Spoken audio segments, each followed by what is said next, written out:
Okay, good morning, good morning. Um, don't have a lot of time, but I want to read this because it's just, what? Am I a pot stirrer? What are you gonna do? Label me however you want. I guess I'm eternally seeking and inquisitive, and I'm a contrarian, and I am, Maximisian and Hegelian and dialectical, hopefully not diabolical, but yet,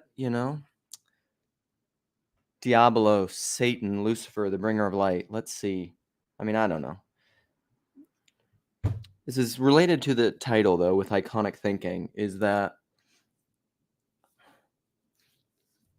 there's a great line. I'm going to read this, but there's a great line toward the end that says, I just replied to my friend who sent it to me. Thank you, Graham. But my response to him was a line from this email, or from email. Sorry, I can't do two things at once. But it's a line from this: God is wherever you are going. So I'm going to read this, and we'll see what happens. All right. So this is from, I don't know this guy, Steve Robinson, but I'll read it. Let me see how it shows up over here. Should I zoom? Zippity zoom zoom? Can I zoom? Is that better? Is that showing up across? Okay, here we go. This Lazarus Saturday marked my 25th year of being Orthodox.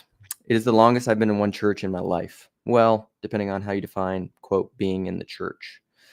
I've purposely avoided writing, quote, my journey to Orthodoxy, end quote, over the years. In retrospect, having read dozens of journeys to Orthodoxy in books, blogs, emails, and having listened to as many coffee hour short versions, it was comparatively pretty unremarkable.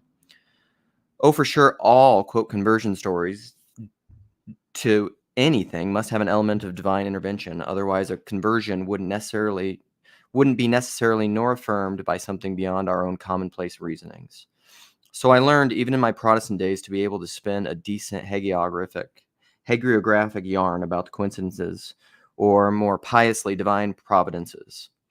It's hard to discern which is which, depending on your theodicy. Setbacks, long pauses, hard realities, theologically and personally, and giddy and dark discoveries about my new faith. Converting is a messy business. Here's a little graphic of, go away, guy. Speed bumps. It's a 3 circles, speed bumps, no clear directions, minor crashes while trying to back up.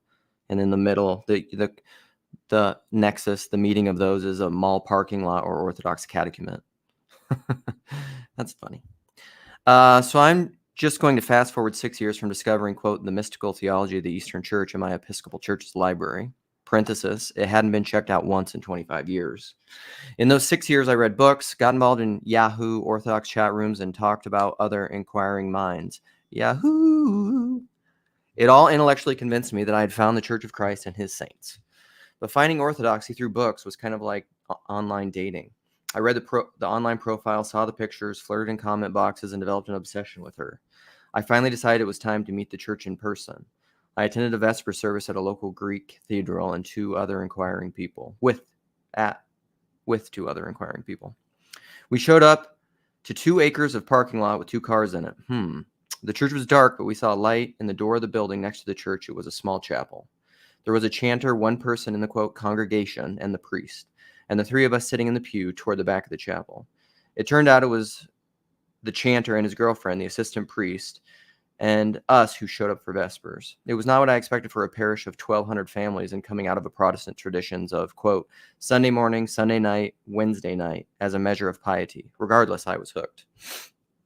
Little did I know that my obsessive infatuation with my new theological lover that I had never met in person, the fantasies I'd constructed about her perfection, arriving unannounced and catching the realities of orthodoxy in its tattered bathrobe and house slippers, smoking an unfiltered Camel, parenthesis, actually one of my catechetical experiences was helping a mission parish where the priest would go outside during the long choir parts of Orthos matins and smoke in the parking lot, in parenthesis. My repressed disappointment with what I found, but her irresistible beauty incarnate when we finally met face to face would draw me back again and again, in spite of the betrayals, lies, and disappointments.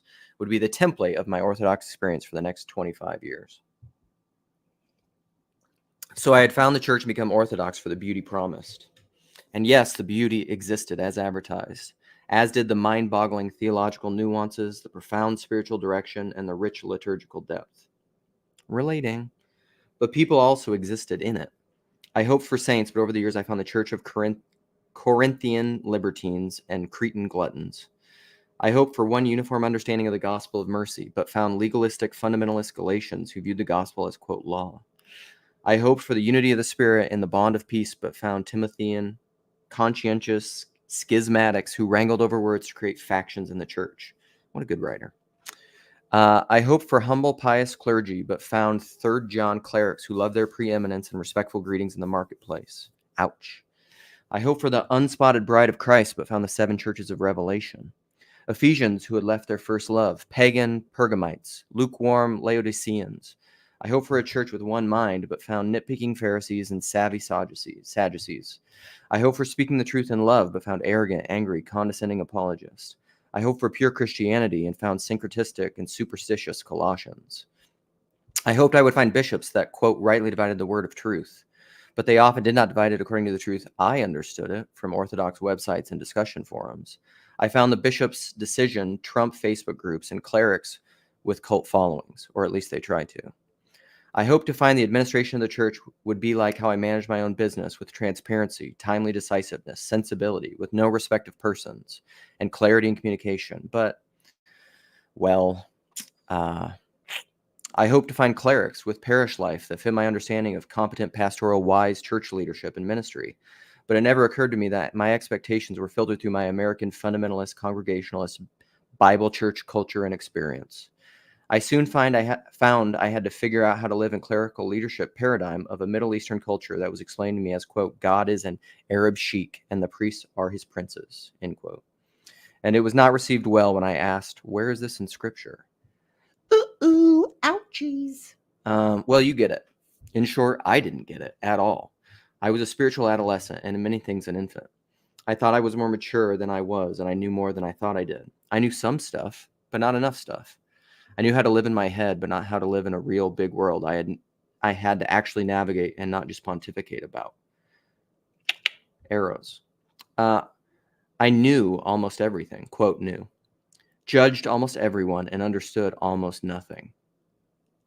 Dang, what a line.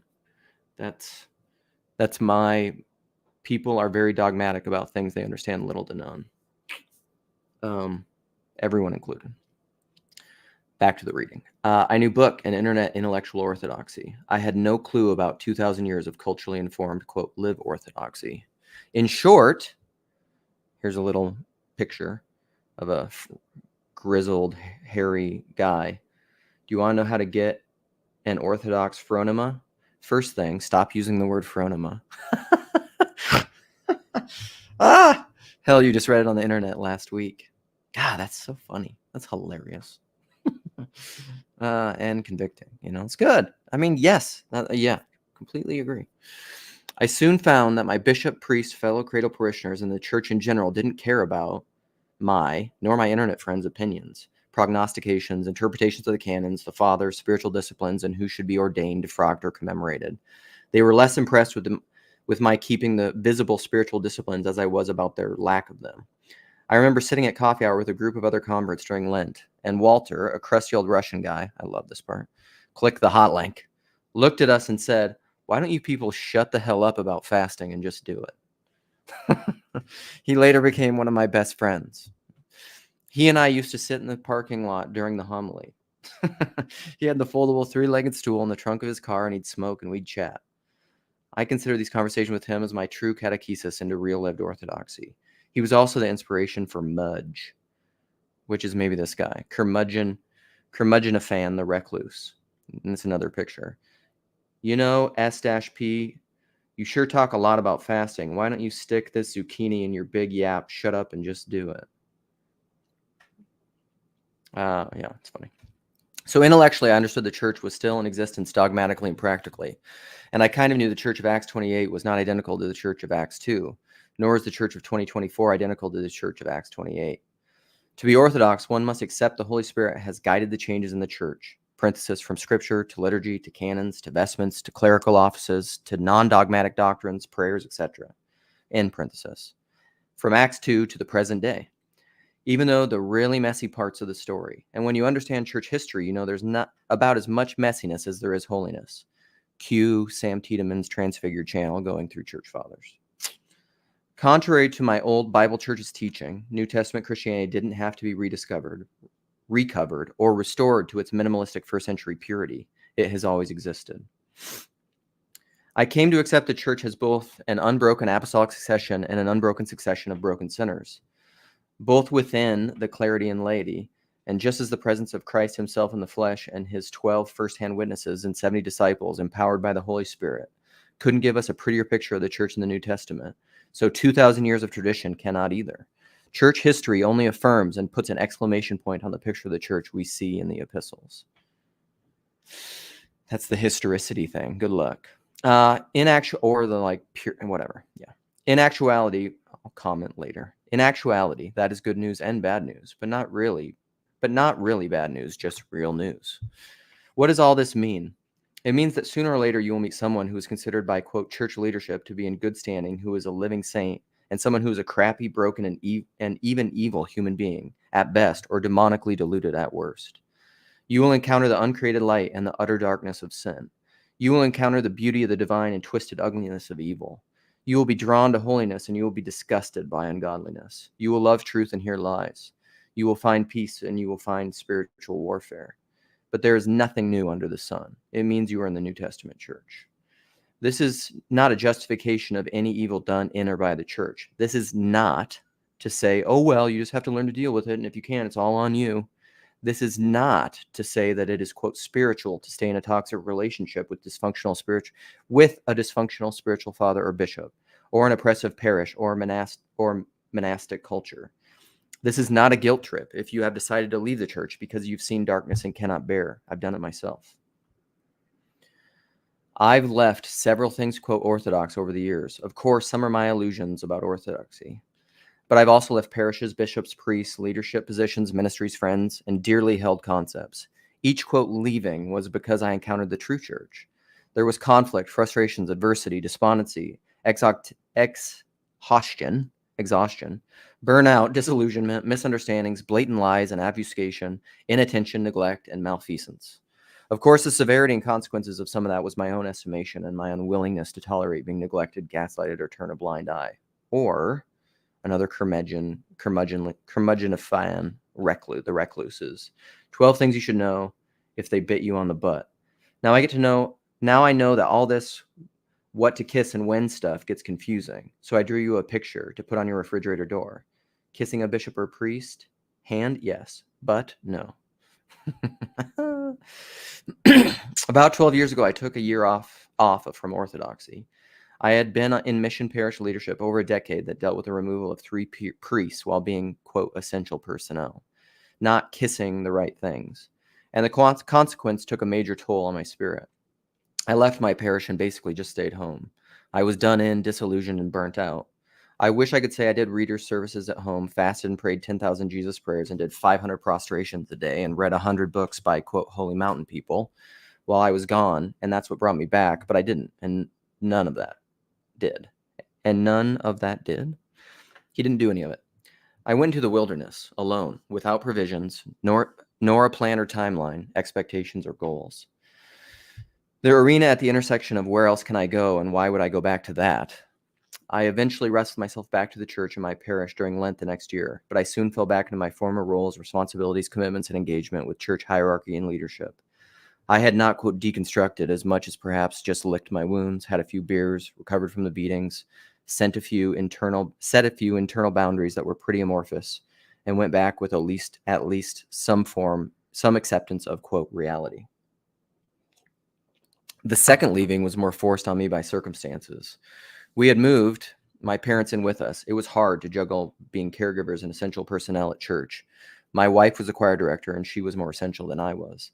Then I got diagnosed with rectal cancer right at the beginning of COVID. I had to stay home for 3 years during my treatments and through the death of my parents. Lord have mercy. My house became my domestic monastery, church, spiritual disciplines, liturgy, and wilderness. I prayed the abbreviated Psalter.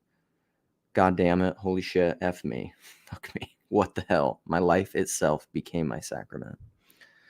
But this time, I did more than just rest, recover from burnout, and reconsider my involvement levels and my roles at my parish.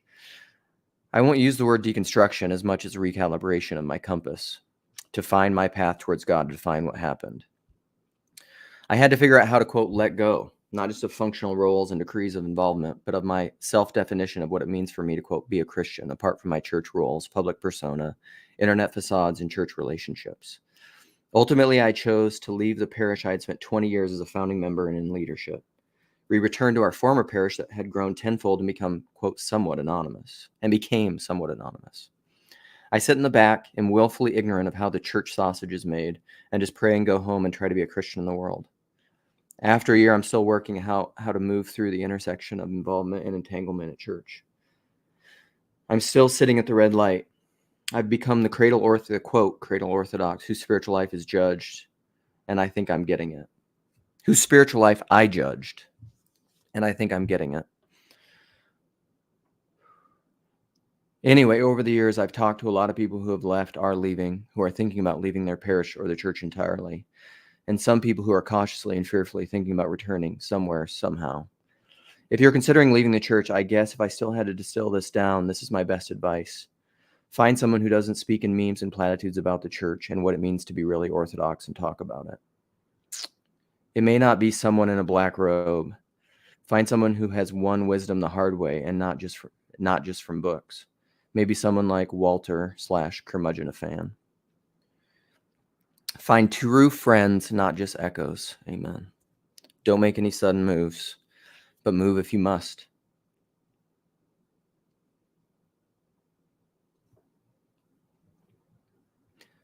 God is wherever you are going. He is, after all, everywhere present and fills all things, even when you don't want him to be, and in the stuff you don't want him to fill. Embrace the wilderness if you enter it. Pray there if you can. If you can't pray, just try to listen. But be aware that Satan also speaks in the wilderness. Don't try to find the church again. Find your first love again.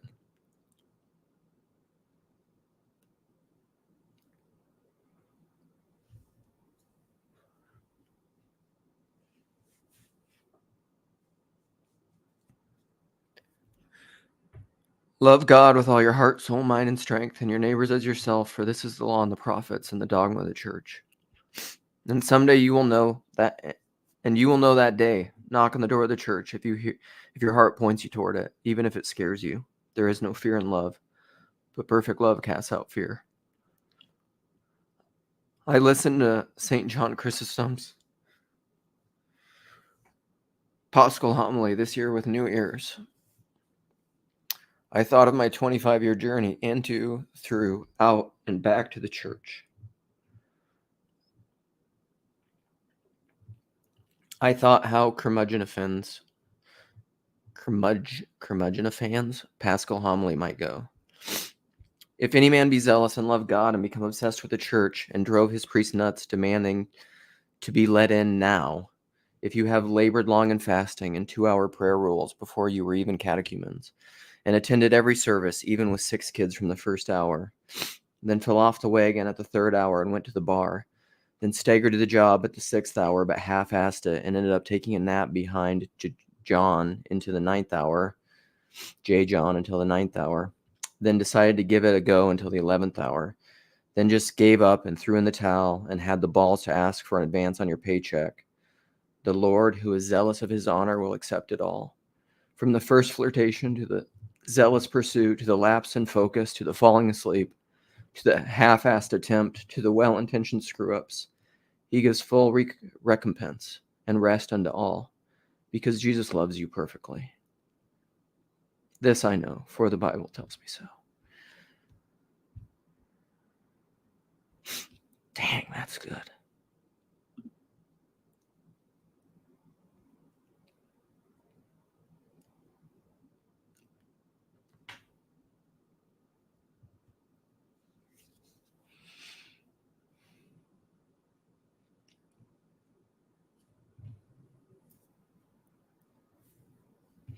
You're not necessarily going to find freedom from the libidinal pursuit of the lack in the Orthodox Church. I'm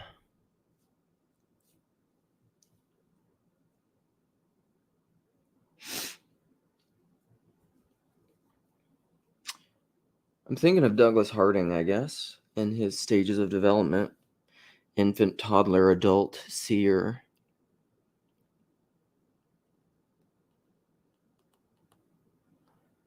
You're not going to get through this life without dying. This is what I say to people of your belief in the resurrection. That's going to die with you. Makes me think that. What came into mind is that, who is it?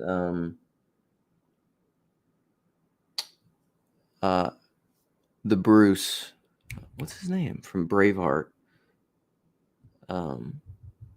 But when he's seeing his father and he gets betrayed at the very end, when he betrays him, and his father betrays him when he tries to not betray William Wallace, and he says to him, I gotta pause.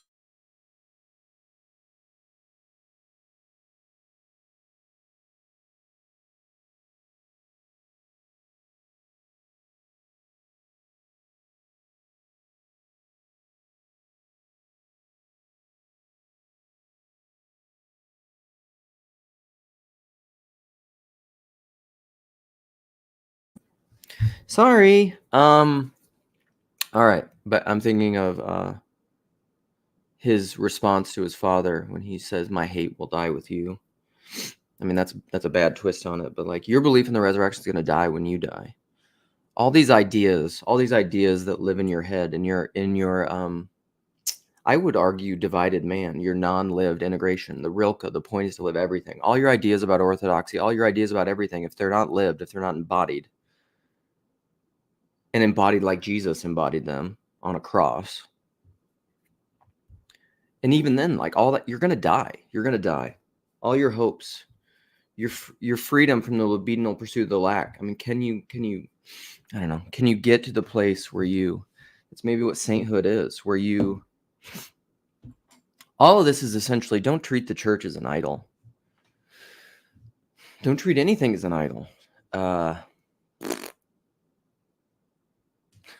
I do have an old school phone. Okay, I'm not gonna stay for very long. I'll put out the link. I don't know.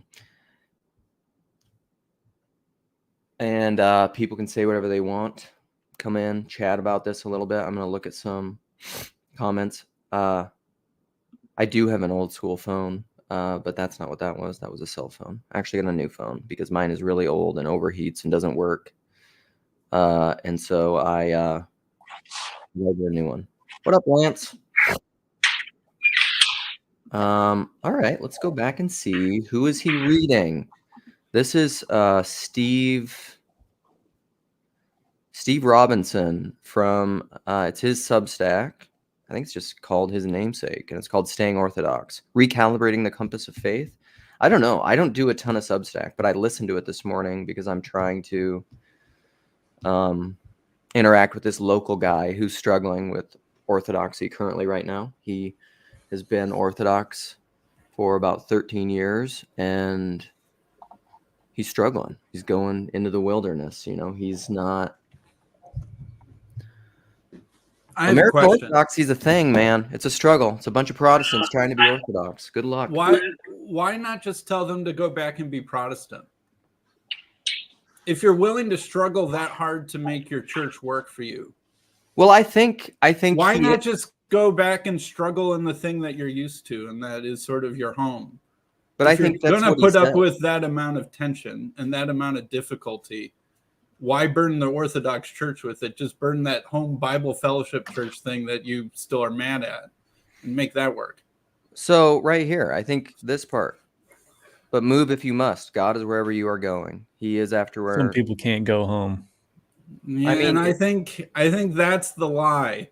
I think that the piece is in Scour and like going back to the Shire, and yeah, it's full of worm tongues, but rescue your own father from the belly of the whale and stop expecting someone else's father to do the hard work for you.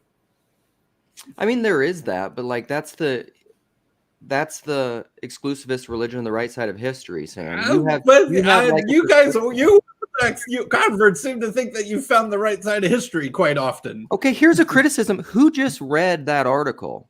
I know. Criticizing everything about Orthodoxy and people struggling within it and wanting to leave. Who read that? My point is not right side of history at all. I often hear the right side of history way more from the Orthodox side, that we are the one true church sort of thing.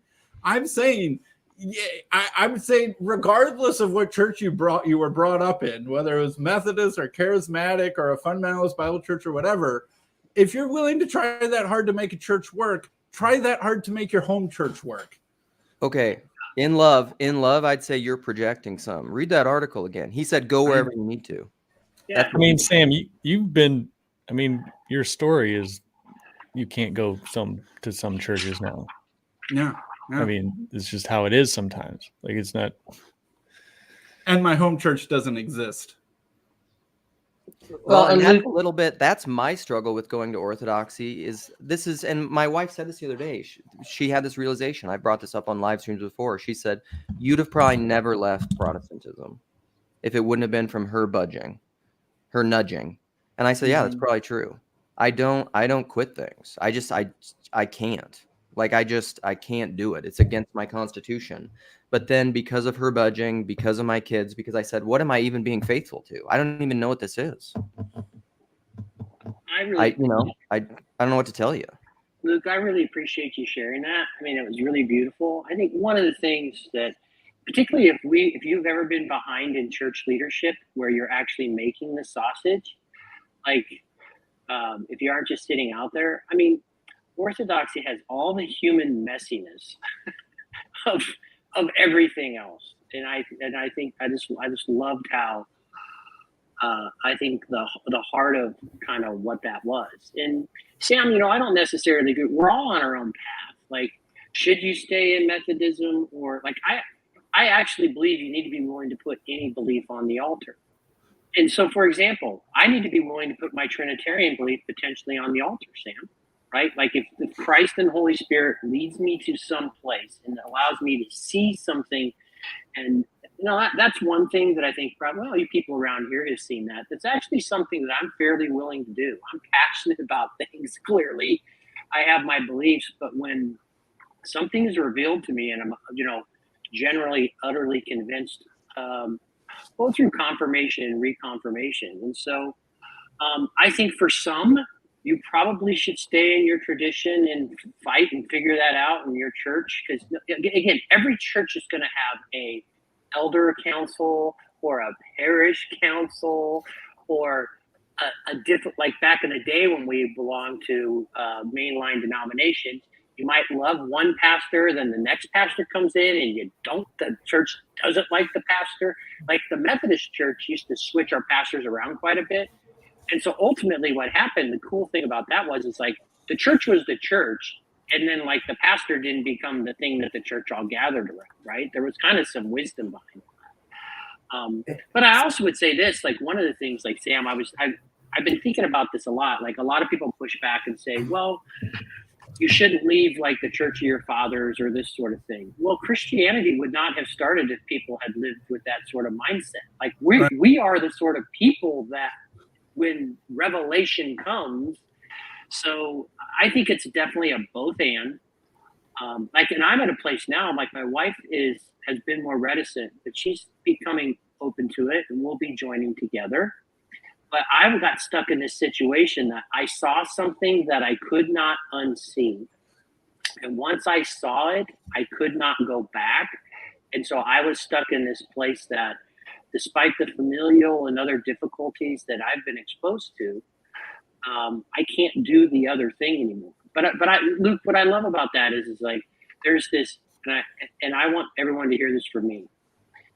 The Orthodox Church is not perfect, and these humans are not perfect. You know what I mean? Like the messiness. Now I lean on, like, I love the liturgies, and the bulwark is the services and that sort of stuff, despite all the stuff that's going around and so on and so forth. But And I'm utterly convinced of that. But I'm go ahead. So I want to talk about this comment, and then I want to hear what David has to say. Sam can talk more, Jess can talk more. What's funny to me is, like, I've said a lot of times, Chad's criticism, Sam's criticism of this Orthodox triumphalism. You could make the argument that in TLC, the person who's most adamant against Orthodox triumphalism is me. I mean, you could make that argument. And that's what I'm saying is, like, I have no idea. It baffles my mind that your response when you came in, Sam, was what it was in light of the article. Well, I mean, I felt like I was listening to that whole article, and it seems like the thought that never crossed his mind back. Oh, I'm sure it did. I'm sure it did. But it didn't seem like it. It seemed like, the one unquestioned assumption is that the Orthodox Church is the right side of history, and I need to be here. But what is that going back to? Go back to your evangelical fundamentalist Bible church. It'll be just as messy, but there's some part of you that won't have this weird dissonance. So, another part will have more dissonance, but one part will have less. The part that I want to, so, like, he said in that article at one point, when he went back to the Orthodox Church, he was the cradle Orthodox then that all the new converts and catechumens were judgmental against. That spirit in any denomination is the spirit that can just fuck off to hell. That's what I think.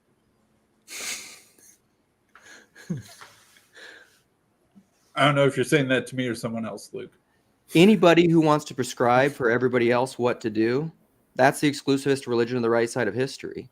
Fuck off and take the mote out of your own eye. Is that to me, Luke, or someone else? I don't know if it's to you, but it's just like it's feeling that way. Because, like, if you want to come in and judge him, I'm saying you're doing the very thing that he said he was in the place of and that people were doing to him when he goes back. Clean your room. I'm seeing a lot of pain in this guy, and I think that part of it is this overpromise of orthodoxy that's still lingering in him. I'm sure there's a lot of pain, but I think it's a struggle. Part of my reading this is, like, I anticipate, I know myself. I know my own, like, romanticism for all sorts of things. I know eventually I'm going to get to the place where, like, I feel it. I feel like it reminds me of, like, that line from Graham Greene. And also, I just want to immediately apologize. Like, if that was me being mean. That's my first percentile politeness and impassion coming out and getting fired up. You get glimmers into. Well, and you've got an axe to grind, and you're still finding who to use your axe on. It's not me, Luke. I'm not your axe target. I don't know what it is. I mean, it's just it's there. I don't know what it is yet. I mean, it's whatever. It is what it is. But there's something I anticipate. I mean, I grew up in a fairly trauma-filled household. And I think I've developed a lot of different coping mechanisms to, I don't know if it's a good or a bad thing even in myself. I do this in my family all the time. Is it like I anticipate trauma and I project it, and then I try to cut it off at the angle.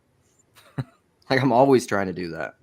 And so even within Orthodoxy, I think it's the biggest thing that I wanted to get at in this reading is that there's no.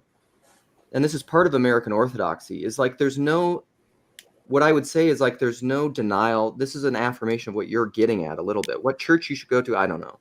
But there is no denial of the ubiquity globally almost of American Protestantism. Protestantism broadly. You're not going to get away from it.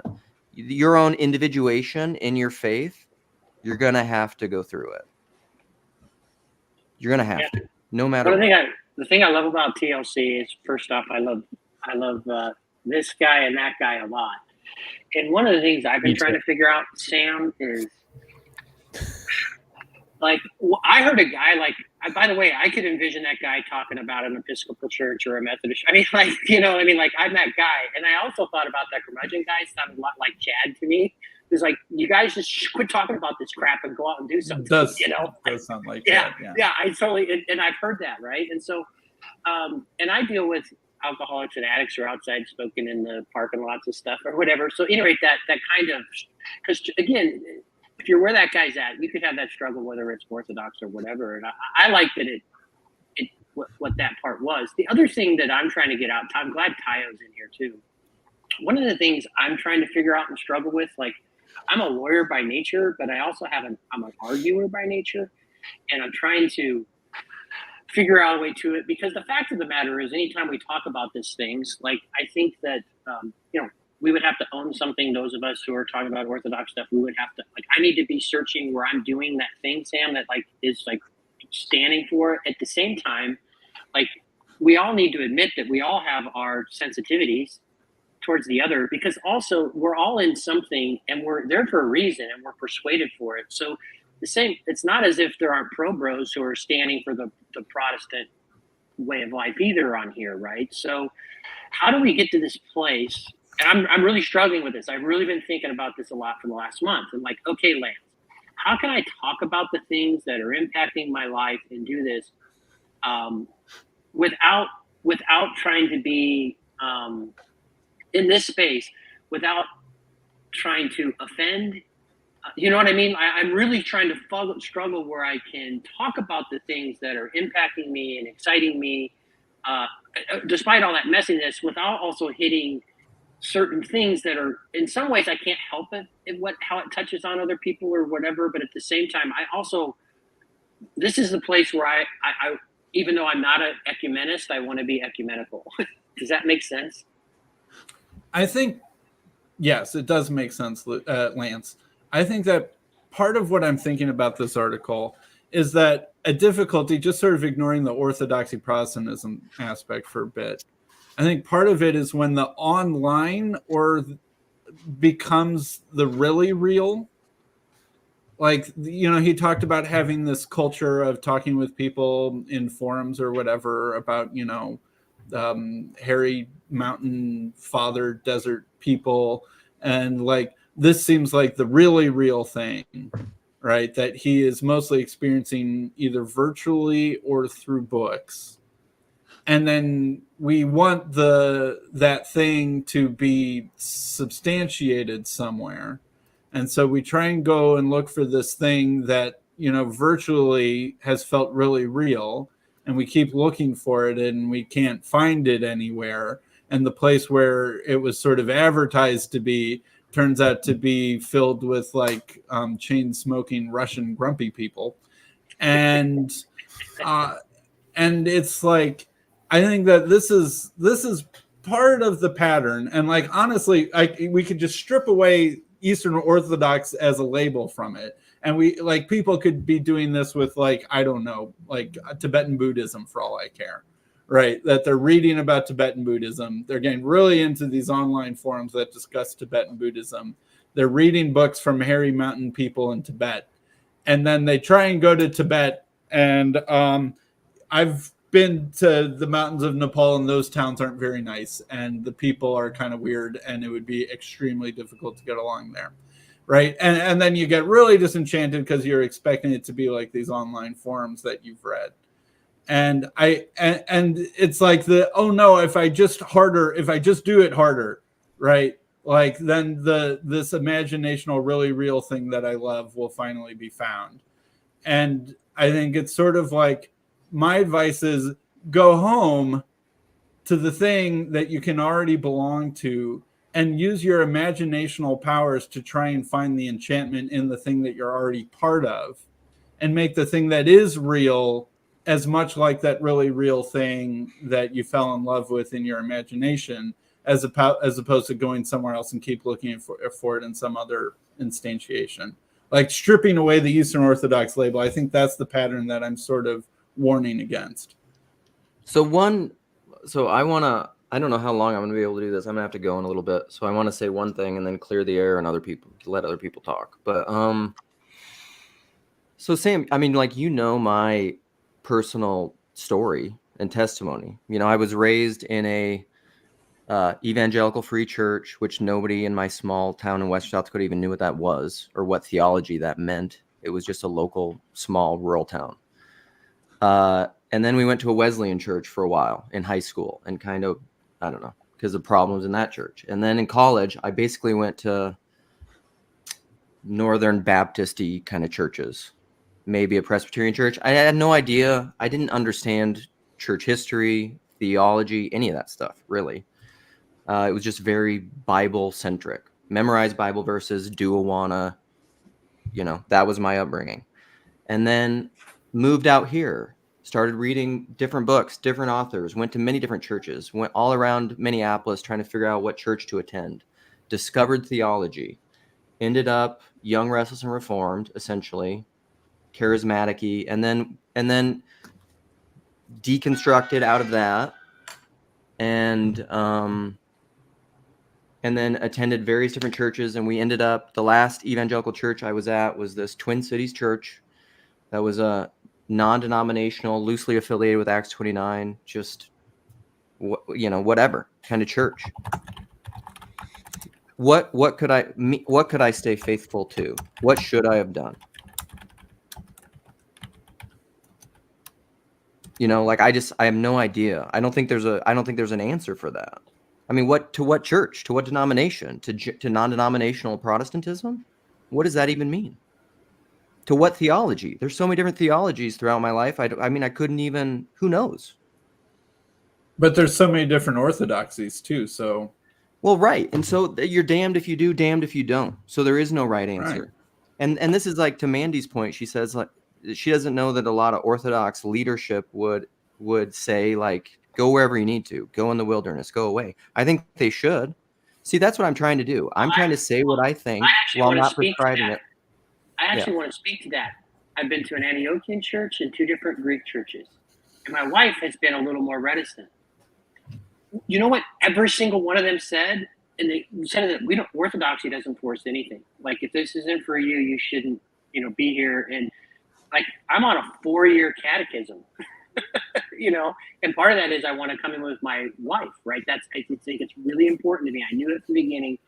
Jesus told me, don't be a zealot and run out ahead of her. You need to come in with her if you're going to come in at all. And so I would just say, like, people talk about it, like for all of us, like, I think you all can understand this. Like, the internet, the stuff you see on the internet is not what happens when you go to your local church and you hang out with your people at church. Like, these arguments we have here, that's not church in real life, like, in a lot of ways.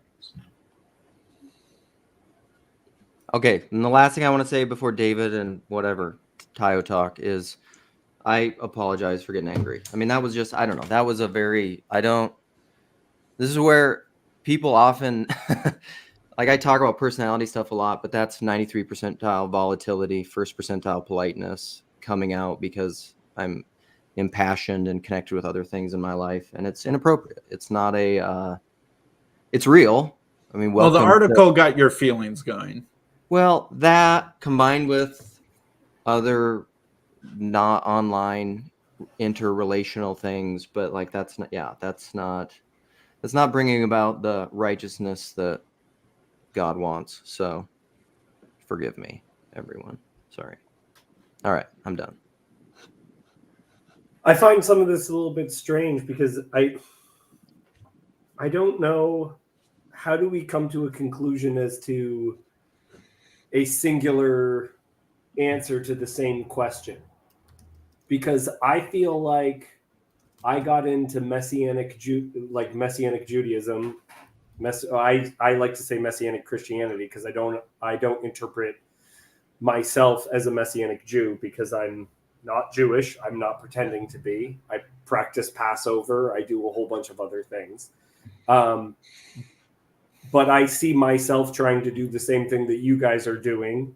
And I see Sam trying to do the same thing, but coming to vastly different conclusions of like, I don't know how to be true to myself while not trying to incorporate these things. I tend to not like the groups. Like, I recognize that if I'm part of a Messianic group, that they have their own set of problems. It's not the promised land. All of us are out here living in exile.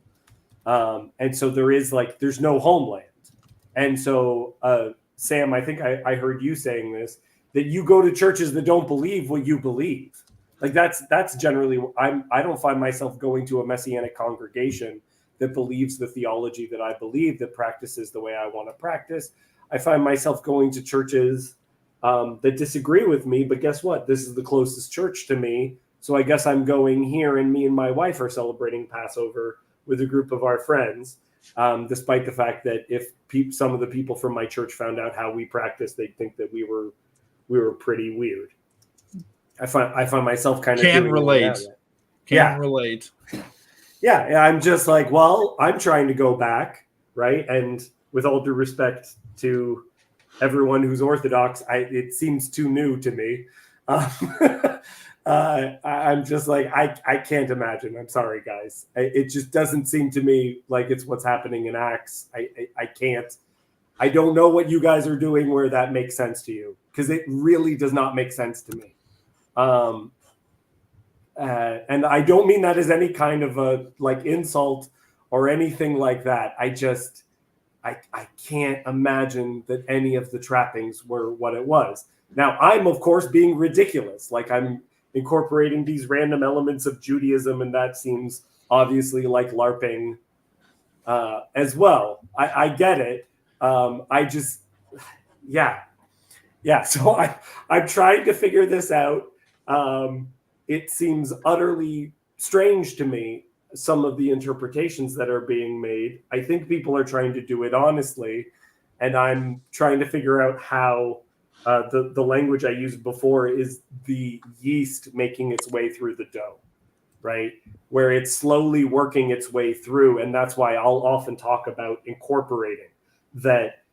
Orthodoxy has a bunch of traditions that the rest of the North American church has not yet incorporated, it hasn't really thought of. And so it does have to work these things through. But that part of why people are choosing Orthodoxy, in my opinion, is because the questions have not come for Orthodoxy yet. You guys are going to have to deal with it too. It hasn't come for you yet because it hasn't had its thoughts on you yet. Once you become a big enough group, then it will be addressed towards that.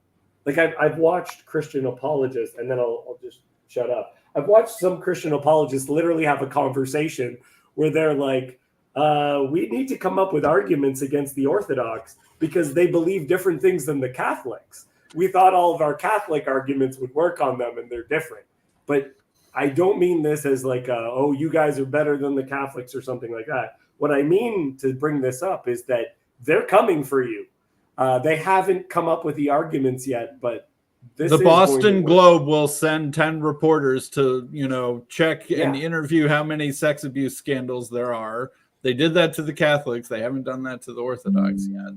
Orthodoxy is like the thing is, I get what Sherry is saying. I think that's interesting. I get it. But I very, very, if that were true, then I would join the Orthodox Church. I can't do it, guys. I really can't. I don't think it's Orthodox, like Messianic Judaism. I don't think so. That's not the conversation we're having right now. But that's kind of my opinion. I wanted to say this out there. I think I'm glad Luke started this conversation because I think, like Sam, because I think you've been showing some, and rightly so, as a really important member of the TLC for a lot of reasons. But I think you've been expressing, rightly so, and then Chad came in here a couple weeks ago also and was expressing some kind of frustrations around that. Tayo, I'm glad you're here because I want to hear what you have to say because you're thinking about this. I believe this conversation is the chance for some healing. How can we talk about these things without trying to step on other people and truly, like Sam, you're not coming around, like you're happy for me in my life. Like you understand, yes. I'm on a path. You're happy for me in my life. Yes. You're excited for me. Yes. And so Sam's not like texting me going, dude, you got to become a Unitarian and you idiot for joining the Orthodox Church. Sam doesn't believe that at all about me. No, I still remember hanging out with you at that hotel in Old Orchard when you were in town briefly. Lance and I have seen each other in person twice. Yeah. And I actually on a live stream asked you, is this your Die on the Hill thing? And so then, and I still mean this, like if you ever wanted to start a house church, I would literally share all the learnings and experience I had over a decade of starting house churches, and I would help Sam start a Unitarian house church. I kind of already have one, but I might need some hints, so I might follow up with you on that, Lance. But I know you would help me. I know you would help me because you're not like, yeah.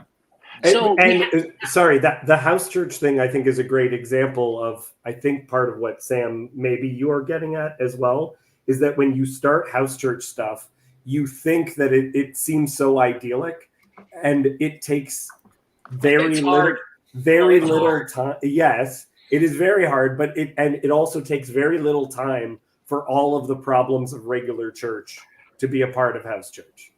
And it takes so much work. It's so much easier to just go to someone else's church on Sunday and just sit down in the pew and talk and have a donut afterwards and then get back in your car and go home. That's so much easier than doing a house church. It's hard. It's messy. And then people who leave, if there's only 5 families and 2 leave, you talk about it's just a mess. But it's a beautiful mess, right?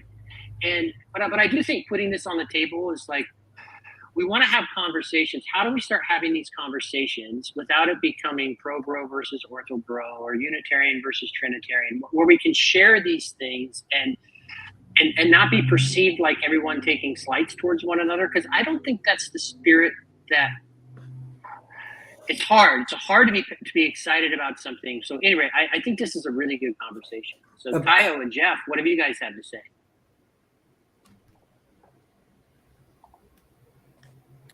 I don't really have much to contribute. Chad, I didn't notice you here.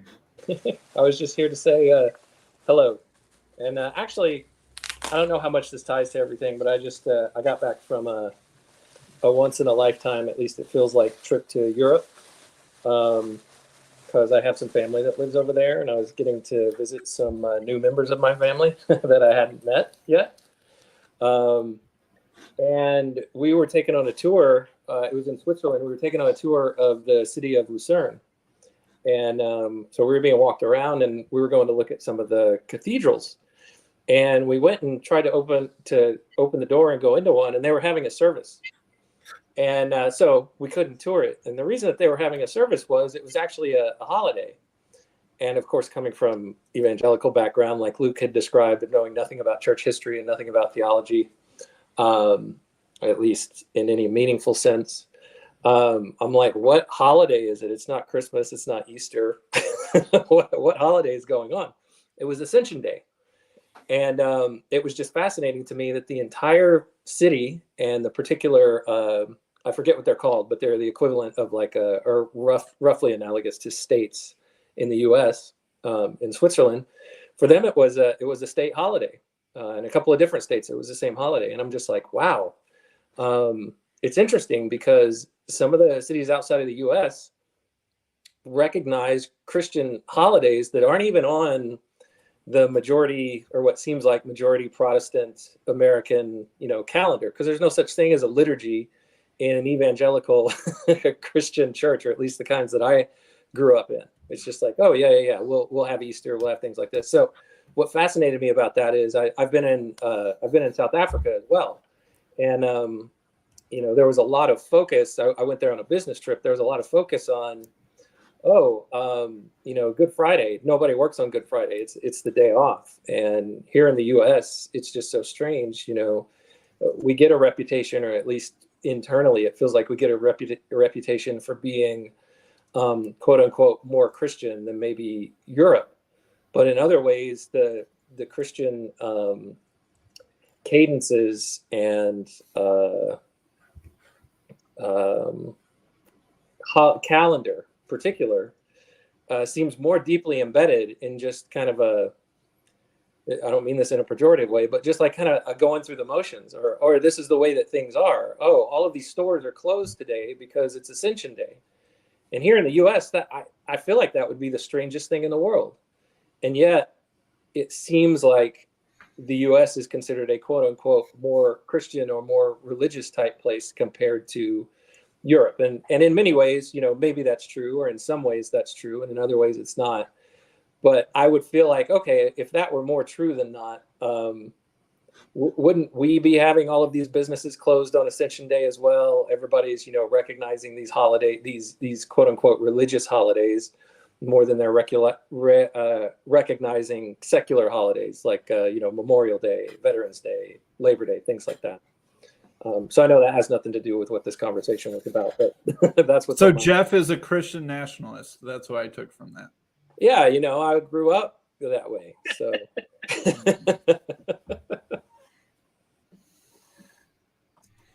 Tayo.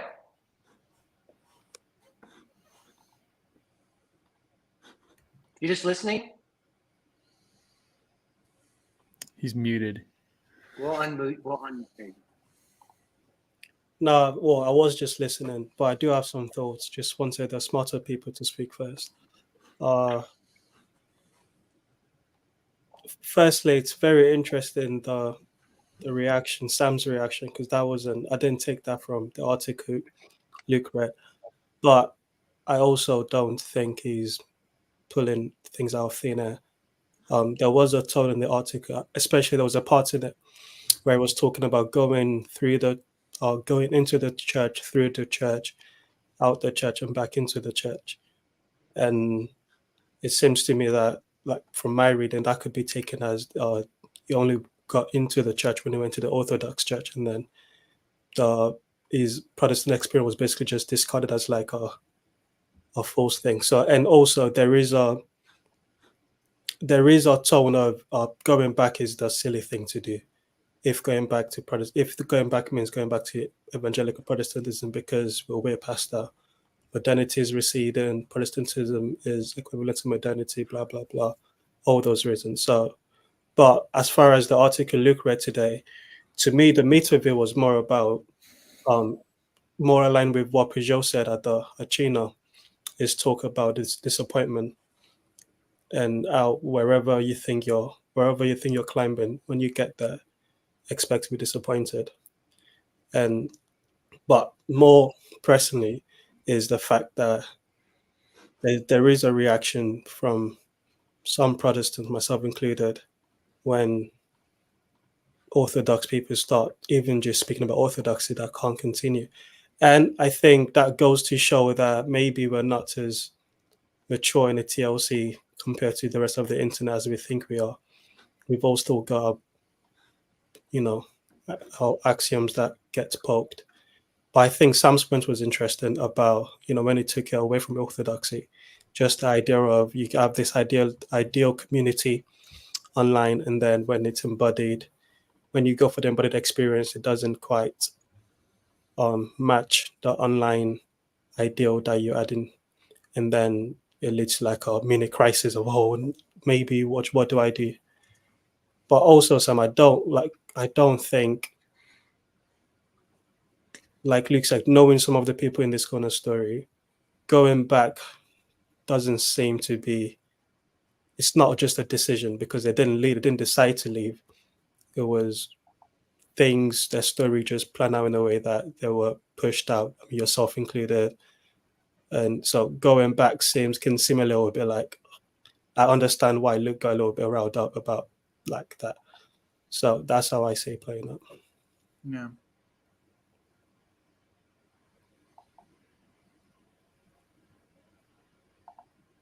Jess, you have a lot. You're an interesting guy because you love your church, and your church was founded around house church, and it's a real neighborhood church. Everyone says go to church closest to you, and you're in a real neighborhood church. Yeah, that is very close. Your kids go to school together, and then yet you have certain beliefs that keeps you away from being on the elder board, and now you're even developing because it's a reformed-ish church, right? So you have certain things that theologically really don't fit for you, yet you find yourself bound to the people and loving your body and your state. Yeah, I mean, it's kind of. I mean, what's the foundation for the church I'm currently in? It's sort of, I think, well, it's not just one thing, but it's really centered around the community. So most of the people at our church just live nearby. A lot of our kids go to school together, or at least the people that originally joined the church. It was sort of like a bunch of families, kids around similar ages, similar stages in life. So that's kind of how everything started. Now we actually merged with a church that was dying, so we have a lot of older folks, and now we have new young folks sort of joining, some babies being born and all that. So it's kind of, the demographics have kind of filled out a bit.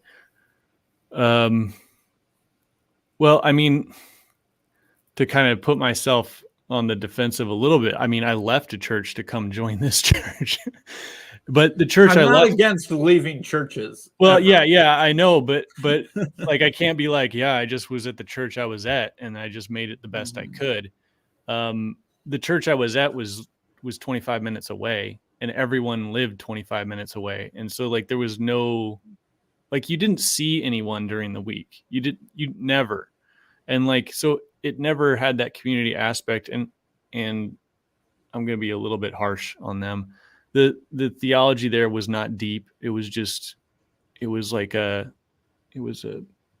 forget the denomination, but it was just like California Christian kind of stuff. That's pretty harsh to say, but it was just like, that was the mode. And we had some friends there, and that's why we went. But then like, once we kind of left that church, we didn't really hear from anyone ever again. We weren't making a lot of calls either, but like, that's how it is. Like, you just don't see these people. But the people at my church, like, we see each other in the grocery store and at events around town, and our kids play soccer together along with all the other families in the neighborhood that I know. And and so anyway, it's Reformed evangelical-ish, but it's like Reformed light. Like, no one's making like a huge deal about any sort of Calvinist doctrine or whatever, although it's there and it pops up every now and then. And I get annoyed, and like, my heart starts beating faster when this thing comes up and shows its head.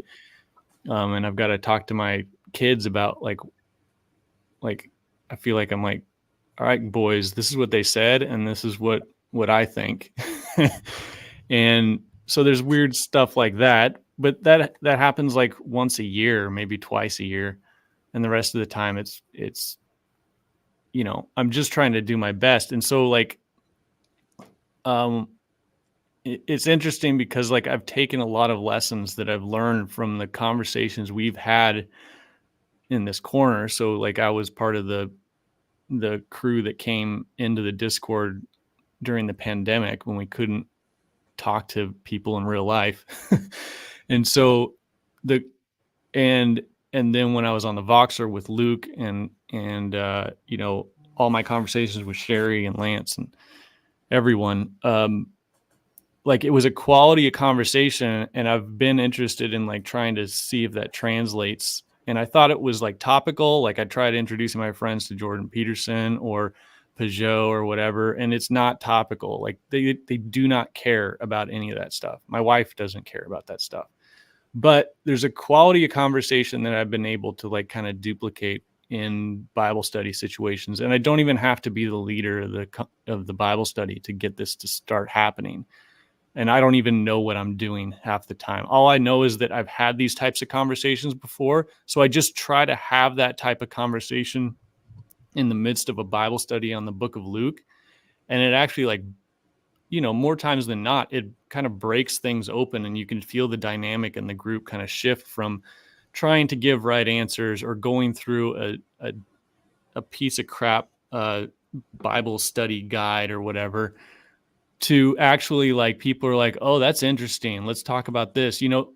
It's the type of thing where like, you mention something and then it opens up ideas for people, and then people just talk the whole time. And I don't know what that is, but it's something I learned here, and it's something I've been able to like translate to my Bible study groups. And now I have like, I'm a part of like 5 Bible studies now. It's ridiculous. I can't necessarily keep up. What's up, Jacob? Hello, people. So there's this weird. Shalom. I wish I was part of 5 Bible studies, Jess. That sounds nice. I'm currently part of Zero Bible Studies. No, I'm sorry, Sam. You can come to my Bible study. You can join my Bible study, Sam. Okay, thanks. I just want to say one more thing, that it's an interesting dynamic, because those types of conversations in those Bible studies are the types of ones that really like are fulfilling, and I feel like they're like useful for everyone, and like everyone's kind of like being able to see things that wouldn't have happened if those types of conversations didn't happen. But that's all due to the conversation I've had with you guys. Like, it's like I didn't know how to do that before. I would just be frustrated in Bible study situations and just like sort of grumbling off to the side, or just, you know, slightly just sad about just the state of things. And like I've been able to like actually be like an influence in these situations that's positive. So like, you know, for the past 6 months, I haven't been a part of the Voxer. I haven't been chatting with a ton of people. Like, this is the past month is the most I've talked with anyone here for the past 6 months. But there was like a few years where I was talking every day with at least someone from this corner. But I've been able to translate a lot of those conversations to people in my community. I don't know what that is, but it came from this corner. So like, I can't discount anything here, but it's not natural to my community. Like, it doesn't just happen within my community. Like, it has to be like kind of fostered and whatever, and people kind of catch on to it. But anyway, I've talked enough. That's kind of. No, Jess, I think that one of the things that you really just hit on there, Jess, is I love through your personal stories it tried to hit on. I've kind of been I've been noticing, so we're going through this meaning crisis, right? And there's also this exodus out of the churches in America. And I don't know, Jacob, are you finding, this would be a question I'd have for you. The Judaism in America, from where it was in the 50s and 60s to where it is now, I'd be curious to see if more people are secular but aren't actually going to synagogue. Like, was there more attendance for even Jews in America earlier on? But one of the things I'm trying to point to this thing, and it's not Ortho versus Protestant, is the meaning crisis for me is it's a lack of depth in being able to have those sorts of conversations, Jess, right? And so there's been a thinness in Christianity. There's the thinness in the ideologies and political ideologies. They're insufficient, and people are having these existential crises. And I think that the thing that I'm seeing is there's this weird thing is you're seeing this shift towards the traditional. Even they're noticing it in the CRC or whatever, and I use that term.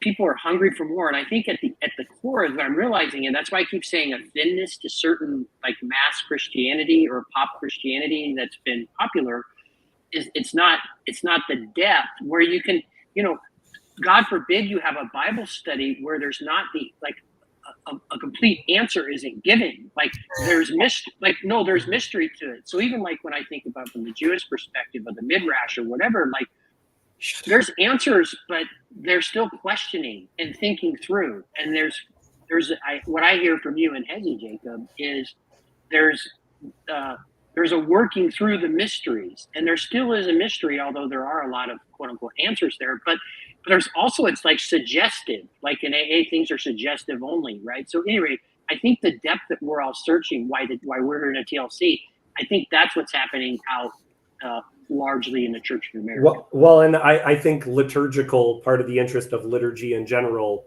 is that we know we will experience other things. Being non-liturgical, Christians feel like evangelicals have to have everything in one meaning. Whereas if you're liturgical, it's just like, it's a sad day. We're just sad. We will be happy later.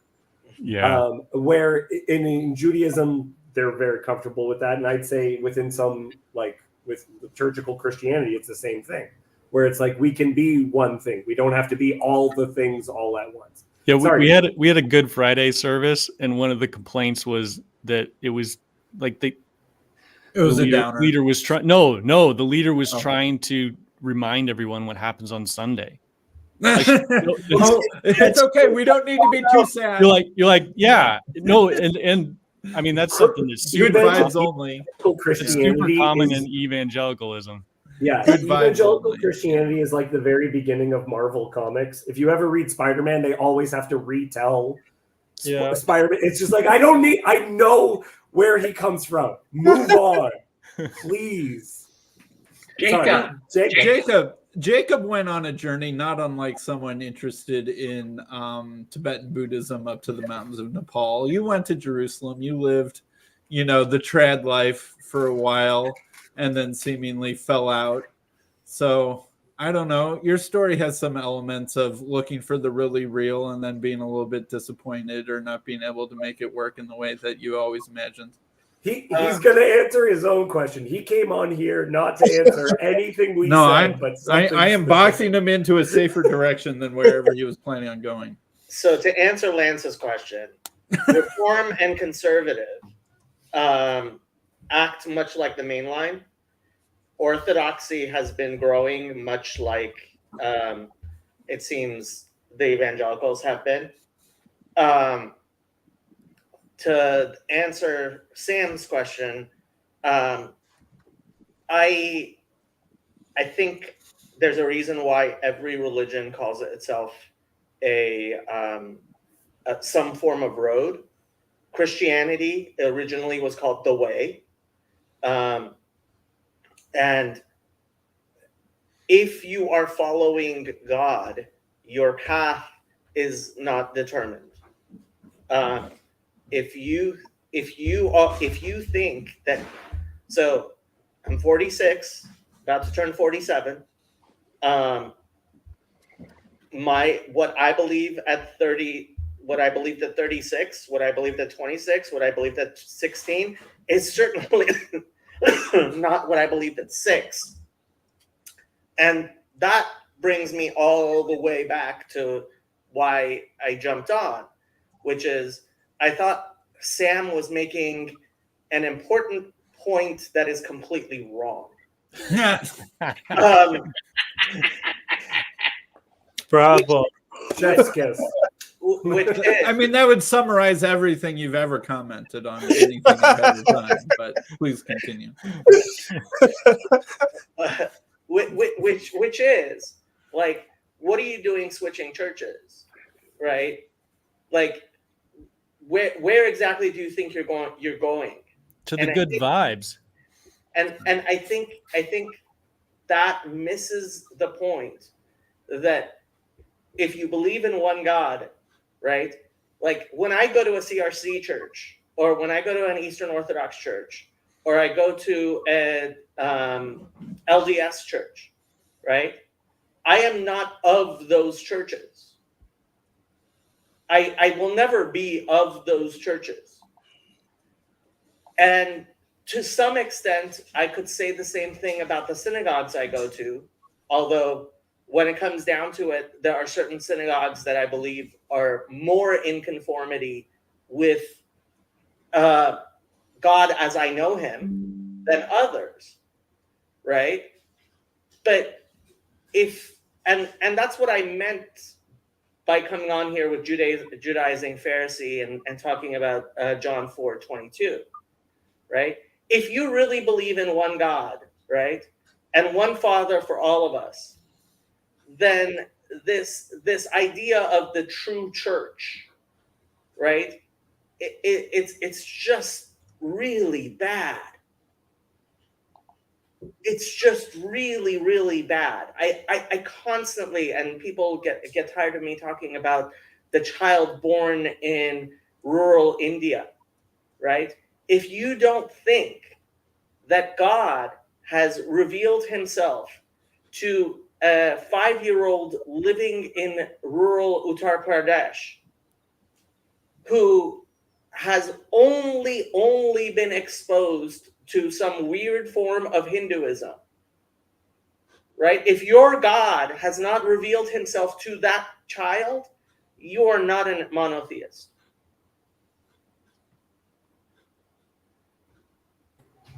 Well, So what you're saying is C.W. Weeks should go to the Hindu temple closest to his house.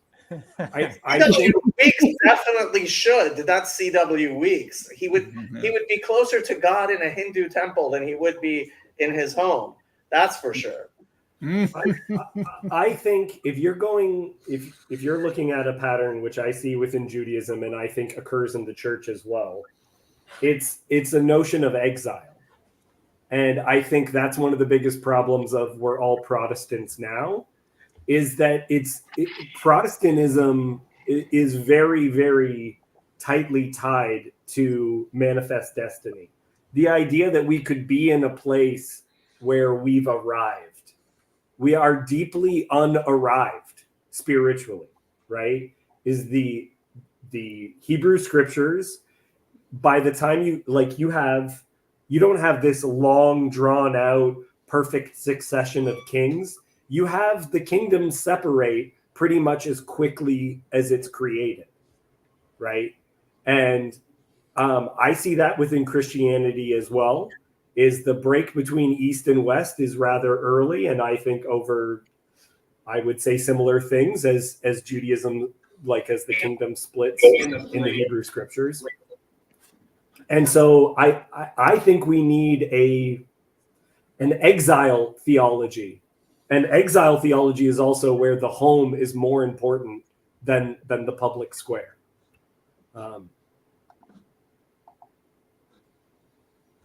Yeah, but I mean, the filioque was pretty important. Oh, I agree. But you're on the wrong side of the filioque. That, Jacob, I completely agree. I think that the East was correct about the filioque controversy. But also that in and of itself also lines up with what occurs in Judaism. The corruption happens first because of the child of Solomon. So the people rebelling are rebelling for good reason. They're saying like, you're becoming corrupt.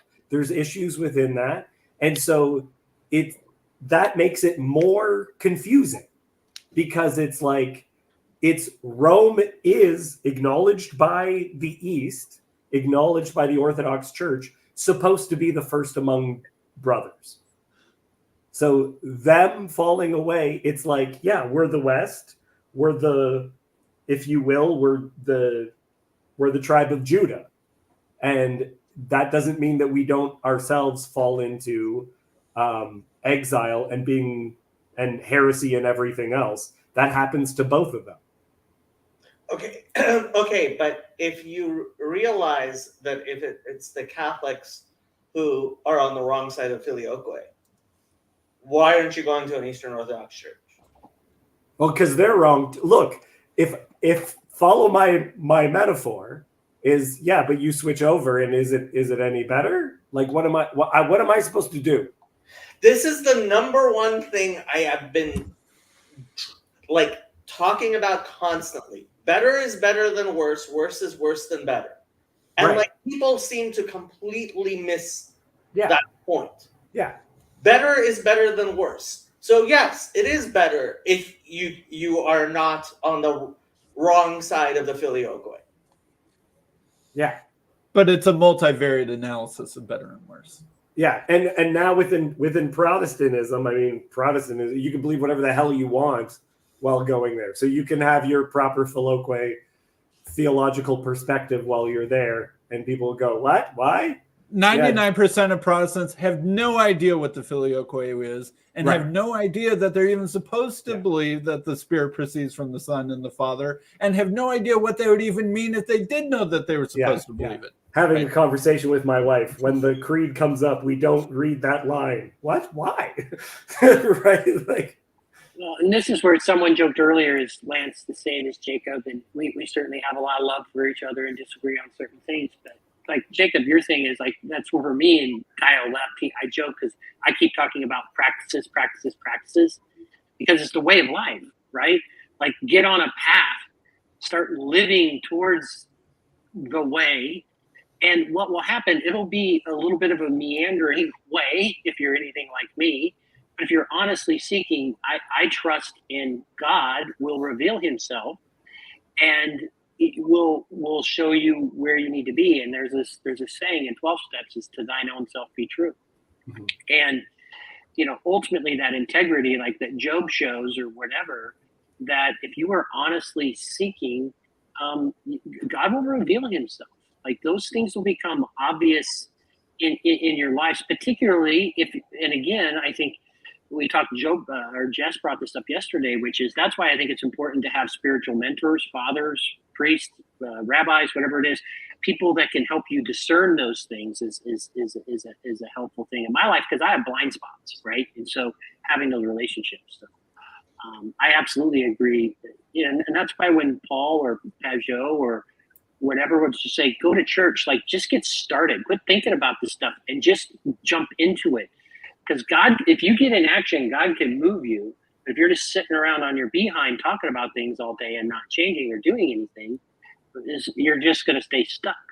Yeah, you can't turn a parked car.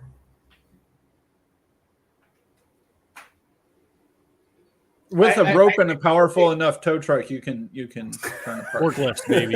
Forklifts.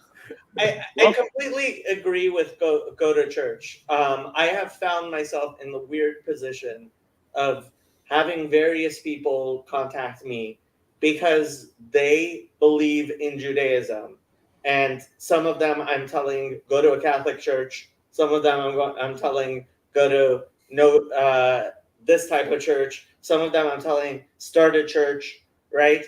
And I mean, honestly, for me, I think eventually what Christianity is going to end up having to pay attention to is John 4:22. Is when it comes down to it. Oh, hey, Marcus. Marcus is actually an interesting. Do you guys know Marcus? Yes. He's had some really interesting comments. Yeah, I recognize his comment name. He used to come on. BOM. He's actually getting his PhD. I was just in Washington, D.C. I kind of wanted to talk.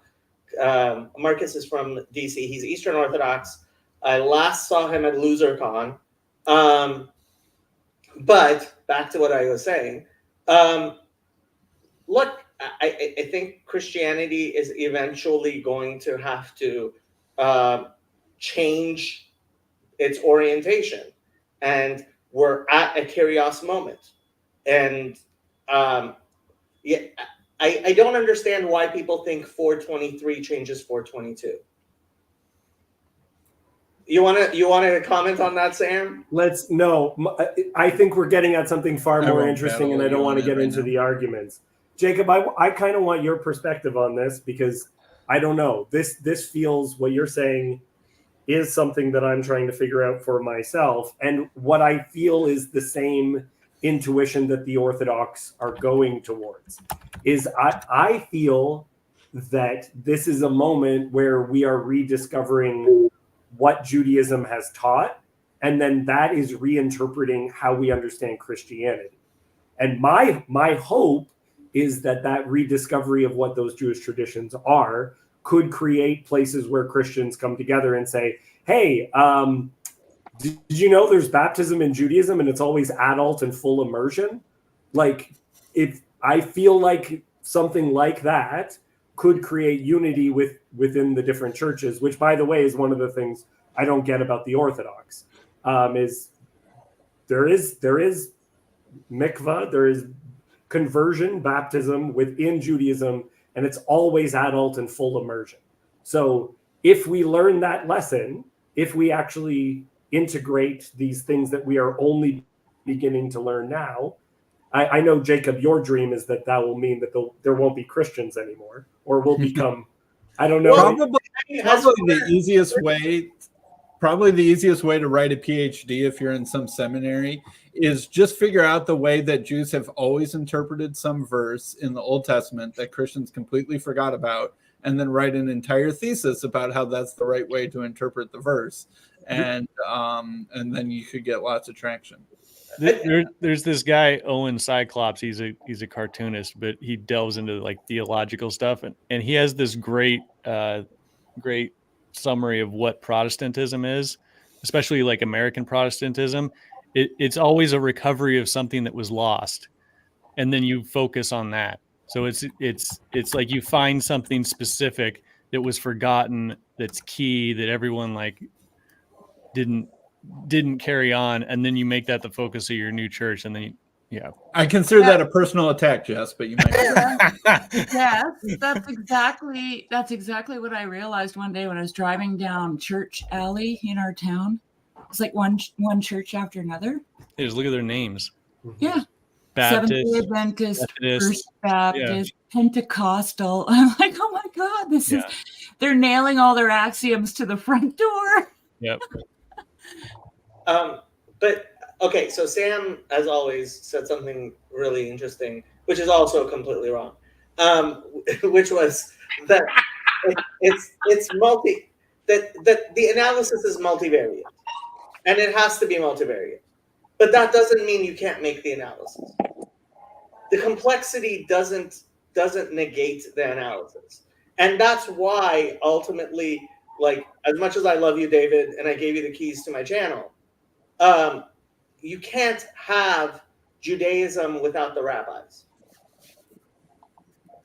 Ultimately, you're either an apostolic church or you're a rabbinic church. And I think if you're an apostolic church, you're wrong, and if you're a rabbinic church, you're right.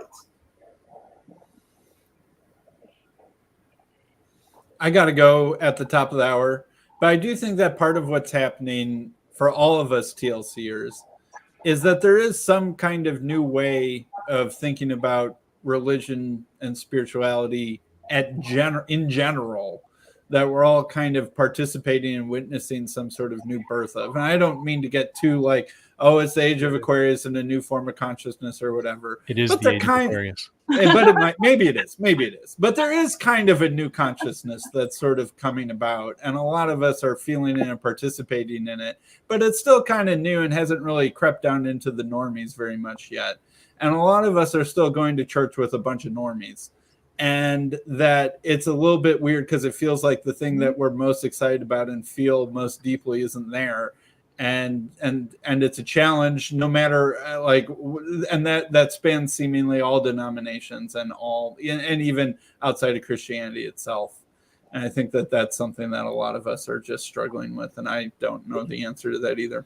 It feels like being the people who are into music. My sister was really into music, and she would get into a band that would become popular 5 years later. And like the song, she would be so tired of whatever song had become number one because I've been listening to that for like 5 years, right? We're just hipsters, it turns out, I guess. Yeah, no. I think we might be. But like to be excited about that instead of like, I'm excited for the fact that certain things are going to happen after I'm gone. That it's like, and some of these movements are things that will happen in 10 years. My family doesn't know that the Orthodox Church is growing. They're evangelical Christians. They aren't thinking about y'all, and they're going to be very surprised in 10 years. Well, I think what's happened is it's the internet, Sam, right? Like, that's what's happening. So that when Father Damick says, we didn't do anything, well, actually you did, because there were a lot of Orthodox priests, Father Stephen Freeman, Father DeYoung, all of a sudden we're Jonathan. Who would have guessed that the Orthodox would better capture the internet than the evangelicals who love technology and innovation, right? Like, the evangelicals were all over that radio thing. They nailed radio, and that really helped them. And they nailed a couple other technological transformations. Completely missed the internet somehow. Yeah, well, no, the evangelical. Oh, go ahead. Oh, but also that applies to, for example, Judaism. Because again, like if you were an evangelical boy in Nebraska in the 80s, I wasn't getting exposure to Jewish like a Zevi Slavin or a Hezi or a Jake. Like all of a sudden, things that were hidden, and sometimes rightfully so, like people are disclosing the mysteries out in public now, right? Well, the way that I think of this moment is not a Age of Aquarius enlightenment. I think we're living in the time of Josiah.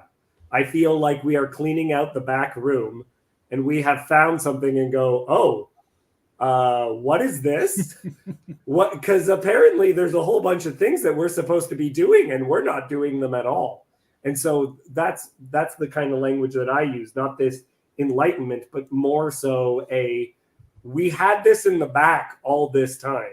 And that's why I think Judaism and Orthodoxy both line up with this way of thinking, is that we've discovered something that was always there, but we don't remember. And there's a very, very important role that memory plays in Judaism. Well, look, the Alpha is the Omega. Dun, dun, dun. I want to say something real fast. Work is calling. Okay, see ya. I want to say something real fast about evangelicals and the internet, because I think the evangelicals have always been about marketing. It's always marketing and aesthetics, and that's what, like, the evangelical churches have the best rock concerts. They've got the best lighting. They've got the best music. They've got the best. It's all like they've got all that nailed down. The Orthodox, what they did right is they had content, because you go and listen to John Baer, and the recording is horrendous. It's so terrible, and they don't like it doesn't sound good or whatever, but what he says is infinitely more interesting than anything like Mark Driscoll says, even though Mark Driscoll videos look sharp and clear and he's got all the points lined up. And but we also haven't finished. So if you were asking this question 12 years ago, you wouldn't say, oh, the Orthodox won the internet. You'd say that the Reformed have. You'd say that Mark Driscoll was winning. Well, I mean, you could kind of still say that. I mean, the Orthodox internet content is still a little bit niche. It's still a little bit like underground, if we're using the music analogy. Because I mean, it's the same thing with music scenes. Like, as soon as it blows up, there's gonna be a bunch of people that are just unhappy that it got popular, and then also the music thing goes, because you could get excited about like a certain genre. You can be like, oh man, I just discovered punk rock, and then you go downtown to your local punk rock scene and it's full of assholes, and and none of them understand what punk rock really is. They're all doing their own thing. They're all kind of dumb about it. They're all just sort of bandwagoning, and they're dressing the part, but they don't really know what the ethos is. And then like you try to start a band, and the guys in the band don't have the right motivations, and like you're the only one who like actually understands, like, that's the whole thing. So I actually was trying to think about what the definition of the TLC was. It was challenged by someone within the group, and I think we are the Gino A. Marcus, which is where the punk venue when I was in high school, where it was a community center. Not meant to be a place where, like, there was like a kid's pool down the, but like it was one of the only places that would rent to teenagers for these terrible bands. It explains why there's barely any girls here, because it was the same thing. It was all these guys pushing each other around. 5 women. Hi, Sherry. Yes. Where, like, I think Sandy is actually, and if Sandy watches this, I don't mean this as an insult. Sandy is one of the moms. Not because she's older than me, but Sandy is one of the moms because there were these random moms that got involved, not because they liked the music, but they were just like, oh, what's happening over there? Right? And it was just like their kids got involved or whatever, and not that they even cared about the things that they were talking about. Well, even the girlfriends of the band members would take care of people. Yeah, like constantly. They would always be getting people water, bringing food, running errands, like doing all the stuff. Like they were taking care of children the whole time. We're having these conversations we think are so important, and every now and then someone's wife just comes in the background, I know, right? gives him a cup of water, kisses him on the head, and walks out, right? Yeah. And then we cannot get our wives into this, just like they can't be into hardcore. I'm sorry, but there's nothing the ladies are going to like. Meanwhile, we're breaking down barriers and doing things people have never done before. Yeah. That's hilarious. Sherry, you've been listening. Yeah, I'm listening.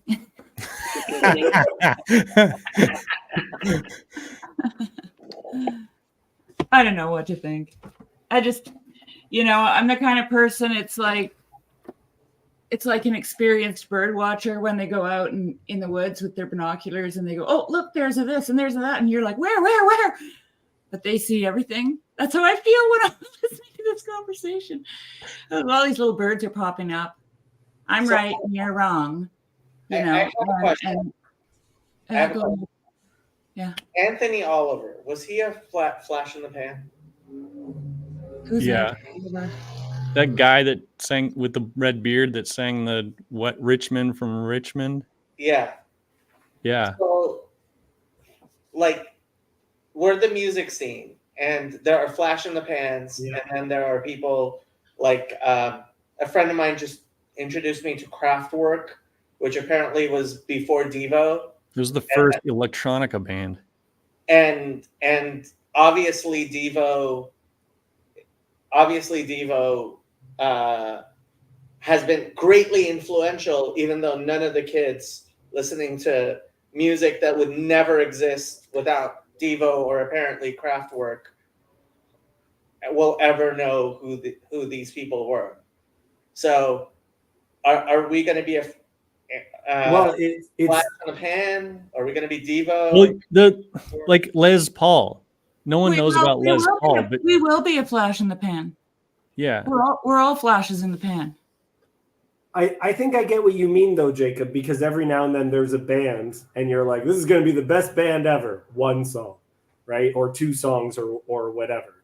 And I actually think music is a good way of understanding how some of this stuff works, because you have these like similar bands, but just because you listen to John Vervaeke doesn't mean you're going to like all the other music that's playing on this channel. And we're right, but some bands, despite the fact nobody's ever heard of them, have. Okay, so Judaism is the only thing that's not a flash in the pan, in my opinion. I know what you're talking about, Jacob. I know what you're going with. Yeah. Look, Christianity is a Jewish cover band. That's what Christianity is a Jewish cover. We're doing ska covers. It's very different. We're our own thing. We're not doing covers. We have our own stuff. We got the New Testament. Christianity is a Jewish cover band. I like it. Yeah. Well, honestly, it is. Like that's why. Like so is Islam, for that matter. Yeah. Yeah, but that's like moving from blues to rock and roll. Guys, have you heard Jesus's cover of Deuteronomy? It's really good. Yeah, I mean, there's a relationship between blues and rock and roll, but like as soon as you get into hardcore and metal, like you can hardly tell it came from the blues. Yeah. I don't know what that's an analogy to. Well, okay, so I've been trying to think about this. Now I'm just giving you guys my metaphor, which I thought about for too long. Who is Avril Lavigne? It might be someone like Dave Rubin. Avril Lavigne is an interesting character because Avril Lavigne for punks was this character that real punks absolutely hated, but brought a ton of people into the movement. Mm-hmm. Like Complicated is not a punk rock song, but without it, you don't get this flood of people who all of a sudden became interested in the movement itself. And the term a poser is very, very important for people to understand, because you have people within movements taking advantage of them while not actually being a part of them. Yeah, there's going to be a poser that makes everything popular. Right. And that they're important. They're like a missionary. Right. The more we talk about music like this, the more I regret the fact that my post-Platonic format died. I was on Spotify, people like talking philosophy, but the music was actually embedded into the podcast. And I want us, while we're having this discussion, to be able to drop in the actual songs and listen to them. Yeah, that would be awesome. And YouTube will absolutely murder us if we try that. Yeah. No, it's true. Well, I mean, punk is interesting because there was like a whole ethos with punk that was like sort of anti the corporate music world. Like it was like, we're going to put on a show, we're going to do it ourselves, we're going to play how we want, we're not going to care even if we can play instruments, we're just going to smash things. And then you know, some of that, there's some guys that are legit musicians, but it was all sort of DIY. It was done without permission, that kind of stuff. And then, you know, as soon as hair metal kind of burned out, the corporate execs were like, hey, what if we put punk rock style on the stage that these hair metal bands left vacant? And so they just put it up on the same stage. So they lost the ethos, but then the aesthetic changes. So I don't know if any of that made sense. No. It's very. I want to say first, go ahead, Dave. First, for everyone, go check out the Post Platonic on Spotify. Jacob has some really genius ideas. We're doing this just chatting that we're doing right now. Jacob he started this first. His idea around this Post Platonic, I thought it was genius. I loved it. So sometimes people are a little too far ahead of their time, Jacob. And I don't know that we need to lose that. If you people would check this out, because there's a lot of talented people, because he invited people to participate in it. He wants you to go maybe create your own episode with what you're thinking in music. I think it'd be a really cool thing for this little corner. So I don't want to lose that bit. Maybe it was just a little too early. And then also at the end, if you guys haven't noticed, I've been playing some Jess's Psalm 104 on the way out of these live streams. And if you stick around at the end, Jess just dropped a new Job music video that we'll play at the end of this stream. And go check him out at Jess Purviance and Bible Wave. Music is going to save the world there, Jess. Jess, Thanks, man. That was really good, Lance. Jess, did Must you be a lawyer or something like that. I was pretty sure I asked you if you would do an episode. Lance, you did an episode of Post Platonic, didn't you? I was going to. I never heard of it till now. My creative vibes weren't flowing. Like I totally was into it. I started to create a playlist. I will tell you, I take some medicine for bipolar, and it kicks my creativity down, to be brutally honest. And I wasn't really feeling the flow, but I've actually started to write a bit again. I like to write. So maybe those juices are coming, and because I knew it, there's a certain stage and place that I go to. Like I think in terms of playlists. Like I make playlists for very specific. Like I've always thought that way. I was the mixtape guy, so I love that idea. And again, if you guys will just go check it out, Post Platonic on Spotify, you'll see what Jacob was doing. He would talk a little, then he'd introduce a song, and then he'd say something else, and there'd be another song. It was really cool. Has Chad done stuff? Chad did one Post Platonic. I think he wanted to do another one, but he thought Sleep Token. Too many of them. He didn't want to do another one before more people did. And I did a few of them. But I wasn't going to keep on doing them over and over again myself. So it's still there on Spotify. Ryan Lewis did one. Michael Sartori did one. Gavin did one. And some of them, I mean, Felix, that episode is still one of my most proud works I've ever done, I think. Yeah. And McMo is dropping dope beats too, y'all. So McMo, if you want to drop in your link or whatever here, feel great. But I love to promote all that creative stuff.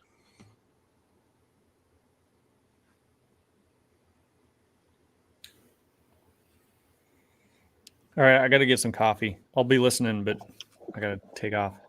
I got to go too. Jacob, I'm not doing Bible study today. Oh, no. How dare you not do Bible study today? Maybe I'll do it instead. Well, I got to do this. Look, you can do whatever you want. Yes, I can. It's actually my channel, believe it or not. Even though I don't listen to most of the stuff on my own channel, and like it goes all. It's too much. It's too much, Jacob. Yeah, it's too much for any one person to listen to. It is like a radio station. Again, like in my thinking about radio stations, where it's just like this is the radio station that plays the songs we like. But look, The radio usually plays way too much. I can't follow it all, and a lot of it I don't like. Wait, I didn't mean that as a criticism of your channel. I really like what's happening over there, obviously. I was really happy that other channels took it up, because frankly, I mean, it's Vervaeke who says it, but I completely agree with him. What matters is what will be there when you're not there. Yeah. Well, and there's an idea of like some of the greatest bands are ones that people have not heard of, but everyone who listened to that album made their own band. Like there's a couple of bands where people talk, like there's a few albums where they say, look, that album never made it big, but everyone who bought that record started a band. So there's that. Okay, I'm out too. Bye. All right. I'm glad you popped on, Jacob. So this is I've been doing internships, and that's been taking up a lot of my time. So my internships are over, and for the next 6 months, I just have a lot of classwork. So I'm gonna be back to live streaming more than I used to be. I don't know how much. And then after that, I have one more internship, and then I am actually graduating, believe it or not. And and are you going to hang out your own shingle? What are you going to do with that? I do hope that Fountain of Comfort takes off. If Fountain of Comfort takes off, I mean, I told myself if I get less than $1,000 in donations, I'm just basically gonna forget it. And I got $1,000 in donations. I was hoping for closer to $10,000 to $20,000 in donations. Frankly, I think if the Slow Corner actually got behind, or the Jordan Peterson Sphere actually got behind Fountain of Comfort, we could actually fund it as to something real. But look, I set my metrics. I said less than $1,000. I'm just going to shut it down. I got $1,000. If we'll see what happens to it. I think Fountain of Comfort is real and important. Some enough people think that it's real and important that it's continuing to function. But like, I did not get buy-in from a lot of people I was hoping to get buy-in from, including Paul Vanderklay. So it is what it is. So Anthony's asking for the GoFundMe or some other link. Let's do a shameless plug. Fountainofcomfort.org. There's a donate link right there. So here, I'll be absolutely shameless. Let me pull it up. So go ahead and put this up for me, please. Fountain of Comfort, a public resource for mental health. And these are the three things we are talking about. Donate button is nice and prominent, and you can donate. There's a not very active Twitter channel. The content on my channel that is specifically for Fountain of Comfort, there's a Fountain of Comfort YouTube channel. And the board of directors, Chairman is Yosef Yatrazin. The EO people hopefully know Tim Burkhart, who's the treasurer. Trey, my right-hand man. Jules is Father Stephen DeYoung's official representative on Fountain of Comfort's board. And Gage is one of the other counseling students who's involved. And so we are trying, if you are in the mental health field at all, please, I would love for you to join the forum. I would love for you to get involved. I know precisely why I didn't get the endorsement I asked for, Chad. Like, I know why. But yeah, if people are interested, they're interested. If they're not interested, they're not interested. What can I tell you? I think this is important. If people don't think it's important, then they won't join. That's all I can say. All right, that's awesome, and pretty much know most of the folks you're talking about there. It's all people that I gotten to know and trust. So, who don't you know? The Father DeYoung's representative. Coles. Yeah, he's mostly a lurker. Nice young man. He obviously goes to Father DeYoung's church. Yeah. And Trey, I've seen on your channel talking quite a bit. I haven't had a lot of communication back and forth with Trey. Oop. Jacob knocked himself out. He'll come on and finish that. Hello, Lance. Hello. Here he is. That I clicked the wrong thing really quickly. So Trey is kind of my right-hand man. So yeah. Music therapist near Jacob, really. On Sunday, I'm having a bunch of people over to my place. Anybody in the Los Angeles area is welcome to drop by. I mean, thank God we've started having real life people meeting together here in Los Angeles. A few, was it 2 weeks ago? Max, who is a clinical social worker who moved to Los Angeles. Oh, wow, Marcus, really? You're coming down to Orange County? That would be awesome to see you. John is coming on Sunday. Yay. So, I mean, if you're in the Los Angeles area, if you're anywhere near the Los Angeles area, it's Memorial Day weekend from 2 to 7 p.m. I'm having a little thing by the pool. I am hopefully going to have enough soda for everyone, but that's about it. Like if you want if you want to bring your own food, please do. But like, it's public and anybody who wants to come.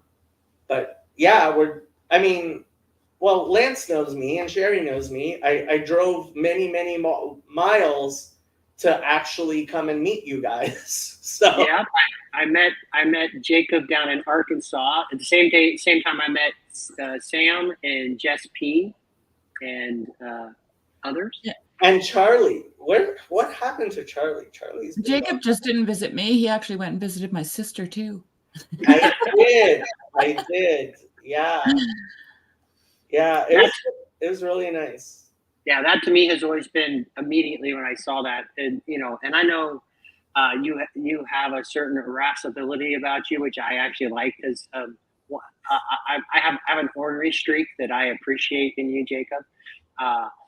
That I know can rub others the wrong way, but no. So yeah, Jacob's gone out and visited people all over the country to try and meet them in person, and then he also mentioned Max. If you guys haven't met Max, if you are in the LA area, Max is one of my favorite people I've met here in this little corner. Just a fantastic. Yeah, he was on the BOM all the time. Oh, yeah. He and I had a lot of private conversations and stuff. Yeah, I love him. He's amazing. Yeah. He's a clinical social worker.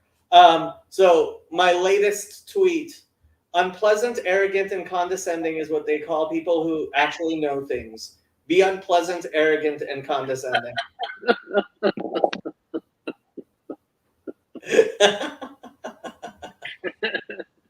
You know exactly what you're in. So this is, and Sherry had mentioned this about you. When you're being that way, you're actually doing it out of love. So what I have always said is I would never tell someone they're saying something dumb if they're too dumb to understand that they're saying something dumb. I hear you. All right. Well, McMo wants to jump on here. That just sounded arrogant and condescending.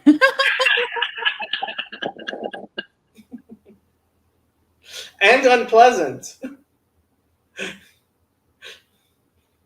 All right. Well, I'm glad, again, Jake, I'm glad you jumped on over here, and I'm glad we could cross promote a little bit and jump into the conversation. And I do think, like, when Sam came on, like, there's been this spirit of some of these, particularly these online just chattings, where I'm trying to transcend. Not that I'm actually not an ecumenist, but I am very open to other people's God of their own understanding, right? I think you can hold those two. I think you're that way, Jacob. I think you have very strongly held beliefs, but at the same time, I just have enough faith in the God of my own understanding that no matter what path you're on, He's got it. You know, if you're an honest seeker. So that's why, you know, I have strongly held beliefs, but I also just realized, just leave it up. Are you still working at that Christian school? Yep. How's it going? It's going well. Lots of challenges, lots of things. We're trying to bring a lot of transformation, just in terms of we had kind of operated in the 1990s way and trying to get us into 21st century platforms and so on and so forth. But a lot of leadership opportunities, and we had to make some very big decisions, which were difficult, but I think it'll be, you know, for the good, and some amazing people. Just really, really, really good people. So big change, moving away from family, but God was in this. I said no at first, and just was like, yeah, I'm not moving to Texas. But all my talents were needed in the organization. So have you been talking with Kale? No. So this is actually, I am in no way competent to get involved in it. But like the education piece, I think, is the most important part that the Jordan Peterson sphere / TLC is not adequately talking about. Educating our children is the most important thing we can do. And I don't think we talk enough about where education is going and how we should educate our kids, and what's going to happen with the next generation. Yeah, it's been interesting. So one of the things I used to rant about all the time before this opportunity came up was, let's leave the kids out of our craziness, right? And let's try and, so again, that whole idea around the educational piece or whatever. So, this is an opportunity, and it's a tradition. Let's just say it's a traditional stance, and they will remain traditional in that aspect.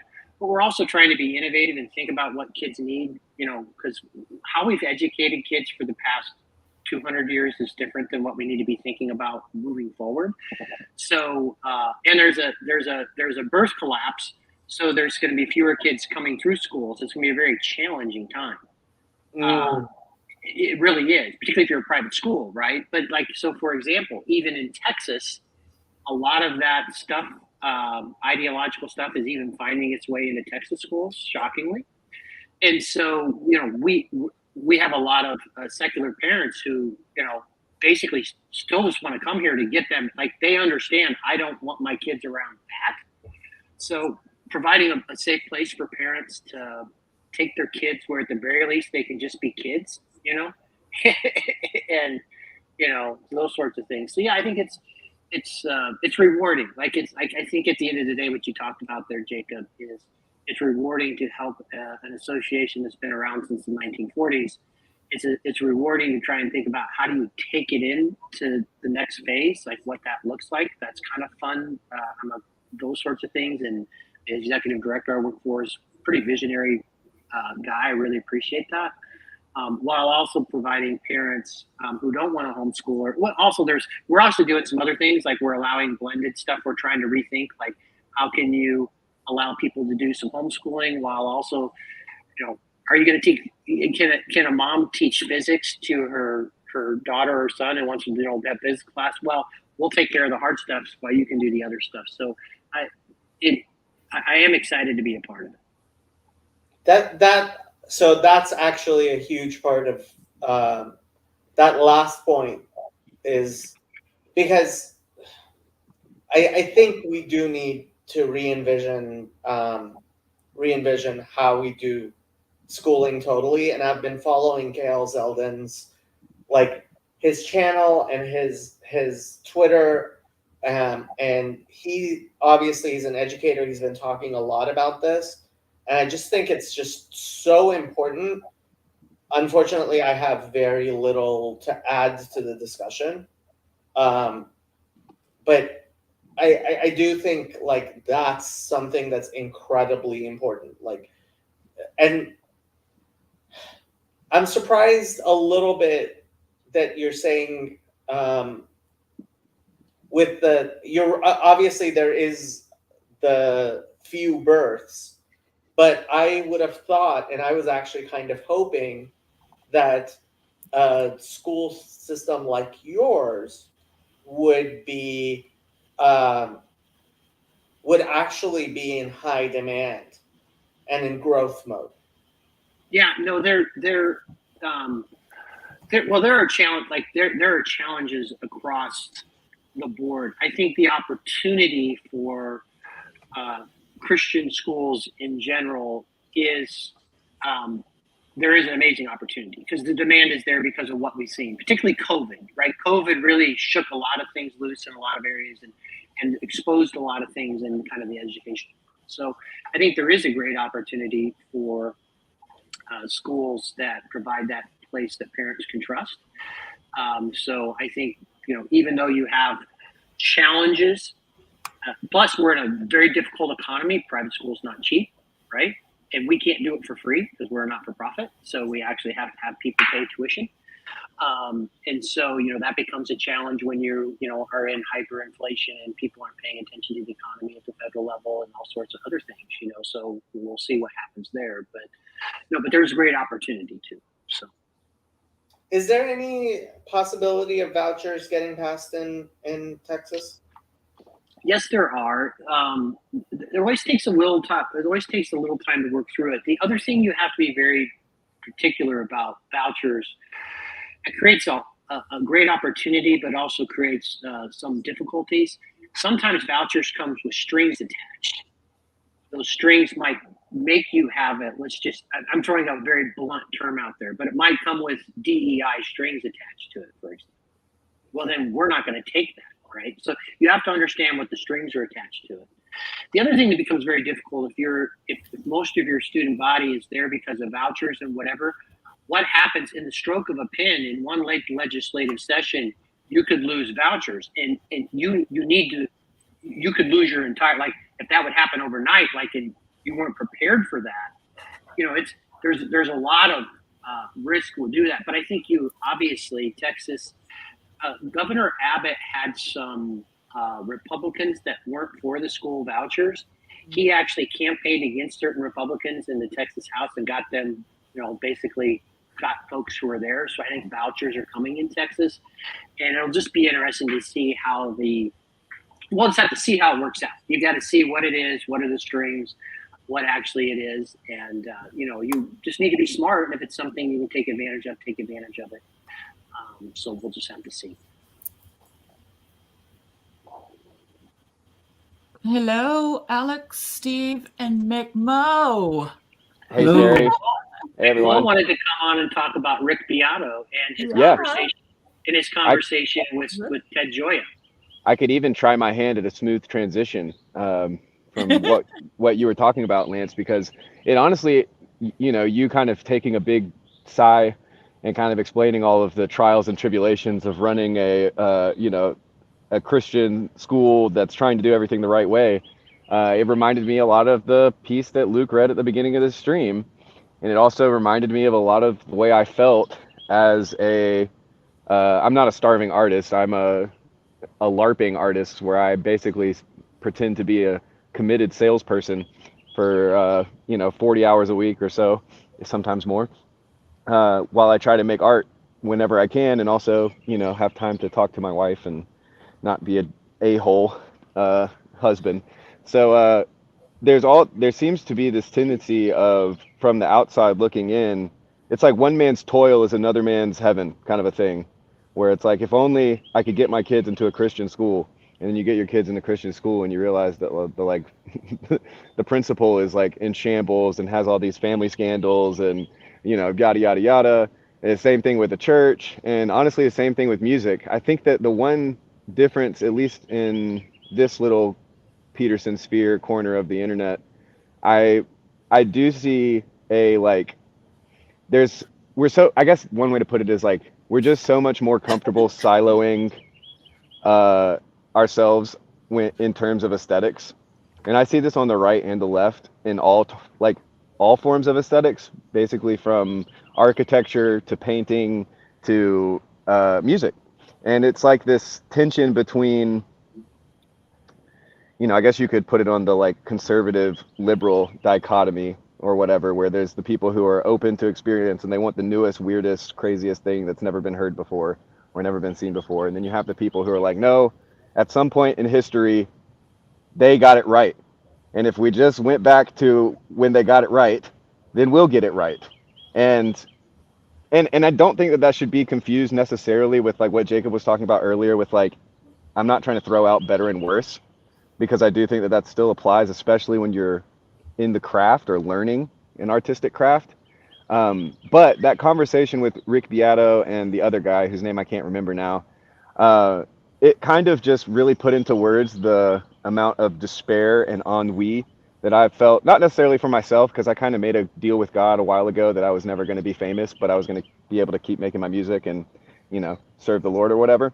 But for all of my other artistic friends, and even some just acquaintances who would really just, they don't want to be a barista for the rest of their life, but they don't have time to, you know, climb the corporate ladder and do what they think God has called them to do.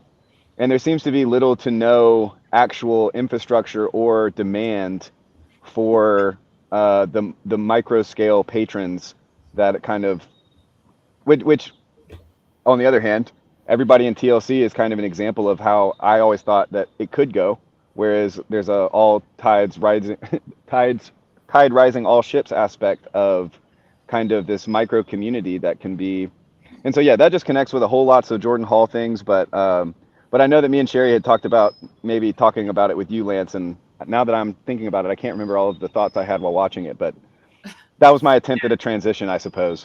Yeah. Lynn, So, play a clip. Are you going to play a clip? well, I just wanted to show it potentially, but for people, Rick Beato has a great music channel. It's wonderful, and he's had a couple conversations. And somebody also mentioned Ted Gioia has a Substack, and it's really good. It's really good. And Ted's really tuned into. He's covered music, but he also is business and stuff, and tracks cultural trends and stuff. And he's a very winsome, witty guy, very smart. And one of the things they were talking about AI and creativity, it was really good. But he zoomed out. And one of the things that I thought was really interesting that he was talking about in there was that ultimately we see these cycles, whether it's music or movie or culture, is that sometimes it takes until the end where things need to get to be so absurd that finally people realize this and then they crave something different. And I think that applies to what's happening in our culture. Like institutions and everything has gotten so absurd that ultimately everyone's waking up to it and realizing. So it gives me hope that there can actually be a cultural shift, that because it doesn't matter, like there are still those who are indoctrinated in the mass formation that Matthias and Dismet talks about. But those people are few. The people who are left in that cult are fewer and fewer. Now, it doesn't mean you're Republican or Democrat or whatever, but a lot of people are waking up to the absurdity of where we're at. The other thing he mentioned, which I thought was really interesting, which applies to us in the TLC, is because our institutions have gotten so absurd and mainstream media has gotten so absurd and the music industry has gotten so absurd, that all this stuff is there, that we're seeing the rise of the micro communities, because the macros have all lost all their trust. They're doing nothing innovative. It's there. And he saw 2024, whether it be Substack writers or YouTube channels or whatever, actually the power, the creativity, the momentum, that everything is rising up from the bottom in these micro communities. And I think we're a part of one. And we're like, as soon as he said that, I'm like, yeah, that's the TLC. That's Jacob's channel. That's the Fountain of Comfort. Like, that's all this other stuff that we're seeing. And that's where true authority is coming from, is coming back up from the ground up. Yeah.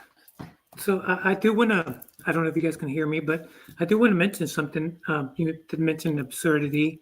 McMo mentioned music, and you guys were talking about, I think first started with Reform and different Orthodoxy and all that good stuff. And like a pendulum swinging back and forth. The minute it goes too far, it starts to swing the other way. And I think Jacob was mentioning about this this organization, Foundation for Comfort, and the mental health aspect. I do happen to be working in mental health, and Lance, you mentioned absurdity, and I guess I should be more specific. This July will be 6 years working in a psychiatric unit. It's a lockdown. So, for 6 years, I've been introduced into this world which is quite different than the normal, I suppose. And I would have never dreamed that I would find myself in such a place. But ever heard that term, be careful what you ask for? And how well back ago when I was asking God to help me change, to help me see what I needed to see, because I was so stubborn, and lo and behold, he did it his way, not the way I was thinking, and not because I wanted to end up in a place like that, but I have been in that place, and it has become my new home. It has grown on me, and I fell in love with that place. It's a different type of environment. There's such a shortage of mental health care workers, because not enough people can handle that kind of. It's a different kind of stress. It's a different kind of emotional turmoil. But I think for me, it's because of where God found me. Right? It's like the prodigal son. He found me in the mire. He found me in the worst. And that's where he dragged me out.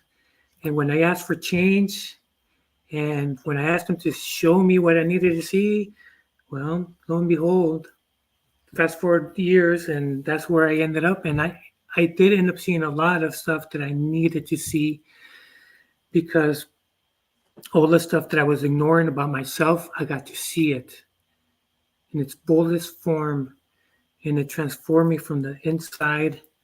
And I'm still changing. I'm still trying to improve every day. My goal is to be a little bit better than I was before.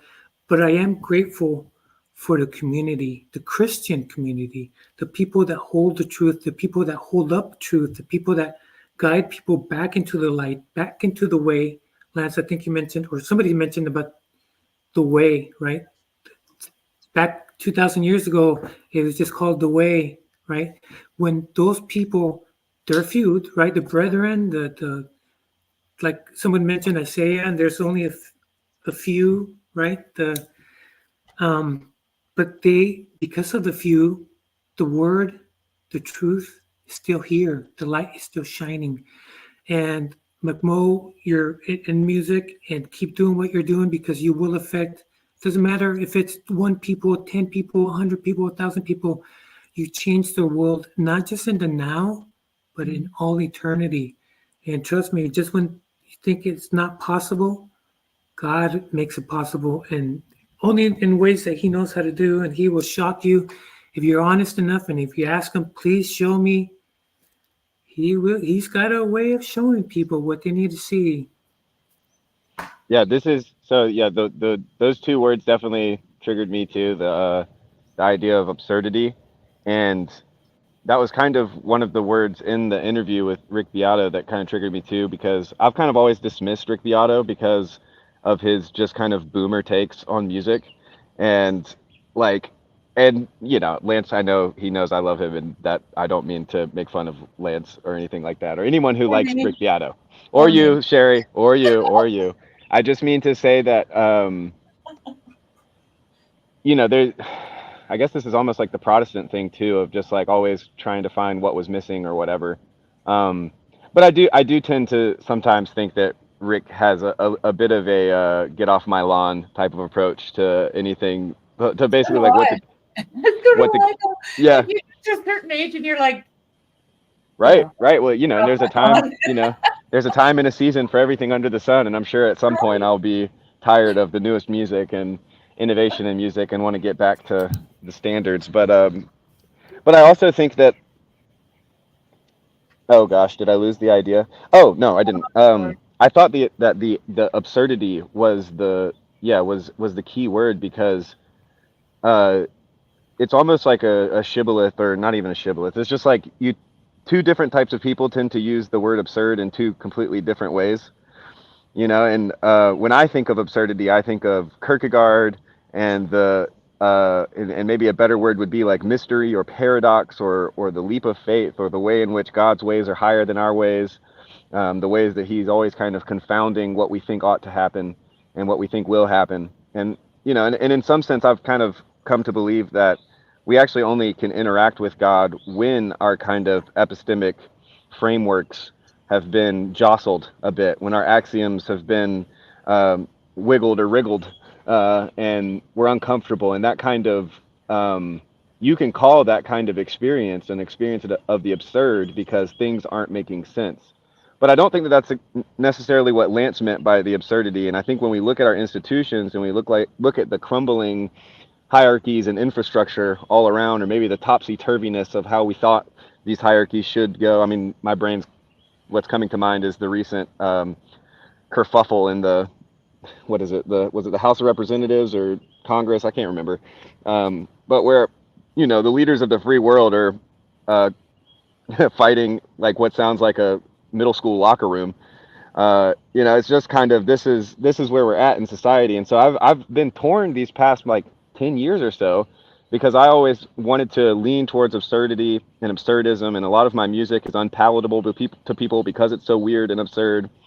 But then there's now this confluence of the fact that when we look around us at the powers that be, there's just this crumbling and this comedy of errors, this like black comedy, horrific lack of competency all around. And I'm kind of like trying to still integrate this word absurd, but when I hear people like Lance use it in that way, I'm like, no, that's not what I'm trying to be. I'm trying to be the weird person on the outskirts of a very thriving and healthy, orderly city. Weird isn't absurd. Creative in cutting edge, and that, like, that's not absurd. Like, absurdity is having the 17th Marvel's movie that we have to remake with a purely DEI cast or something. It's like, come on, like, give us. We want something creative and new. We're cursed by God. I have to go now, but I just want to contribute a thought to absurdity. Are you going, Steve? No, I'm saying goodbye to you. Oh, okay. I'm going in a minute. I just got to unload some thoughts. So about that absurd thing, what Ted Gioia was talking about was how, or I can't remember who talked about it first. Maybe it was Rick. Things have to play themselves out till they become absurd, right? So there's this movement towards absurdity that everybody just seems to be okay with, and when it's actually absurd, okay? And what came to my mind was reading Matthias Desmet's book, and he talked about totalitarian governments. They also move towards the absurd. So you can look at Stalin, for example, right? Where things start out kind of somewhat logical, and then they move into this absurdity. But what's really fascinating about that on a psychological level is that the absurdity actually becomes ritualistic. So it fills in a void for ritual behavior in human beings. And the more absurd, the more they participate in it. Which, like it's just, he gave the example, I'm not sure, maybe it was in Iran. He spoke to a woman who was there and watched it happen, of how a mother hung a noose around her son's neck and watched him hang because she thought she was doing something good for the government, like for the party or for the ideology or whatever it was, right? Like for Matthias, that was like the most absurd act that a human being could commit, right? Was to kill their own child.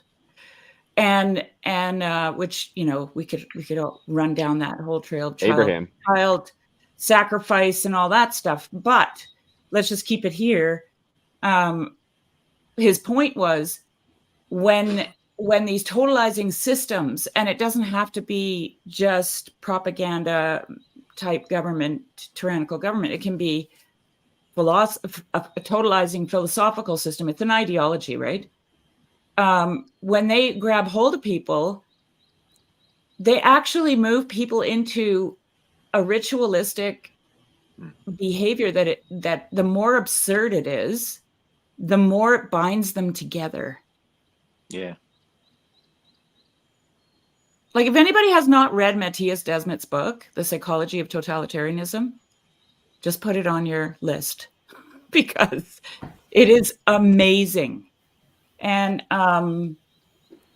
yeah. So, and of course we can look at Nazi Germany. That's the perfect example, right? Like, or just Spotify. It's terrifyingly perfect. Yeah, Desmond Matthias was in a Tucker Carlson interview. Yeah, I watched that. Yeah. Yeah. So if you don't like to read. Yeah, but he's got actually way better interviews all over the internet. Oh yeah, yeah. It's on Audible too. Audible. But his face will be easy to find and then recognize other places. And yeah. His book is on Audible for those people that like to hear. It's on Audible. And it's well read. And so what's interesting about Matthias is is that he his antidote to this kind of mass formation is what he calls it. He does not call it mass psychosis because he thinks that does a disservice to people who actually suffer with psychosis. Insulting to us, yes. But his antidote is truthful, honest, integer speech in love. It has to be in that order. Truthful, honest, integer. So you speak from your heart in love to one another.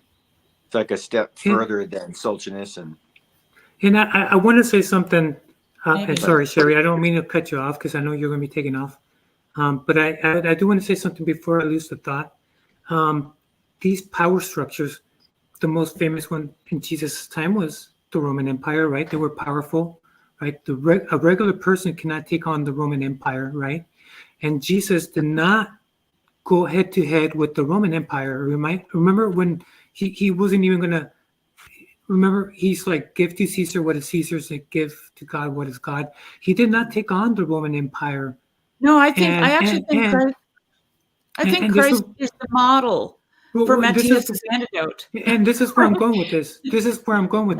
You don't have to buy. So yes, we're in a warfare, but you don't have to think like you're going to take on the government or the beast system of the world.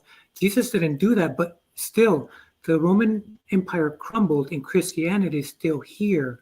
And there was the battle was fought in two different ways. One was with love and truth, and one was with power and corruption and whatever it is, with might, right? All that stuff. So two powers fought in two different ways.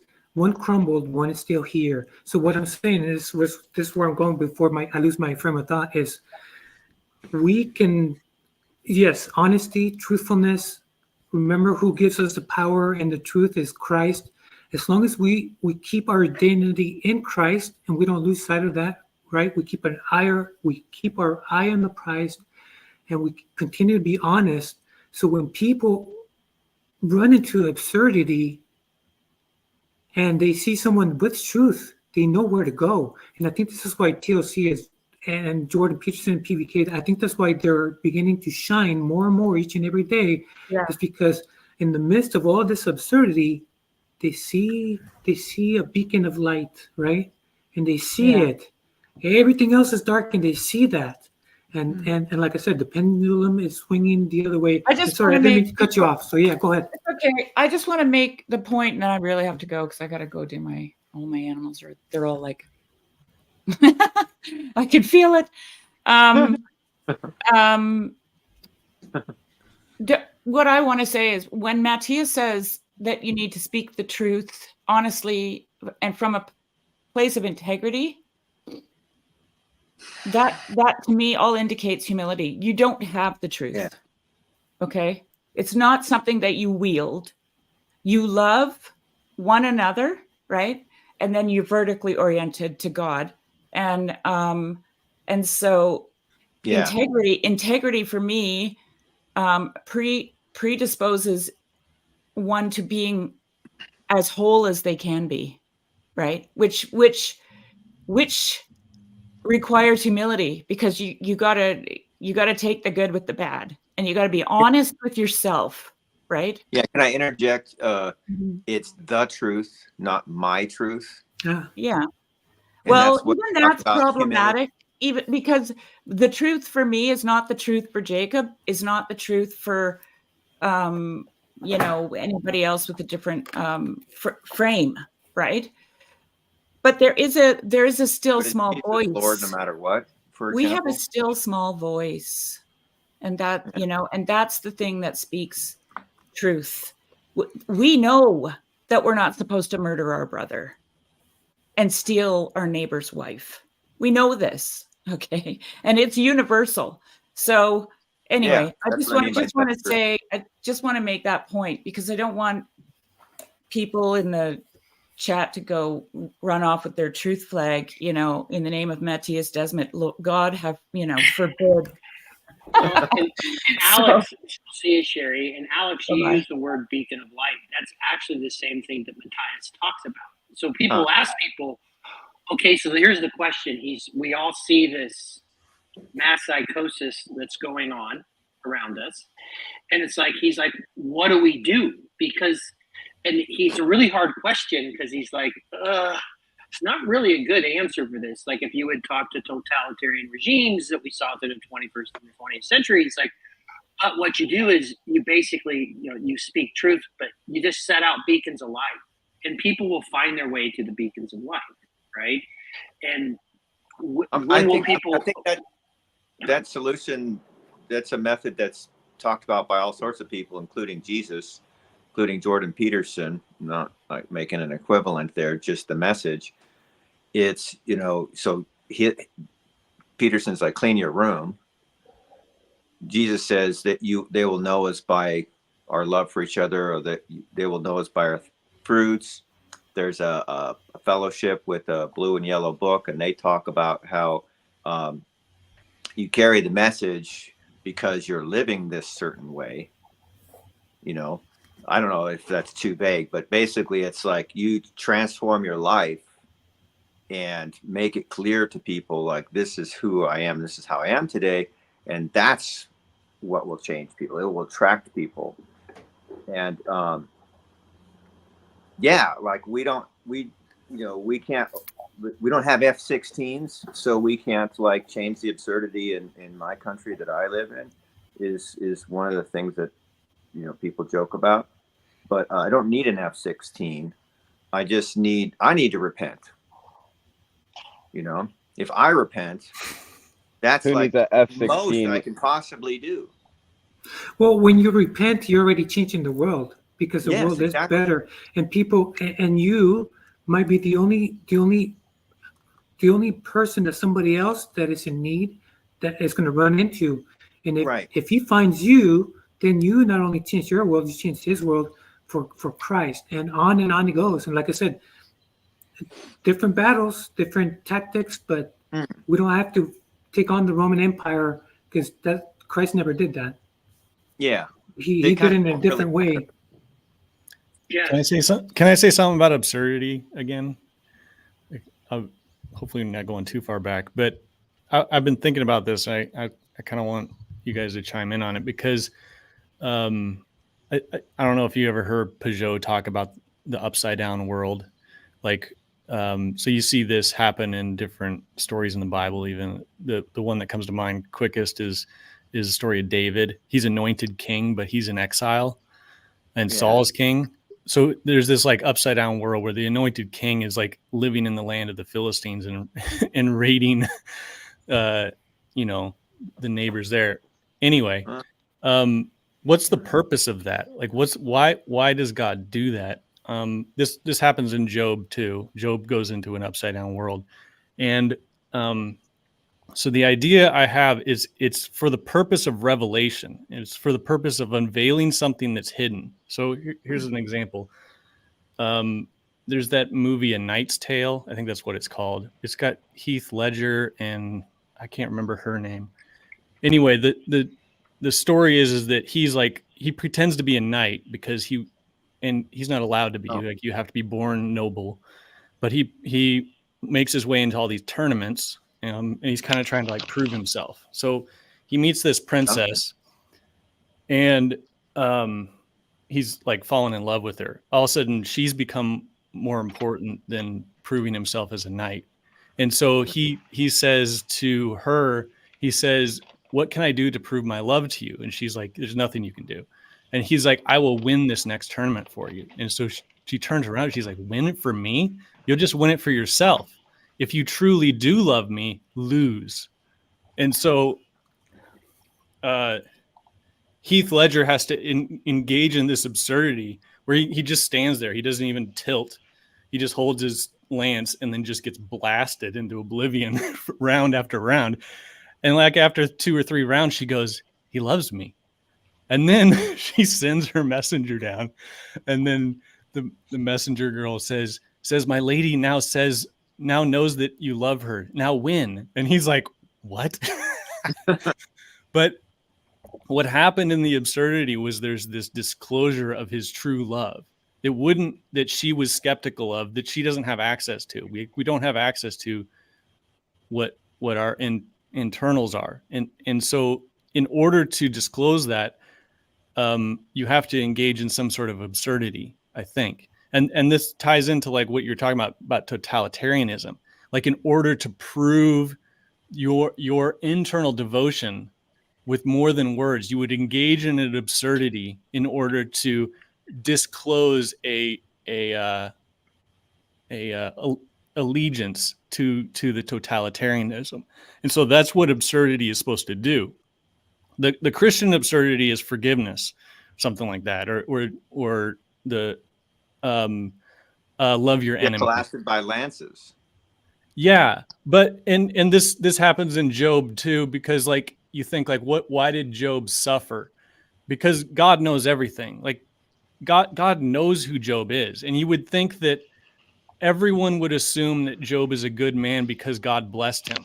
Because like, who would be blessed as much as Job if he wasn't just like a really good man? But Satan comes and levels the accusation. He's like, the whole thing's corrupt.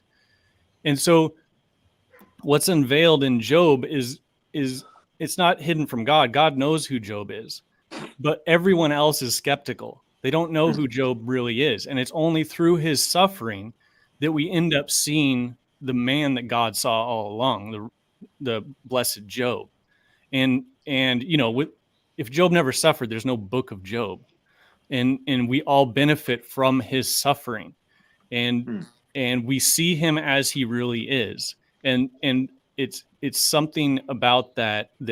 So there was one church father that said Job was beaten with a rod in order that his fragrance may be spread more widely. Well, we're still talking about him. And how many thousands of years has it been? I do want to mention what you said, because it is important, and the Book of Job is important for a reason, because it's something that was disclosed that wouldn't normally be disclosed. But so I guess how to explain this from what I learned in the mental health portion to Christianity and how the world system is and the enemy tactics is. So I'm going to try to see if I can mash all those to one concept. So here we go. Okay, so there's been an experiment in psychology where it's called, I guess it can explain what mass psychosis is and how it becomes what it is, right? The absurdity, where the experiment is to get a bunch of paid actors and they have one person that's not an actor, right? So they don't know what's going on. And these actors are going to all agree on the absurd, on the lie, right? They say, oh, which is the shortest line, which is the tallest line or whatever. And they all the actors choose the lie. And the person that can see the absurdity doesn't want to look foolish because everybody else is like saying, what gives, right? And so they submit because they want to save face in a way. I don't know what you want to call it. I don't know. I can't say I know what they're thinking, but I could only assume that they conform to the masses, to these paid actors, right? That's the psychology. Who's gonna stay true even when everybody says the wrong thing, right? Or when everybody says the wrong thing. But the experiment proves that many of us fold. Many of us fold to the absurdity, and we go along. Oh, yep, I go with whatever they say, right? So how does that play out in the world right now? Where most people that don't know the truth, they yield to the mass psychosis because they don't want to be left out. They want to, right. Everybody says that's true. I guess that's true. And before you know it, this is where we end up. And it goes back to the importance of truth. So what you're talking about is the Asch conformity experiments, I believe ASCH.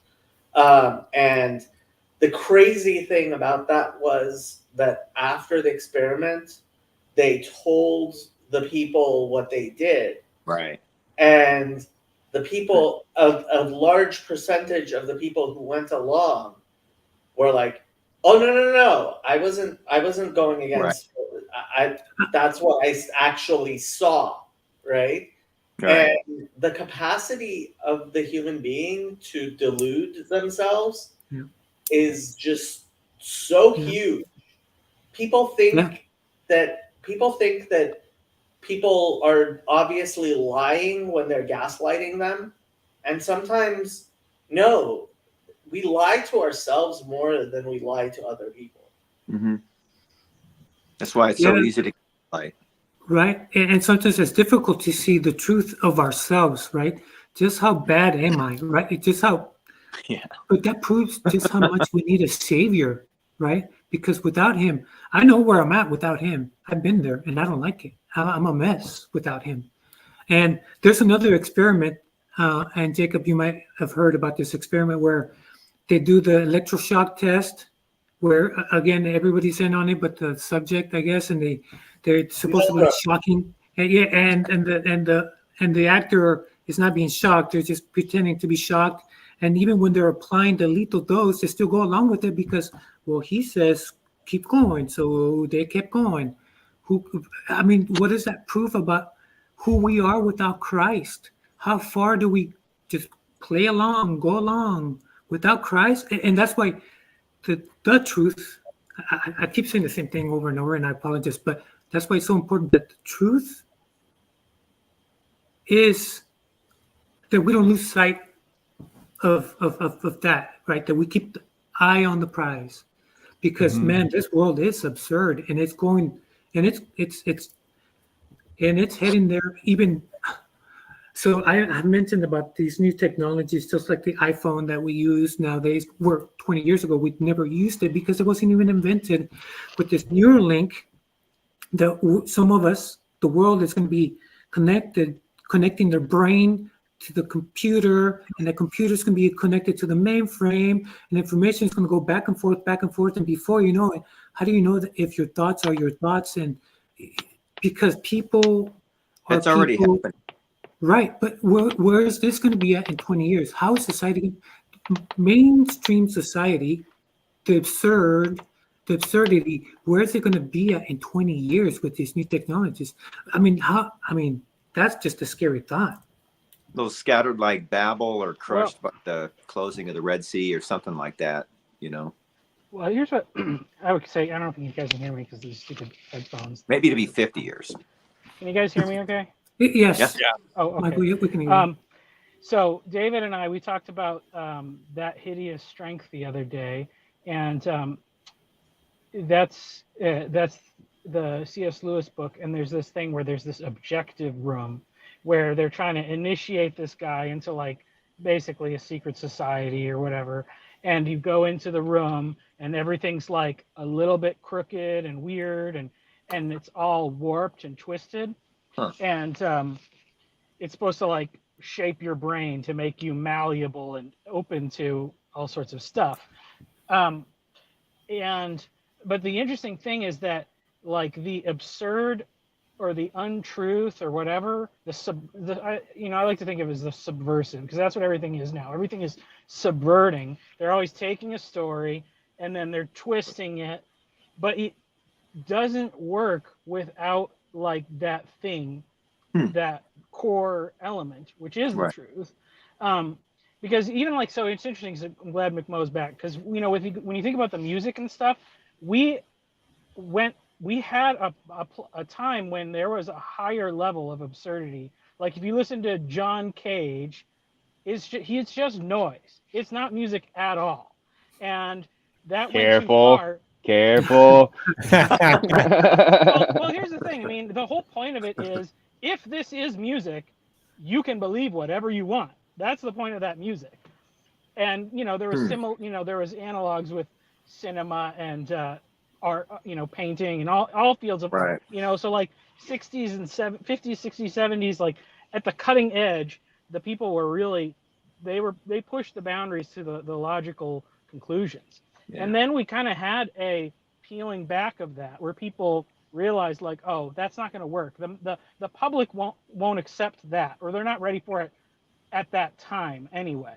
So then they realized, well, okay, so if we bring back the 4/4 beat and the familiar chord progression, well, then we can just mess around with other elements of it and slowly increase like that level, like the frog boiling in the pot of water. Change the lyrics, Yeah.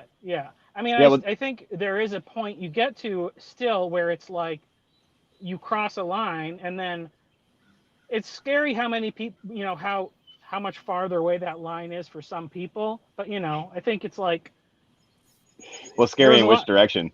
Well, I have to say the boiling frog thing drives me crazy, because they've done the experiment, and every single time, no matter how slowly you bring up the heat, the frog jumps at the exact same temperature. Okay. You can do it. Turns out frogs just don't like being in pots. Well, that's the point. That's perfectly illustrates the point I'm trying to make, is that you cannot use absurdity all the way to like lies, unless you wanted to believe the lies. This is why I'll never forgive the French for what they did to my boy Kierkegaard and his concept of the absurd. Because when people use the word absurd, they immediately just mean chaos instead of order, or things that don't make sense as opposed to things that do make sense. But I want to agree with, and this is what I was about to say when the demons caused my other phone's batteries to die, when Jess was talking, because like the more and more that I've thought about this and sat with it, the more I really, really vibe with what he was saying in terms of, I'm like, and maybe Jacob will like the first part of this sentence and hate the second part, but like Christianity to me is the most absurd religion that has ever existed or probably will exist. And that's the reason it's completely true. And like, so that being kind of one of my, I wouldn't put it at the level of core axiom. It's just more so when I look at scripture, when I look at the lives of the saints, when I look at the lives of believers, you see this constant motion, like Jess is talking about, with Job being the most holy man getting it the worst, with Christ saying, take up your cross, but your burden is light, with Abraham being called to sacrifice like in the story, the Knight's Tale with Heath and all of the 90s music or early 2000s music, like that again is awesome, but it also, like, that's just Abraham, right? Like, you have to sacrifice your son, and he's silent all the way up Mount Moriah, and it's not till the very last moment that a goat is provided. And so, like, all of these things to me point to us needing either, like, in it, I'm not one to kind of police language. So if you prefer me to use the word paradox or mystery, like, I'm more than happy to do that, or miraculous even.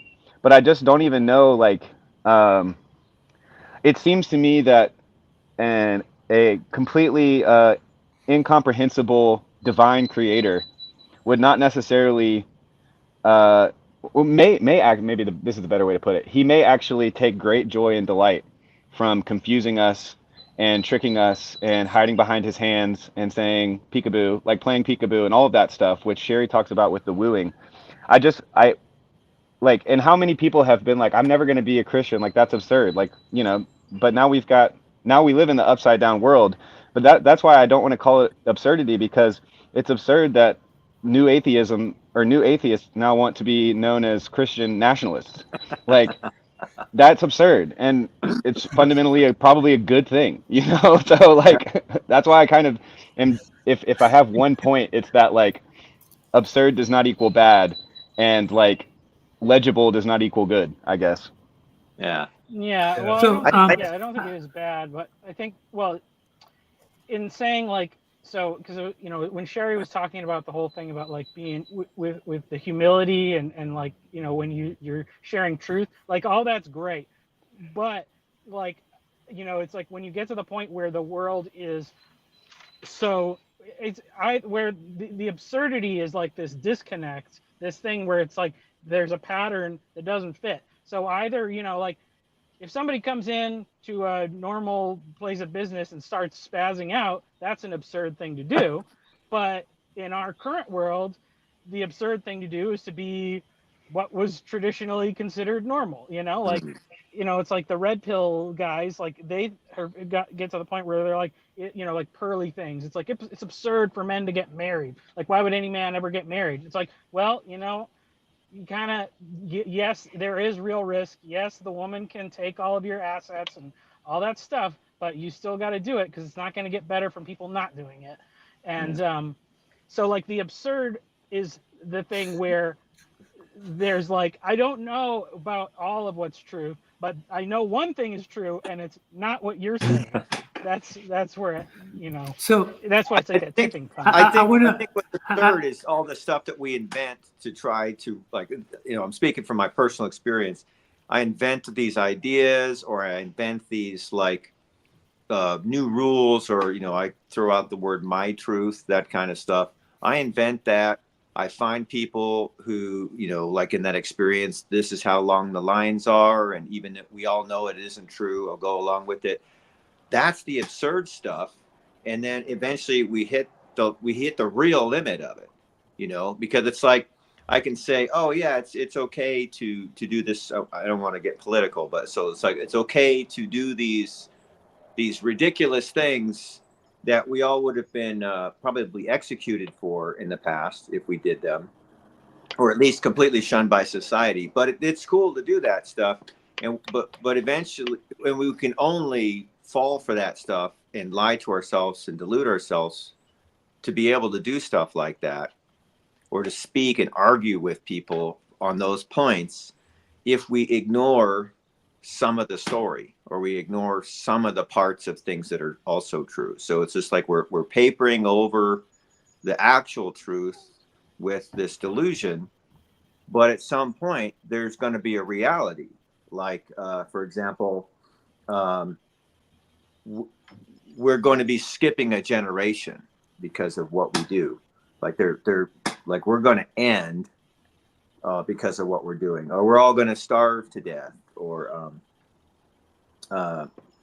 we're going to turn out like we'll be self-satisfied in our pride, but completely unhappy and alone. So like the reality is going to actually hit us regardless of what we tell ourselves. And so I think the thing that seems absurd, like what it says in the Bible, which, I have a hard time with that still, but that's the stuff that seems ridiculous. Or like, oh, I want to overthrow the Roman Empire, so I'll clean up my room. That seems totally dumb. But in fact, it turns out, if we look at history, that's the stuff that's always been right. And all my other stuff, the things that I think I should do, are totally wrong. That's what's absurd. And it's been very frustrating to like find that out again, because I already found this out 20 something years ago. Like, oh, I'm the one who's in denial. I'm the one running from the truth. But I keep finding myself in that same position. And that's why I'm on this call, because it's like, I've been totally wrong again. I want to say something real quick, if I may, Steve. Yeah. So we are in this absurd point in time where nothing makes sense. And I'm talking about the, mainstream, right? The world, yeah. And it's frustrating, obviously. And I remember, I think Luke Thompson had a little short, said something like, how do we deal with difficult people? And I think David also mentioned his frustration about dealing with difficult people. And the more the world gets absurd, the more frustrating it is to try to have meaningful interactions with people, because it is frustrating, right? How do you deal with difficult people? And maybe it's going to sound absurd, pun intended, to say this, that it is most important that we figure out a way to communicate in a very respectful way, in a very loving way, in a very patient way with difficult people. But we must also understand, just like Jesus says, that we have to be cunning, but peaceful, right? But gentle as doves, right? And to not cast our pearls, right? So we don't get trampled on and all that stuff, because we do have to be careful. Now, there's something that I'm going to mention here, and I apologize because I always hate bringing this. I always hate talking about this because it is difficult. Okay, here we go. There is a terminology that went away. It is no longer in the DSM-5 when it comes to mental health, okay? And people are still talk about it, but not in the profession. It's not spoken about. You won't see a diagnosis, but we will still encounter people, difficult people, extremely difficult people. But sometimes what's funny, sometimes we encounter the opposite of difficult people, very charming, very witty, very intelligent people, and then they're the con man. Yeah. And you end up had. So here we have two aspects, and I'm sorry, because this is, I always try not to go here, but here I am. I want to mention two different type of people that we should be aware of. Yeah. They're rare, but nonetheless, the con man is real, okay? And he's very intelligent, because if you knew he was a con man, you wouldn't be had, right? And then you have the other person that is extremely dangerous because he is a psychopath. And that term is no longer used in the literature, in the DSM-5, you won't find that, right? But they're still out there. And so how do we know what's a regular person being difficult to the extreme rarity of a psychopath? And then on the other hand, you have the other extreme of pleasant, charming, witty, and he's a con man, right? Mm-hmm. So it's like, if God is going to prompt you, if you have the Holy Spirit guiding you, and you receive a prompt, please be prepared. So whatever Jesus meant by fasting and prayer, and that has to be done ahead of time, I'm assuming, but when the Holy Spirit gives you a prompt and you have that intuition, like, hey, do yourself a favor, walk away from this person. I think it's best to follow that prompt and be like, okay, it looks like I gotta go, because I'm telling you, You don't know if this person is a con man until you're had, and then you don't know if someone's a psycho until you end up injured or dead, right? I mean, right? I mean, they're rare. Very close They to are people like rare. that. They are rare, though. They are rare. I think that the answer to both like, you know, very crafty narcissists and less crafty psychopaths is simple, but it's absurd. No, but it's I'm gonna absurd, push you know. back. It's love your enemy, love your neighbor, and love No. your enemy. And sometimes no. There's a distinction. There's a distinction. not the answer, but like, isn't that not? Are they not worthy of the title enemy? Trying to love a psychopath is not going to do you any good. How I does just God do have it? to look this up because I do have my DSM-5 here. I was about to make a joke that you pulled out the DSM-5 and started looking for what was taken out. That's so funny. Well, I mean, they just renamed it antisocial personality disorder, and that's what they do. They rename things. Yeah. But things that are true, are eternal, are there, right? And yeah, you have to love your enemy. Surprise, surprise, Jesus was not inventing anything when he said that. It actually, if you actually open up that part of the Bible that the Christians threw away, called the Old Testament, like all the stuff he said is actually there already. Christianity actually, as far as I understand, looks at the Old Testament and says, like, so what Jesus is saying, that they've been saying this all along, and he's just like fulfilling Depends it. which Christian you ask. Okay. Well, yeah. Okay. Sure. But all of that aside, sorry. In order to love someone as your enemy, you have to realize he's your enemy. Oh yeah. Yep. Absolutely. And I also, you know, like, what does it mean to love somebody? So when, you know, is it loving a child to like grab them and pull them and like pin them to the ground? Is that love? Well, if they're trying to run into a highway, yes, it is. I'm going to say something. I'm going to say something because I don't want to diminish anything Jacob said or anything any of you guys said. So please bear with me for just a second. And I'm going to, before I say this, I'm going to say this. I do believe that the Holy Spirit will prompt us saying, hey, this is where you walk away, right? Don't cast your pearls. This is where you're like, ooh, disengage. And that's okay. He says it's okay to do that, right? It's okay to do that, to disengage. But okay, so yes, Jacob, we are supposed to love our enemy. Yes. But here's the and these extremely difficult people where it seems like they're going to reject God no matter what we do, right? And we don't decide who decides. You know, we don't play that role, right? Who is going to be born again? We don't have that. We don't get to decide. But if someone is committing a crime, so we've heard these stories where this person grabs a backpack and they put all these guns and they just go into a school, right? Okay, if that person is an enemy of humanity, not just of Christian, of humanity, I mean, what do we do then? Do we say, hold on, let me say nice things to you while you gun down everybody here, right? We treat them like Christ, and we execute them. At that point, what would be the most loving thing to do? Who do we protect? Do we protect the innocent people that are getting gunned down, or do we protect the psychopath killing everybody? It's a hard question, and I don't have the answer. I just have guesses. But they're rare. Protecting doesn't. Love and protection are not the same thing. I mean, you know, like there was that school shooting not too far from where I live in Uvalde, where the stupid cops were too scared to go in there for their own safety, and they should have died, and them dying would have stopped kids from dying. Right. And that's sometimes a way that you love your enemy, by becoming if you're in the position to be the victim and it prevents somebody else from doing it, you know, that's a good thing to do.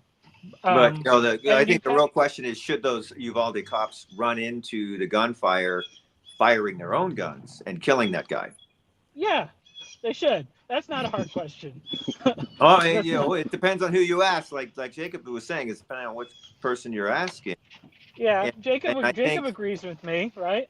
Well, Oh I yeah, think I mean, would, but it's like, so but depending on which Christian you ask, you well, know, or at least okay, but post facto, it's like, oh, should we, you know, paint murals of this school shooter because poor school shooter was oppressed, you Yeah, know? well, I think that a lot of people who think that it would be absolutely wrong to be the person in that position, God providentially keeps them far away from those positions, Hope so. because I gotta. Yep. their conscience would be far more plagued if they could have done it and didn't than to never be in that position. So Right. Michael getting back to work is triggering me. I have to also get back to work. Enjoyed the yeah, conversation. See you guys go ahead, later. Matt. Before you Drive, go, I just want to say, let's ask God to put a hedge of protection around us, our family, our community, and all that good stuff, because He can do a whole lot more than what we can do ourselves. Thanks, Memo. Yeah. Bye, guys. Amen. All right. who's actually running this stream? Steve, is that you? I don't know. Lance is still around. Okay, I'm like wondering, like, is somebody still on stream here? Alex, Mike left. I wanted to ask him about the Tecton School, but Alex, you said you're working on you're working in a locked facility, detox or psych? No, it's a behavioral health. So we get a little bit of everything. Okay. Yeah. So is it a crisis unit?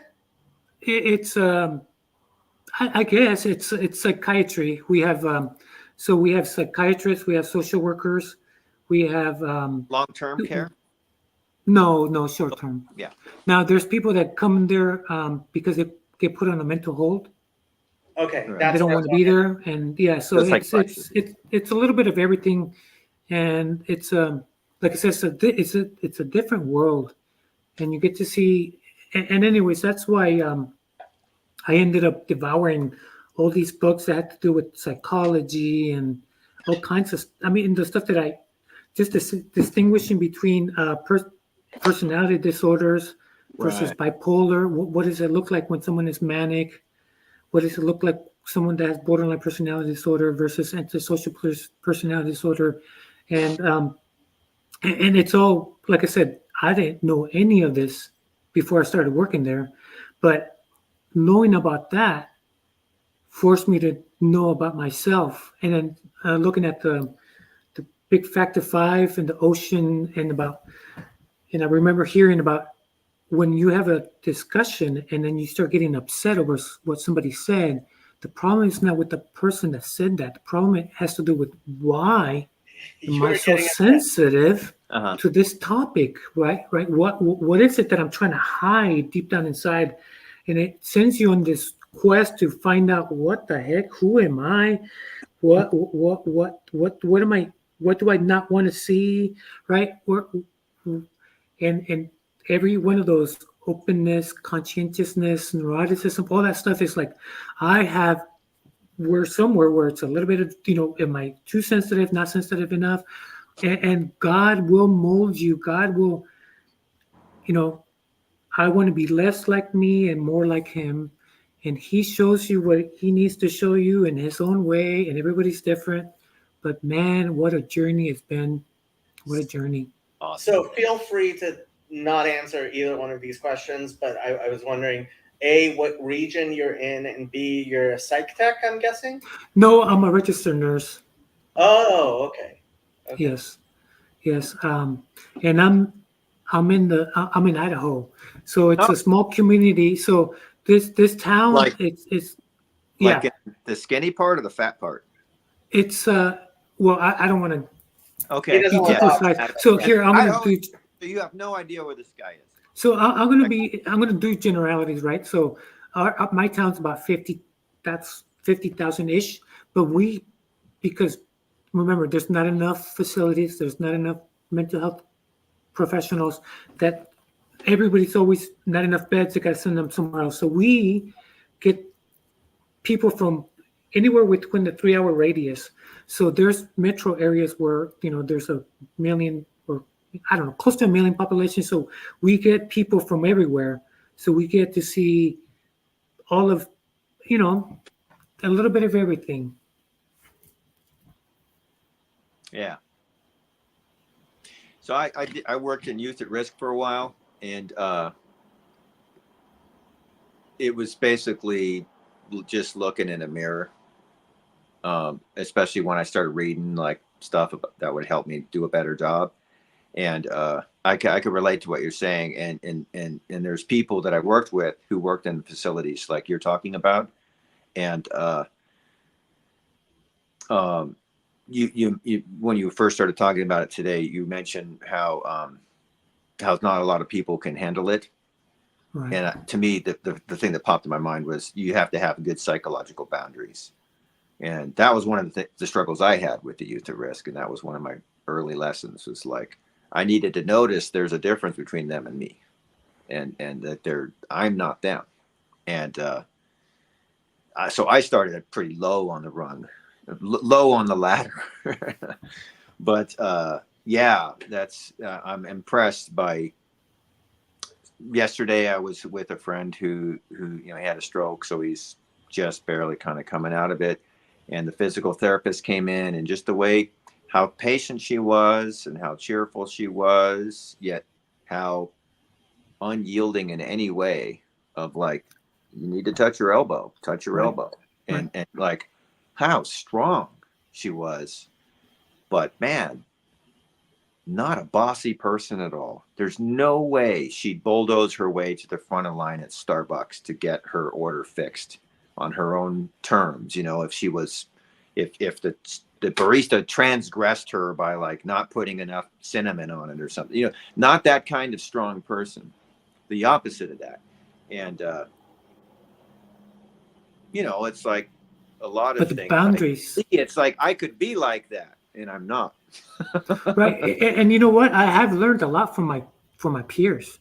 We have occupational therapy, and they do their own thing. Everybody has their own specialty, and man, it's learning from other people.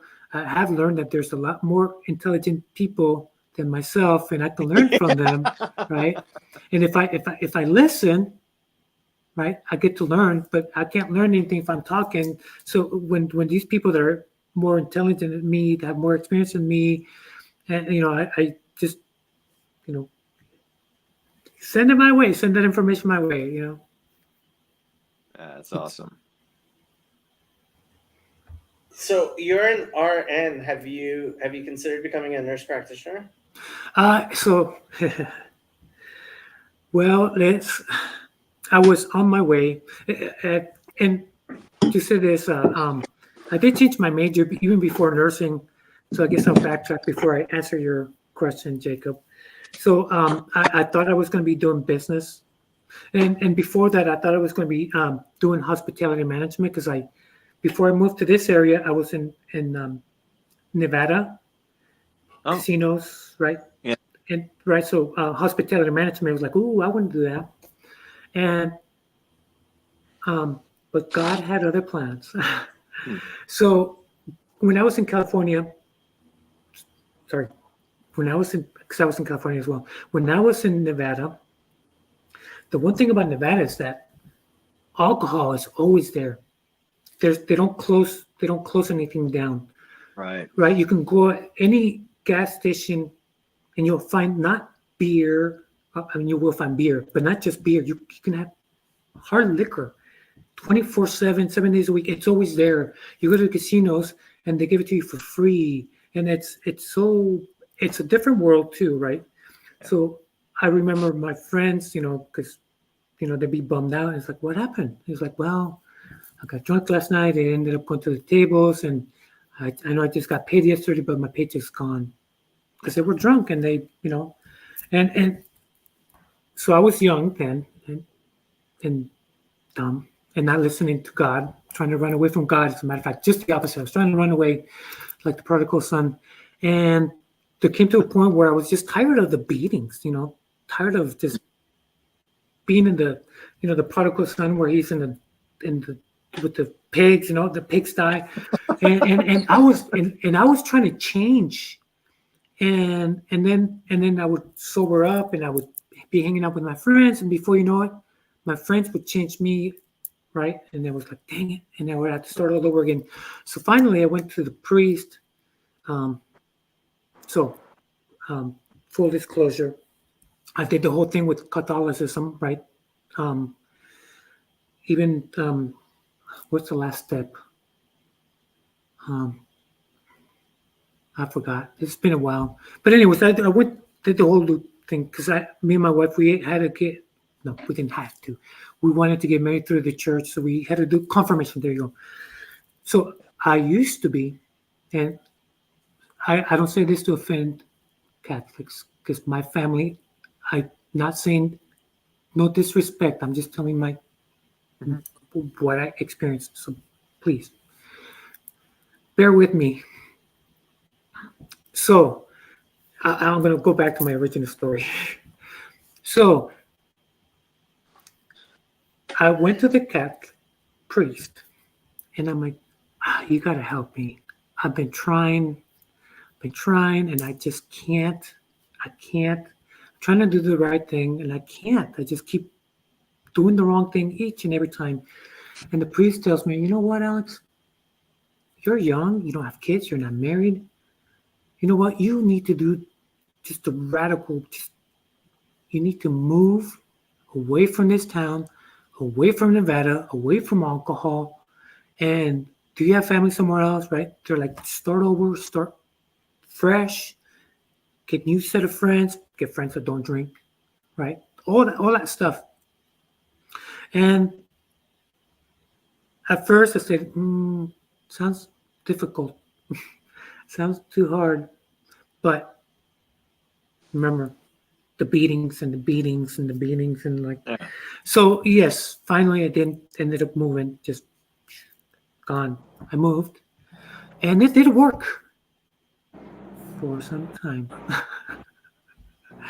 For some time, I was like, boom, I'm sober, I'm clean, all right. But here's, I don't say, I'm not going to say this to offend people, but I would be going to church and they would feed me this one verse and all that good stuff. But for me, for how messed up I was, so I'm just saying for me, that was not enough. That was not enough. I was still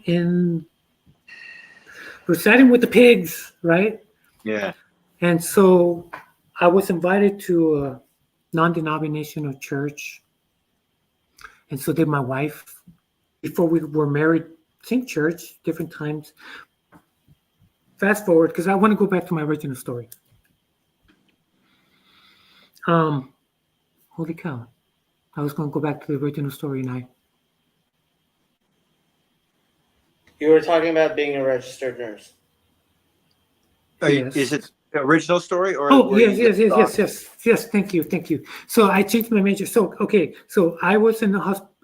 I like the hospitality thing. I was thinking maybe I was going to major in hospitality management.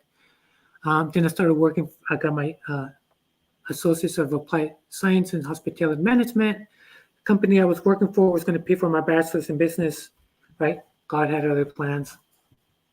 2008 happened, and I was transitioning, and then I saw what management was doing with the layoffs. They were what they had to do, and they were like, man, they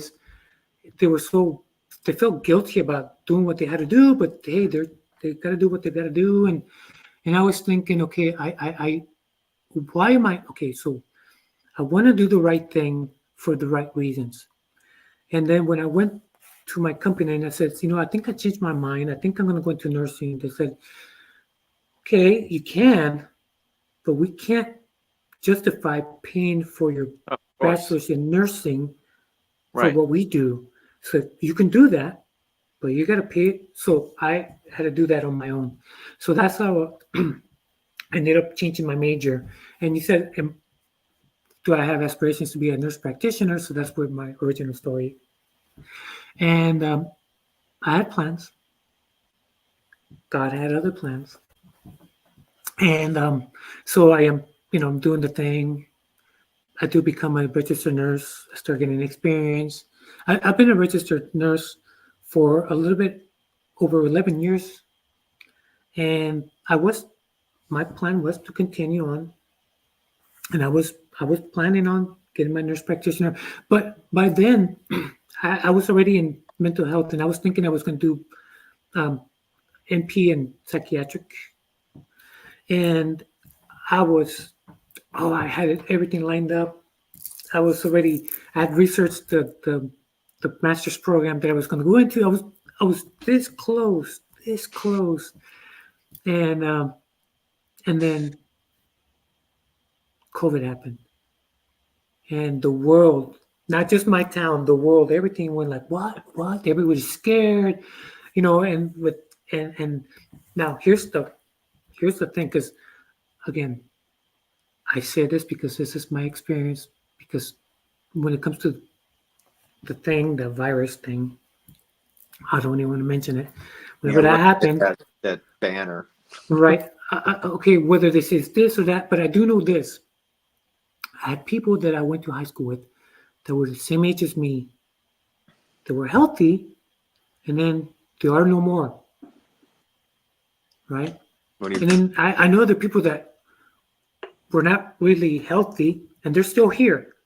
So nobody knows. It's like, it's a big mystery, right? Why some people passed away and some did not, right? Healthy people in their 40s gone. What? Somebody in their 30s died. What? Right? So yes, I was thinking about doing nurse practitioner school, and then everything locked down, and I didn't even know if I was going to be able to keep my job. Things were moving so fast. We had different. You mean you kind of lost faith in this thing that you were doing? I think he's saying that he refused to take the job. Well, yeah, no, but I mean, not just.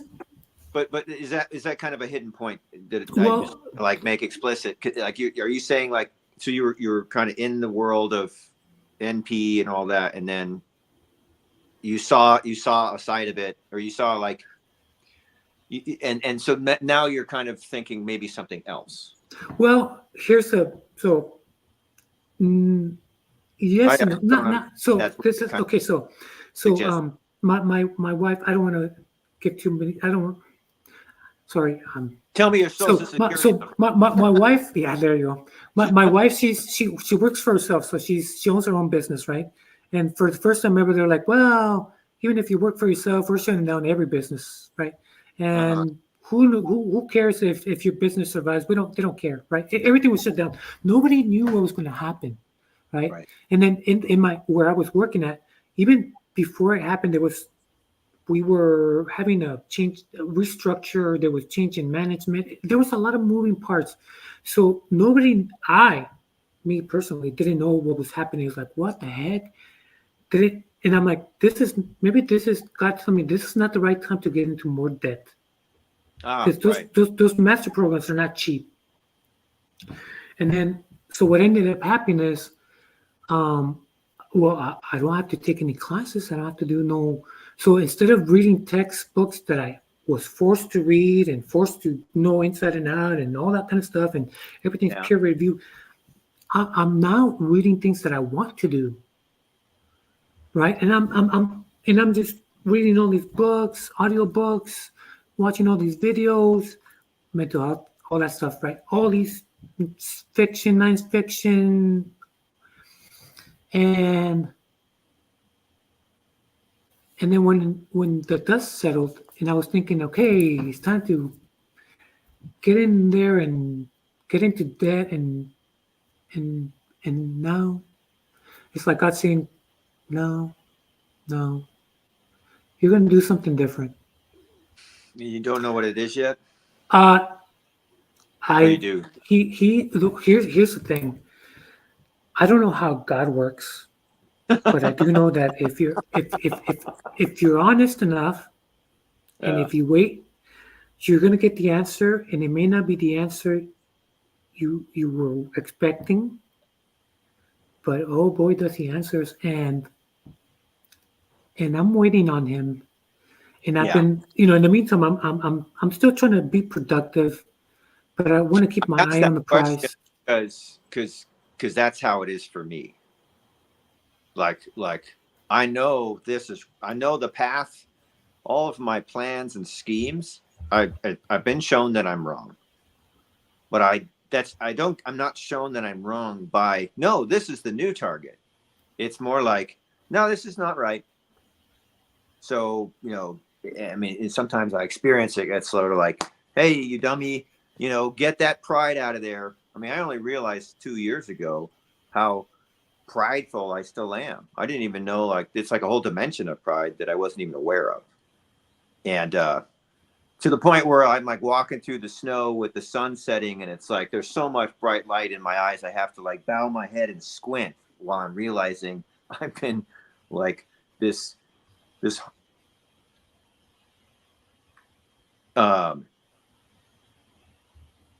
super defiant, angry, self-centered, justified person.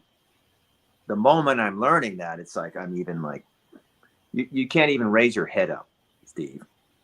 Just like keep stumbling through the snow while I'm communicating this to you in no uncertain terms. But I had no idea what that meant, And then anyway, yeah, and maybe it didn't mean anything. Maybe it's just my own metaphor for it. But all I know is, from my personal experience, I'm shown that I'm on the wrong path, and it takes a while to find the right one.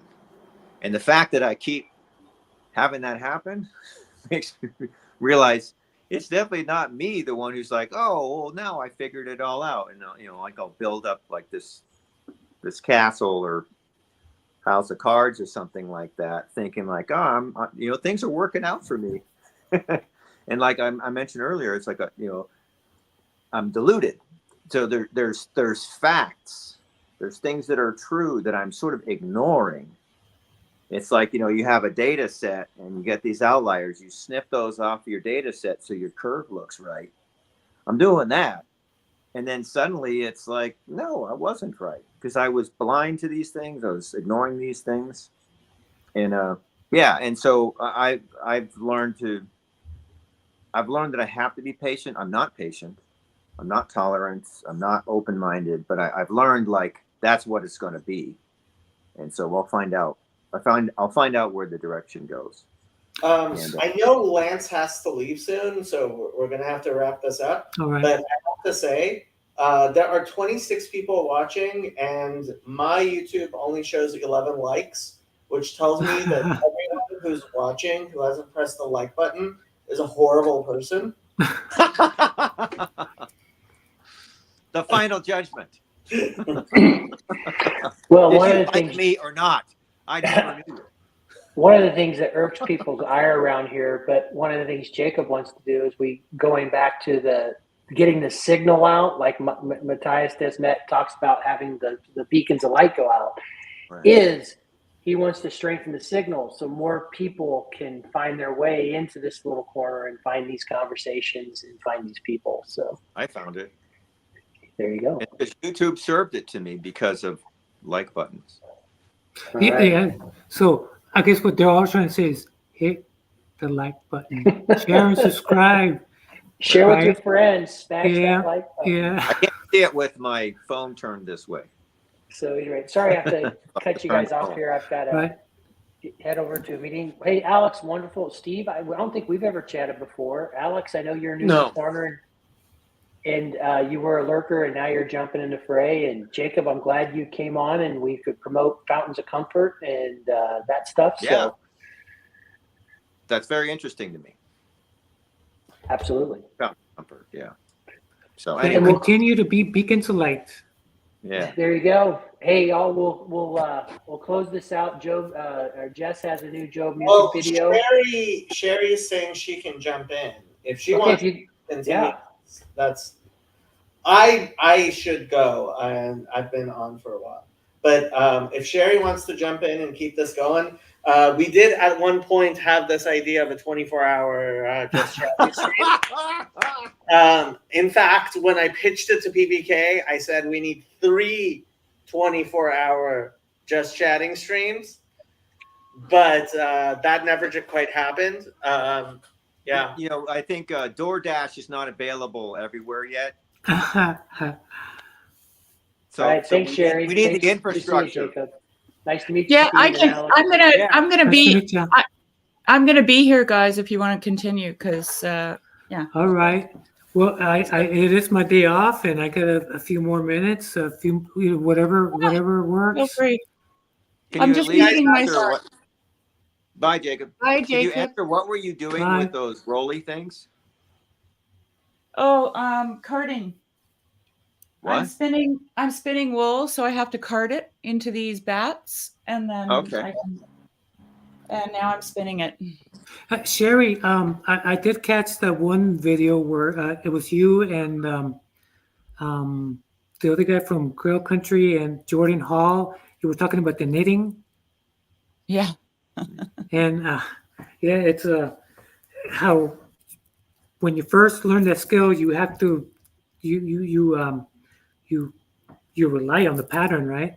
And you Yeah. do the pattern. Once you learn the pattern, you move up to the next step, and before you know it, you master that, and before you know it, you're creating new and different. Yeah. Yeah, and I mean, like, yeah, Desmond also uses this example of the samurai who, Right. in his training, he has to learn everything like meticulously, but then when he goes on the battlefield, he's told to forget everything he ever learned. Mhm. So, and I just keep coming back to this mind-body connection as a form of alignment with God, because it seems like that right about here is where we get disconnected. You're Right? pointing at your throat? Yeah, right here. Yeah. From here down, or however you want to look at it, from here up. And That's so it's like, this is what Paul's talking about when he says, the things I want to do, I don't do, and the things I don't want to do, I do. Right? So anyway, I just, when you are doing something like this or becoming a samurai, you're basically training yourself for muscle memory, right? But then when you're following a pattern, it's a little different. So when you're learning let's say you're learning how to knit, or you're learning how to wield a sword, that's muscle memory. But then you have to understand the patterns. And I think understanding in this sense is, I think of it as embedding the pattern. The pattern itself has to be embedded into your mind and body equally. And so then once you've got that down, you can forget everything because you've got the muscle memory and the pattern is embedded, and then you can start to co-create, right? Yeah. So, and I think that that's actually perfectly applicable to your spiritual life too. Yeah. I just read. But what's interesting too is, I think I said in that conversation with Jordan that when you're knitting, because we were talking about faith is the substance of things hoped for, and so the sweater, as it starts to become and unfold itself to you, especially in the beginning when you're just frantically just following the pattern, you don't know what's happening. It is the substance of things hoped for. The sweater becomes the substance of things hoped for, right? And the faith is, because we talk about faith as being blind, right? So like when you don't know what the pattern is doing, and you're just trying to learn the muscle memory and get it into your body, you're completely blind as to, you're like, what? I have to take stitches off here? Why? Right? Like you just can't figure it out. And then all of a sudden it starts to go and you're like, oh my God, I see what's happening. Right? So you have this like blind faith as you're knitting, and then the sweater itself becomes the substance of the thing hoped for. So I just thought it was a great analogy. The blindness of the blind faith is not willfully blind or ignoring things. It's an incapability of seeing the things, So like this, there is no sweater when you're doing whatever the beginning is. Mm-hmm. There will be one, but you can't see it. And like Daniel-san and the Karate Kid, he's like waxing the cars and all that stuff, he had no idea he was learning how to block punches. He had faith, and of course, just like John the Baptist, he was like, "Are you sure you're really teaching me how to beat people up, or am I just waxing your cars for free?" And but yeah, anyway, this is something I'm realizing I was wrong about blind faith. I thought blind faith meant like, okay, there's no weeds, and trying to like delude yourself. It's like, no, it's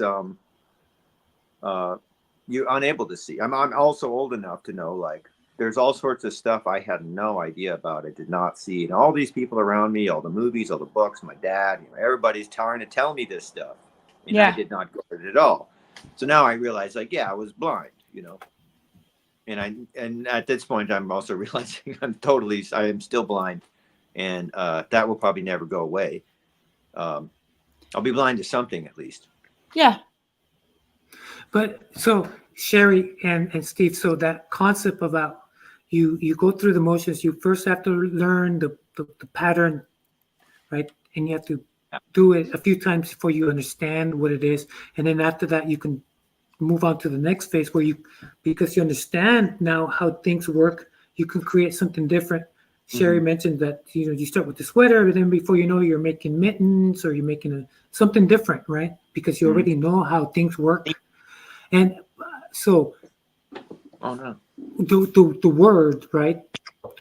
Because we're supposed to be tools, right? When we first start out, we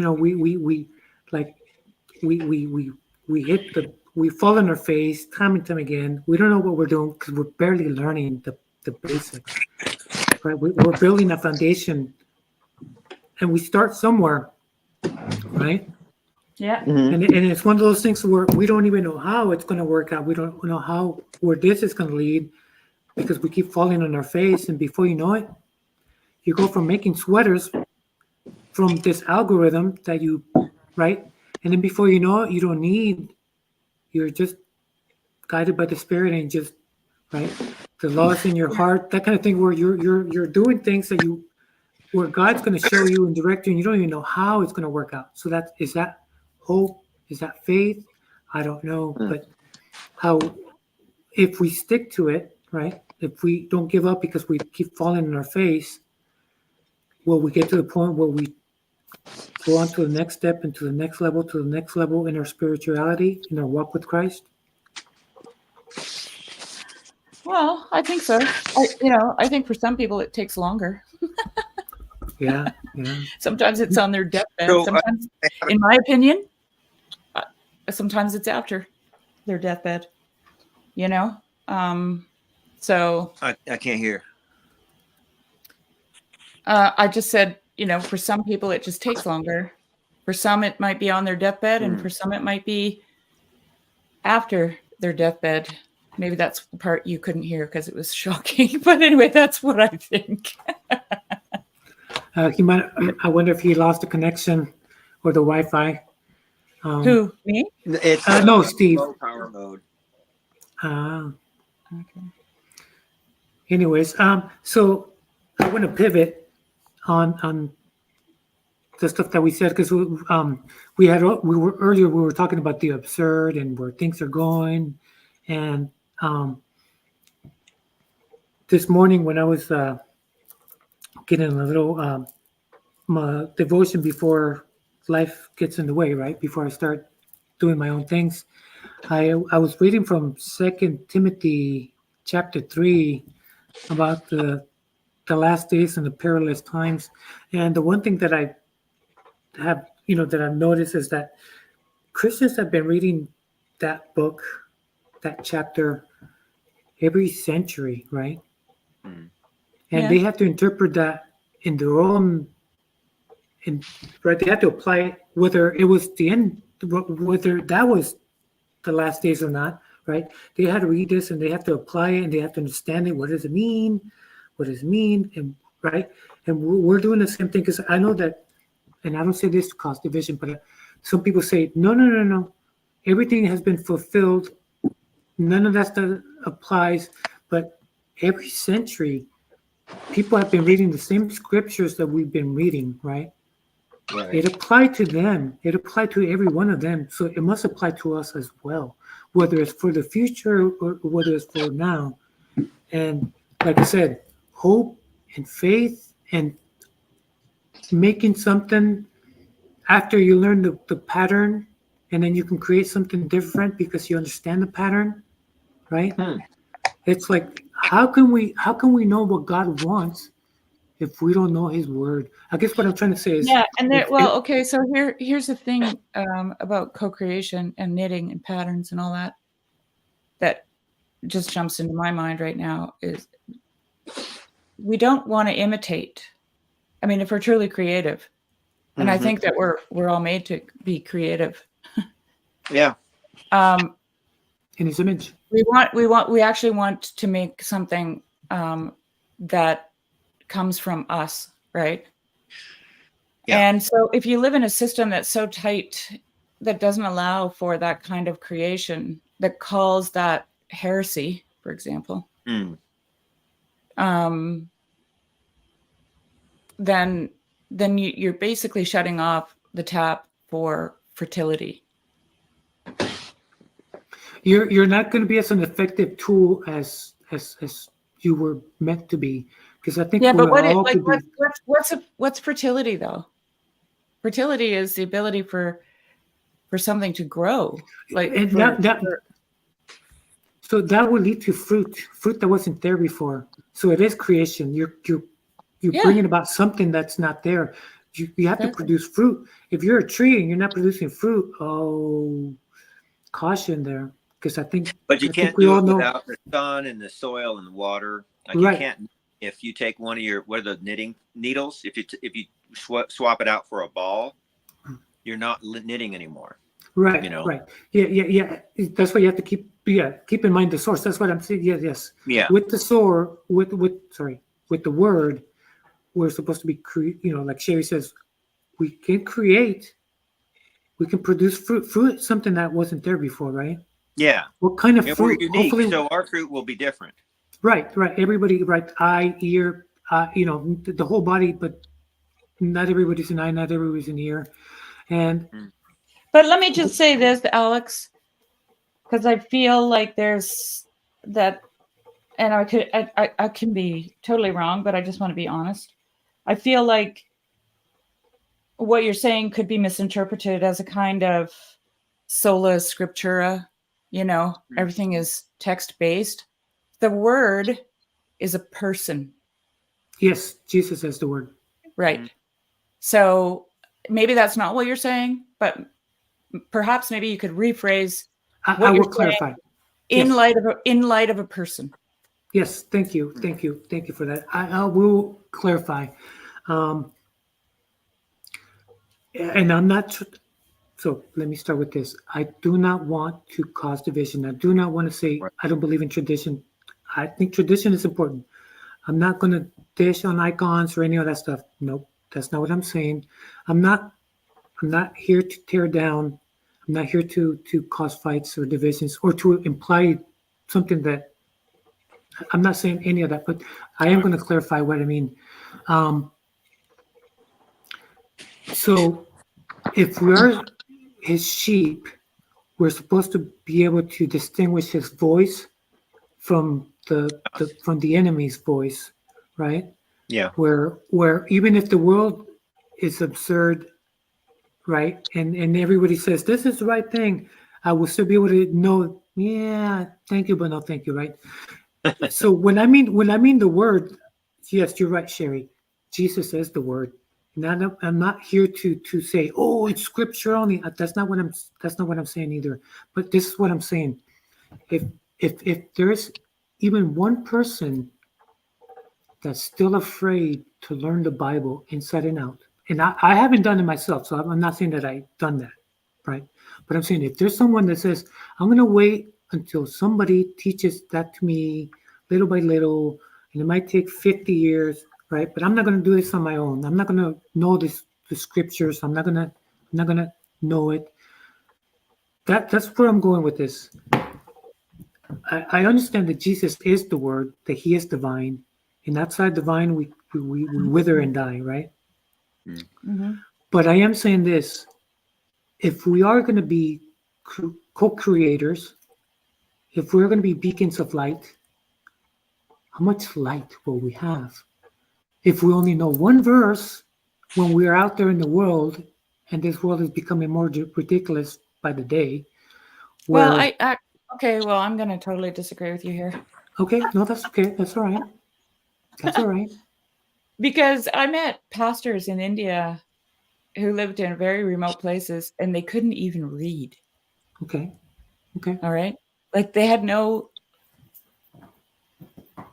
and many of them had conversion experiences that were what you might call supernatural. Right. Out of the ordinary. And they were just like fired up. And so they were preaching the gospel. And I was part of a group that was going to give these mini Bible schools to these kinds of pastors because they had absolutely no knowledge of Christian doctrine or scripture. Okay.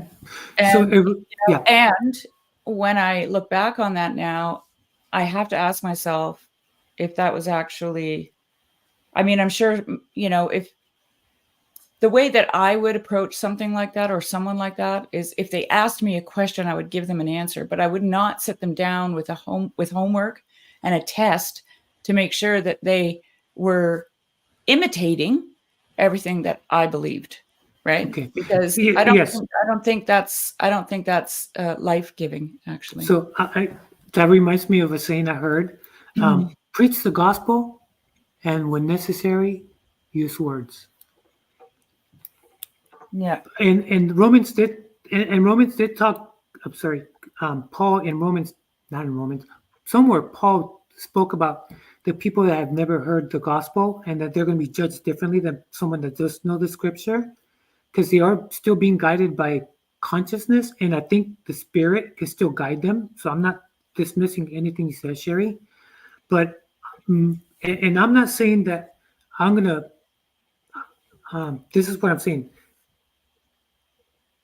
Everybody has different jobs. Everybody has different gifts. Sure. And this is what I'm saying. I know how to read, right? I have no excuse because I know how to read, right? And I have waited. Okay, so let me ask you this: if you're trying to be co-creative, then you have to forget the pattern. And I'm not saying you shouldn't read the Bible, but if you want to be a good samurai in the battlefield, you have to forget everything you've ever learned, which is the place that I actually came to in my life, right? So I remember writing because I wrote a little blog just to keep track of my thoughts, and I remember writing, okay, it's time now to take distance from everything that I've ever heard and ever learned in Christianity, because Sherry? I'm now. Oh, I thought it was just me. What am I? Yeah, it's like cutting out. You can't hear me? I can hear you, Sherry. Well, it's been kind of. I don't know if it's my connection or your connection. I think it might be your connection. Yeah, I keep turning the camera off to try to reduce bandwidth, but I'm still here. All right. Yeah. Anyway, I just that's in order to I don't know if Kezi or Joseph or Jake. I wish Jacob was still here because I could ask him directly, but I heard once, and I don't know if it's a rabbinic text or if someone was just talking about it, that the idea of taking your shoes off at the burning bush was also getting rid of all your presuppositions, right?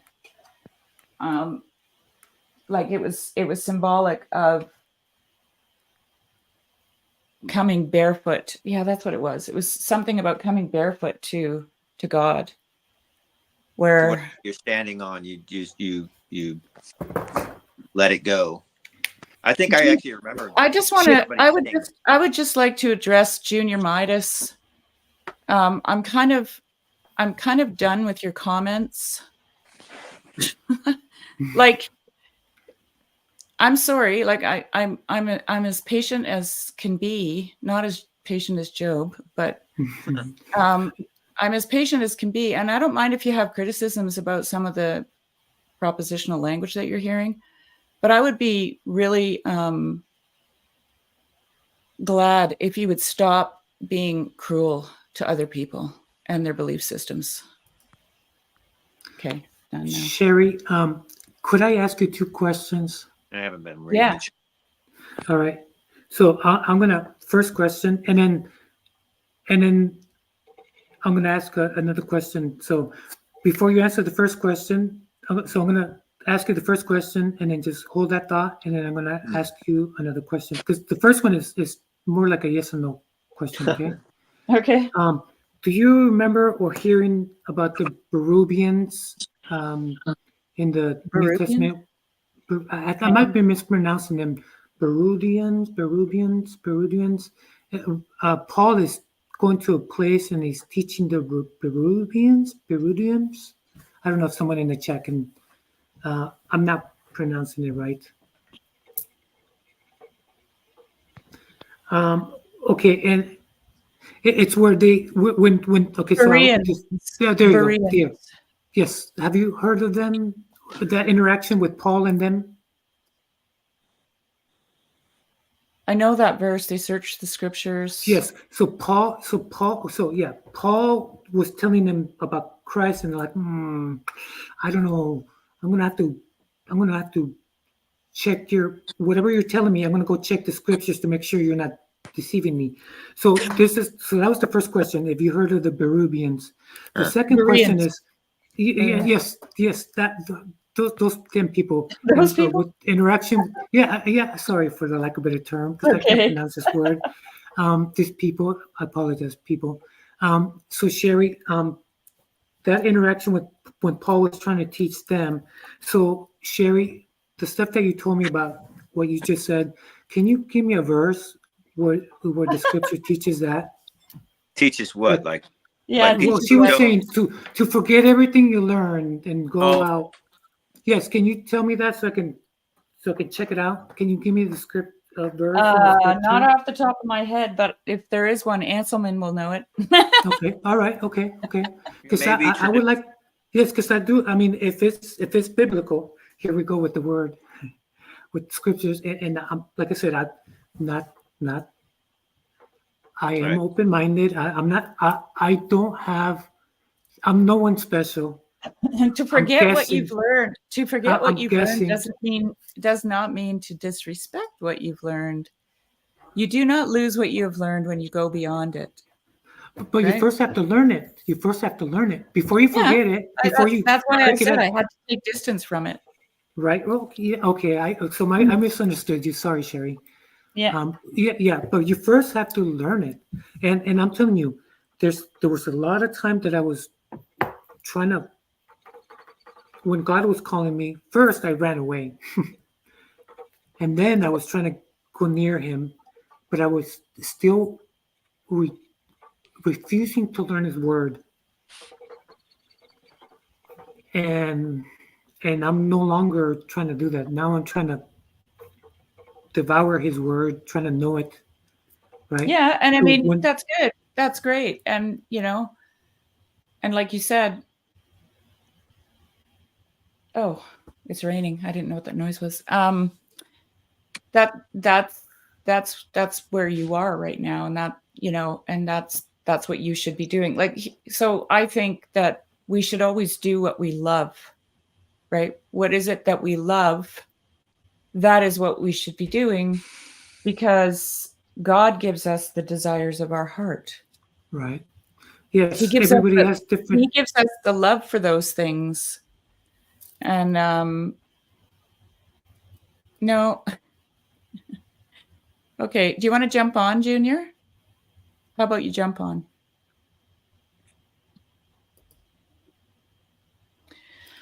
Philippians 3:8. Do you want to look that up, Alex? Sure.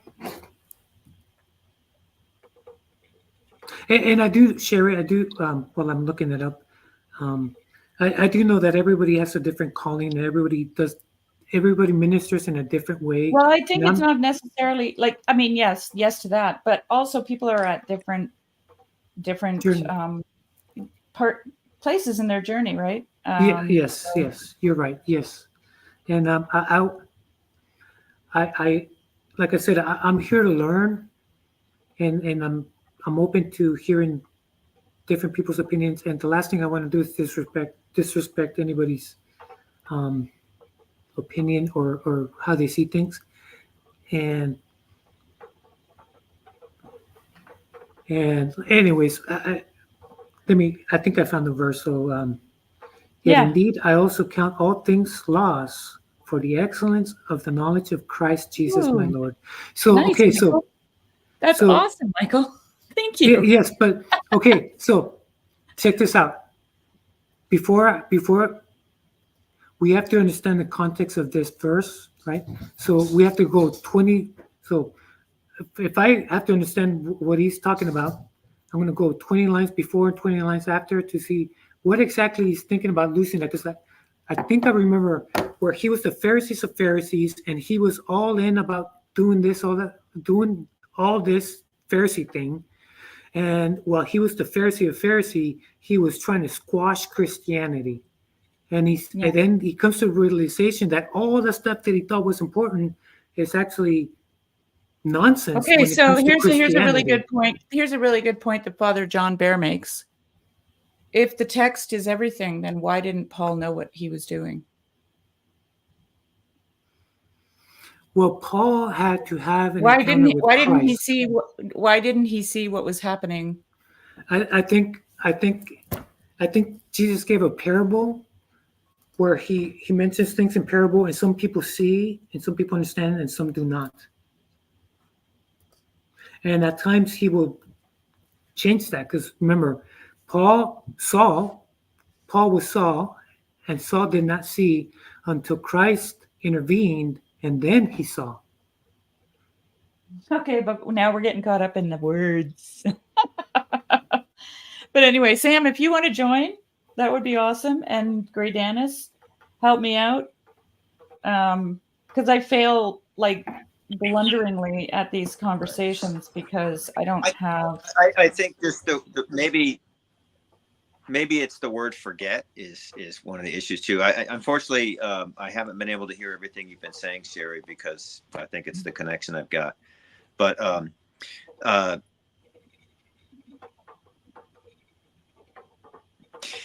it's more like letting go, as far as I see it, is let go of things as opposed to forget. So forget. Why are we afraid? Okay, so now I'm going to ask the psychological questions. Why are we afraid?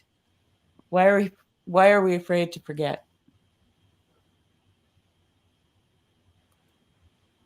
So this would be an illustration. So I used to teach people map and compass. So that's like how you like walk through a forest without being able to see anything except trees, with a map and a compass. And almost always, not almost always, but there was almost always a type of person on this course. We would teach them how to use the compass, and then they would walk around with the compass in their hand, looking down at the compass everywhere they went. Because it's like, this is the answer. This is the thing that tells you where to go, was like the way they saw it. But it definitely does not at all. You have to like look around and make decisions so you don't like walk up to a cliff or, anyway. Also, the compass, it's like if you zoom out from where you're standing, the compass will tell you the general direction, maybe even specifically. But when you zoom back into the ground you're standing on, you can't walk through that tree, or you can't walk off that cliff. You still have to like go somewhere. And I feel like this urge to not let go, not to forget what you were taught by your teacher, and to start to improvise and then like become the instrument yourself. It's a fear of security. So you have this delusion, in the way I see it. It's a delusion of security. You actually don't have that. You have to have faith. But like not wanting to let go is fear. And at least this is the conclusion I've come to after looking at this kind of stuff for a while. in my own life, and then the experiences I've had observing other people, I think that's it. And I think I got turned off to a lot of apologetics, which is how I ended up here, is watching apologetics videos. And it just seems like all these debates over like who's right and who's wrong, all of that, to me, I see it as a lack of faith. It's like, I want certainty. Yep. That's what I want. And that will keep me safe, because faith, I mean, I'll admit, I don't want faith. I don't want to have faith. And I still resist it all the time, because that's totally terrifying. Right. I want to know everything's okay. And so, and to me, it's I'm speaking to myself, and so the words I'm using and the examples I'm using may totally turn people off. And I'm not looking at the chats because I don't have the bandwidth. But I mean, maybe everybody's saying, Steve, you're totally stupid, or you're wrong, or this or that. This is right. I don't know, but what I'm recognizing in myself. Yeah. The reason I called myself an atheist for so many years is I wanted the certainty. That was what was going to keep me safe, and then I knew what was right. And now I realize all I was a coward, and I just need to, like, if I'm supposed to carry my son up this hill and stab him, I guess that's what I'm going to have to do. Yeah. So I need faith. Yeah. Yeah. Can I ask Steve? So, there's a nice comment for you, and oh, thank you. Yeah. Totally. I wish I had better than Elon Musk to help me with my internet. Cut down all the trees. So can I ask a question, and just to make it interesting? I just wanted to make one point, because we were talking about losing and forgetting. Yeah. And Jesus said, if you save your life, you will lose it. Lose it. Yes. Right. And if you lose your life for my sake, right. So, but what is your life, and what is losing it? Because I think in different circumstances, a lot of people say, well, we have to sacrifice ourselves, right? Like Jesus did on the cross. Right. Yeah. Well, that's the big picture. But what else did he do? He laid down his arms, right? Not his physical arms, but any kind of weaponry that he had at his disposal. Right. That got laid down. His idea of who he was, that got laid down. His self-defense in front of Pilate, that got laid down. Like all the words, like when he was questioned, he gave no answer. When he was arrested, he healed the servant that Peter had cut the ear from, and he went quietly, right? And every single one of the disciples had a different version of how this was going to go down. Right. They all figured they knew exactly what was going to happen, and he just like when he said, "I'm okay, Peter. Who do you say that I am?" He's, "Oh, you're the Christ." He made him say it 3 times, and then he said, "Okay, I'm going to Jerusalem." And he said, "No, don't. No, I'll. You can't do that." and then he called him Satan. Yeah. Right after that, right? Because he was blocking the path of reality, and the path of reality is the way that Jesus walked in the world. That's why he's the way, to me, anyway. So those Sherry, are my thoughts. You did ask as far as and there was no scripture for Christians at that time. Well, Jesus was remember, scripture became what Jesus was telling them. Right. The New Testament is what Jesus was telling them. Right. So, so you said that unless we give up our life, right? Those who want to save their life, right? And I think I mentioned earlier that when I was young, when God was trying to call me, I did not want to give up my life. I was too busy doing my thing. I was rejecting him because I wanted to live for myself. I was all neck deep into all the fleshly things that fleshy people do, right?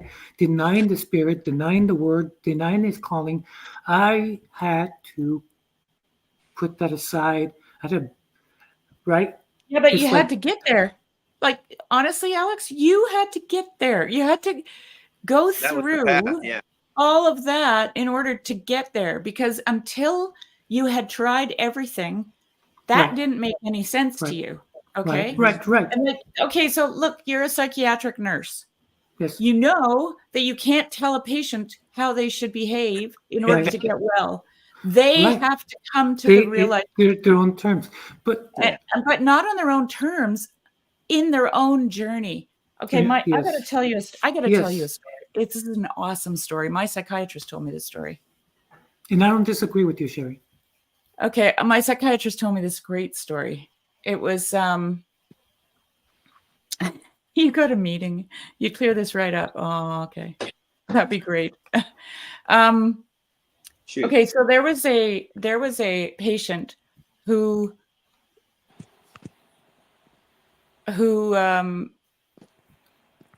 okay, I'll just tell it's slowly coming back to me. I'm going to tell it from the ground up. So what happened to him was he was masturbating in his house on the couch, and the mailman came and delivered a package and looked in the window and saw him. And at that moment, he just felt like the worst piece of shit on the face of the earth. All right. Now he obviously had some issues, but and then he was dealing with the guilt of this thing that happened. And his cat came in the room and looked at him and said, "You're a fucking piece of shit." Okay. And he was like, "What?" And from that moment on, his cat talked to him, and it completely debilitated his life. And it was telling him all the time how much of a terrible person he was. Okay. So now he was in an institution for many, many years, completely delusional. And then he went into a group home, I guess, when they broke up the institutions. And he was under the care of a psychiatrist. And every week they were trying to tell him that cats don't talk. Okay. And he was like, "Are you kidding? My cat talks. And I know it does." Okay. And I'm really, really compressing this story because I can't remember all the details. It's such a great story. So then my psychiatrist gets him as a client, and she's going through the same thing everybody before her has gone through with this guy. And he just can't get over this. And it's basically all guilt, being guilt ridden, right? For whatever reasons. And one day he sits down in front of my psychiatrist and he says to her, "Okay, so this morning my cat came in my bedroom and it jumped up on my bed and it said, 'What a fucking loser you are.'" And he looked at it and he said, "But cats don't talk." And he looked at her and he goes, "Right? Cats don't talk, do they?" And this man had been institutionalized and in a group home for probably 25 years. Okay. And for some reason, it dawned on him that day, the cats don't talk. And that was the beginning of his healing. Yeah. So, and I don't know why I started telling that story, but there's something about this journey that we're on. And like I heard Alex say earlier, I don't know what God's doing. Right? We don't know what God's doing. Like, why did the Israelites have to wander around in the desert for 40 years? Why did Moses have to wander around the desert for, I think it was also 40 years before he went back to Egypt. Right? So like, it's like, there's a lot of journeying going on in these stories. That's right. And one thing, like, including with Abraham and Isaac, I think sometimes it's not our lesson. Like Job, I'm not convinced that the story of Job was for Job. I think it's for me. Well, it was for everybody. I'm going to be like my friend I saw yesterday. I'll be lying in the bed like that. Maybe able to smile when a visitor comes in, but unable to speak to him. And to conclude from the end of my life, like how horrible that's going to be, that it's all just bullshit, is reasonable. But that's like, Job is like a lesson that's been put in my mind to prepare me for that. Mm-hmm. And so I have a past where I was definitely going the wrong way, and I was totally confused about it. And then somehow I was brought to some truth, not the whole truth, but some truth. And I went with it. I tried it, and it really, really worked. And it's kind of strange that it's continued to work, even if I've like forgotten the truth for many years. And I remembered again. But I can tell people that I encounter who had a similar path to me, it's like, hey, look at me. As much of a jerk as you think that I am, I'm like about as lame as like I come in there, I'll tell the truth, and people could see this guy sucks. He's kind of lame. But even me, this stuff has worked, And Well, so you know what like, Jesus said to the lame man? Well, take up your bed and walk, right? but we all need a little, we're all a little lame, right? We're all a little lame, Steve. Yeah, like so the reason I had like the totally incomprehensible demoralization, the purpose of that was not only just to teach me a lesson, but it's because I'm an example for others. Well, and so this is the thing, like that story about that guy, that psychiatric client, his recovery was an absolute mystery. Yeah. It was a mystery. But see, this is the thing. Persons are mysteries. Yeah. We are mysteries. And we don't see everything about them too, because so that person does. Actually, no, I shouldn't say that. That person experienced everything that person experienced, but isn't even aware of everything that he experienced. But let alone everyone who's not that person is missing so much of the picture. So for him to be sitting there and just say, hey, but cats don't talk, right? It's like there's a lot that happened first. A whole lot. And, happened. Who knows? Maybe the janitor gave him a look one day when they're hauling him to like the electric shock unit or something like that. And that's what it was. Maybe that was it. Who knows? Nobody knows. Yeah. I mean, I was in a psychiatric hospital, and I remember it was the most banal questions that the light just clicked. Yeah. And I'm like, what? Just really, if I was to tell the story, it would sound like stupid. But for me, I didn't know that thing. I mean, I did know it actually, because this is interesting. I recognized there was a recognition of the truth in it, right? Right. And I was like, well, there it is. And then I was like, well, and I remember like saying several times to some of my therapists, how come I never thought of that? Yeah. Well, Sherry, we all have our own journey, and we're all different in a different place. And I've had my own journey, and like I said, all that to say this, because might as well be the bad guy since you're not a bad guy. So I'm going to say this: in my journey, I've had a lot of ups and downs, and I've got to see a lot, and I've also been responsible for other people's pain and suffering, all that stuff. Yeah. And I do know this, the stuff that, because I've also been, how can I say this? I've also been influenced by people, right? I've been set on the wrong. So I'm in a journey, and before you know it, I'm deviating. Yes. And I'm missing the mark. I was missing the mark, and now I'm way off, even more, right? Like way off. And so all that to say is this: in my personal opinion, in my own journey, I know that there is such thing as sound doctrine. Yeah. Because I am going to be persuaded to accept something different. And we were talking about absurdity earlier, and some people are no longer and sound doctrine. I totally agree, Alex. Yeah. So I guess that's what I was trying to say. That for me, it's important for me, and I guess maybe that's what I should have said. Is for me.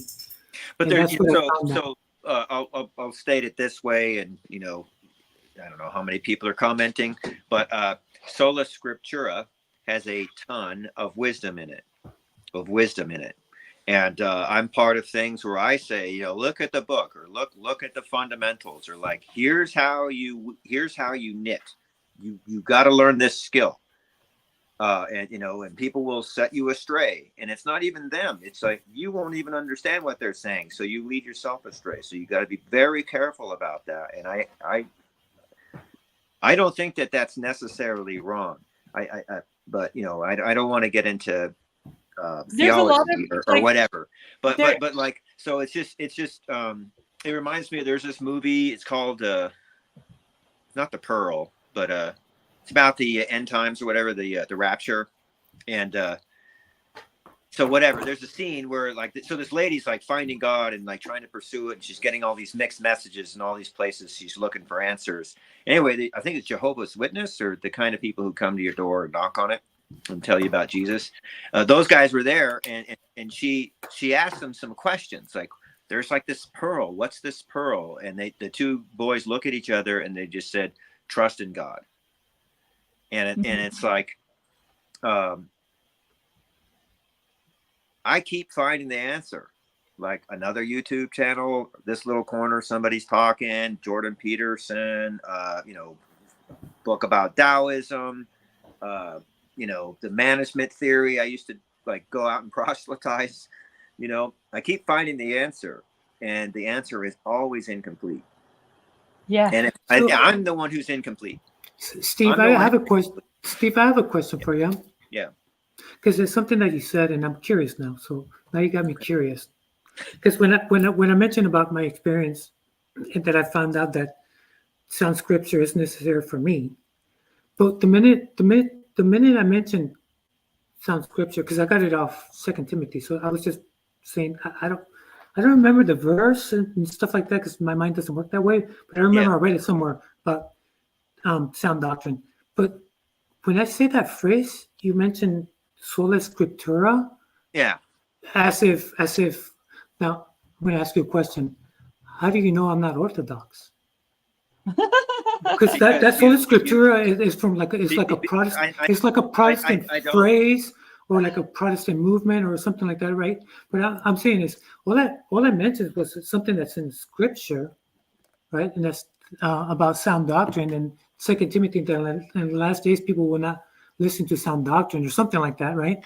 Okay. That's in 2 Timothy chapter 2, I believe.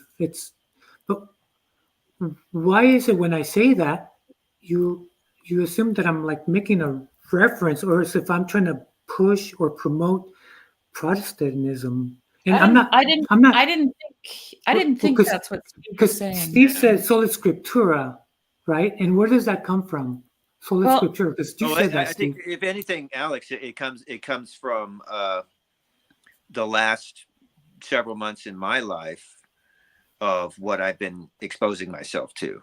So, it's a very good chance it really had nothing to do with what your point was. Okay. It was like something triggered in my mind of like, oh yeah, this is a topic that I guess you could say I'm wrestling with it. But so it's on my mind, Okay. But actually, I have to say, I don't know.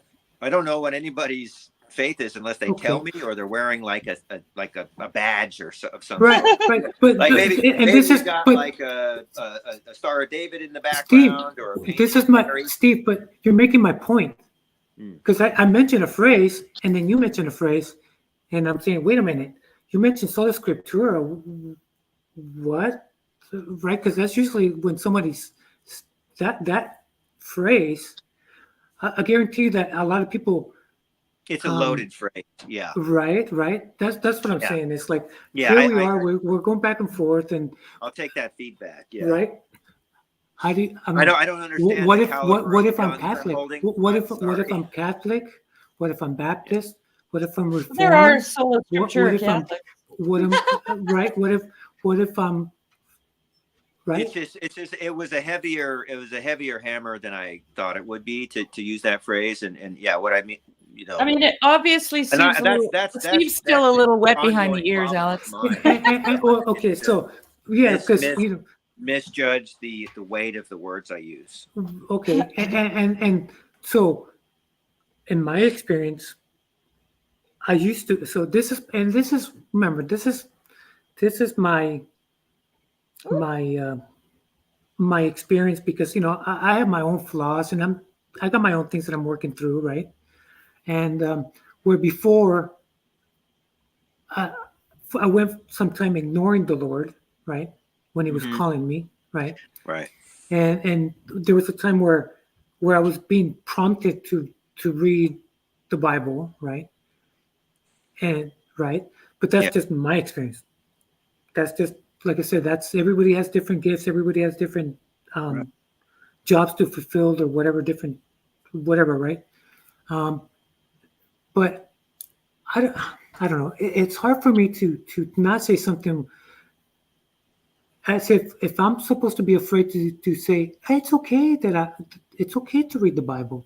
As if that's a negative thing, like, ooh, negative connotation. Oh, you I must don't be a think anybody's Protestant saying because you're that. reading the Bible or something. Right. No, It's like, no. what? I don't think anybody's. I mean, I'm not saying you shouldn't read the Bible. I think every denomination says you should read the Bible. Oh, okay. All right. And I have to say I'm part of this other. So I had a path to come here, to get here, and it's just this other group of people. And anyway, the other night I was in a meeting and somebody was talking about how, like, they don't want to read the book, and like, why, people who read in the book, they shouldn't be reading it, and blah blah blah. And they're telling me the way you're supposed to do things, and I'm like, everything you just said is in the book, and so not everybody can read, Anyway, I mean, that's all kind of besides the point. But I like, Alex keeps saying that you're open, and I think that's it. It's just like, I like the example of the students with the compass. It's like, I spent the time teaching them the compass for a reason. It's like, you need it. It's just, it's not it. That's not the only thing. So it's like, there's a ladder. You can't stay on the rung you're on. You got to keep going, and it's again, maybe you keep reading, like I've read some other books multiple times, and every time I read it, I learn more. If I'm open, So we're diverse, very complicated people, and we have all these things, all these tools at our disposal, and like with the martial arts, the samurai story, and maybe it's the same thing with the knitting thing too. Keep knitting, and you'll become enlightened. Right. And before you know it, don't give it up. And before you know it, not only will you be able to make sweaters, you'll be able to make mittens and all the other and you'll stuff, understand who God is, because you've never stopped knitting. That's at least that's what the martial artist will say. Right. Okay. So here's an interesting thing from Anselm. So Scripture means that Scripture has ultimate authority, as it is directly inspired by God. It is the basis for some rejecting doctrines which are not explicit in Scripture. And that's a very nice way of putting it. And that's why I should not have used the word. But no, I think I think that's really a good. I think because it was suggestive because of the extra meanings around it, and those were not meanings I wanted to invoke. But let me just. I just want to totally point out something here. So I know a guy from Greece who is grew up Greek Orthodox, and he just can't wrap his head around Orthodoxy, even though he's culturally Orthodox. Yeah. He doesn't like it because to him it looks like superstition. Yeah. Okay. Because he's got all the old grandmas, making sure that, they're crossing themselves every time they pass an icon, and, all this stuff is happening, right? Yeah. So, so somehow he knows that cats don't talk, something happened where he's I think when you become steeped in certain religious and cultural traditions, they do become superstitious. This is what I'm saying. Mm-hmm. Okay. Because this is, just wait, Alex, let me just finish. Okay. And so this is what happens in America with a very loose definition of sola scriptura, which is not what Anselm put here. Anselm put a very tight and very succinct definition of sola scriptura, which I think every Christian can nod and say yes to, right? Mm-hmm. But a lot of Christians have become superstitious about it. Right. And I think that is a human tendency to, over time, because and this is, I got this out of reading the book of Job with Jess. Over time, people tend to see the most prominent pattern that's available to them, and that is cause and effect. Okay? Mm-hmm. So they start to see that if they do this thing, then this happens. If they do that thing, then that happens. Or they start to equate those things with each other. Yeah. Right? And that's what drives, in my opinion, that's what drives superstitious thought, is that you want to refrain from walking under ladders because you don't want something bad to happen. People keep dripping paint. Right? Yeah. So you make these very simple connections to a very obvious pattern that you see in the world. But the book of Job actually flips that all up on its head. And because the pattern that his friends saw was that the wicked suffer and the righteous prosper. Right. Because that is karma, right? You do something bad happens to you. You do something good happens to you. It's in the Bible.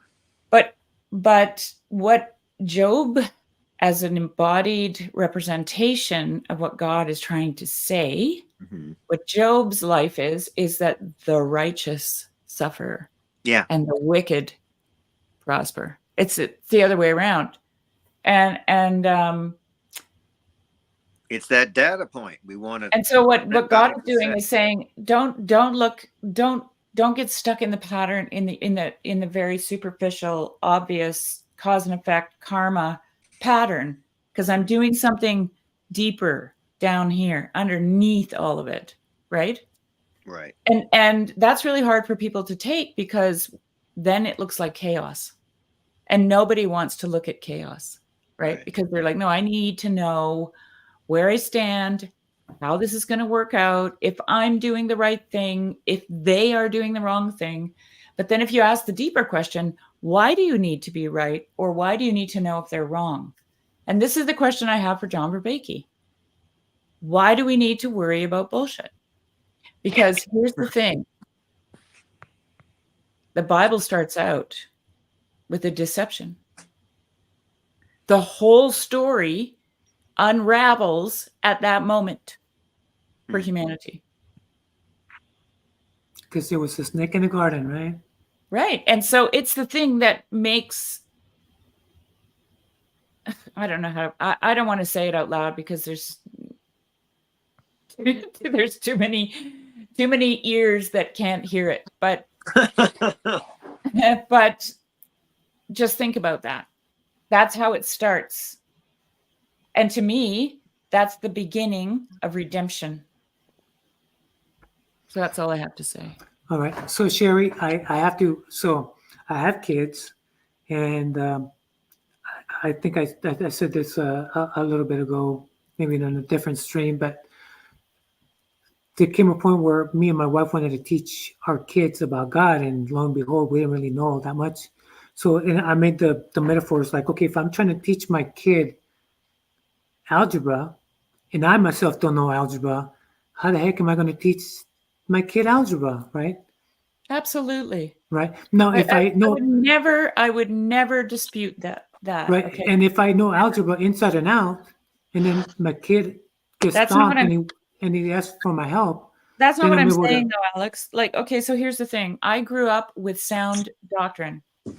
I'm 61 years old. I'm going to be 62 in September.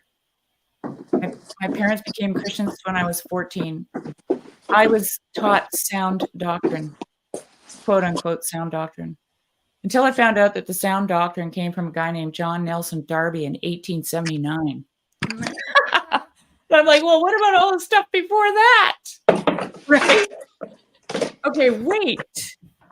So now we're in Jordan Peterson's territory when someone says, "Do you believe in God?" And he says, "Well, what do you mean by believe, and what do you mean by God?" I'm going to say, and I'm always going to challenge people on this. What do you mean by sound doctrine? What is your sound doctrine? Because when Paul said that to Timothy, he was referring to the Hebrew scriptures, because there was no New Testament. So now what? So here's my opinion on that. Okay. What Paul wrote was no longer the Old Testament. It became something new. It was new wine and new wineskin. Okay? It was the letter of Peter was from a Christian to Christians. The letter of Paul was from a Christian to a Christian. As a matter of fact, he had to leave the Pharisee stuff behind. So this is what I'm going to say. When Jesus appeared on new the road, wine, new wineskin. When Jesus appeared on the road to Emmaus and walked with those guys who didn't recognize him, actually, what were they doing? They were discussing what the event that had happened, and he taught them the scriptures, and they are what testify of him. And now that he was in their presence, he gave us the parables. He gave us the teaching. He says, before you used to go worship there, but there's going to come a day where people worship in spirit. The things that Jesus says, am I supposed to disregard them? Or am I supposed to learn them? I'm not saying that. So that is not the stuff that he taught. Am I supposed to learn it and know it? Or am I supposed to? I'm not saying any of that. I'm not saying any of that. But what I'm trying to point at is that the scriptures that Jesus showed them were the Hebrew scriptures. And I'm saying that the stuff that the apostles wrote were specifically and have been by Christians, for Christians, because the minute they decided that he was the Messiah, remember they began to get called little Christs, right? Because they were the only ones that thought that he was the Messiah. Right. And that's the whole point about that.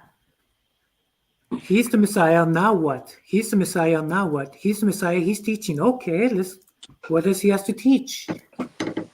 And I'm supposed to disregard that? That's not what I said. Okay. Well, that's good. That's good.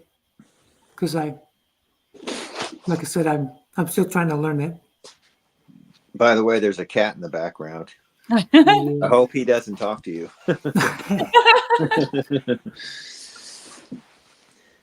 Yeah, the forget, I think maybe that's what is sort of the root of this discussion right now. Yeah, I think it is, yeah. And it's not, I haven't looked it up in the dictionary, but it's probably one of those words that has up like number 1, 2, 3, 4, 5, 6, 7, 8 different definitions for it. And I think it's maybe it's well, let's say it like it's this. like you have a foundation stone, and you don't forget your foundation stone, but you put stuff on top of it. You build on top of it, yeah. Yeah. So it's like you learn the waza, like I didn't want martial arts anyway. So you learn the technique, and then if you have a good teacher, he'll prove to you that it doesn't work. Because he'll do something that all the other people who you always have to practice with another person, or you have really no idea what you're doing. You're just dancing and you're not even really doing that. So you really need to practice with another person, because that's what the martial art is for. Anyway, at some point the teacher will prove you it doesn't work. And then maybe leave you in the wilderness for a while. But eventually the purpose is to teach you like the next waza. The one that's contradicting. It's contradictory in some way. But anyway, so it's like you don't forget what you've learned. In fact, they made you spend like 10,000 hours or more doing the same thing over and over and over again for a really good reason. because it's the foundation. Everything is built on that. And so it's like, yeah, I teach you how to use a compass, but it's not because you just like twist that dial and then follow that arrow for the rest of your life. It's like, no. It's a thing to know, but then you build on top of that with, like eventually you want people to develop a sense of just like looking at trees, and they may not even be able to explain this to you, but like trees grow in relation to hillsides and stuff like that. And they just know, like, you may feel like you're walking in a straight line and you are walking downhill. And just kind of get a sense of that at some point. But that's like, you can't write that in a book. Like, here's how you like walk. Here's how you find your way in the wilderness. Like you just teach like, well, here's how you use a compass. Here's what the topo lines mean on the map and all that. And you build on that. And so forget, actually, I think that's one of the definitions of, forget this, forget what you know. But it's again, it's like most of the words that I tend to use, they're loaded and they mean too many extra things, and so I confuse people because of the way I'm talking. Because I'm like ignorant to like, forget usually often can mean like, well, I think erase it from memory. Don't we talk about it in terms of map and territory around here all the time? I personally never really got that metaphor, but I think that's applicable. So the metaphor, if I can explain it, is actually Paul PBK talks about this, the abstraction. A map is an abstraction. So that's why that the territory is what's embodied. Yeah. Well, like the disciple must learn, right? The disciple must learn. The master forgets. This is maybe the master forgets, because I've been a teacher. The master forgets through trying to teach the disciple. I'm trying to explain it to this person, and then their questions make me realize what I didn't even understand. Oh, sorry, Mark. Oh, hey. I was going to ask you guys if you saw someone in there. Let me know, because I'm doing this. Hi, Mark. No worries. How do you do that? No worries. I just wanted to. I'm going to just say a couple things. Yes. One, you're going to be so missed for your well-deserved time with your family. It's going to be a big. I'm right now void in the TLC. While I'm here, the reason I'm doing this right now here is because I want to bring this wool with me, because I'm knitting a sweater for my son's birthday. And I haven't had time to do it here, so I have to take it with me, which means I have to spend all the wool before I leave on Sunday. So I'm like, since I'm sitting here, I'll just sit in the live stream. Sure. And, no, it's great. But I wanted to make sure you knew that you're going to be so missed. And then,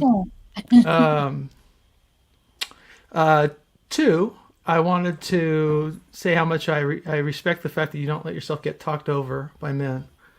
It's a big problem that we have everywhere, but in TLC included. The boys tend to talk over the girls, and it's inappropriate. Not just you guys, present company, but it's ubiquitous. We like Sherry. I know you like her, but we have good manners. And gentlemanly, be a little more chivalrous in our conduct. Third, here's one for you along the lines you were talking about, Sherry. Have you ever wondered why we need a new heaven? Right. When you go, people, let it go. Run with it. We need a new earth. That makes sense. But why do we need a new heaven? And it's like, we worship a God who broke heaven, or whose heaven is broken, or whose heaven needs to be renewed. I mean, go and you can keep running with all that, and it's a real mind. Well, twister. there's also, like, in the denomination I grew up in, it's very Gnostic in the sense that the earth is cursed and fallen, and everything is bad, and we have to get out of here, and I'll fly away, and all this stuff. And I'm like, but wait. Isn't God making a new one? Like isn't this, I think it's special. So anyway, yeah. Well, thank you. I just wanted to take a few minutes to. I'll throw that out there. I've got to take my mom to a doctor's appointment soon, so gotta get ready for that. But I did since I was shocked to see the stream still going, and a chance to see you here, and it sounded like you guys were doing a good job. So I just wanted to dip in, and I didn't know when it would be the last chance to say goodbye for a month and a half. Oh, wow. But for Jerry, because you're gonna be 6 weeks. Right? Yeah, 6 weeks. I mean, I might pop in, if I find myself all alone and the timing is perfect. But I'm gonna be in Europe, so the time changes are different. 9 hours apart. So from here. Yeah. But actually the East Coast is closer. So yeah, I don't know. I'm not completely, like I'm not I don't do unplugging. I think it's dumb because because people just set themselves up for failure because sooner or later they plug back in, Just be honest. Well, and I didn't know what your bandwidth is going to be like in Switzerland, right? Probably. It's probably okay. I just don't. All I have is this little guy, and he's old, and so I don't have a laptop, so that makes it more difficult. But yeah. Okie doke. Well, thank you guys for letting me in. I'll talk to you later. Good luck. Thank you for your time and respect. All right. God bless. Thanks.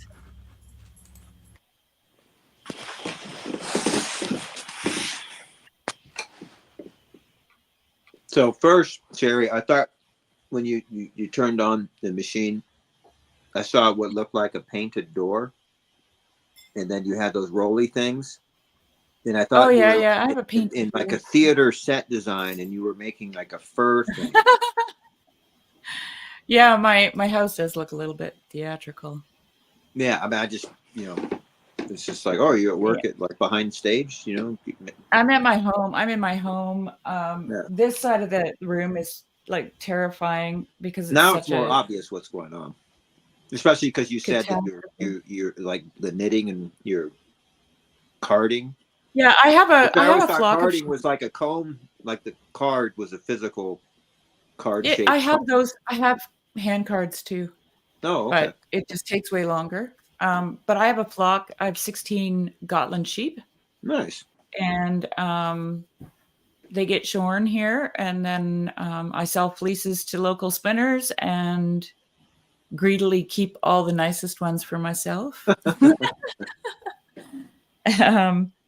Most people who sell fleeces sell the crappy, keep the crappy ones and sell the good ones so they can make more money. But I don't know. But you use them. I use them. Yeah. Yeah. So yeah, I do the whole thing from, ground zero kind of thing. Cool. And then I knit stuff with it. Yeah. Cool. Huh? All right. What are you going to do in Europe? My kids are all there. Oh, okay. I have 3 kids. And they have kids. So I have a son in Berlin and a daughter in Germany, another part of Germany, and another daughter in Switzerland. So my husband is Swiss, and 2 of my kids were born over there. Okay. And we moved back to Canada I moved back. He had never lived here permanently, but we came back in 97. Okay. Yeah. And homesteaded. Lived in the wilderness. Way out, like way out. Somewhat okay, but not now. It's not so homesteady. Oh yeah, we have 160 acres, and we live about 50 kilometers from. Yeah, you got like sheep, and you're 5 hours from church, so I figured you're. 5 hours from an Orthodox church. There's lots of churches in town. Oh, okay. But the way I look at that is, do I go to church because it's called a church, or do I go to church because I really want to be there? Whereas, now it's kind of like, you want to go to should I go to McDonald's or Brown Social House? Yeah, I know where I'm going. I've turned my fellowship as into a social outlet, and that I find that to be lacking. You know, when my purpose for going to the place that reminds me to be spiritual, when I turn that into a social thing, Yeah. That doesn't work for me. Well, you know, like I because I've lived in fairly remote places since being back in Canada, we went to church in Switzerland. Excuse me. And every Sunday we'd come home kind of like dazed and confused because we're like, well, what are we doing there anyways? What's it? What is this for? Like we were always asking that question, what is this for?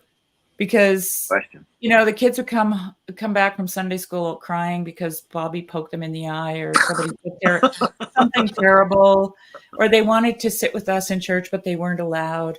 Yeah. And then you know, we'd after the service we'd shake hands and say hello to people and they'd say, what's your name again? And we were there for 9 years. Yeah. You know, and it wasn't a big church. It wasn't they don't have mega churches in Switzerland. Like it was like a very small congregation, probably a core group of 50 people, okay. You know? And then there was infighting and backstabbing and, you know, there was always a sermon, but it felt hand slappy, a little bit on the hand slappy side, you know, like we've been hand slappy, like be careful. Well, just, you know, listen up. Oh, yeah, like a punish, like that was, type of, you know, it was like finger wagging, you know, thingy. And I don't know, we just never came away from that experience feeling, I mean, sometimes it was really great, you know. Mm-hmm. I was on the worship team, and I recently learned that worship is used often. People, what they mean is singing songs and music. Yeah. Is that what you mean? Well, yeah. It was so I never knew that until like a week ago, maybe 2 weeks ago. Yeah. Okay. So there was a worship team at this church, and I was part of it. Yeah. And we started reading a book by a guy who was associated with the Vineyard Church in California at the time, because this is a long time ago. So it's when the Vineyard was just kind of making it. That is. Yeah, it was a charismatic movement in coming out of California, out of Fuller Seminary.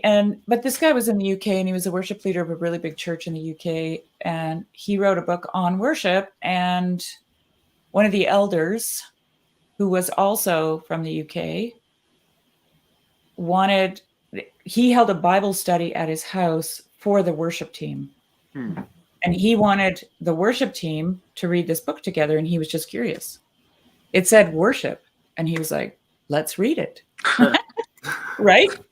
And so we were reading it, and somehow the news trickled down that we were reading a charismatic book, because this was a Mennonite Brethren chapel, very much like Plymouth Brethren, with no pastor, just elders, you know, very conservative. And so I went to the Bible study one night, and there was another elder sitting in a chair with a notepad. And I'm like, oh, nice to see you here. And he just kind of nodded. It was like meeting the inspector at some kind of, you know, like facility, like a construction site or something. And I'm like, okay, this is weird. And then Mike, the guy that was running the whole thing, he was, I could just see he was really super nervous. And so this went on for some time. And then it turned out that they were auditing his Bible studies because they didn't feel that he was teaching sound doctrine. Okay. So there's your word again, Alex. And I can say that Bible study was the most intimate, personal, invigorating, fertile ground that I had experienced ever in that church in 9 years. Like, everybody was growing. People were loving each other. We were having estuary-like conversations because there So was you lots were of all telling the truth, like about varying opinions stuff. about this stuff, you know. Anyway, and it got shut down. Like the hammer came down, the whole worship team was smashed to pieces. The elder from the UK who started the whole thing moved back to England because of it with his family. You know, and so it was like, and I remember sitting with, we don't have pastors in those churches, they call them teachers. So I'm sitting with the teacher. And I'm talking to him about this, thinking he had nothing to do with it, right? Mm-hmm. And I'm really like emotional because these people were so dear to me, and they were so hammered, and they were so hurt, and there was like, I just couldn't see anything wrong with what we were doing, and we were getting like the most incredible feedback from the congregation about the way worship was led in the church to begin with, right? People were really benefiting from it. Like, I don't know what you guys are doing, but I just feel so much different when I come to church now. Things like that, right? Some people will call that the Holy Spirit. The people that were auditing the thing were calling it manipulation. Okay. Okay. So, and so that was the chief complaint. Well, it wasn't sound doctrine, so it was evil. Period. Right. Okay. So anyway, and I'm sitting there with this man, and I remember just really pouring out my heart, and then I started to cry, and I was going, where is the love? And then suddenly I could see myself in this, like, you know, the old English term, I pray thee, right? I was begging this man to show me where the love was, you know, because nothing that was happening felt like love. And he looked at me, and I felt like I was staring into the eyes of the big bad wolf. And I remember going, oh my God. Because I was so naive. I really didn't think he had anything to do with it. And I realized it came from him, right? This all came from him. And I just kind of shuddered and walked out of there, and I thought, okay, this is just, you know, and this is not my first go around with this kind of thing, you know, in these places. So I don't know why I started telling that story. I often do that. Just start telling a story that something seems connected to me. I think my battery died on my camera. Oh no. Some of this topic, it seems, I mean, it's not the topic, but one of the things that a thing we've bumped against is I guess maybe denominational conclusions. And so I think that's kind of what your story now makes me think of. It's like, who's right? What's the truth? And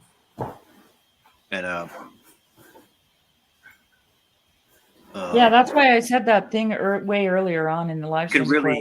It's like we could really hurt people by trying to assert the truth. Yep. Right. And I'm also I'm gonna play the background. So Yeah. I apologize in advance. Here's me again. But there's Eugene. So I have to. Hello. Here goes. Give me 1 second. I'm gonna swap out the battery on my camera. Give me just 1 second. But I do wanna mention this. I'm gonna give you a hypothetical, and then you guys tell me what you think. And this might come off as, how dare I ask this question? But well, here goes. Okay. Give me 1 second. So here's the question, and please don't take this the wrong way, but I guess it's gonna be I don't know. Hopefully, it's not seen the wrong way. Okay, here we go. Okay, let's. Okay, here we go. All right, hold on to your horses. Yeah, I think I'm gonna see if my camera works now. Yeah, so we can Hold on. look you in the eye when you're Right insulting. while I say this. Okay, hold on. Hopefully it turns on here in a sec. Oh, there we go. All right. Maybe it's not in focus. Hello, camera. Am I here? It's not in focus. It's good enough. Maybe if I can get in front of it, it'll focus. No. Give me 1 second here. Okay, so maybe I can't get it to stay in focus, but so here goes my mean hypothetical. Let's pretend that I go to a church that I really like, and let's say let's not make it denomination, because it's not about a denomination, whether it's Orthodox, Catholic, Protestant, you name it, it doesn't matter. It's just a church that I really like, and then we let's say we begin our own Bible study, and we switch out the leader, and then this new guy says, well, here we go, I'm going to do this new thing. And let's say that this new teacher is really fond of Buddhism because he thinks that there's a lot of wisdom. Yeah, there. Okay, first of all, let me just, I knew you were going to go down this path. I have to be the bad guy. Here's the thing. I didn't tell a hypothetical story. I told a real story of a real thing. And if you want to talk about hypotheticals, we'll just go around here in circles forever. Like, that's my opinion. Okay. Because yeah, that's the way hypotheticals work. But Eugene has joined us, and I just wondered, did you want to say something, Eugene? Well, I just decided to jump in. I don't know what you guys are talking about, but I had some time. I'm on my mic, so I'll just listen and see if I can say something. Yeah. Well, did you have something on your mind? Not really. I'm just trying to catch the thread, what you guys are talking about. So. I understand church and Buddhism, something like this. We were talking about sola scriptura, sound doctrine, and things like that. We were talking about, actually, the whole discussion arose out of us talking about the embodying nature. So, okay, I'm going way back now, Eugene. We're talking about faith is the substance of things hoped for. Oh, okay. yeah. And so I mentioned in a conversation with Jordan Hall that when I'm knitting a sweater, and I'm doing a pattern for the first time, I don't know what is going to come out of it, right? And so when I'm finished the sweater and I hold it up, I say, this is the substance of things hoped for. Product is the substance of things hoped for, right? And then from there,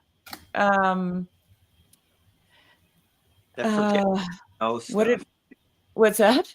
The forget what you know stuff. Oh, right. From there, we went into how when you master something in a creative level, you have to forget everything you've learned, right? So essentially, it just gets embedded into your body. And I use the example of the samurai. And that has been troubling for Alex because he's at a stage in his life where he's learning scripture because he needs to know what God wants from him, what Jesus taught, and he not what he a needs to manipulating know. person might be trying to. Yeah, and he needs to know. He needs to know that he's in the realm of sound doctrine, which I also agree with. And but it's getting derailed with a sense of I don't think we need to read the Bible, which is not what I said. I think it's and a big part of the discussion. It's like the colloquialism of like forget what you know. It's words and what do those words? What do we mean by forget? And but that's partly where we're at. And then we're just like the last a story about a situation where people seem to be healing and finding more truth, or you know, they're becoming more spiritually connected in some way, and it got shut down because maybe what the direction they were going was the wrong one. And so I didn't get the details I would need to be able to know which was the right thing. I don't know, but I like it actually. I think that's our problem, and that's why we need faith and blah blah blah. And it's like not And easy. then if I can get this right, so Steve, I believe you came from atheism into Christianity recently. Is that right? Yeah. Okay. And Alex, did you grow up in a Christian home and reject it and come back? I grew up Catholic, but my parents were not practicing Catholic. But once I started to get closer to God, well, when God was calling me, I don't want to give the impression that it was me. When God was calling me, I started. I went back into Catholicism and I started learning about it, and I was all in it eventually. And well, my experience. Whenever I ended up learning about the Reformation and what that meant, and when I started learning history, because kind of have to, I guess, when you get introduced to the Reformation and what the popes were doing, right? Because Martin Luther was trying to make a statement, right, with his thesis. So anyways, that's when I started learning about all that kind of stuff and about every century and about what the popes were doing. And I'm like, wait a minute, that doesn't sound too Christian. So that's where I was wondering, should I continue to go to Catholic Mass? Especially when I was introduced to a non-denominational Christian church. But Sherry, also the one thing that the TLC was discussing earlier, even before I jumped in here, was well, there was many things that were mentioned, but one of the things that was mentioned was absurdism and how things are now like a little absurd. Yes, and that's why I started making and that's why I'm being mean by trying to emphasize that we must not forget what has always been there, right? Yeah. And that is the truth, right? The Christ, right? The Word, the path, the way, and that's why I can't like just dismiss that. And I just want to get all Zen cone on you, Alex, because I'm like, so how do we learn? Everybody learns a different way. You're right, Sherry. We learn by making mistakes. Yes, and I made a ton. And we also learn, and we make mistakes because we forget. We forget something. That's usually the reason. I mean, there are some just stupid mistakes that we haven't forgotten anything, but we still make them. We deliberately go out and do something stupid, but being short-sighted or ignorant or yeah. But I want to point out that it's not just making the mistakes; it's being honest about it and reflecting on it. Because I make tons of mistakes and never learn, But the lessons are when I have to admit it. That is, I think that's why there's confession. I have to admit. I don't know, okay, so and then I can look at them and in the context, then I can learn from it. Otherwise, it's like I don't know I'm doing something wrong. Okay, so let me ask this though. But you said I make tons of mistakes and I never learn. How could you call them a mistake if you haven't learned anything from them? Oh, that's kind of a definitional thing, I guess. But what I mean is, like, I could be driving the wrong direction and I have no clue. But what the big mistake is, let's say my passenger's like, Steve, you're going the wrong way. And if I don't admit it, I'm going to continue going the wrong way. Sure.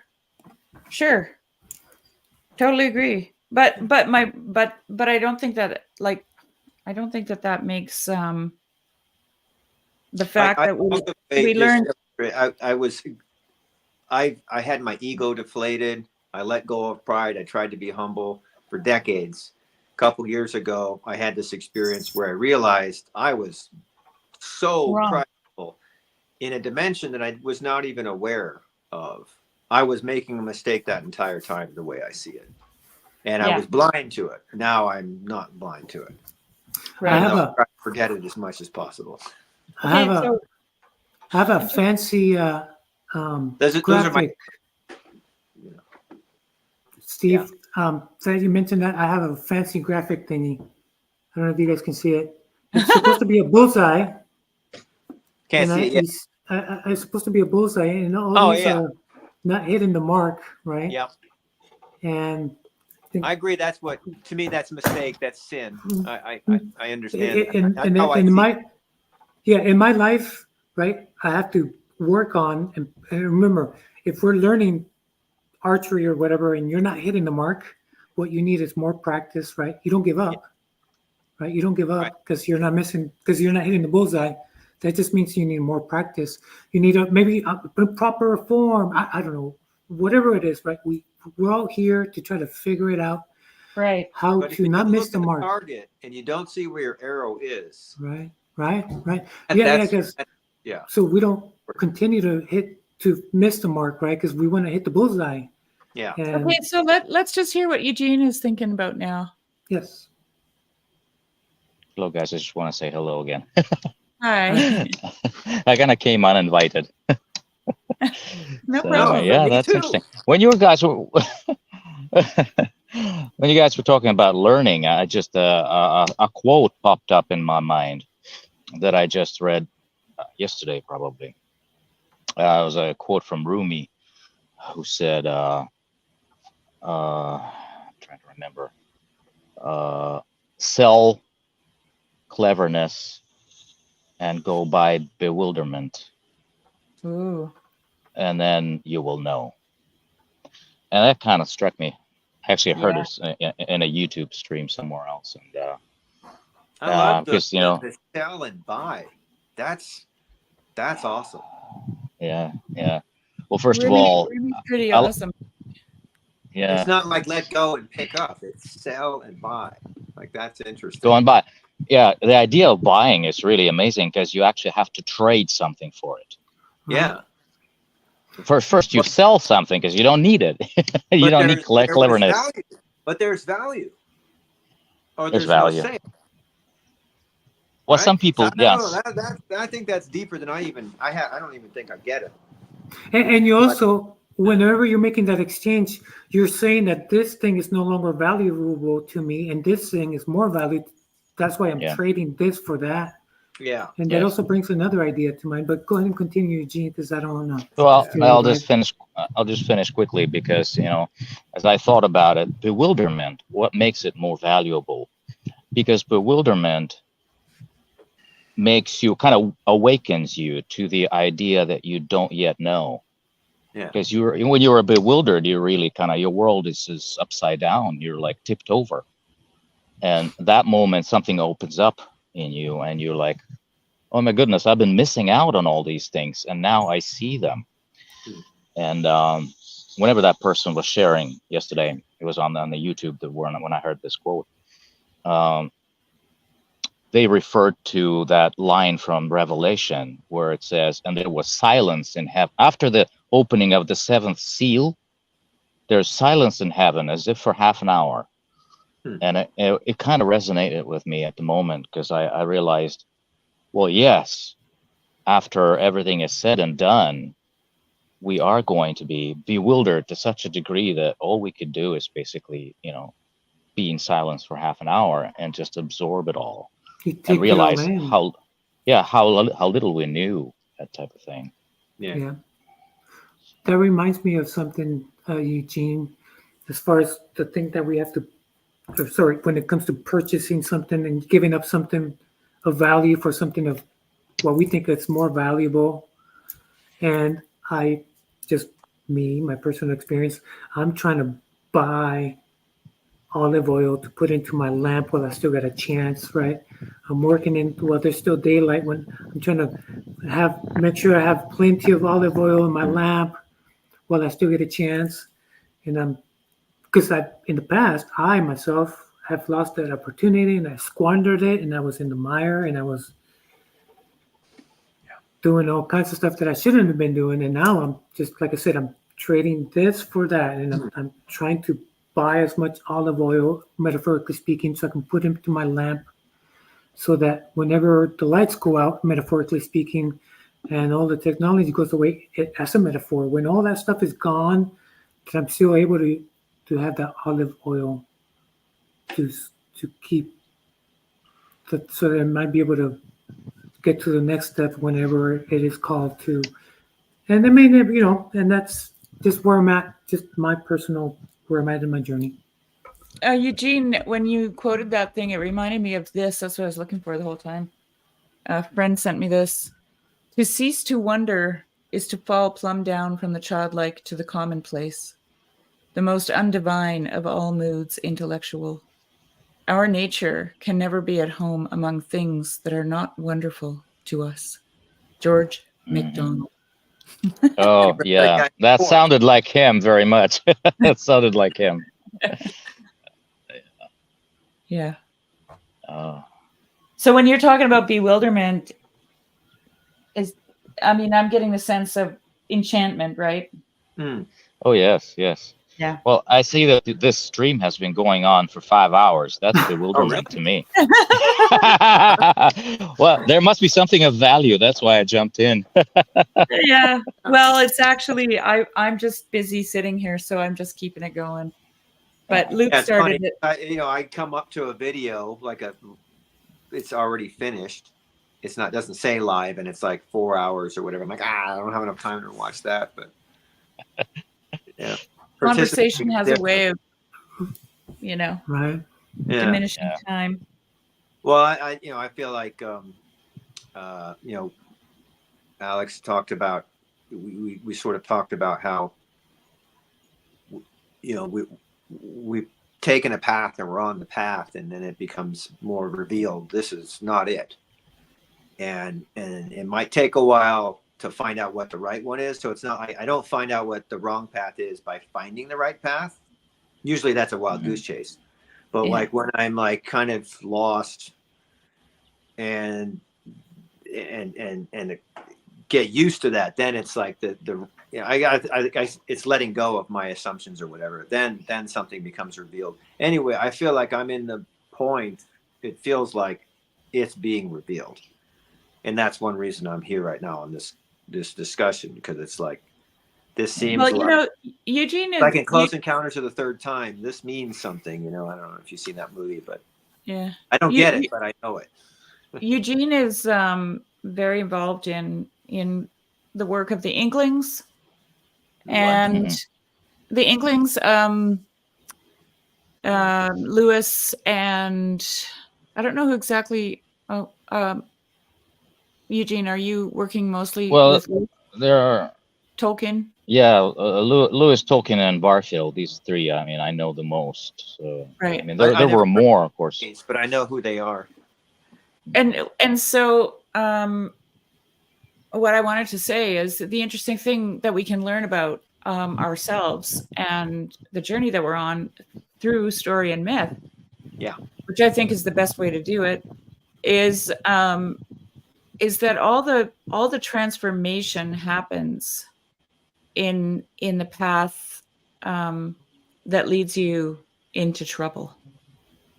Like there's always this like perfect Edenic, start to the story, and then everything goes awry, and at some point the hero has to go into the deep dark woods and meet all the monsters, right? And he's transformed by that, and then comes out as the hero of the story or whatever. So if you'll indulge me, since it's already 5 hours down the drain, might as well go through this. But it's something that hit me. So there's a movie Excalibur from the 80s. I watched it when I was a kid.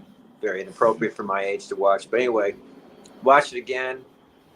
Watched it a couple times, and then the clips online. Anyway, Excalibur, it's King Arthur. King Arthur, like, goes bad and he's sick and the whole land is dying. And he sends his knights out to find the Holy Grail, which I learned later. It's like this chalice that captured Jesus's blood after the spear. I think that's what the Holy Grail was. But anyway, so they're looking for it. They're not finding it. And there's these evil people out there who are trying to thwart them and manipulating them, tricking them into dead ends, and then tempting them, that kind of stuff. Anyway, the youngest, dumbest guy, who was he was like a hillbilly, wild man. He became a knight only because he had so much hubris. He thought, I'm going to fight to defend the queen's honor, and he'd have a chance.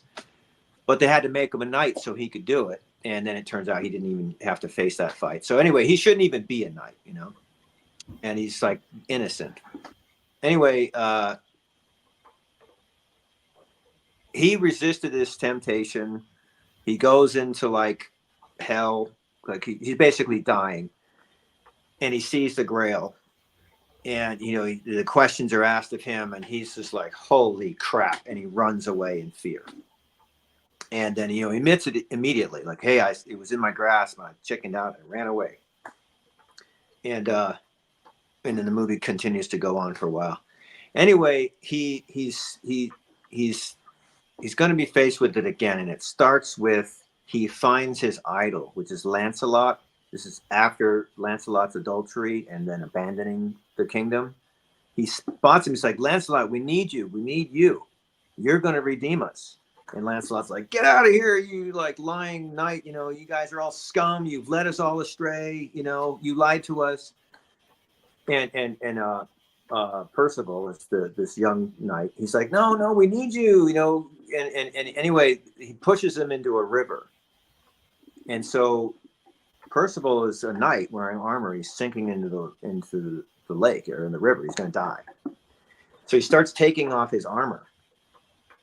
And of course, it's Wagner music. It's just like, makes me cry, Anyway, he's like pulling off his armor, and he's essentially naked for 1982. Women can be naked, but men can't be naked yet. Anyway, so he's basically naked, and he comes up out of the river and takes a big gasp. He swims to a shore, and first thing he says is, I can't give up hope. It's all I have. And then he climbs up out, and then the door opens again, and there's the Grail. And he walks straight into it and answers all the questions, totally confident. He has the Grail, and he gives it to Arthur, and he's redeemed. And the flowers bloom, and they defeat the enemy and all that. And it's like, I feel like that's like a great metaphor for me when I'm totally lost or my life is falling apart. It's, there's Lancelot, and if I could just find him again and convince him to help me, or it's like, well, I'm not finding, I'll just keep looking, I'll keep looking, and then it can be right in my face, and it's too scary, and I run away from it. And then there's way more hell, including everybody else is getting their eyes plucked out by ravens because they're dead. I don't know if you've seen the movie, but it's very visual, very graphic. But because I'm running away, everything's falling apart. And these moments where I take off all my armor, all this delusion, all the lies and all the bullshit. I've been talking about delusion a bunch in my life recently, but on this chat. Yeah. When I can let go of that, not only do I see the answer, I know the answer, and I can interact with it properly, and then get the whatever would be promised from that. Everything becomes restored, and it's such an uncomfortable experience. But at the same time, the moment I cross that threshold, it's like heaven. It's a miraculous experience. That goes so it's beyond me. Like an entire kingdom can be restored. Not even my kingdom. Yeah. It's looking at it that way helps me make sense of the continuous devastation I've experienced in my life, but also it helps me recognize The journey. What might make me sink in that river? You know, Yeah. why I might fail. That's And interesting that the armor would protect you in a certain sense, but in another sense, there's also, if you're in water, you're going to be sinking fast. It's like the compass. Yeah. The compass in the dark, you only have the compass. There's nothing else. But when you can see, you can just hang it around your neck or put it in your pocket. You don't need it that much. Yeah. You know. And that's a good point about that. Like the armor is not a mistake. The armor is proper in the right time. In the right time, yeah. There's another story that it kind of did impact me a lot, and when I ask people if they've seen this movie, story movie, they're like, no. And I'm like, oh, come on. And I ask other people, hey, have you seen this story? Because I want to quote something from this movie. No. Oh man, it's like one of my favorite movies. And what I movie? remember What movie? The Matrix. Oh yeah, The Matrix, because the whole metaphor of what reality is, right, versus all that kind of stuff, and earlier we were talking about absurdities and about those experiments about how when the paid actors they're all in on it and they're going to say, no, this is true, this is reality, and most people go along with it because they don't want to look ridiculous, and okay, I'll go along with it. And then we end up with everybody thinking this is truth when it's actually redunculous, right? Everything's like nonsense and chaos and disorder, and we're trying to find truth. But anyways, stories that impact me a lot when I was growing up was The Matrix, and it's still one of my favorite movies. And I had to see the part 4. Not as good as the first one, but I would still rewatch it. The first one is what I understand. What's Apparently, they're trying to deconstruct the first movie with the fourth movie. I hear that they're going to try to make a 5th one, but but the original one I did like. I really did like, but there's still a lot of people that have never seen that movie, The Matrix. And even when I'm at work and I ask people, "Have you seen The Matrix?" Nope. Okay. On my birthday, my wife was telling my kids, "Okay, today it's your dad's birthday, so we're actually going to let him pick what movie we're going to watch." And lo and behold, to my kids, they were all bummed out when they heard, "Oh no, not The Matrix." But anyways, that was a movie or a story or the philosophy behind all that really did have an impact in my life, as far as that concept of. And now we are dealing with artificial intelligence and Neuralink and ChatGPT-4, and just like phones, what they are versus what they were in the past with the flip phone, and now we have these smartphones with the internet and all these apps. And now to me, I'm like, oh man, The Matrix still makes sense to me. The story still means something to me, even though it's an outdated movie now. Still, to me, it's still a powerful story. Yeah, it is. Yeah, totally is. So that analogy that Steve was making about the armor coming off reminded me of the character in I can't remember. I never remember the book. It's out of the Narnia Chronicles, Eugene, but it's when Eustace's dragon skin gets peeled off when he starts. Oh yeah, Voyage of the Dawn Treader. Yeah, That's the one. Yeah, it's the same idea. Yeah, the same idea. Yeah. Yeah. Well, my kids were bummed out when the lion died. Oh, I watched the cartoon when it came on TV, in the 70s, I guess. And man, I thought, what is going on here? This is so terrible. And I had no idea what that was all about. I went to a Catholic elementary school for a few years, and I remember they had the Narnia series up on the bookshelf, like alone by itself in the classroom, not in the library, but it was there. And I did think it was strange, like, wonder why they have that there. And didn't know anything about Lewis or anything like that until like a couple of years ago. Yeah, I had no idea. You know who was quoting Lewis the other day? And I watched a great conversation with Russell Brand and Brett Weinstein. Oh.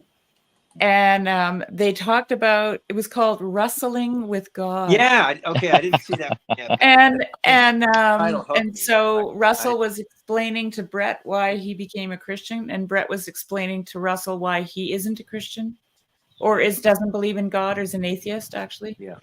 Because I think Brett is Jewish. But secular. And Russell Brand was constantly referring to C.S. Lewis. He's been reading a lot of C.S. Lewis, and it's interesting because Russell Brand, like C.S. Lewis, is a very logical thinker. He's actually far more logical than, I think that was one of his biggest difficulties in acquiring faith in God, was his, you know, This is why he was recommended to me. Intellectualism. Yeah. And rationality. I'm so smart. I and can't God. But here's the thing. This is something that I've been thinking about, because Russell Brand people think he's all woo-woo. But that guy can rip for a long time. And his mind is just filled with like really great connections. He's really very really intelligent, smart. And it's interesting to me that he would be attracted to Lewis's arguments, because those are very logical and rational arguments that that, you know, it's not mystical, and everyone thinks of Russell as mystical.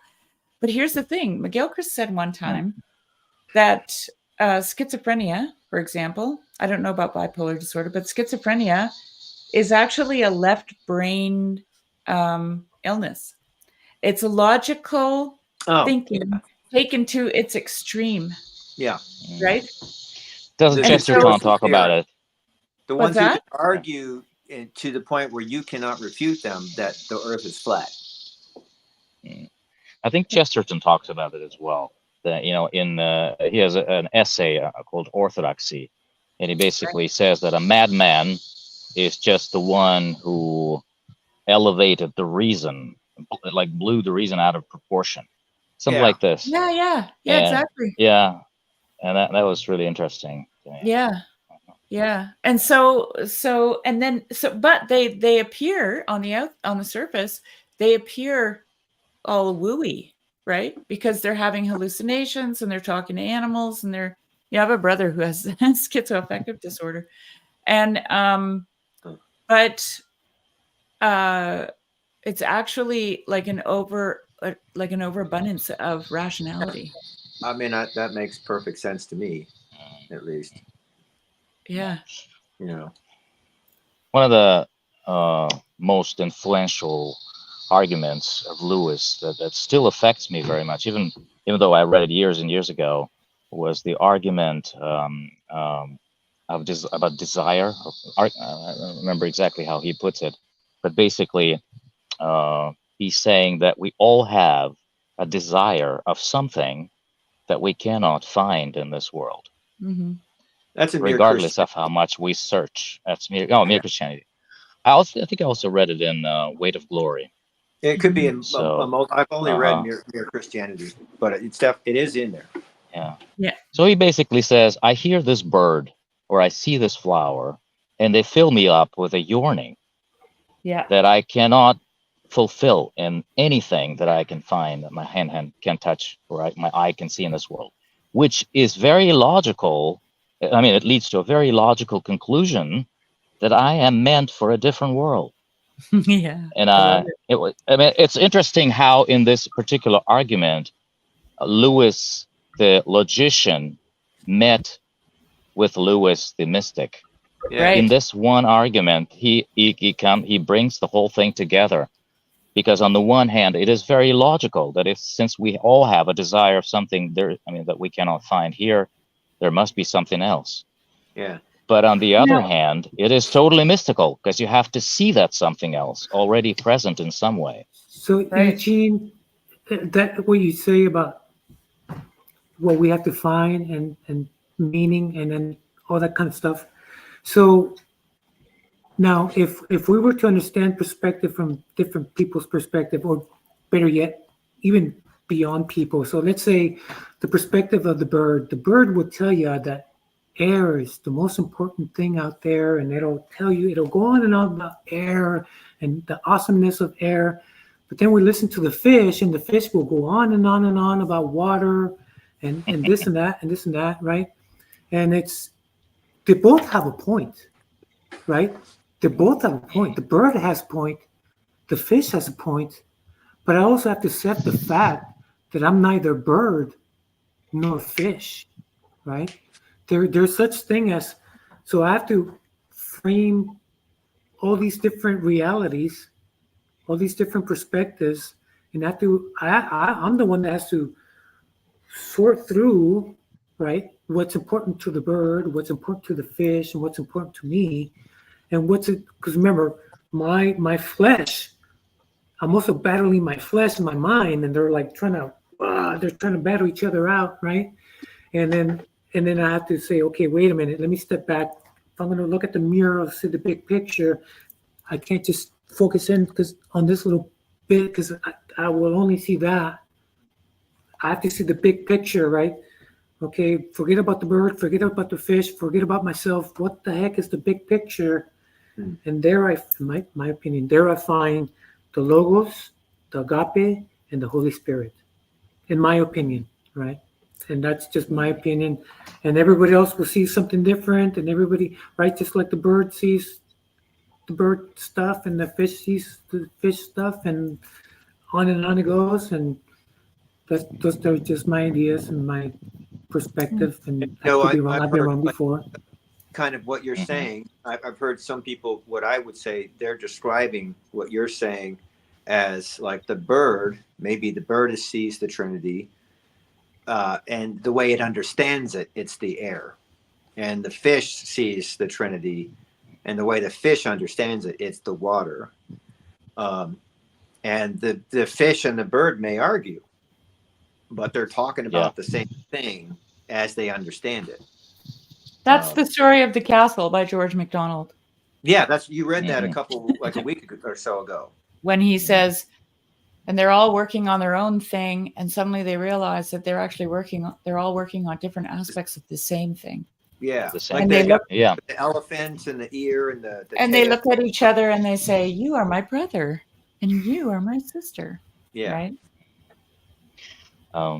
It's really interesting. I mean, as I watch Sherry weave this thing, whatever it is, spinning. I'm also aware at the same spinning, and I'm also aware that there is the conversation that we're having, or you've been having for 5 hours, is also spun, because I mean, I can clearly see a thread, even though I've been here for about an hour. I see a thread. And we're all doing the same thing. We're all spinning now. It's not just Sherry who's doing that. And and all kinds of myths come up in my mind about the yarn, because yarn is a very, very mystical thing and very mythical thing. You know, Ariadne, and then those two, I forgot the names of the two sisters in the Greek lore that spun the yarn of one's fate, of destiny, and almost all of George MacDonald's stories, there's an old woman in a little cabin somewhere in the woods spinning on his oh yes. That's spinning, exactly. But I can feel that she's spinning wisdom. Yes. So that's amazing. Yeah, I think about that a lot, actually, when I'm spinning, like, because it's such a mystical, I mean, to me, it's a very mystical process, because this is actually grown by an animal for its own protection, right? And I can take it from the animal, and I don't have to kill it. Right. And I can take this and I can transform it into a sweater, and it will perform the same task on the human being as it does on the animal. Like, there is so much going on with this whole thing, then of course the whole metaphor of faith is the substance of things hoped for, as I'm knitting my sweater and embedding a pattern so that I can be co-creative on my own. And when I hold up the sweater, it is the substance of things hoped for. Like it becomes the reality, right? You know, like there's so much going on here. And part of the reason that I ended up going all the way back, like I could have just bought wool from a retailer to spin, but I wanted my own sheep so I could do it from the ground up, because that's just how I am. You got your own grass to feed the sheep.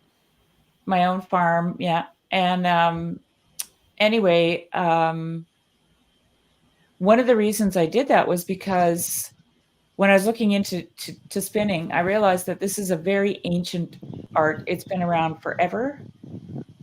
Sheep are one of the first domesticated animals, sheep and goats, and it's it doesn't take like super high technology.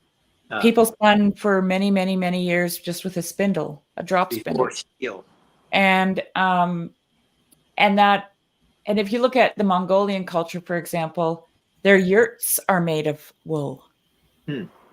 Okay, so not only are they housed by the sheep, they're wearing the sheep, they're eating the sheep, they're drinking the sheep's milk, and they ferment the milk into an alcohol for good times, you know? Like but their whole life is wrapped around this sheep. Yeah. And there was just one other thing, Alex, that I was thinking about. Anyway, and we talk about, especially in myth and fairy tale, weaving and spinning is very much indicative of our lives, like the human journey, right? Things are woven into each other, and you know, and even stories are called yarns. Yeah. In English. Oops. And I wanted to say this, Sherry, that you mentioned about the sheep and have they been around for the longest time, and you utilize what they give you, but at the same time, they become important themselves because of their utility, and you don't have to kill the sheep to attain all this. So they're, even though they're just sheep, they are very, very valuable, and they've been around for the longest. You know what I mean? Yeah. That even by telling that story, I couldn't help but think, wow, those sheep are really important too, right? Because look, they are. Right? Yeah. And it also reminded me of another story. It was a short story which had to do with technology and not technology, which I found it fascinating. You know, I'll make the long story short. In the future, humanity was very high tech, and everything was smart technology. Everything was very, very high tech, and they had developed even travel was like to the like intergalactical. So they were very, very sophisticated, and these astronauts were getting ready to go on a very long journey, so they had to be cryo sleep or whatever. And right before they left, there was a major catastrophe where all the technology, kind of like the solar flare, where all the technology went kaput and then disappeared. And almost all of humanity passed away because they were so dependent on technology and they couldn't survive because they didn't know how to live off the land, that kind of thing. And the astronauts survived in cryo sleep. And when they woke up hundreds of years later, they thought they woke up in this galaxy where they thought they were going to go. And when they encountered people, they thought it was they were aliens, but they were themselves. And when they started learning that these people that were there, they were humans, they're like, well, wait a minute, what happened to everybody else? And these people are saying, well, everybody else died. Why? You know, so they're explaining everybody died because technology got so advanced and nobody could survive without technology. And the only ones that survived were the people that didn't need technology to survive, and they were the Mennonites. I know we mentioned the Mennonites earlier, so that the whole story about being able to survive without The Amish and the technology. Mennonites. Yeah, they were in this story that was very high tech. The only people that survived were the people that didn't need tech, and I thought it was a Moral of the fascinating story: if you're looking for a church, It Hi, was a science Aaron. fiction I just story. wanted to welcome you. I don't think we've ever had the chance to talk. No, hi. I've seen you in videos before. Yeah. You people don't know me at all. I'm just some stranger. But yeah, no. I jumped back in. I was in here about several hours ago. I wasn't in here, but I was watching. I wasn't right in. But I was Aaron, watching. today's Saturday, Aaron. Is that right? I'm kidding. I'm kidding. Yeah, I'm we've been at it. you. We've been at it. We've been there. I was. It looks like it's been going on a bit, but welcome, Aaron. We were all clean shaven at the beginning of this. like Rumpelstiltskin chat. But the reason I jumped in was that I had a thought process that started based on this weaving and taking what an animal uses for warmth and using it for ourselves, and it reminded me of a story that is not weaving, but it reminded me of Adam and Eve being clothed by God when they realized they were naked, and so I only jumped in because I don't know if I'm going to be bright enough to connect these dots, but it seemed kind of revelatory about actually kind of what sin does and what church actually is, because or what our worship actually is, because after when we were ejected from the garden, we were clothed by God, and basically the point was you're going to need external to live and be warm. You're going to need this external stuff, and the weaving is the human being taking on the responsibility to try and do that, to keep ourselves alive with beauty and with using non-destructively using what is there, what is real, and kind of trying to make it beautiful in its own way, even though it will never be as perfect as just being warm without the need for clothing, which is kind of struck me as kind of what worship and corporate worship is. It's this thing we need because of a certain kind of weakness and vulnerability, and it's best if we can try and weave something, but it gives us the chance to participate. Well, here's something that I think you'll really like, Aaron. I'm just going to show you this close up. Sure. Okay, so this is wool that's carded and it's ready to spin, right? It's like a cloud. And every one of the let me just show you this.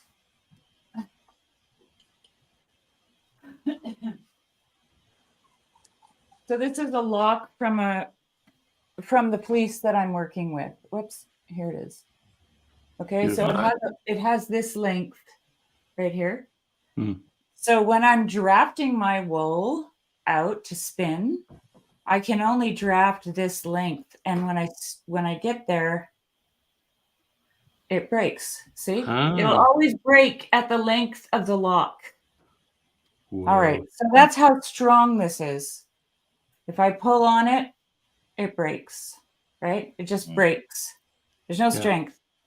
So what I have to do in order to strengthen my fiber, which is thousands of pieces of individual fiber, okay, is I have to add twist. I have to add twist. And so when I add twist, we'll go this way. This is when I add twist, then I get this happening. So the twist gets introduced into this, and it pulls it all together, and it makes it. I broke that one. I've got to go tend to a crying child. I'll be right back. This is fascinating, but talk amongst yourself. It makes it super strong. Okay, like super strong. So this thing. So there should be a twist to our yarn, and then it's going to be strong. Is that what you're driving at? Well, we have been going back and forth. We have been going back and forth, trying to explain ourselves so we don't get misinterpreted. And I apologize, Sherry, if I misunderstood you at times. This is what I'm also pointing at here is that here we have many individuals that are not necessarily depending on each other. Okay. Now we have them all depending on each other, right? Mm-hmm. They're in a codependent situation. Why, baby? But what have they created? A unity. They've created a unity out of a multiplicity. This is the multiplicity, and this is the unity. But then I'm going to take these individual strands of fiber, and I'm going to put them onto a loom, and again they will become a multiplicity. And then I will weave more individual fibers into them, and then it will also, when the product is finished, it will become a unity. It'll become a tablecloth or a carpet or whatever. So you have this. See, this is the thing about spinning and weaving, and I think it's why it's in myth. It's because you have this continual movement out of multiplicity and into unity, and out of unity into multiplicity. It's over and over, right? And yeah, so these are the things I think about when I'm spinning. Wow. And Thank you so much. One of the other things I wanted to say was, I don't know if I said this earlier. I think I forgot to, but one of the things that I loved about the whole process was that it put me into a very primitive mindset, which I actually wanted to acquire. So I'm like, okay, so let's just imagine now I'm a woman who has nothing. I don't have I live in a hut, and winter's coming, and I've shorn my sheep, and now I have to quickly, right? So how does this impact my life? And I found myself filled with like this incredible gratitude, because I could then take from the animal that I've actually sacrificed for, because I have to raise it, right? So that's all my time and energy goes into that animal so that it can provide me with the fiber, so I can do this, so that I can keep my children alive. Like the whole thing just became so deeply like,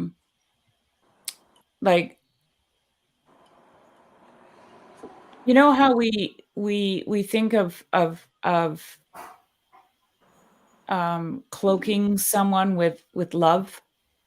Like, I don't know if you do that or not. I think of it a lot because when I'm knitting, I'm often knitting for my grandchildren.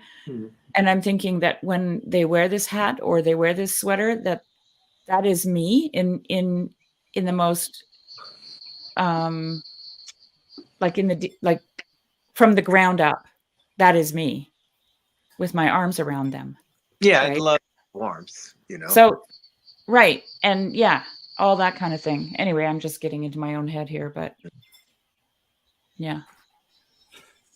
That's beautiful. This is so rich. And yeah, I obviously missed some of it. I thought I had more time to jump on the stream than I did, but that's okay. Yeah, that's great. Thanks for joining, Aaron. Yeah, no problem. Nice to meet you. Nice to meet you, Aaron. Nice to meet you too. Wow. I forget there's a chat sometimes. Yeah, apparently I'm teaching the benefits of fascism. Yeah. Oh. There's a troll in the midst, I think. Yeah. But Junior. Yeah. For some reason, he likes to push people's buttons, I guess. Just about the fascism, the yarns. One of the things I just recently read about Trinity is that each person of the Trinity, I may be completely getting this wrong or stomping all over somebody else's theology, but what I just read was like the Trinity, each person of the Trinity is fully loving and giving to the others, and all three of them are doing that, and that's we're supposed to be doing that too, like fully giving and loving to the Well, others. I would We actually are argue not that, like exhausted that way. well, see, I would argue that that's actually what we are doing. Like Yeah, the Trinity it's an image of what it means to be a person, yeah, right? Like, that's so partly what I was reading. that's a big topic. Mm-hmm. But yeah, and so the yarns are like, because I was going to use the word interdependent because that's like a better word than codependent.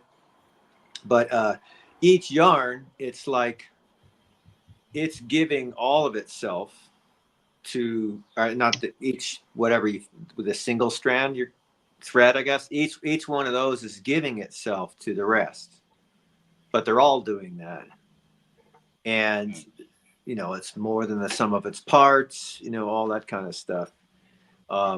As opposed to making sure that it's okay, which then maybe they all start, the whole thing will fall apart. I don't know if the thing I'm thinking is going to be logical all the way through to the end. But Well, the other thing, I'm sorry if I'm not coherent because I'm just still thinking about what I was talking about before. But the other thing about spinning, because I'm thinking about the old woman who's always spinning in like she's usually God, right? She's usually representing God. Oh. And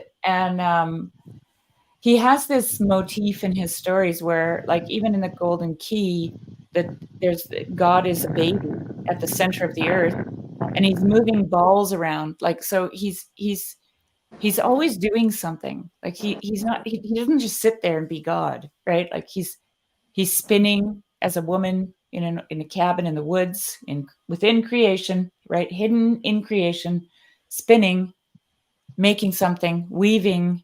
It's all journey language. And now I just completely lost what I was going to say. So anyway, sorry. Can I jump in with it? Maybe you're going to remember. Okay.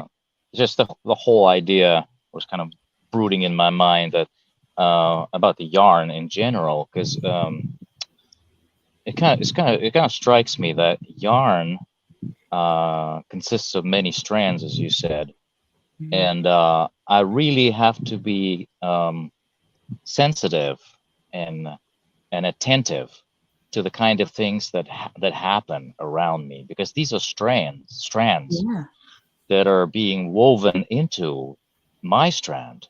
Right. And oftentimes I'd be sitting, like we have friends over, visiting now, and I kind of notice myself when we're in a conversation. Sometimes I notice, okay, maybe I'm bored here. Maybe this is not the kind of thing I want to listen to right now. But then this awareness pops up.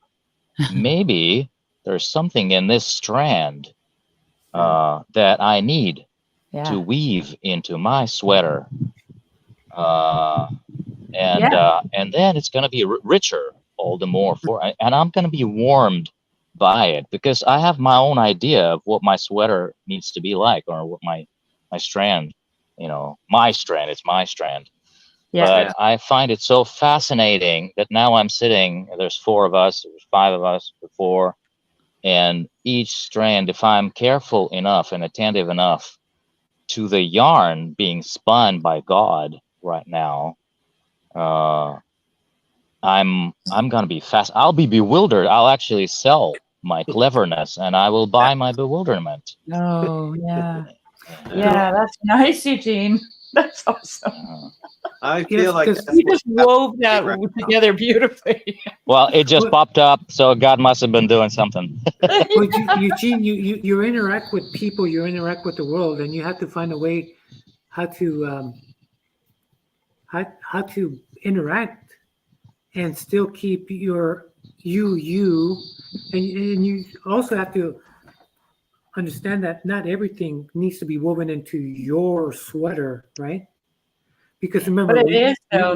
This is the thing. We're living really in interesting times where people, I think we first started talking about absurdities, and I have to bring that to the forefront because God is weaving. He's making something, right? And he's using us as to be part of that. But we also have to keep in mind that the enemy is not sitting there just yawning, not Oh, doing that's true. anything. That's true. And Yeah. and we have to be sensitive to make sure that we don't start incorporating things that shouldn't be. And before you know it, we end up in a I think it's different all spot. about discernment. Yeah, Right. I agree with you. It's about discernment. What strand belongs and what strand doesn't. Oh, There yeah, should there be you go. some, yeah. But at the same time, if I'm not careful and attentive to what's going on, I will not discern. Right. Right. No, yeah. it's really about attention. Right. It definitely Because is. we have to be in the world, right? But not be of the world.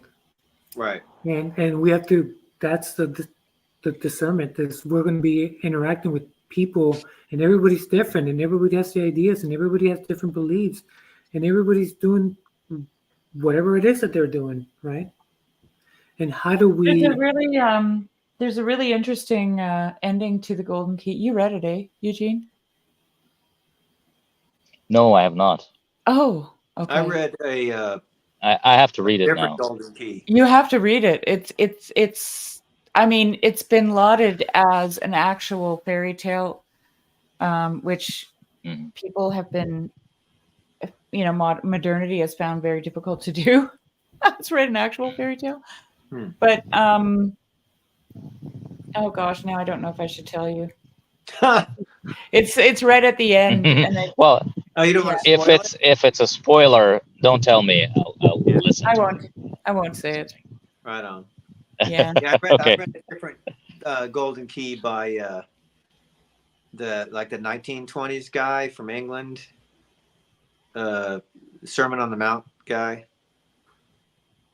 Whatever his name is. Jesus? No. Well, the guy who wrote the book called The Sermon on the Mount in the 20s or 30s. Don't know. Well, there's a Russian fairy tale called The Golden Key, but Yeah. it's a retelling of Pinocchio. Yeah. Yeah. Which I don't like. I don't like it at all. Key is, and we know what gold is. It's going to be a common name or something. Yes. But anyway, and then that book was basically the Golden Key. I think was forgiveness. I think is what it was.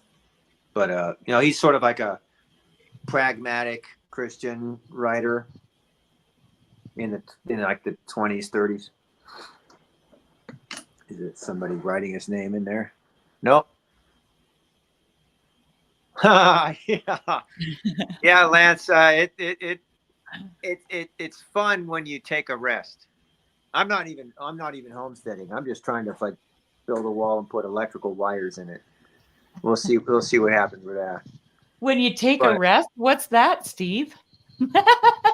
Well, I mean, it's like the fun part, I mean, yeah, I know. Like I'm not even homesteading. I got electricity, and I need to. I got electricity too. Put my wires around, and so if I could turn the camera around, you'll see this is like 4 people tried to have a garage sale, and then a tank drove over it.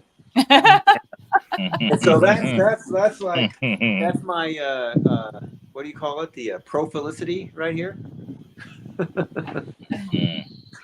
But my sincerity is over there, and I'm running from it. Where are you, Steve? Yeah. Anyway, what's this place? Yeah, where are you? What is this place? Where are you? This is my house. No, I mean the place where you live. Is this the real forest behind you? It is. Yeah, and I guess people are cautious about saying where they are. I don't know why that would be. So I don't know if I should be or not. I'm sorry. I don't know if I should be or not. I mean, it's just like I was talking about something the other day, and you don't have to say exactly where you are. Facebook and YouTube are telling me all about it. It's like so. Whoever I want to hide from, they already know everything. And I mean, actually, like, there's no doubt. There's no doubt. And I gave a little bit of paranoid remark where I was like, I don't know if I want to give the particular. You're not the only one. All sorts of people. So I don't know if it matters. But I live in North Idaho. And hey. So that's why the trees look like this instead of other trees, you know. Well, I mentioned Nevada and south of Canada. Well, and so now that you shared that you're in Idaho, I'm in Idaho myself. Yeah, you said that, but then I asked where, and you're like, oh, I don't know.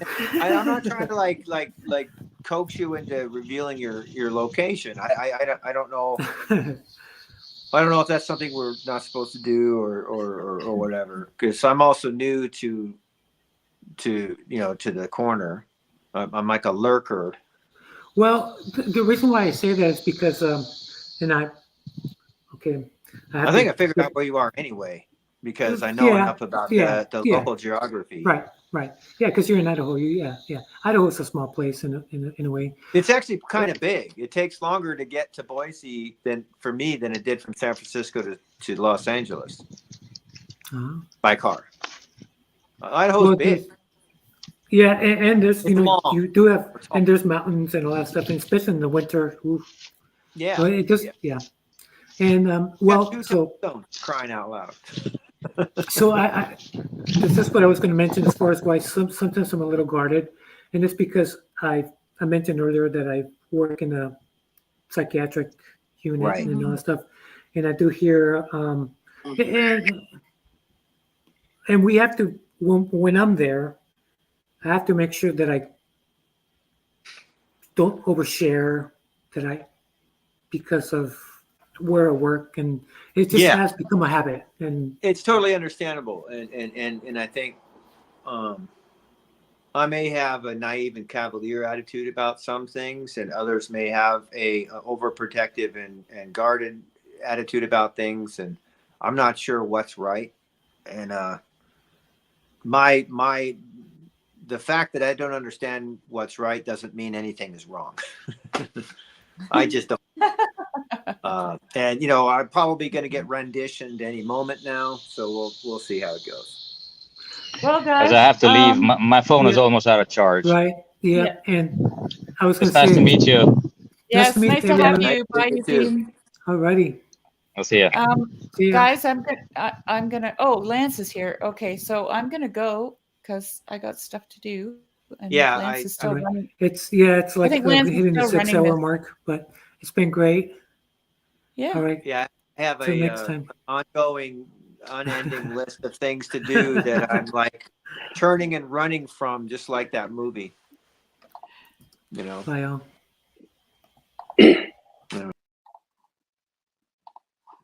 At this point, it's just keep going.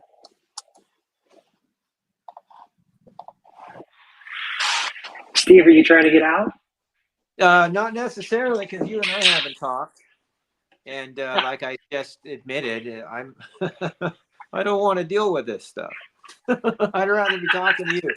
But also, it's like I've been going like this to the truth, I think, for quite a long time. And in the last few years, I've been more interested in what's true, what is actually true, not just factual.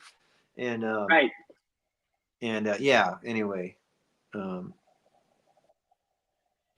So here I am. No, I think it's awesome. At this point, people, if you're still paying attention, Luke, at this point, I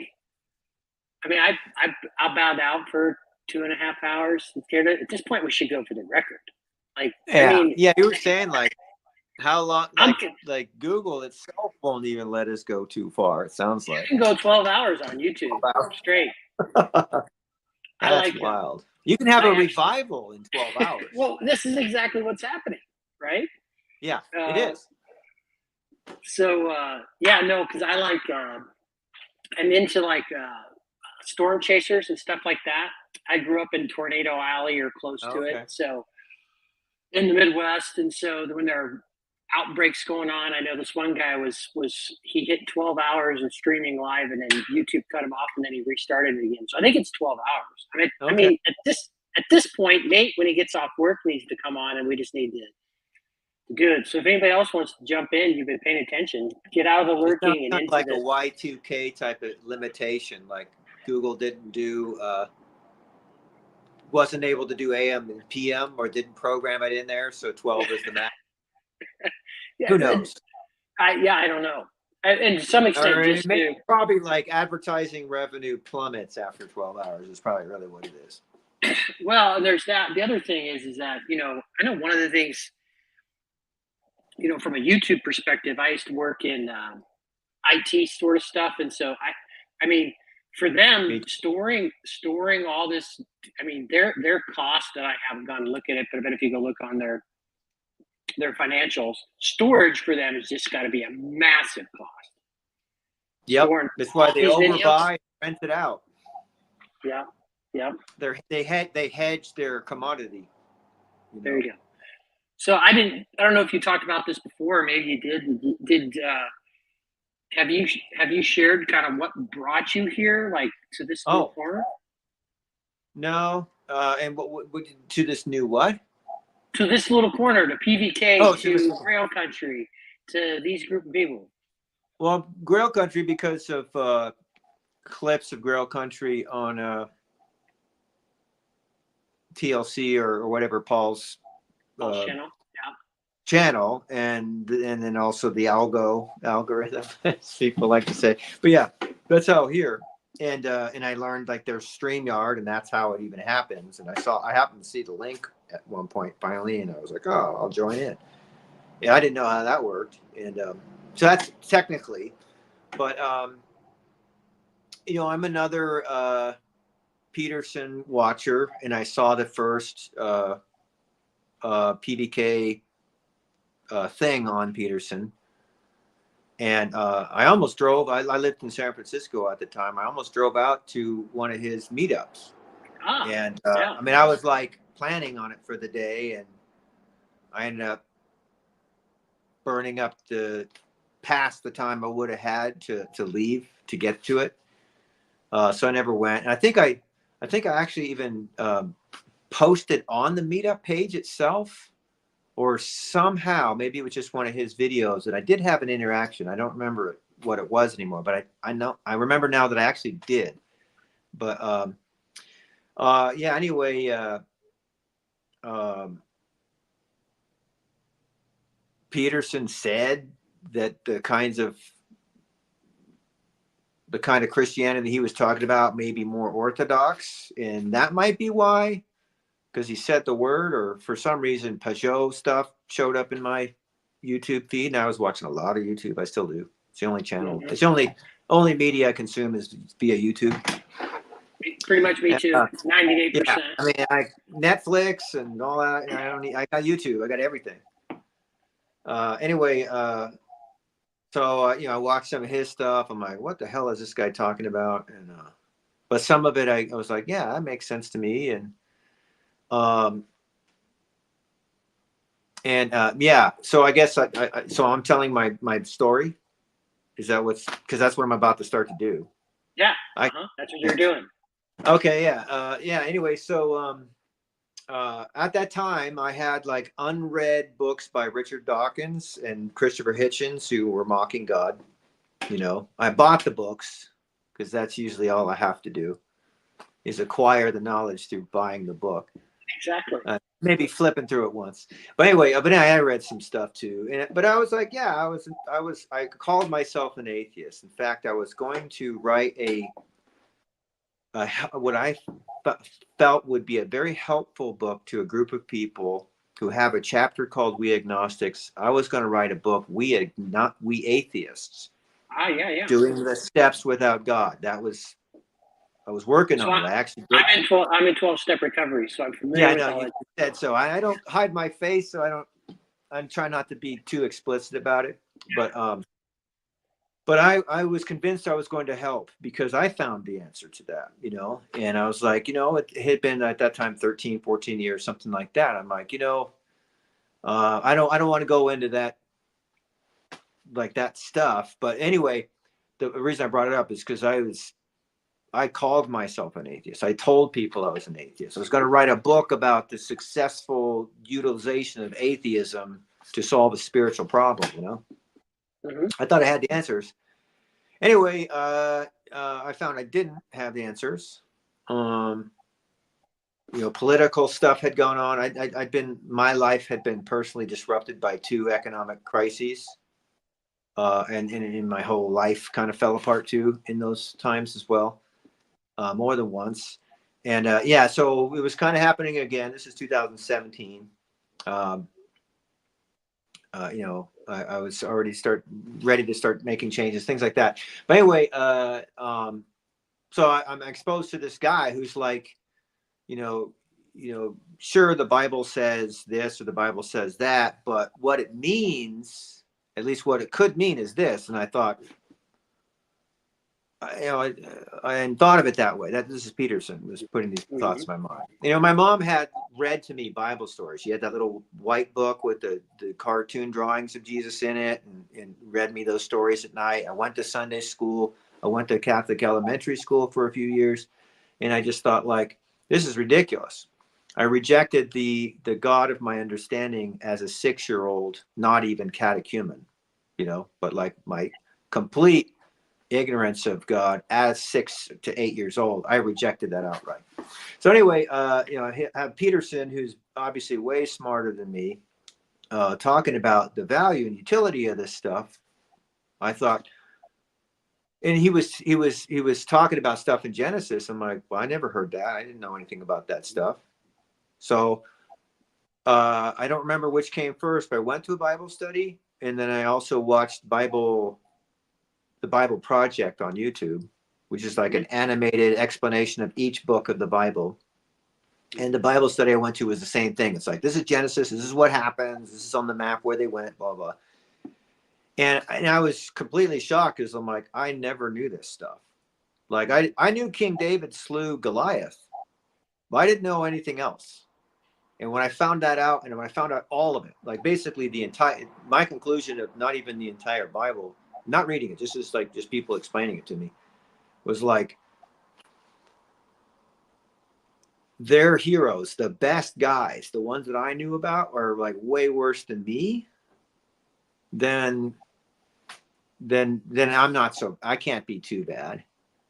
And it made me start to feel like it's not like the church is this judgmental hypocrite crowd pointing at all my faults. That's not what it is. I was wrong. I thought that's what it was, but I was wrong. And anyway, I was happy to take a job opportunity in a different state. I moved up there. It turned out to be very different than I expected, but it was very much a pattern that I had fallen into many times of, they're never going to see it, but I still want to be vague, of false prophets, or like a false idol. And being confused and manipulated by that, allowing, just having all that happen. Anyway, thank God for the lockdowns and for the riots of 2020. Both of those were such a big slap to my face that I couldn't maintain the sort of delusion I had for myself. And I had also been looking into Christianity, at least in an intellectual, analytical way, for a few years. I hadn't accepted it in any way. Anyway, I moved out to Idaho. I was looking for a place to move to. I ended up here, 6-hour drive, no big deal. Came out here. And I'll also go back, and I have to tell this story too. So around the 12th or 13th year since I went through some steps, I said, fuck these people. And I stopped associating with them altogether. And I can get more into details about that. But anyway, I was just like, forget this. I don't need that. I got a psychiatrist, I can read books about inner child and other stuff like that. And I can heal myself this way. I don't need these people anymore, because they're all broken. And I used to say they're the worst people in the world, which isn't necessarily untrue. But it's full of the worst people in the world. Why should I associate with them? Anyway, so I'm out here, like, looking at Zillow, like I'm going to move here somehow, some way. And it was 5 o'clock, and this idea came in my mind. why don't you go to a meeting? It's been like 8 years or so, maybe longer. And I looked it up and I went, and I was shocked by what I heard. I was shocked that people were telling the truth. And then I went the next night, same thing. I'm like, and I remember standing outside afterwards, talking to some people. And I decided to myself, I'm moving here. I'm going to live here. Because I knew I wasn't going to live where I lived, but I was going to go out to Kentucky, Pittsburgh, Indianapolis. I didn't care. I was anywhere. I was looking. I was going to live somewhere else. And I decided to live in this town, which was too expensive. It's a hippie town. It's a resort town, all sorts of things. Like all these reasons I shouldn't live here. And it's just like, again, no, dude, you're going to live here. Listen to these people. You need this. And so the intellectual exploration of what the spirituality at the very least, but like biblical Christianity, it got rekindled again by coming in here. And they say the Lord's Prayer. We were saying the Lord's Prayer constantly. And I never really said that for over a decade, going to the same group of people. And at some point I decided, I should mean what I'm saying. Let me try that. And then things started changing. What I used to want, I didn't want anymore. Now I wanted something different that I would never want to want. And I started wanting those kinds of things.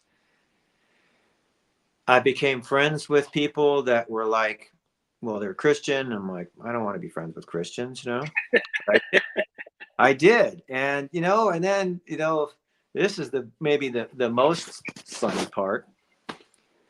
I started watching The Chosen. And I think that made a huge impact on me, which I don't even want to admit that, but it really did. And I was already like, I was no longer an atheist a few years ago. I started watching The Chosen this year. But it's like, so now I don't even know what I believe, but I have friends who told me the story about like, help me with my unbelief, that kind of thing. And so I'm like a seeker, not quite catechumen, with a local group. And but I know what's going to happen. I'm going to become a Christian. Yeah. I know. Yeah. In my life, this is the way it's gone. I deny it. I resist it. I start seeing it, and eventually I see that it's going to happen, and then it does. And I see that now, and like last night we were in a seeker thing, or like a catechumen type of a thing, and the guy's saying stuff, and I'm like, I'm just listening. I'm listening, but I have the old self like, are you kidding me? This is ridiculous. But it's like, you know what? I've been so damn ridiculous for so much of my life, and I'm also, at the very least, I know I have this. What am I supposed to do? So like, I guess the last year I've been watching a lot of apologetics on YouTube, and I got really turned away and sort of disgusted by it. It's just like, how does anybody even know this stuff? What they're doing is they're trying to not have faith. They're trying to like put on this armor or hold on to these things that are certain, so they don't have to be afraid anymore. And I'm like, I realize, like, at least this is the way I see it. It's like that. I don't want to do that. I want to be willing to let go of all that. Be dumbfounded, as we were talking about earlier, and let go and try faith, which is terrifying to me. And I think that maybe that's what it is I just need to be ready to be terrified enough to move forward. No idea what I'm doing, but have faith that it's going to work out. And it's just like, I have so many signs in front of me that this is not wrong. That's amazing. So, anyway, yeah, I'm glad I've actually said this to a couple people already, because this would have taken me 5 times longer to say if I hadn't already talked about it. Because I could be wordy. I got to plug this thing in. I wanted to say hello to Steve. I've not got to meet you yet. Which guy is this talking? Chad the alcoholic. Hey, Chad, what's happening? Yeah, I figured you and I will be talking at some point. Yeah, it's good to Did they finally be able to talk to you? Yeah. And I'm sorry for my violation of tradition. I don't think you This is good. I don't. You We kept can. it. I don't. You kept it high hold on, level. man. I'm being asked by my computer to do stuff. Okay. Yeah. I take them seriously, but I'm also. I a don't think you're hypocrite. violating them. I don't think you've actually violated them. I think you've been really mindful of not doing that. That's a debate that our ecumenical council hasn't sorted out yet.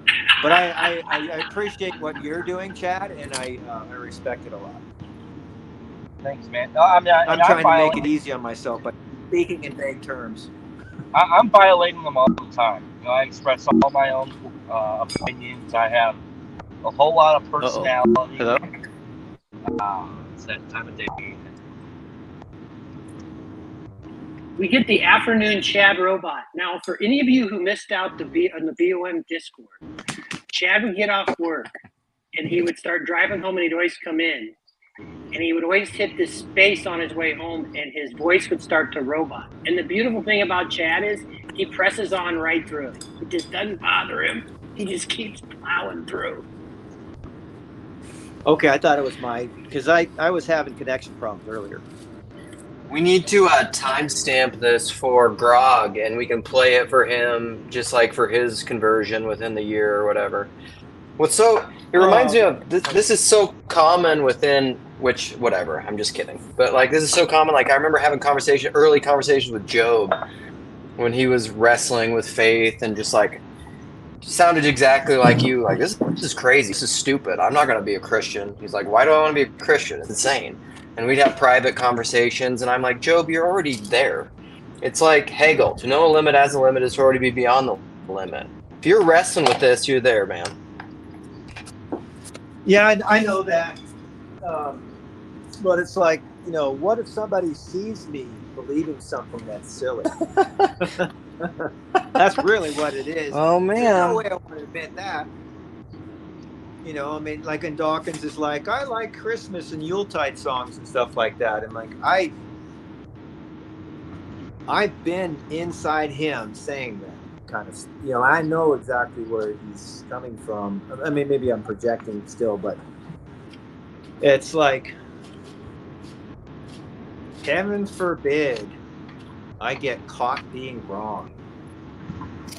What a curse to have to be like to be afraid of that. Yeah. Is it something you worry about? Like, first of all, nice to meet you. It was lovely to hear your story, Steve. Thanks. But I'm curious, is it something you worry about with regard to other people, like being wrong compared to other people, or being wrong compared to reality, if that makes sense? You know what I mean? I think at least the story I believe and tell myself is that it's being objectively wrong and objectively right is what I really care about. But I really only know that if there's other people. And this is even a new concept to me, that like other people matter. But I obviously always been that way. But I could easily tell myself that that's not true, and so I only care about the objective truth. Blah blah blah blah. Like Alex O'Connor, I mean, I think that guy's totally a Christian, and just like he's never going to admit it. Sam Harris, I actually don't think he gets it, but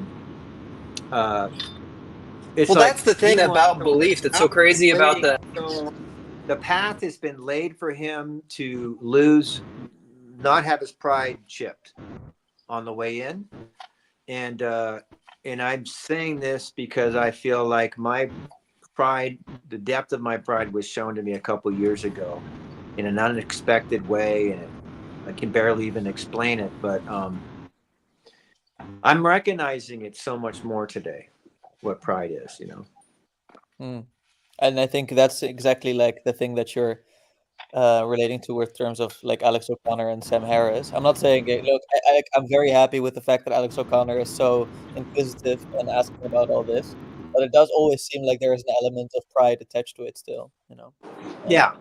It's like, everything you got, this is like me imitating him, and I'm not like studying him, so probably wrong, but it's like everything you guys are saying is pretty much plausible. It all makes sense. You know, God would hope that I could become a Christian someday. It was about how could I if there's this silly claim you're making.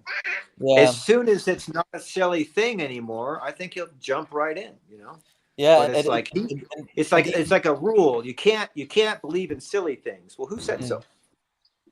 Right, and I think also like at some point he was like, you know, I tried it, I went to this, and I was waiting for it, and I got absolutely nothing, and already hearing like that tone is kind of like, you know, it's almost like you're heading into a religion to be like, well, I'm gonna wait for that religious experience now. I'm gonna wait Yeah. for the voice of God. Like, I don't know, that seems so self-centered, you know, like that it's gonna It be about is. that as opposed to like, okay, what can you actually do? Maybe how can you contribute to whatever a church or some kind of a community?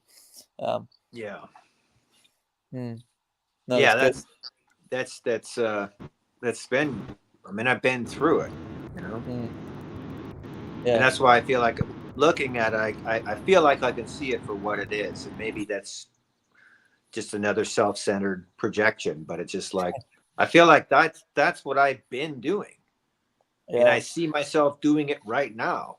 And, you know, like I know I'm like talking to all these people on the internet about this. Like, fuck. Well, yeah. Like for me, it kind of like I kind of felt like at some point there was this shift. I heard Bernardo Kastrup talk about it, and I was reading about it at the same time. So it felt like it was all sort of converging about, you know, that need to be happy constantly. Like how will I be happy and something like that? Because I've also sort of dealt with depression myself. And then he kind of said like, you know, probably the moment you really stop asking about like that question, you might actually be happy, but it doesn't work in the way that you tell yourself like, oh, so I shouldn't think about, you know, needing to be happy, and then I will be happy, because then you're still in that mode.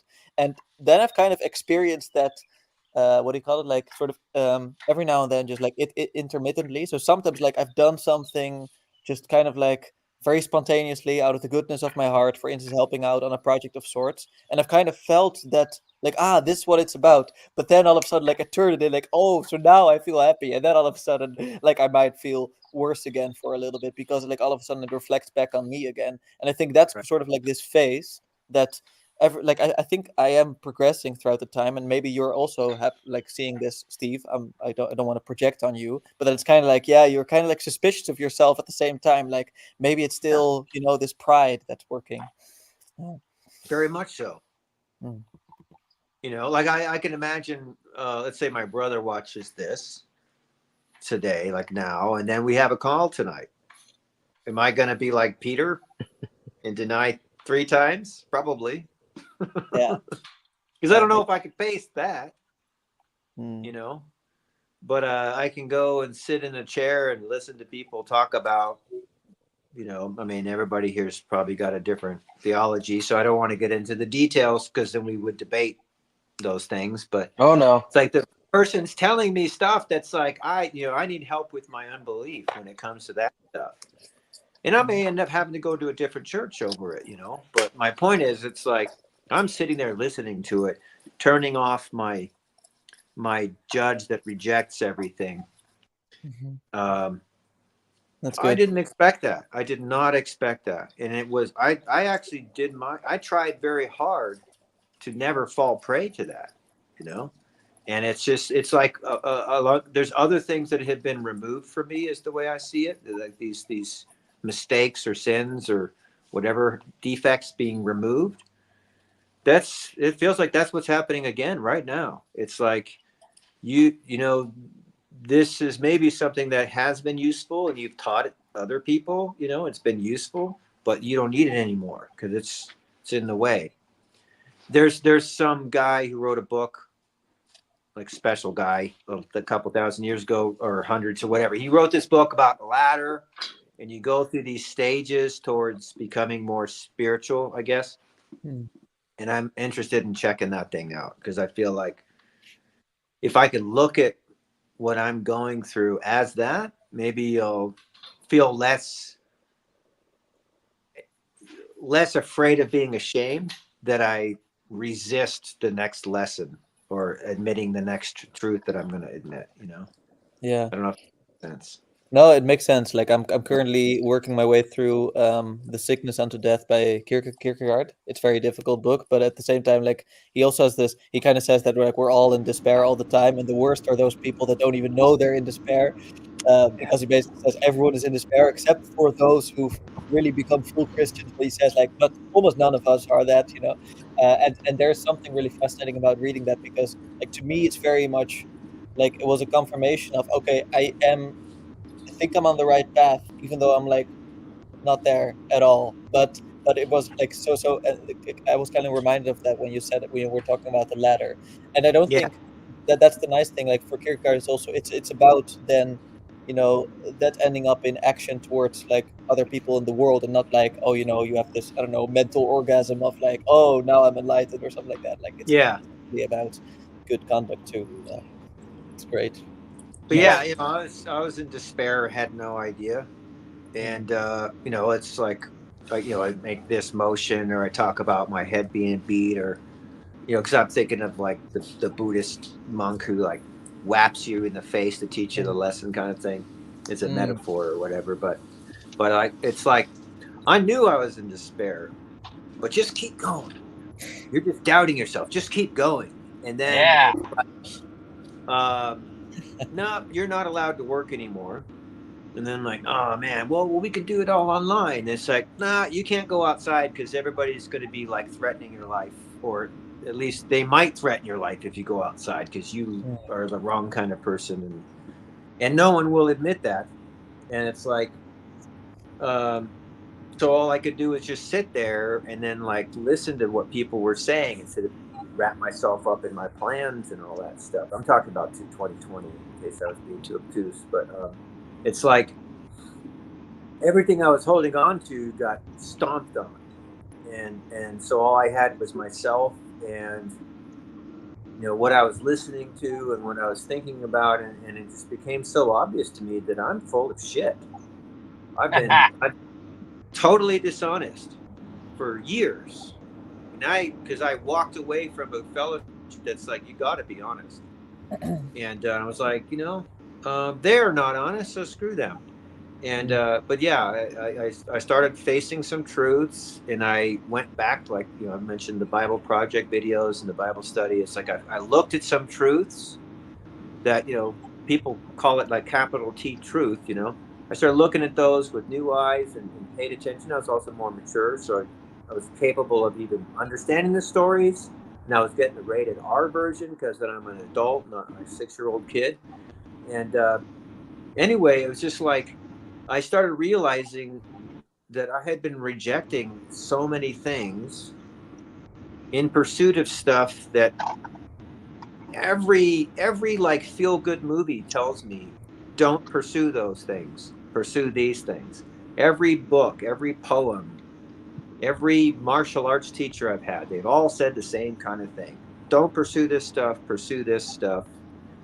And it's just like I found out that I realized like, man, I was willfully turning a blind eye to that, and you know, finding people like Tony Robbins and stuff to like justify me in my pursuit of the wrong things, even if that's not what he was trying to say. And yeah, anyway, it's led me to here. That's again, this is how I ended up here. Yeah, I love it's also. that. I love that because like, Go ahead, Chad. Go ahead, Chad. I was just thinking, I love what you're saying because like that's where I found self-help is like toxic to a guy like me. I don't know how to do it. I'm not made to be helping myself. I'm just not that dude. Because I don't have the humility to handle self-help. Yeah. Yeah, that's good. Yeah, blow it up every time. But I'll tell you this, Steve. What's really interesting is the path that I'm on right now. Like, the depth of things that are acceptable to me as far as like possibility and all that stuff are unreal. Like I'm reading this book right now the They Flew book, and it's blowing my mind. This is I I believe. Oh, They Flew. Damn Yeah, near I've just listened to Paul talk. every word of it. What'd you say about They Flew? And I just think mine. I think this is what Len said about Robot Chad. Yeah. Okay. Because It's yeah, more it's similar cutting to- out. Yeah, Go ahead. it's on my side too. Yeah. Nice. No, I want to get into that book too, and I'm also kind of like what do you call it? Like I'm reminded, like while you were saying it, like of all like the stories that are in the Bible too, right? So like it's like you have all the Israelites in Egypt, and they're like reduced down to one boy who makes it, right? And that boy is Moses, and then you get the Israelites out of that, and Yeah. then the same thing with Herod and Jesus, Radical. right? Like all the little boys are, and that's like what you were saying. Like I'm full of shit. Like that moment is kind of like realizing, oh, but there might be this thing inside of you that sort of makes it out alive, and out of that, right? And that's It's maybe blowing my mind. I'm accepting like damn near every word of it is fact. And, oh, is it roboting? Shit. And like, how could I possibly do that? Sorry, guys. How could I possibly accept every one of those words? All of that stuff is fact. That's just crazy. But you know, Chad, I mean, you'll definitely understand. I guess Lance too. You'll definitely understand this. I accepted some facts a while back that like it's amazing that I would, and it's like, am I even the one who came to believe that stuff, or was it just put into me? You know, because you know, in my story, you guys haven't heard that part of it, but like, I had no intention of like changing myself in that way. No intention at all. And I just read some stuff. I read a couple chapters and I completely changed what I believed from reading sentences, you know. Wouldn't expect that. I mean, you know, it's like that early, you know, if you go back like 12 hours in this chat, we were talking about a cat and this guy like who realized cats don't talk and he stopped being schizophrenic after that. So you don't know exactly what it was that like made him realize the stuff. It could have been some random thing. And in my case, it might not have just been reading what I read that got me to change my opinion about myself and accept some things to be true that a psychologist told me that these things weren't true. A psychologist told me that there's no such thing as alcoholism, you know? So I knew that was a fact. Anyway, that seems similar to what's going on for me right now. It's like, you know, I don't want to be on this side. I don't want to be a Christian. I don't want to have, if this is true and what that means, I don't want that to be true.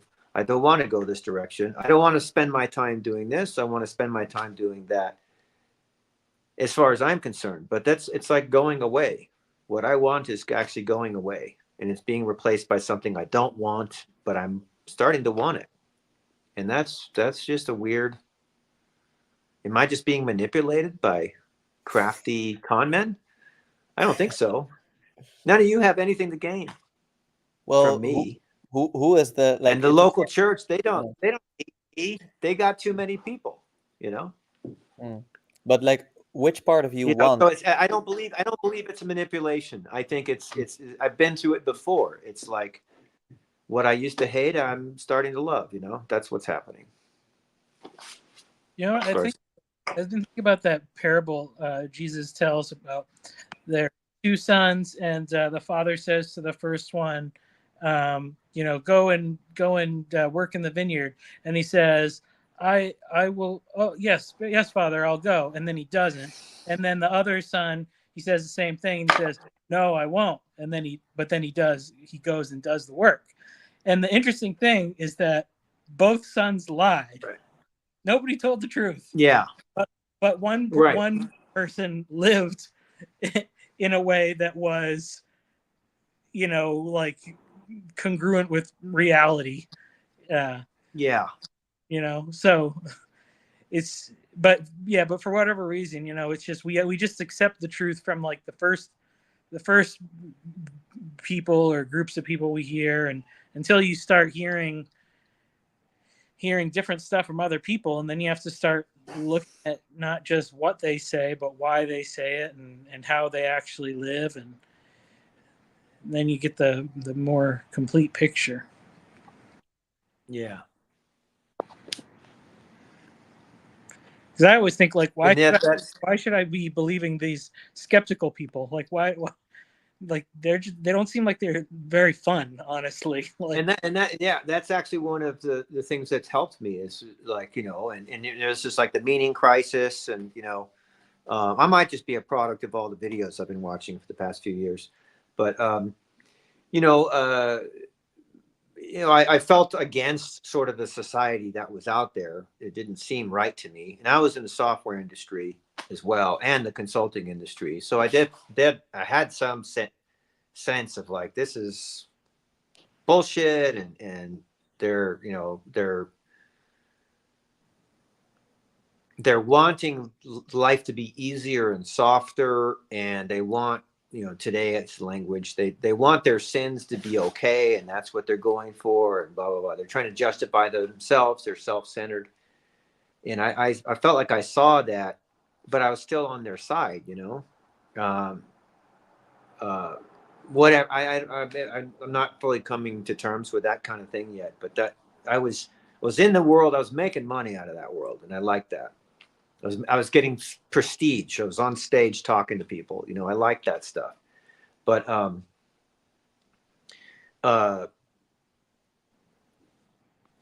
didn't. Like somebody was talking about Lewis earlier, and I think it wasn't in the book I read, Mere Christianity. I think it was like a quote on a YouTube or a Facebook page I follow about we have this yearning for something that can't be satisfied on earth. And that's kind of what I think was partly all my ambition in the industry I was in, and the quality of life I was seeking was like, it was like this yearning. And this is such a cliche, it's embarrassing, but it's like this yearning I was trying to fill with money or this or that, fame, that kind of stuff. And I didn't really get a lot, relatively speaking, but it was hollow, and I think I knew it the whole time.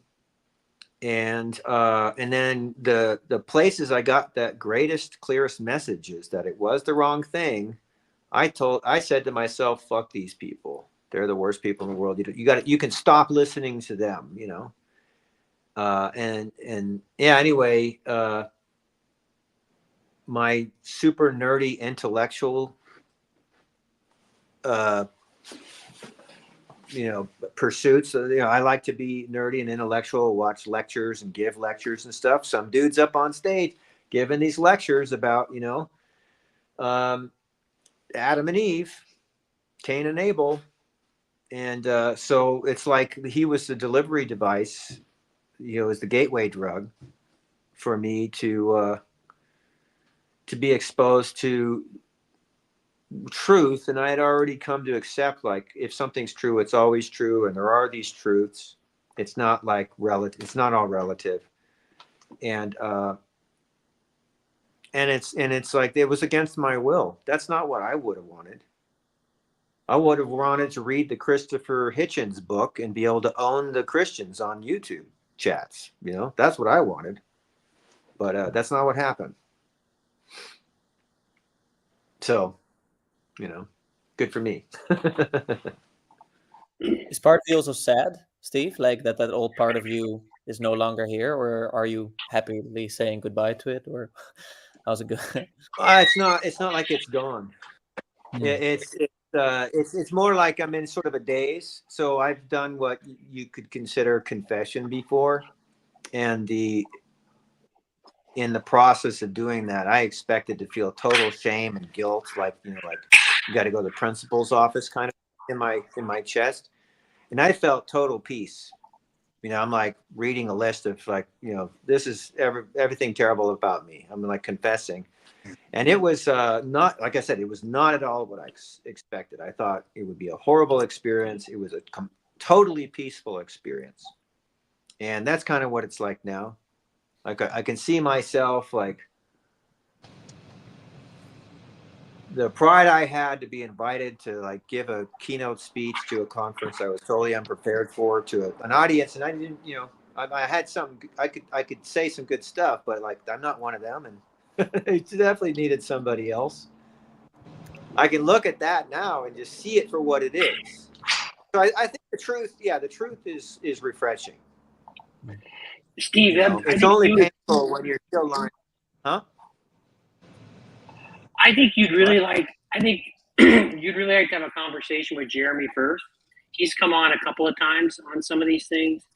He was so he was like following Sam Harris's meditation techniques. He was he grew up in the Mormon. He grew up Mormon young, kind of walked away from it. Was in this whole kind of space, and then he had his whole world kind of messed up by this stuff, and he ended up becoming an Orthodox Christian. And it's like, I think there's a lot of similarities there. Yeah, Jeremy, what? First. Okay. So like he really can relate to Tigran, right? Because he's like, oh, dude, I've totally been in that headspace. You know what I mean? Like he's like, yeah, I've thought everything Tigran says, and I'm just not I don't like confrontation, so I just thought it in my mind. But I wouldn't join a channel to antagonize people. That's my brother's job. He mastered that, so I mastered. There he is. Stinging comebacks in my mind, so I didn't have to face any retaliation. But I thought everything he's thought, you know, and I may be wrong, but I don't think so. Bryce, Mandy, see you guys jumped into the Grail Country Marathon. Welcome. You're still going. I mostly just came because it's so long. It's just kind of fun. But also, every time I've popped in like randomly throughout the day because it's been so long, I just really enjoy random snippets of whatever Steve is talking about. So hey, Steve McGee. I do like talking. Yeah, Steve, I love catching a little bit of your story there. Especially the part where you're talking about, it's not that I necessarily want to go here, but it sounds a lot like Augustine. Who's that? Sounds a lot like Augustine. Lord, make me holy, but not yet. Oh, yeah, totally. Absolutely. When I first heard that, I actually cried, and then I started laughing. Just a second to tear. Because I'm like, yeah, I know. That definitely. But I'm also, I know I'm like, I go to extremes. My behavior doesn't, but my thinking goes to extremes. So I'm thinking like, oh, so if this stuff is true, that means I have to like be a desert monk. And I don't want to like eat like insects in the desert for the rest of my life. So I can't believe in Christianity. And you know, that's just stupid. But I don't know where it is. And I also think like, okay, I'll just find a spiritual father and ask him, what should I do? And yeah, they're going to laugh at me and like, nobody knows what I should do. There's a really good quote from Vandersley that reminds me of what you're saying that I saved for years, where he said, Christ is more demanding than we think reasonable. Sorry about that. And he's more merciful than we think responsible. Right. But don't forget about the second part. Yeah. And that's I had this insight, in the very, very beginning of my accepting that I think I'm a Christian. This is a few years ago in a meeting where we don't talk about Jesus. We don't do that, but we try to be spiritual and at least honest with ourselves about ourselves. But anyway, in there I was thinking like, we do talk about God sometimes, but I was saying, because I had this realization, like, I don't have anything, I think I have things, and then it all gets taken away, and I actually didn't have it, and then, that's like really Buddhist or whatever too. Like, whatever. But the insight that I had was like, God wants everything for me, absolutely everything. But the insight and kind of the consolation is, well, I don't really have much anyway, So it's not like I only have to give everything to him, but I don't even have anything. So, I mean, it might just be like some mental masturbation koan kind of thing to make myself less resistant. But I do think it is everything, but I get caught up in everything. And it's like, what else? Like my watch, I just What bought else are it. you going to give it to anyway? Yeah, Well, and yeah. I almost flip And that by upside giving it down. to him, it's like, what does that even mean? So, anyway, it's like I'm afraid, and I try to build up this sense of certainty all around myself so I don't have to be afraid, because that's what an intellectual will do. But it's like I just need to like shut up and like they say, go to church. No, I don't want to do that. But I just went, and it's like, yeah, it was as weird as I thought it would be, but it was peaceful. I wasn't scared. Like if I went to a dance, oh my God, I would hate that. Wasn't like that. It was, yeah. I'm going to keep going for at least, I'm going to go to the next one, and we'll see what happens. You said something like God wants everything. I've almost thought about this a little bit. It's almost like, does God need my prayers? No. And does God want that? I mean, as a loving father, but I think is that it's like, no, but it's in my best interest. Like it's best for me. It's best for me. Like I can perform half measures, or I can be all in, right? Yeah. And so it almost like one of the things I had to do is like God doesn't need my prayer, but boy, do I need the prayer, right? God doesn't need the transformation. I need the transformation.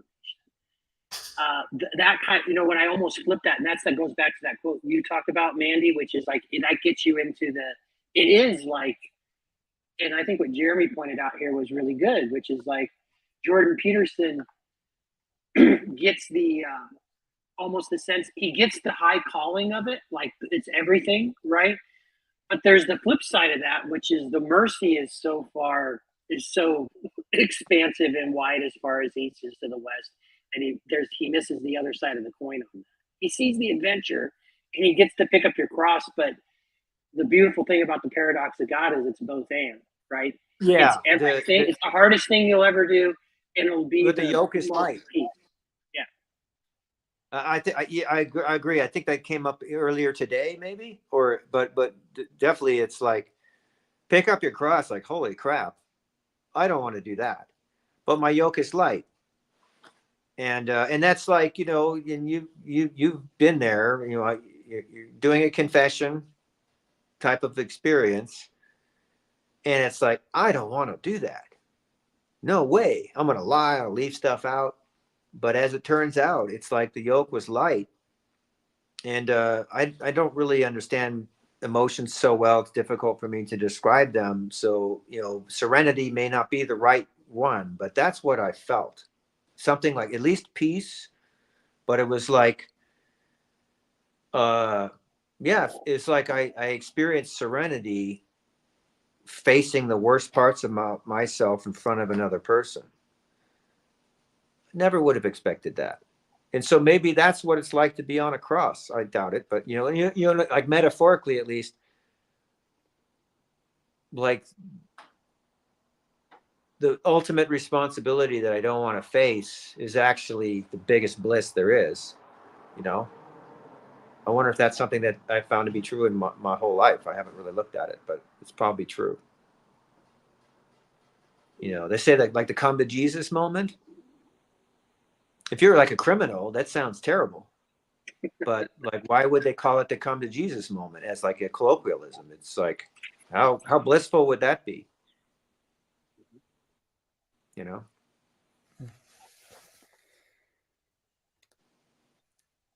There's be able something to be free. No, sorry, yeah, like there's something about the sort of the authenticity of your story, which is all like I know that Paul is working on that at the moment in his videos, but that is really about who am I and what am I supposed to do, which is actually I'm noticing more and more, like the more that I don't know, that I'm thinking about all this and talking to people about it, is really the profoundly Christian thing to do in some ways. It's really to Ask.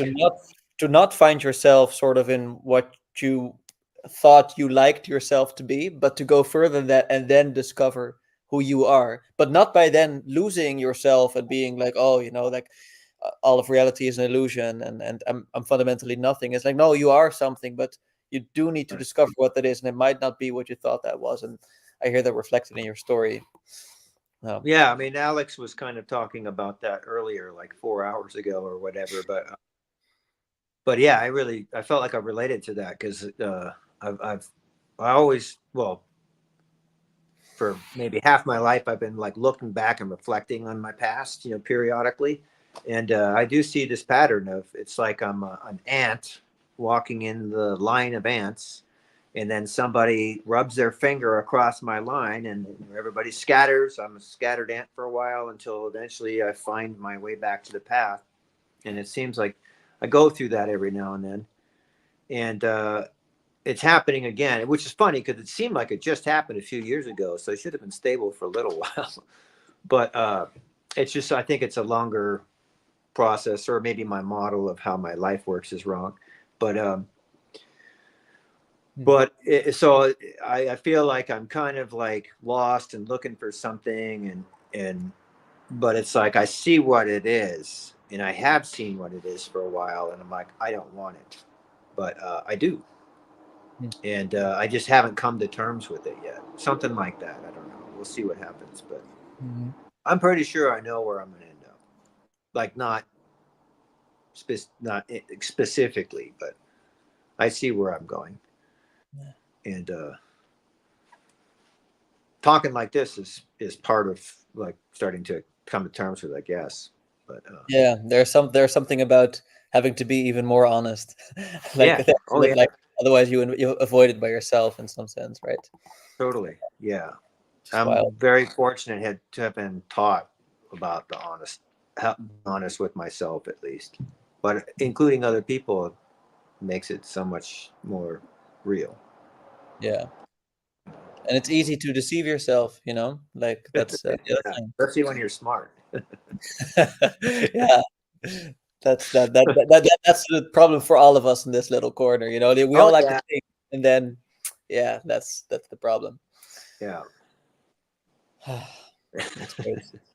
I, by the way, appreciated Gezi's comment just now, like that. That you highlighted, Lance. Like it's great that it's like, because I was thinking about that. Like there is something about the story in itself that God does show needing us, but indeed not maybe through those individual moments that you were laying out, Lance. Like we should never like have the pride and say like, well, like wouldn't it be good for God if I now go ahead and there's something fundamental in that story. But maybe you want to speak to that, Lance.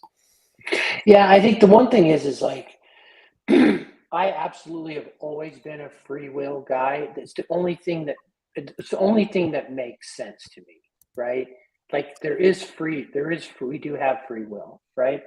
And one of the very simplest things for me, and I know this, I don't know, sometimes the simple things are that, like, so when I think about Genesis, the let us make, but also if God is love, like if love has existed in Kairos forever, well, that's relationship, right? Love is never coerced, it's reciprocal. So if God is love and then we're participating in love, like I don't know that he needs it, but there is a reciprocal, as we love him and he loves us, like that's a back and forth. So, maybe needing it or whatever, but I think that there's joy, like as a father, I have I experience immense joy if you see your kids really display something, like like you see them being really kind in a moment, like particularly I have young boys, and if you see them being really kind in a moment to there's that kid, like one time my oldest son, he was an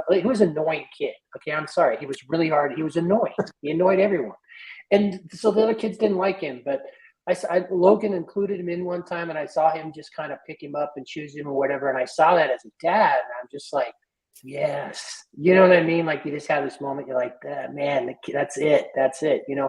So anyway, you would have to think that there's those sorts of reciprocal things, you know, going on or whatever. Now the ineffable doesn't need anything to be fulfilled. You know, that's that whole point. But there also, there has to be something in the participation in it that's there with God and us. So Yeah, that's good. That's good. And it is like it's almost like, you know, the work has already been done, kind of like as you lay it out.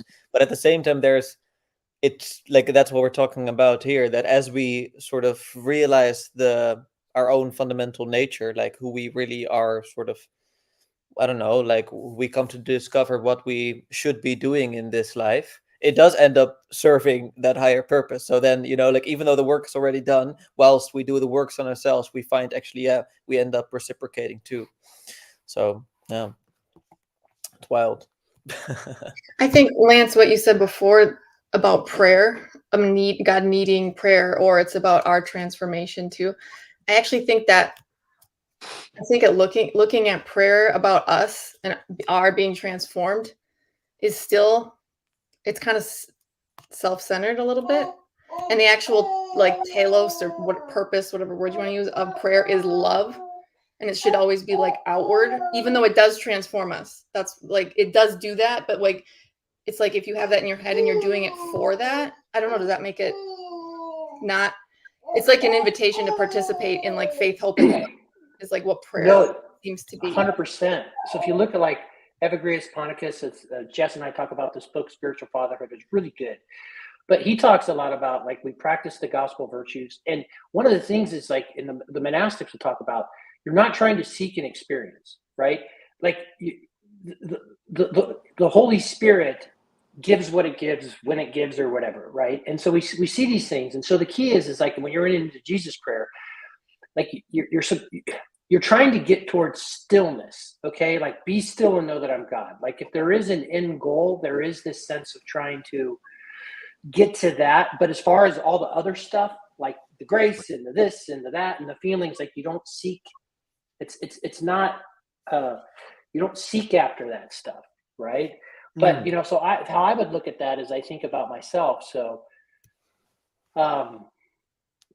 it does help me though, because when I am better in my prayer rules and my prayer life, and particularly I found most recently the past few years when I'm really good in my practice of the Jesus prayer, when I'm in the morning and then throughout the day, like who I am as a husband and like a father, like that does matter to me. Like I know that, like I try to check myself. So a lot of times with my wife, we're doing things and I know I'm falling short. I'm like, I know, like I'll know, like I have not been praying like I know that when I do that, I'm a better husband, you know?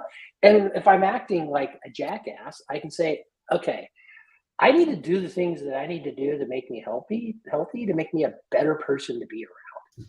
Like, because I don't naturally tend towards, I'm a lot to handle. I'm a taste that's acquired that not everyone acquires. And I can be particularly difficult. I'm in my head. I'm going 100 miles a minute all the time. I got answers for everything. You know, I'm very short. And that can be very annoying to live with, particularly if you're a wife who just wants like, hey, just like, listen to me, like, notice me, love me. Like, what are you doing? Quit trying to like solve all the world's problems. Yeah, so in that sense, I guess the telos is it still love, even though you're saying I want to be better. It's because of the people around you. It's how you're affecting them. I guess my Protestant brain, when I say prayer, I'm not automatically thinking of like reciting repetitive things like the Jesus prayer, which I actually love that. But my brain goes to like praying for the sick, praying, you know, those kind of things in scripture that says to do, which is obviously not just about you being transformed or magic, but it's just participating in love. Well, there's this principle, I have it here. There's this principle, if you're having a resentment for someone, you're supposed to pray for them for 30 days, right? So I'd heard this wisdom and I was like, I try to do that, but then I didn't really know how to do it, to be honest with you. So I never actually prayed for someone for 30 days because I would start like extemporaneously praying for them. It's just kind of weird. It's like, oh, Yeah, I pray. This is how my prayers would start out. And if earmuffs, if kids are listening, God, I'm sorry that John's such an asshole, but I'm praying for him. That would be the start of my prayer, like day one. Like, sorry, just, don't be me or whatever. But what I've started to do now, and this is part of my prayer rule, is I kind of do a modified Jesus prayer, but I have my prayer rope and I go through start with my immediate family, but then I start praying, God, the Lord Jesus Christ, bless and have mercy on Amy. It's my wife's name. Lord Jesus Christ, bless and have mercy on Logan. And I'll start praying through my kids. And then I start praying through extended people. I prayed for people in this little corner. But when I have people that I'm particularly resentful for and I'm arguing with my head, you know what I mean? Like, I know I have a resentment if I catch myself driving down the road and I'm arguing with you in my head. Like, I'm just like, literally there's an argument going on. Like, I'm like, and you did this and you did this and, you totally didn't respect me when I do this. And you don't, like, I argue in my head with people. Well, that means I have a resentment. So what I found is that 30-day rule, on my prayer rope, I might go around the whole prayer rope. It's like 50. And so I'll literally start praying for this person, Bob, just say, Bob, Lord Jesus Christ, bless and have mercy on Bob. Lord Jesus Christ, bless and have mercy on Bob. And I get into it. I'm going to tell you, it blows your mind. I don't know why it works. Don't know how it works or whatever. But when you're praying for that for yourself and your family, and then you take that to that person, and be honest with you, a lot of times my family members are the ones I'm praying for resentments for. I mean, that's just how it works, right? That in that time, particularly if I spend that much time saying that thing, that person's in my mind. And what am I praying? I'm praying for the same thing for them that I'm praying for myself, right? And mercy is all the loving goodness, kindness, the Greek sense of that. And if you do that day after day, for that period of time, I've finally been able to actually pray for someone I had a resentment for. I've actually been able to do the 30-day prayers for someone every single time that I've done that, and I've had to do it for about 4 to 5 different people. At the end of that period, I absolutely have reached a state of more forgiveness, that sort of thing.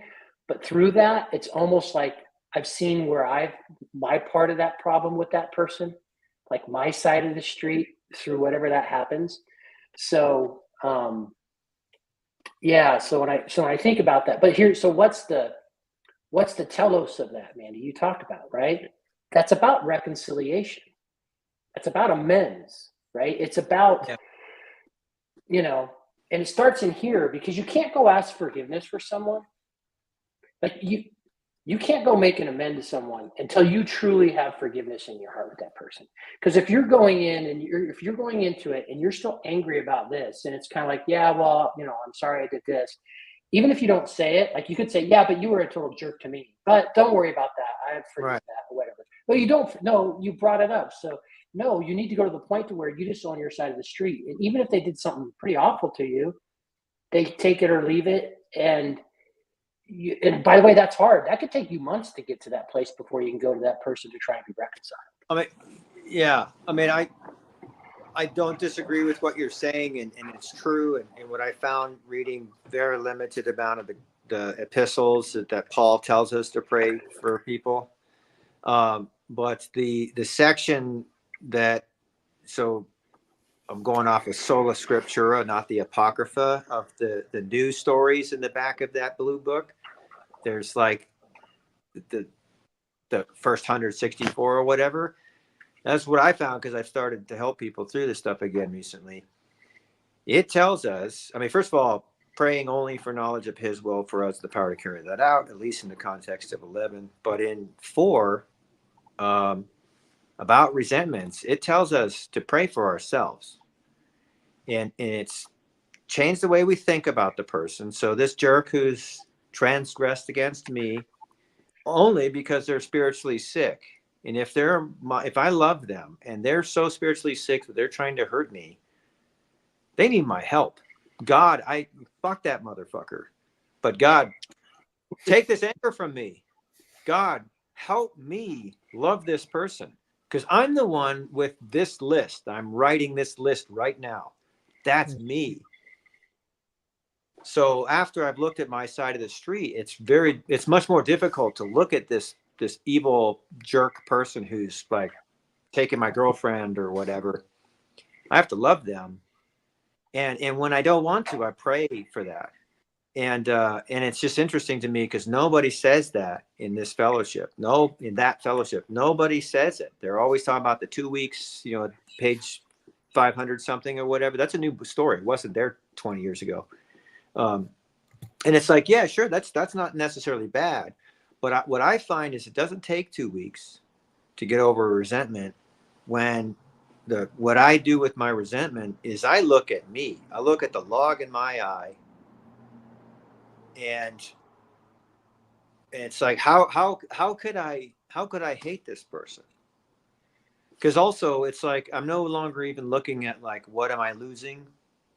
I'm looking at like the spiritual world. It's like this is a sick person, and so am I. And I know what that's like. I know what it's like to be the jerk. And I still probably am, So like help me be helpful to this person so that they no longer have to be like this. Not so that I'm relieved from their jerkiness, but it's like help me help them so they can also potentially be transformed, at least in this little way, in this little moment. And that I find is an instantaneous relief from resentment. The thing is, I don't want it. I'd much rather pray that they get like the car they wish they had for 2 weeks and then I don't hate them anymore. I'd rather do that than like look at me like the only reason I'm resenting them is because I'm running as fast as I can away from God. I'm doing everything I can to not be like Jesus. Everything I possibly can, including putting this jerk idol in front of God. And I hate it, That's if I look at it that way, man, it's so embarrassing to have been excellent at making other people look bad for so many years. Because that's what I've been doing. I've been not doing what I was taught 24 years ago. I just skipped right over that section because I was scared of this list I had to write. I like totally missed it. And I heard some like dumb guy in an audio tape explaining it. I'm like, oh, that's what it is. And then I've been reading it a bunch recently. And so like this came up earlier in the like 4 hours ago or whatever in this chat. I'm going to overthrow the Roman Empire by repenting. I'm going to clean up my room, and then Obama will get elected or whatever. I'll save the politics of the United States by cleaning up my room. I'll end the evil in the world. I'll conquer Rome by repenting. And like I don't want to do that. I'd much rather like get good with a sword or get good with a gun and overthrow an evil tyrant. But that's the exact opposite. And it's just interesting how you're part of you have the conversations with the kind of people I do, where we all get to talk and no one can interrupt us until we're done. That kind of fellowship, and people constantly they refer to that story at the back of the book of like, yeah, you just pray for this person for 2 weeks, and it's not like it doesn't work. But the what I consider to be inspired spiritual advice that we got in the 30s was, you pray for yourself to stop being the jerk. Mm-hmm. That's the solution to your resentment. And I find like I've started to become open to that, and that's why I drove up to this church last weekend. I knew what it was. I knew what I was getting into. I've watched all this stuff on YouTube recently, but I'm like, I'm the jerk. I got to go there and maybe do this stuff that it seems so crazy to me.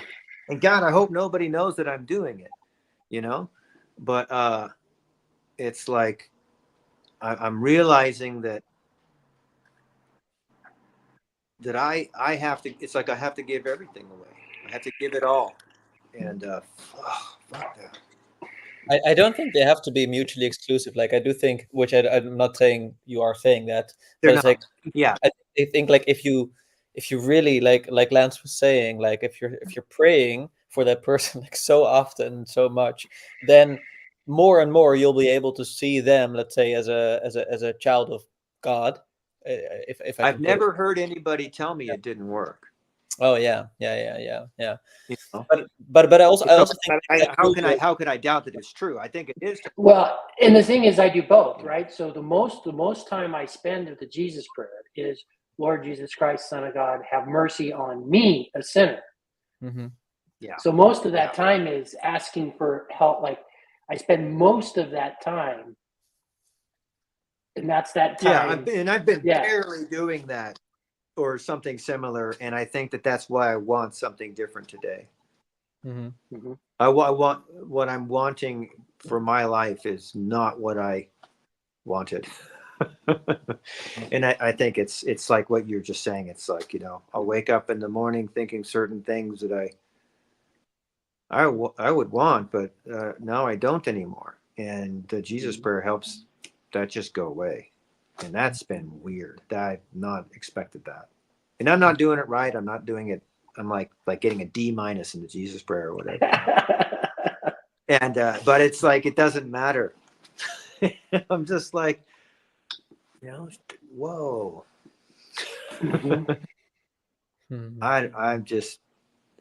I've been stunned, or I'm like in awe, you know. Yeah. Yeah, it's not just something. And I've mentioned this before. I was a terrible extemporaneous prayer because I was. I listen. I was a pastor, so I could get in front of people and I could do a good prayer. You know what I mean? Like I could sound good and say all the right things or whatever. But I was a bad extemporaneous prayer because I was good when I was really good at times where I felt close to God. And even if I'm getting my own prayer time, like that would work. But when I didn't have the words to pray, you know what happened? I didn't pray. Yeah. I get points in my life where and every mature spiritual person will tell you, you will get to that point. You will be in a period of your life where you don't have the words to pray. And for me, what worked out was when I didn't have the words to pray, you know what happened? I didn't pray. Yeah. Mm-hmm. That's good. That's good. Because I mean, I am trying to pray silently too. You know what I mean? Like I want to cultivate silence in my prayer as well, to stop talking and listen for a moment. But at the same time, like I haven't really tried that type of repetitive prayer too often. So I'm kind of like in between those things. But you're kind of convincing me, both of you. So yeah, I just recently got what Lance was just saying. That just I read it or somehow it like that specifically was like, oh yeah.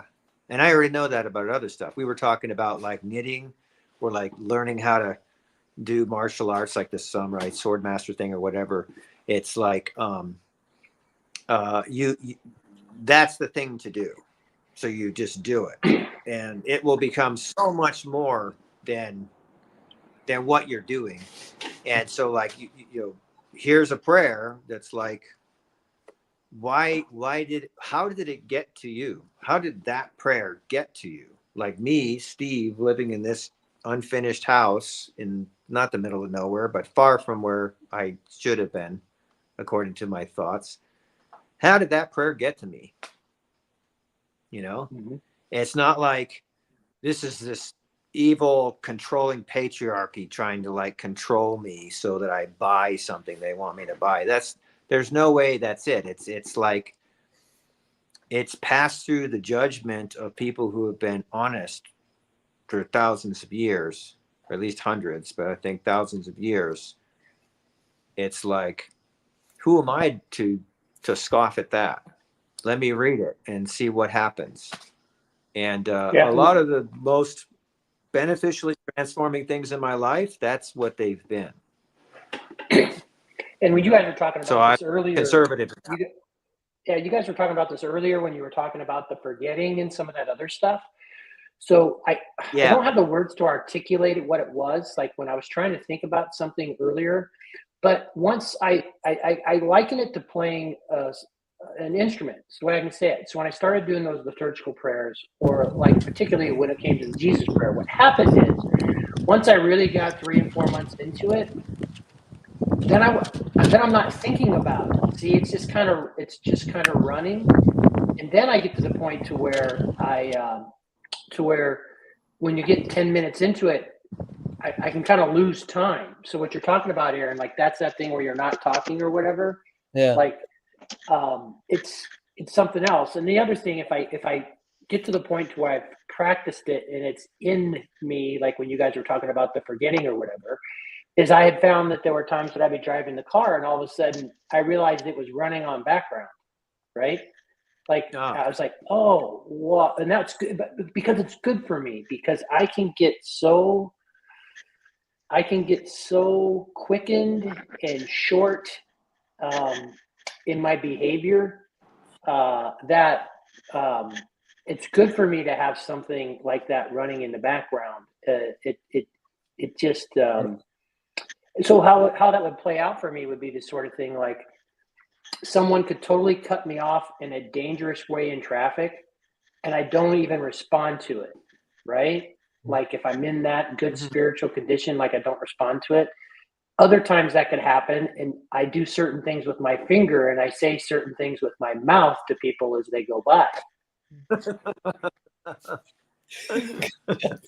Yeah, no, it's funny, like the way you're explaining it now, it kind of reminds me sort of like what came to mind was like meditation, because like running in the background, so like you focus on your breathing, but it's almost like the breathing is very neutral, and what you were talking about is like you have that light, like you have a light that you're constantly focusing on, which is like that thing running in the background. So it's not just like a neutral point that helps you fall away from distractions, which is also good. Like I encourage everyone to also cultivate meditating, but I'm just saying like it's also like, oh, it helps you be compassionate towards others at the same time. So, and we have a new guy, so we have to say hi. Hello, Brooks, welcome. You're a new Hi. person. We're so glad you're here. Thank you very much. Can you hear me? You're all set? Yes. Yeah, I don't have green hair. That's a green screen behind me. Okay. But, I wouldn't mind if I had green hair. It's not a big deal. But no, I wanted to change. I wanted to change the subject a little bit. This morning, 7 hours ago, somebody was talking about Switzerland, and since Sherry's going to Switzerland, I worked there for a long time, and what they were talking about was how they observe Ascension Day and take the day off and all that sort of thing. And the question was, wow, is this more?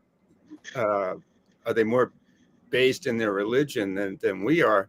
But I'm married to a Danish woman, and for 30 years, and I've been there, and they have even more holidays than they have. Something called Store Bida Day, which means Big Prayer Day, and I don't even know what that. I don't even see where that is in Scripture. They like the day off, I think, is what they enjoy, and everyone in Denmark has. They study for confirmation, their confirmation. They're all Lutheran, and they all pay tax to the church unless they definitely. Yeah, Christendom strikes again. I've been in the heart of Christendom, and I go to church there, and they're lovely people. A lot of the farmers come in to the church, and I can understand the sermons, but 70%, even if I could understand them 100%, they are snoozes. I mean, it's just, there's not, I'm more of a evangelical and the new music stuff here, which I like. It's just not happening there. But there is, I mean, this is the heart of what Kierkegaard's about. And I want to encourage Kierkegaard. We have a bunch of people here. Aaron's reading, and others have said that, Mekmo, I don't know what his name is. If I refer to him, is it?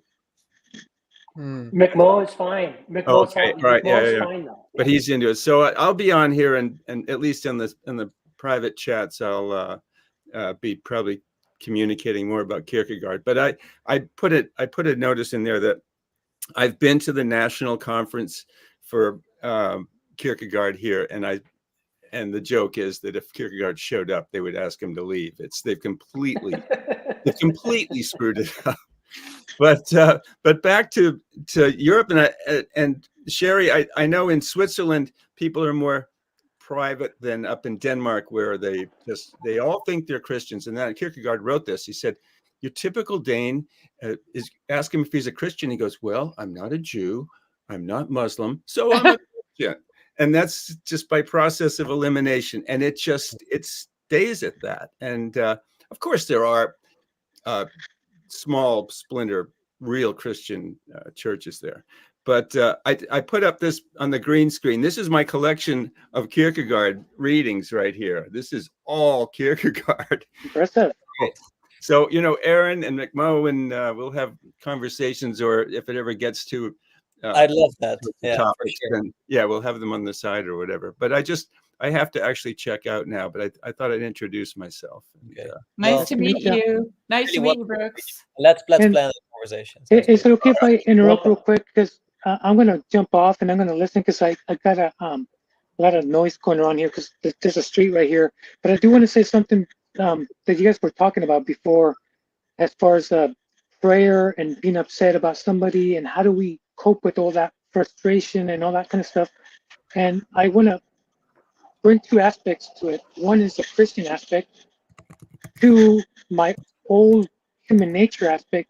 I guess that's three. So three, the mental health aspect that I learned. So coping with difficult thoughts and difficult emotions when the world is imperfect, I laugh, right? When I'm imperfect, I laugh. So I'm going to, and I'll be quick, and then I'll just listen. I'm going to have to disconnect my camera here. So, but before I make my point, and I'm going to try to be brief, I want to read scripture. Sorry, have to go there. It's in Second Corinthians chapter 10. It's two verses. Okay, so bear with me for just 1 second. So 2 Corinthians 10. I'm going to start with verse 3. It says, "For though we walk in the flesh, we do not war according to the flesh.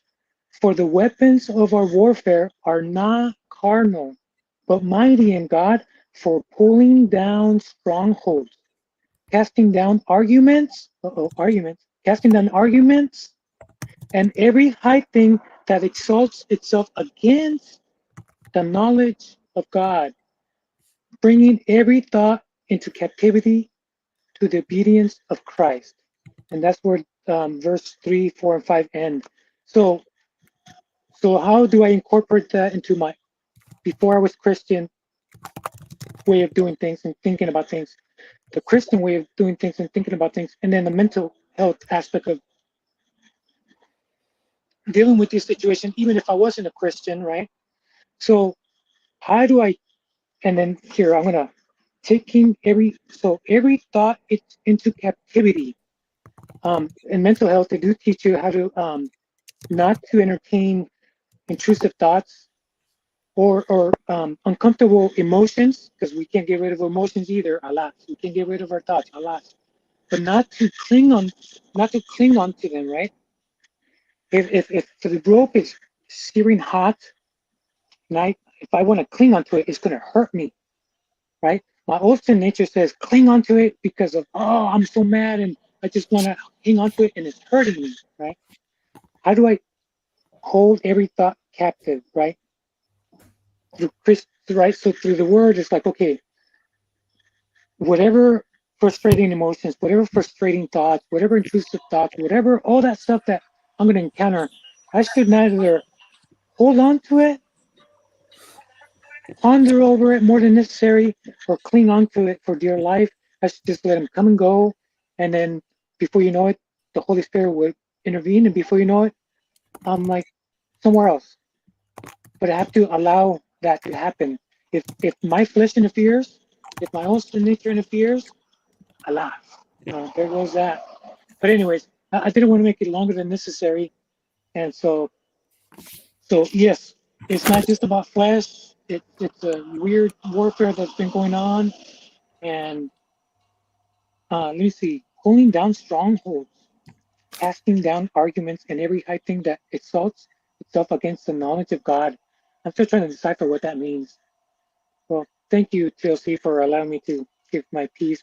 I am going to listen, but I need my hands and anyways, but thank you. Thank you. Alan, Corner Citizen, what's up? What's up, Lance? Just thought I'd jump in, but I'm navigating really bad hotel Wi-Fi, and I'm getting harassed about my clothing by some guy named something. I don't know what it is. I can't pronounce it. It must be. It's all It's all Eastern Orthodox to me. So I don't know, some weird Eastern name.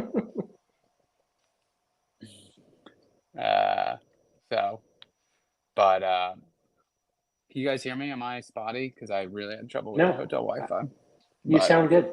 All right, great. All right, then I'll hang. But just on a trip with my dad. So yeah, just a normal, and that really emphasizes Abraham and Isaac on Mount Moriah. A very Kierkegaardian trip. We're gonna me and my dad. If he asked me to walk to the top of a mountain, I don't know. So, how apropos, Yeah, unfortunately, Luke hates the prospect of possibly learning something. So, I just see Is this a fun trip with your dad? Is it? Yeah. This is just for fun. We're golfing, and we're in Wisconsin right now. So, Play golf in a little bit. What? Sorry, what, Steve? I'm gonna play golf in a little bit. Hey, this guy knows what's up. Fun. So yeah, just jumped on and we had some downtime. So I'm free to just hang, and I'm in this weird little breakfast nook, and no one's here because they aren't serving anything. So if I pretend to make chit chat with a stranger, it's probably because I am. Do the whole like, oh, hey, yeah. Sorry, I'm on a call right now. Oh, yeah, no worries. Yeah, no worries. Yeah, on a call. Yeah, so great. All right, yeah. So I might have to do that one. Yeah, golfing on Mount Moriah. It's a heck of a bunker shot, I've heard. Heck of a bunker. Exactly.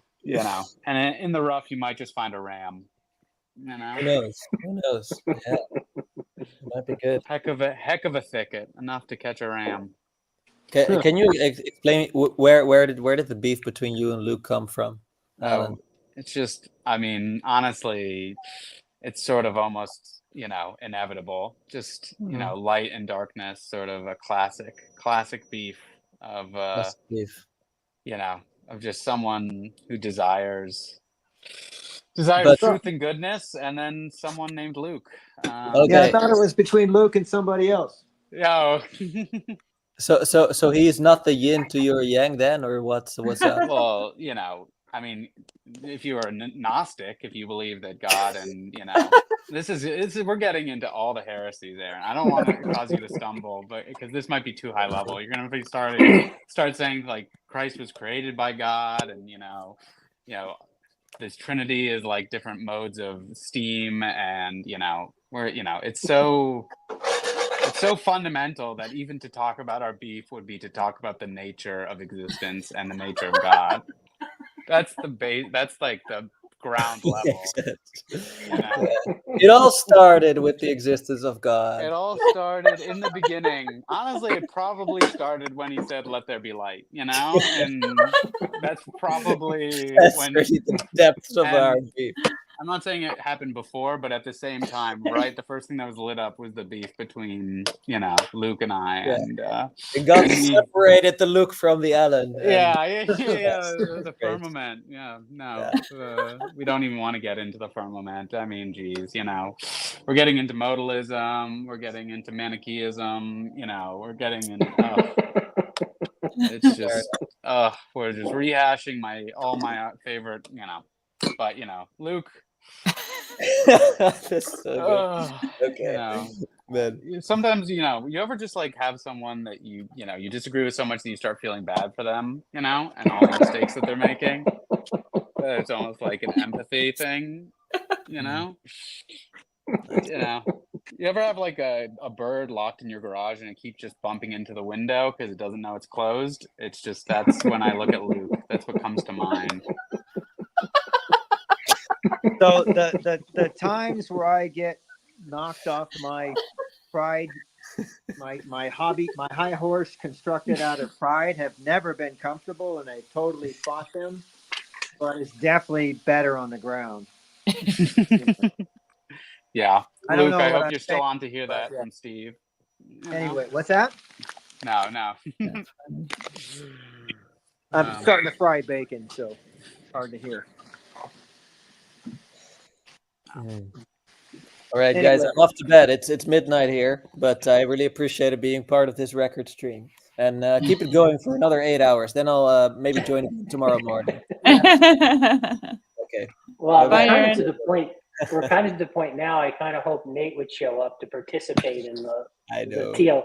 I don't know if we have the TLC record because potentially, but you never know what's happened over there on Jacob's Table Well, at some point. I tell you, Lance, I have got nothing but a bunch of wool to spin. So who knows what can happen? Okay, I'll see you in 8 hours, Sherry. That's good. Okay, sounds good, Aaron. Bye, guys. Bye-bye. Rather watch the wool spin than the fake fireplace. This We've is got the link out there. You guys have If you're basically allergic- watched me do the whole process now, So now I'm actually making the yarn. If you're a lurker, by the way, at this point, Anselman, at this point, this is the live stream to show up in. It's the world record TLC live stream. So they I think- actually. I mean, you they could actually make you clothes could from break animals? the TLC internet if you show up, Anselman. This stuff is going to get sampled into hip hop songs.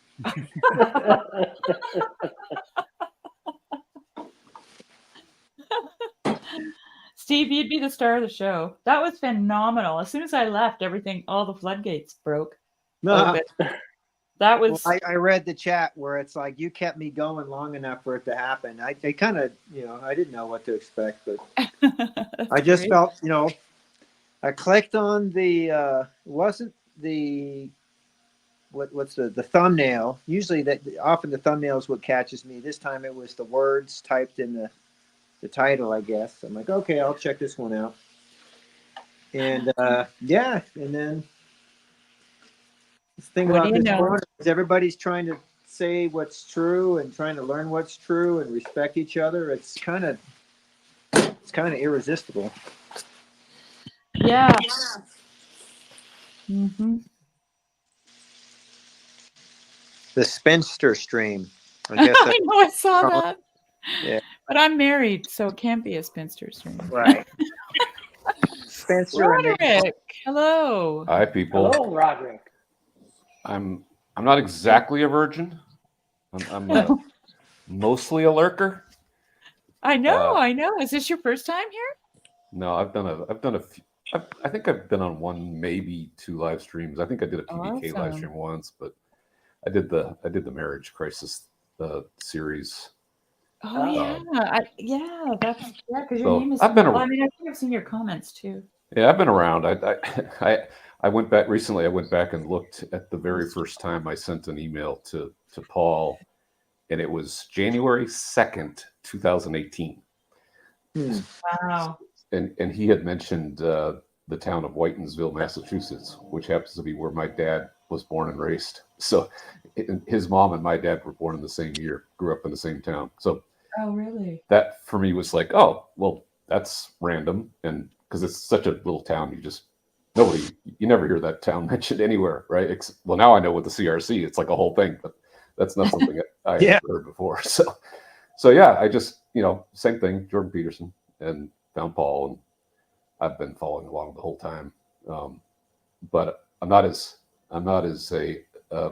theologically minded as a lot of the folks around here. So I often feel like I want to make sure I can contribute to a conversation. So most of the time, We need you more.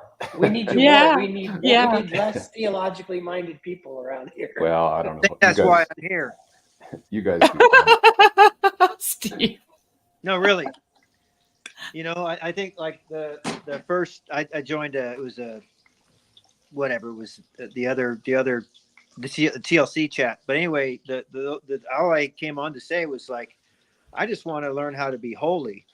It's not like, who's right or what's the right map of the universe or the cosmos or whatever. It just felt like I got so frustrated with so many debates over like facts about the Trinity or whatever. And it's like, what do I do? What should I do? How do I do that? And And I don't know how frustrating it is for the debaters in the corner to have somebody like me be like that, even though I have barely even come to talk about that yet. It's like, I think it's important to remember not to get caught up in the theology, and to remember, like, well, what is actually, what's the point, you know? Yeah. To Chad, to your question, yes. As a matter of fact, he asked about if I was still working with Brittany King, and we are still working together. I just got a text from her yesterday. We set her up with her own website and portal. It's called Yellow Seeds, and she's basically creating opportunities for new writers to have a platform. So that's kind of an inside thing. But to your question, Chad, yes, we are still working together. Yeah, on the theology thing, what I've said to Paul is like, well, you got to talk about something, right? So in a sense, it's like, you know, if we were in a sports bar, you know, we'd be sharing our knowledge about our favorite team, or, you know, I'm in the sort of the music world, so musicians like to geek out on gear and talk about, you know, which amp they use and, you know, so forth. And you know, so in a sense, I sort of feel the same way. It's like if you have a particular interest in a certain subject, well, there's a group of people who will kind of find their way to that and enjoy talking about it. And I can see that. And I can see the sort of delight that it gives people to talk about it. It's just a lot of it's over my head, for one thing. And second of all, it's just, a lot of these distinctions are, you know, don't seem all that salient to a normie. But I know to the people who care a lot about it, they're very salient. So I don't want to be the guy that comes along. You know, I don't want to do a T-Grog. That's not my that's not my temperament.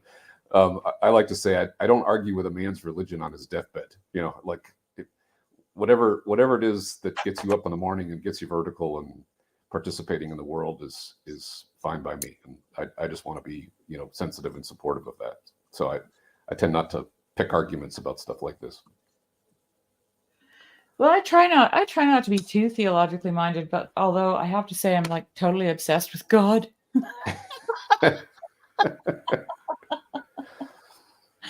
Well, if you added an O to that, I would be too.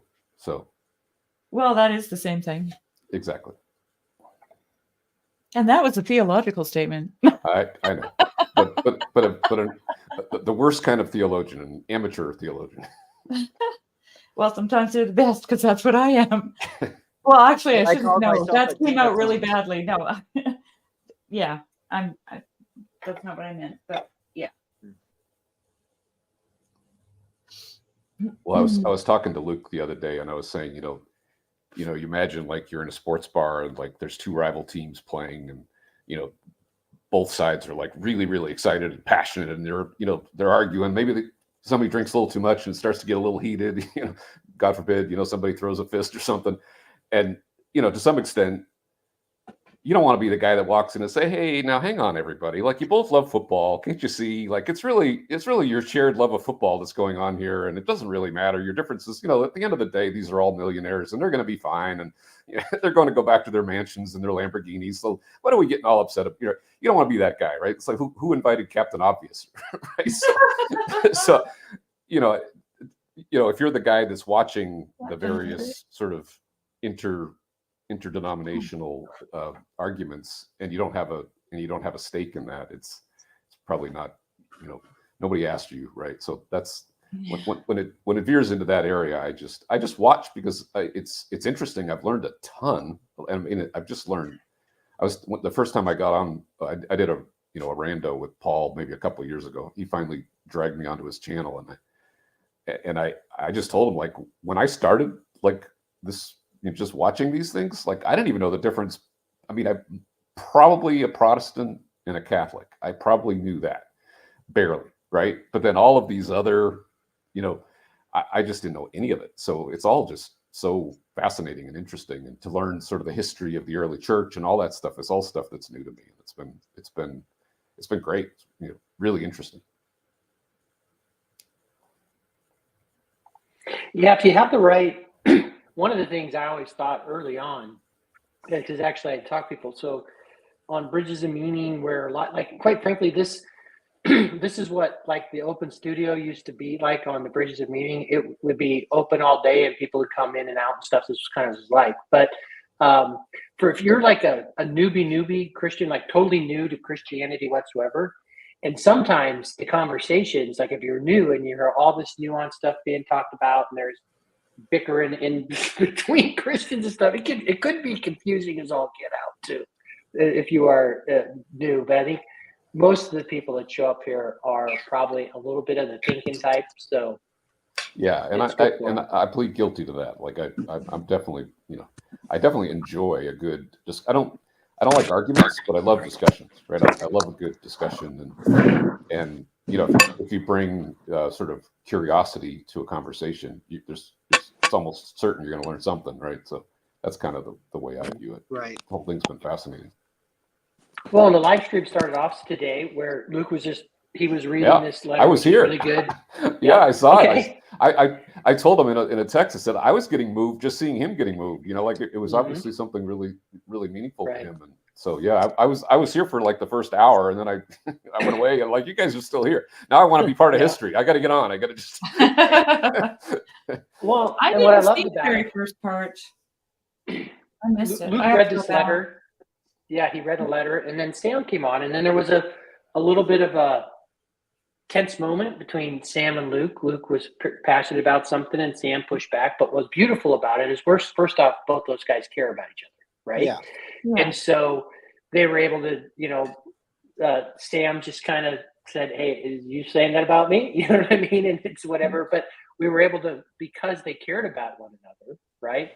We were able to, that thing was quickly resolved and, moved on. And so, I mean, that's one of the things, like when you talk about just arguing, right, Roderick, and what we're seeing out in culture, was here you see some people that had something that could have gotten out of hand real quick, but because there's relationship, right, and there's care, and that we have developed care, and a lot of us have met offline in real life. Roderick, we're connecting. So this is a place where, particularly if you get people like that who can really disagree about some things pretty passionately, but because there's care underneath it, doesn't mean we don't get our feathers ruffled every now and again, but we come back because our relationships matter more than the ideas we're arguing about. And that's, I mean, many have said this before me, but that really is the spirit of this. Before COVID, like when this first started, I'm from California originally, so I would be out there a lot. So I went to see, I visit Paul at the church. I've been to Livingstone's a couple of times and did some of his meetups and met Joey and a lot of the early group. And the only reason I didn't do the Discord thing is because Joey sent me the invite and I logged on and I was just instantly overwhelmed. So like, I'm one of these old guys where it didn't really make sense to me. I didn't get the rhythm of it at all. So I never really got into that. But so yeah, in terms of meeting people in person and going to some of Paul's meetups and all that, I love that part of it.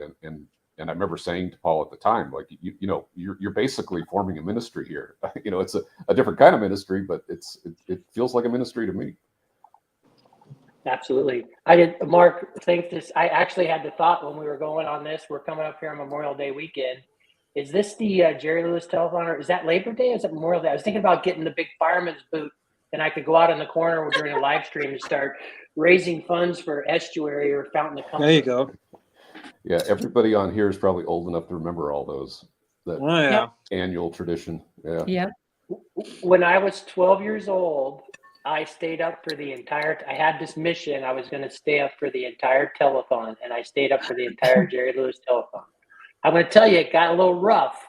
It got a little rough about 5 to 7.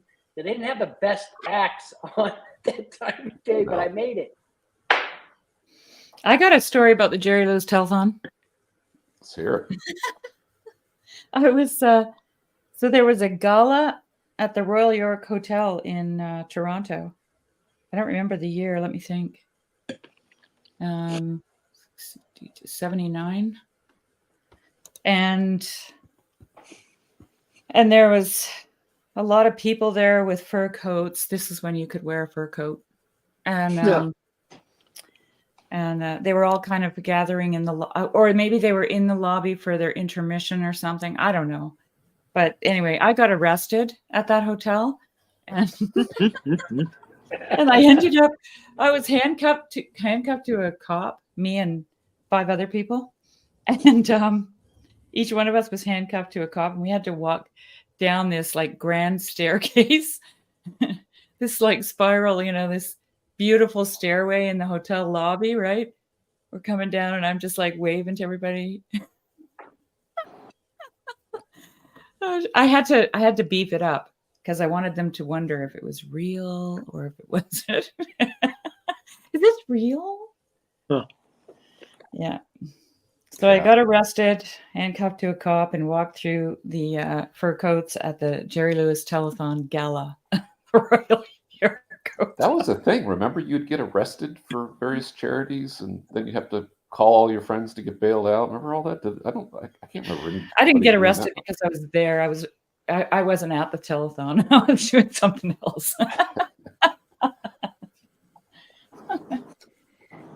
right. Well, I'm going to go. Sherry, you're going to be here for a little bit. I'm here.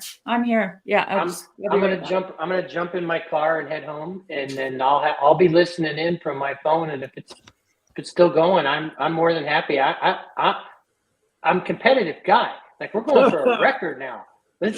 Hey, all you lurkers out there, I'm going to come back. Let's get people on this thing. Let's roll. So I just thought nice to meet you. I just thought I'd take a right angle to the theology conversation. So that's why I told the Jerry Lewis Telethon story. I appreciate get us out of it. I appreciate you. Yeah, you're being very you're making it very accessible for a normie like me. I appreciate it. Blessed are the peacemakers.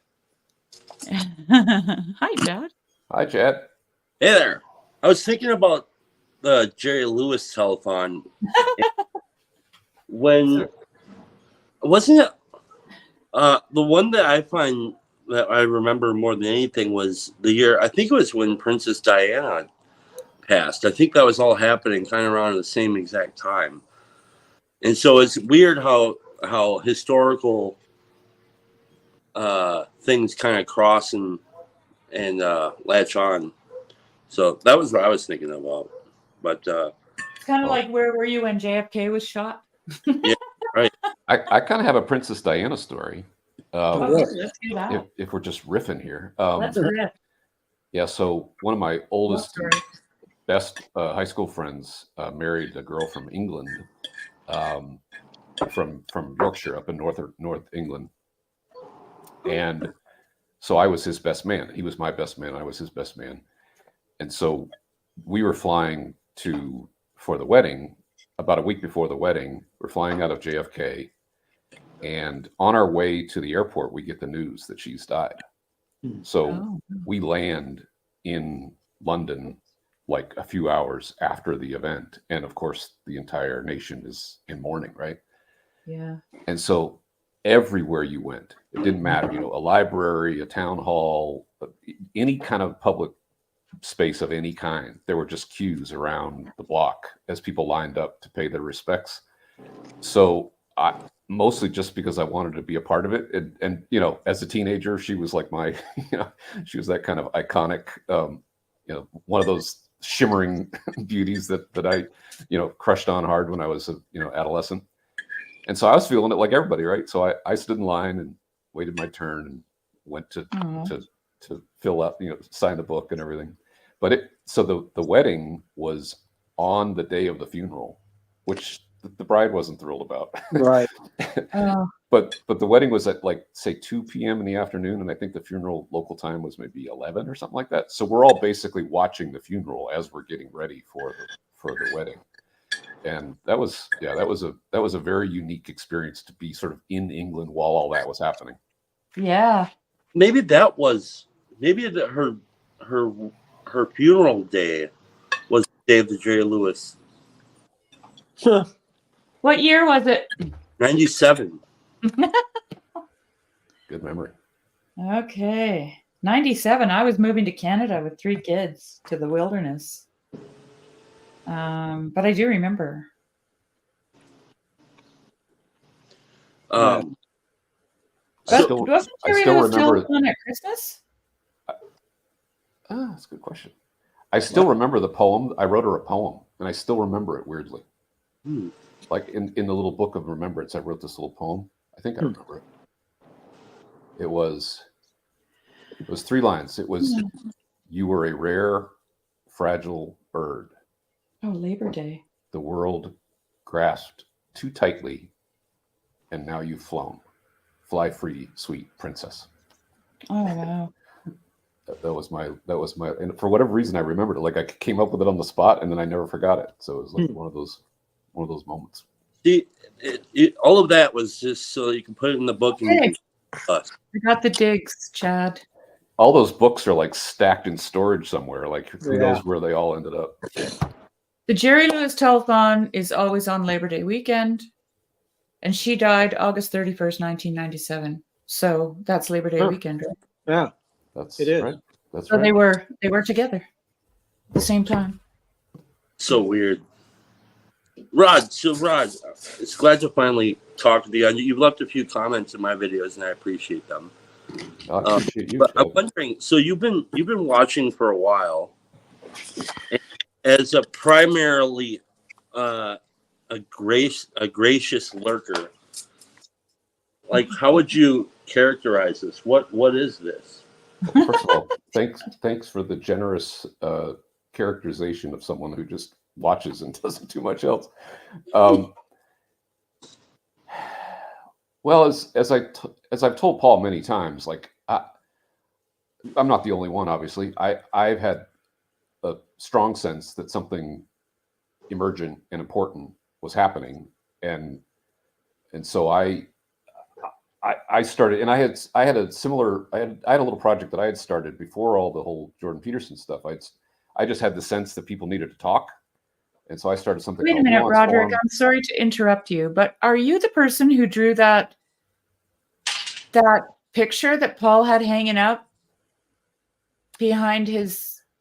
No. Oh, you no. know. Okay. I mean, I remember what you're talking about, but no, that wasn't me. Okay. I'm sorry. That just jumped in my mind.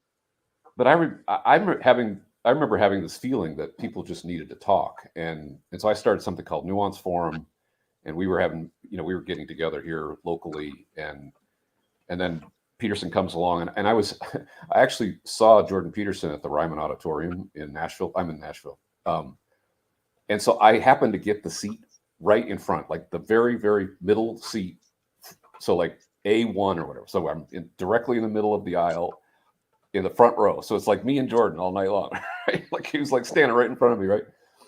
And as the show's getting started, there's this young man, like a lot of them, who was just gushing about Jordan Peterson. So we're there early, maybe, I don't know, 30 minutes before the show. And he's going on and on and on and talking. And there's this lovely elderly couple sitting next to him. And they're just being super, patient and just letting him talk, basically, right? He's all fired up about Jordan Peterson. And then as the show's getting ready to start, he just says, "Man, I just wish I had somebody to talk to about this." right? And I sort of just turned around and smiled and said, "Well, so do I," right? And so I told Paul, I actually told Paul about this back then. Like I said, I just told him this little story. I'm like, I just have the sense that people really need to talk, right? And so I'm trying to answer your question, Chad. I'm not doing a very good job, but and I've started a lot of things over the years, businesses and nonprofits, and I'm very interested in the beginnings of things and sort of the sort of origin story of things. And so I just had a sense that there was a genesis of something happening. Oh. And again, I probably would have lurked forever if it hadn't been for the Whitensville thing. I'm like, and I find out that Paul's rented, cars from my uncle who has a business there. Like, so there's this whole, and that same uncle, who's one of my favorite uncles, would have this Bible study. It turns out it was with Paul's dad. So after Paul's dad retired and was just kind of meeting with anybody who wanted to talk about the Bible, well, my uncle's very much one of those kind of people. He too would just kind of meet with anybody. So they found each other, and he was in Stan's Bible study before Stan died. So like there was all these weird personal connections. So I just decided to pay attention to that and just kind of be along for the ride. And I had some unused bandwidth where I could just kind of follow along. And so I did. And so I've been through all of it. I've seen, I remember when you came on, Chad. I remember the whole story. I remember the moments when things have happened, and like a lot of us, right? I've just found myself really invested in whatever this is that it, the degree to which that I can play a constructive role in it, that I do my little part to be supportive of it. That's really cool. Yeah, it is. So do you like to read other history books and stuff like this? Are you into that sort of thing? I used to be more. I used to love like biographies and history and just reading in general. And I can't imagine I'm the only one, but I've noticed my attention span is just crap. It's like the last time I finished a book was, I don't know, 2 or 3 years ago. So I'll start books, get distracted, start another one. But I'm not even that. I'm not. It's interesting. I'm even finding myself just reading less in general. I mean, I read the news, right? I read on screens, but to just like read a book properly. I grew up in my house. There was no television or no radio, so like I read voraciously as a kid.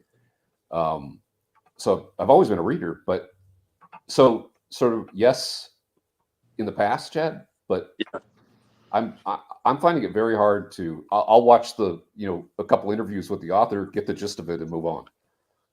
Yeah. Well, if you decide you want to listen to a book, then there's a really interesting book that I try to let people know about that are interested in the corner. It's called Writing the Big Book. It was put out in 2019. I've heard you mention it. Yes. And it's I don't know, on Audible it's like 37 hours long, which is crazy. But it's stunning to see, especially like standing inside of this and then like looking at the history, for me anyways, looking at the history of how Alcoholics Anonymous took shape and what happened. I think it's kind of uncanny in a lot of ways. And I think there's a lot that could be learned from there if something ends up moving further. But again, I don't think something about the corner, this little corner of the internet doesn't seem to me to be able to have enough. It's too deep, and to be able to, I think, scale, which I think is a beautiful feature that will protect it in some sense, and then in that way, the only thing that can really, I think, destroy it is us. Yeah. And what was the name of that book again? Writing the Big Book. I've heard you mention it. Yeah, that's it. Writing the Big Book. Because I have been trying the audiobook thing.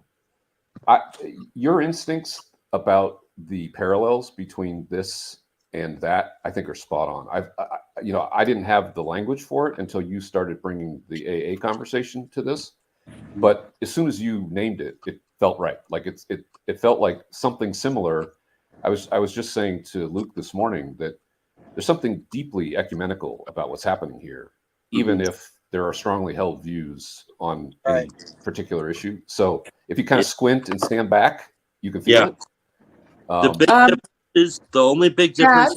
I gotta go right after this, but the big difference is like AA has, it has homework. So that being said, I have to go to my church. I have to go to my church council meeting, which is a really weird sentence if you think about it. Love you, Chad. Bye. Just wanted to welcome you, Daniel. I don't think I've seen you before. Are you new? No, I've never joined like this, Chad, but I'm already kind of on Discord, maybe. What's that?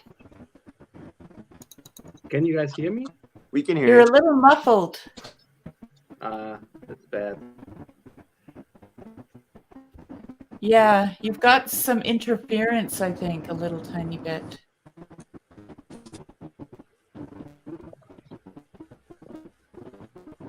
Maybe try joining again?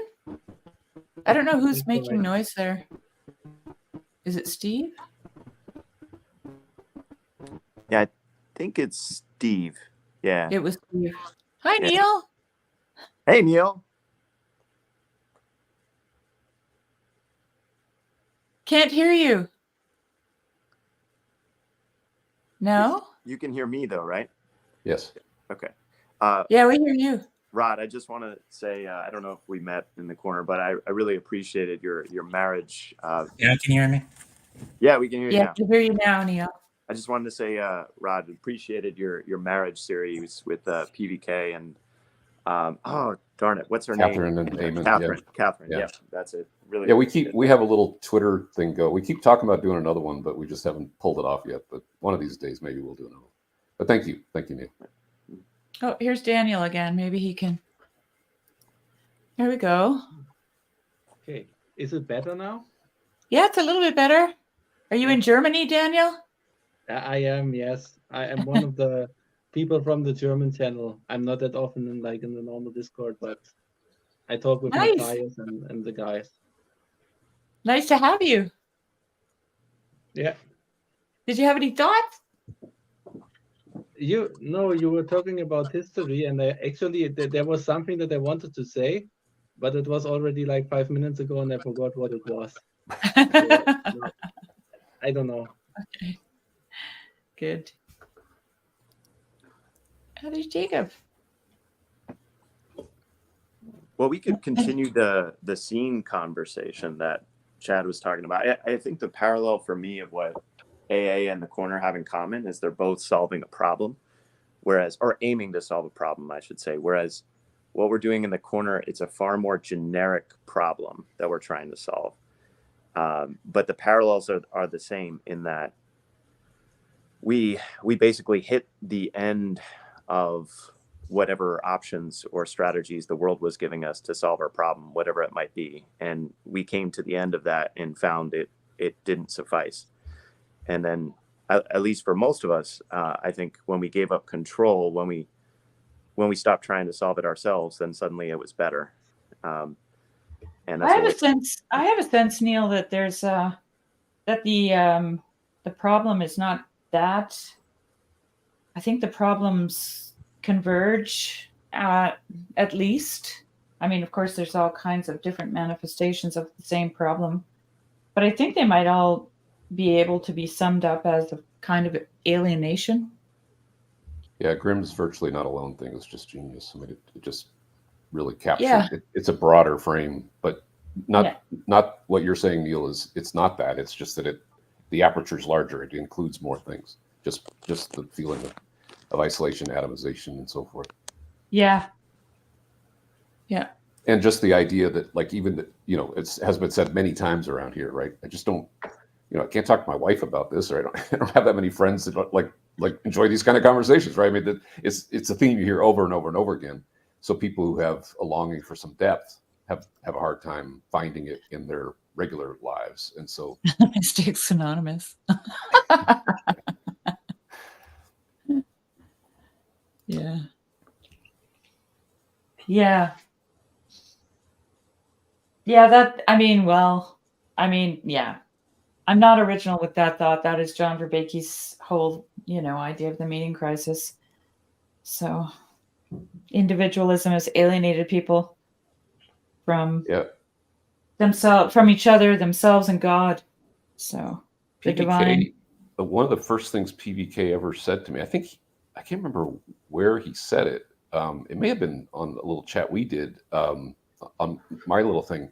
But he said the first extra dollar you have, you spend on privacy.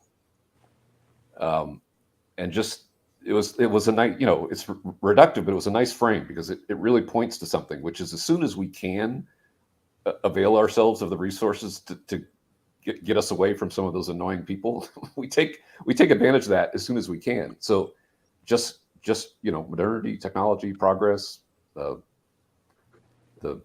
just resources. Yeah. Decadence. Just purviance. I just want to say 8 hours is for the working man. The average Joe, we are not average. Okay. So this is going longer because we are party animals. It lures me onto it. Like, I just want to be part of history. I didn't want to miss out. Yeah, the same thing. It was a selfish impulse on my part. I was just, I want to contribute. my wife will be home in a minute, and I'll either have to explain to her what I'm doing, or I'll have to jump. But I definitely didn't want to. You'll miss probably it. jump then. Yeah, It's probably. easier. I wanted to ask anyone. Sherry, I bet this is true of you, and I bet this is true of Rod. But anyone, have any of you been at the start of any scene? No. So what I mean by that is like the one that comes to my mind is like an original follower of the Sex Pistols in like '75. So this is directed at the old people on the stream, is basically what you're trying to say. Are you old enough to have been there at the beginning? Yeah. Yeah, but I'm interested in the parallels of other scenes, because I've been thinking a lot about, Chad pointed me to Jordan Hall's Scenius, and how scenes form and the different waves of a scene, and I think there's a lot of parallels with TLC, and there's already waves of TLC. Like Sam Tiedemann makes the joke that he's the last of the original randos, sort of thing, and. This is kind of related to your question. I'm one of the original rando. I think Jacob is an original rando. Luke is an original rando. Jeff P. I'm pretty late. I came after Sam. I'm pretty late into this. I'm an original Really? lurker. That's my claim.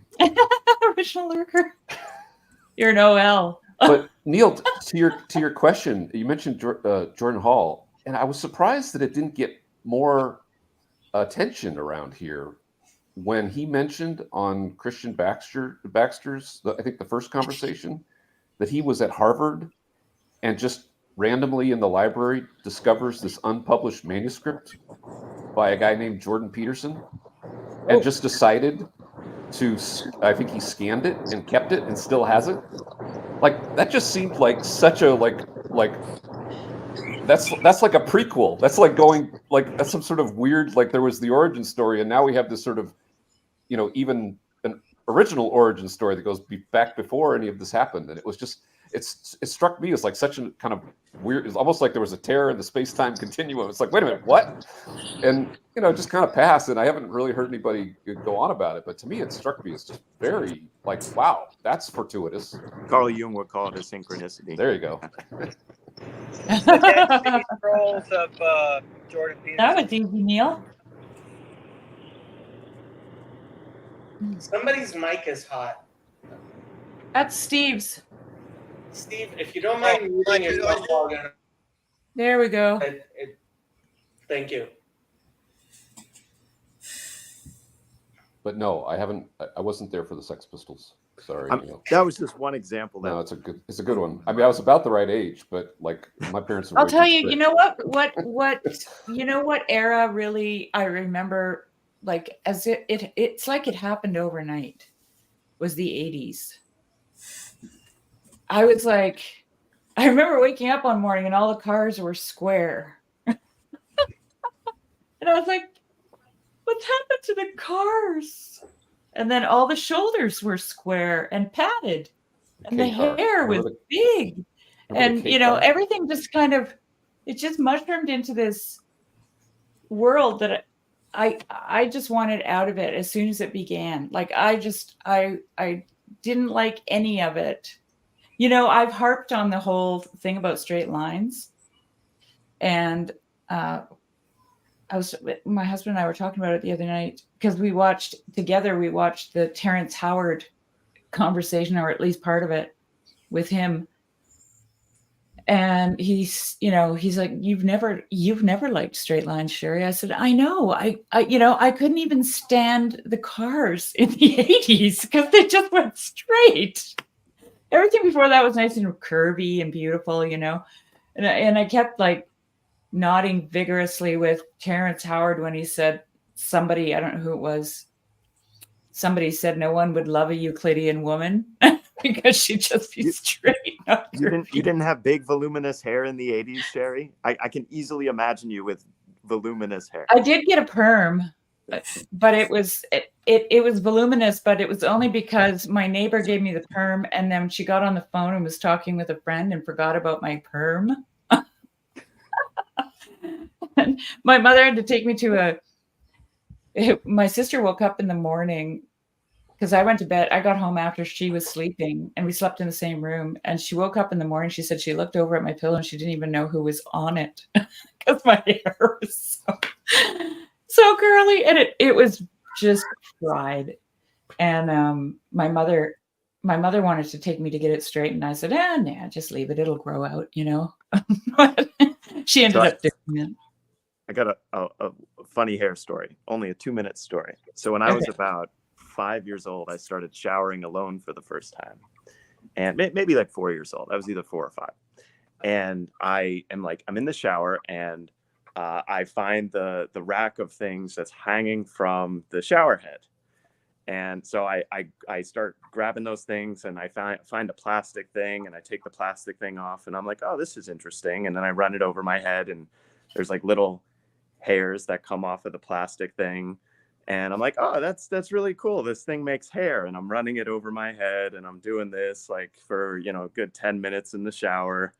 And then I drop the plastic. Oh, no. And then, so I get out of the shower, and I'm like drying myself off, and I open the door, and my mother sees me, and she screams, and she's like, Larry, get up here, Larry. Like, she's calling my father, and my parents are like, what shampoo did you use? We're gonna sue. And I'm like, and I'm trying. My mind did not make the connection between the razor going over my head and me losing hair. And so I was this like 4 or 5 year old kid with these like giant bald patches on my hair. And the really funny thing is, I had 2 weddings. Like the next few weeks. And so like I'm like this for whatever reason, my parents didn't take me to get a buzz cut to get it buzzed off. Like, I don't know why, but like my hair was already pretty short. But so like I'm out there on the dance floor, 4 or 5 year old kid at these weddings, and these parents are like, oh, this poor chemotherapy kid or something on the dance floor. Like, yeah. And you're ruining all the photos too. Yeah, exactly. I wouldn't call that ruining. I would love like giving character to those. Like, yeah, no, that's hilarious. That is a great story, Neil. And I just got the text. She's right around the corner, so I think I will jump off. But it's nice to meet you all. It was really nice to meet and you too. I just couldn't miss it, so I just had to jump on. So it's been a pleasure just chatting with you for a bit. Nice to meet you, Rod. Same here. Have a good night. Bye. I just have to show you guys what why my world fell apart in the 80s. Hey, Chad, I'd like to talk about right brain autism. Can you guys see this? Okay. Something about knits. You see that? It looks like an 80s version of Taylor Swift. There's the 80s. Okay, so tell me, how in 2 years, 1978 to 1980, did the hair get that short? The face is that clean shaven? Right? It happened overnight, I swear to God. Yeah, I did.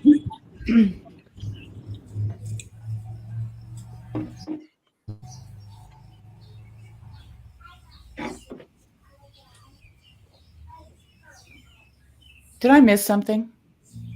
No? Okay. No, we were just waiting to see the effect of the 80s. But what do you guys got? Neil or yeah, go ahead. No, I said I have nothing. I'm just here for the history. This is we're not talking about theology, okay? For the rest I of have the stream. no idea what right-brain autism is. What is right-brained autism? Right. So- is that a question? Did I miss something? I talked to Chad a little bit about this earlier, so I might be able to interpret. So the idea is that autism is kind of a, you're diminished in your social capacity or your ability to recognize patterns, but your systematizing thinking can be really powerful. Autism's maybe maybe I would suggest instead like a savant? Like what would a right brain savant look like? And that's but I my William mind Blake. goes to a monk. William Blake. Yeah. That's who it would look like. Oh, Well, look, we I actually found one. I mean, I have zero scientific backing for this, but just from some of McGilchrist's work, I have been wondering if autism and schizophrenia aren't versions of being too focused on left brain or right brain in that order, right? So left brain being very left brain focused to the exclusion to the right brain, I think could manifest as what we've been calling autism, and being too focused on the right brain can so I don't. Do you think it's possible for people to focus on their left or right hemisphere? I don't. I don't think How do you do that? deliberately. No. I don't think deliberately. I meant if that person. I mean, so McGilchrist has been saying something that just blows my mind, and if somebody other than McGilchrist had said it, I would have just completely dismissed it. Which is, he says that schizophrenia is only a modern malady. It's not something we find historically. And it's primarily a left brain, like it's like left brain on steroids. I actually, really, schizophrenia seems to me like right brain on steroids. Yeah, no, we just talked about this 2 hours ago. You missed it. I'm sorry, I was not listening the whole 8 hours. I'm just kidding. But no, that his explanation is that it's rationality gone completely like over the top, right? I all you have to do is Google schizophrenia and McGilchrist. Why don't you do that, Jacob? Maybe you could show us a clip, because he's gonna definitely explain it better than I ever could. The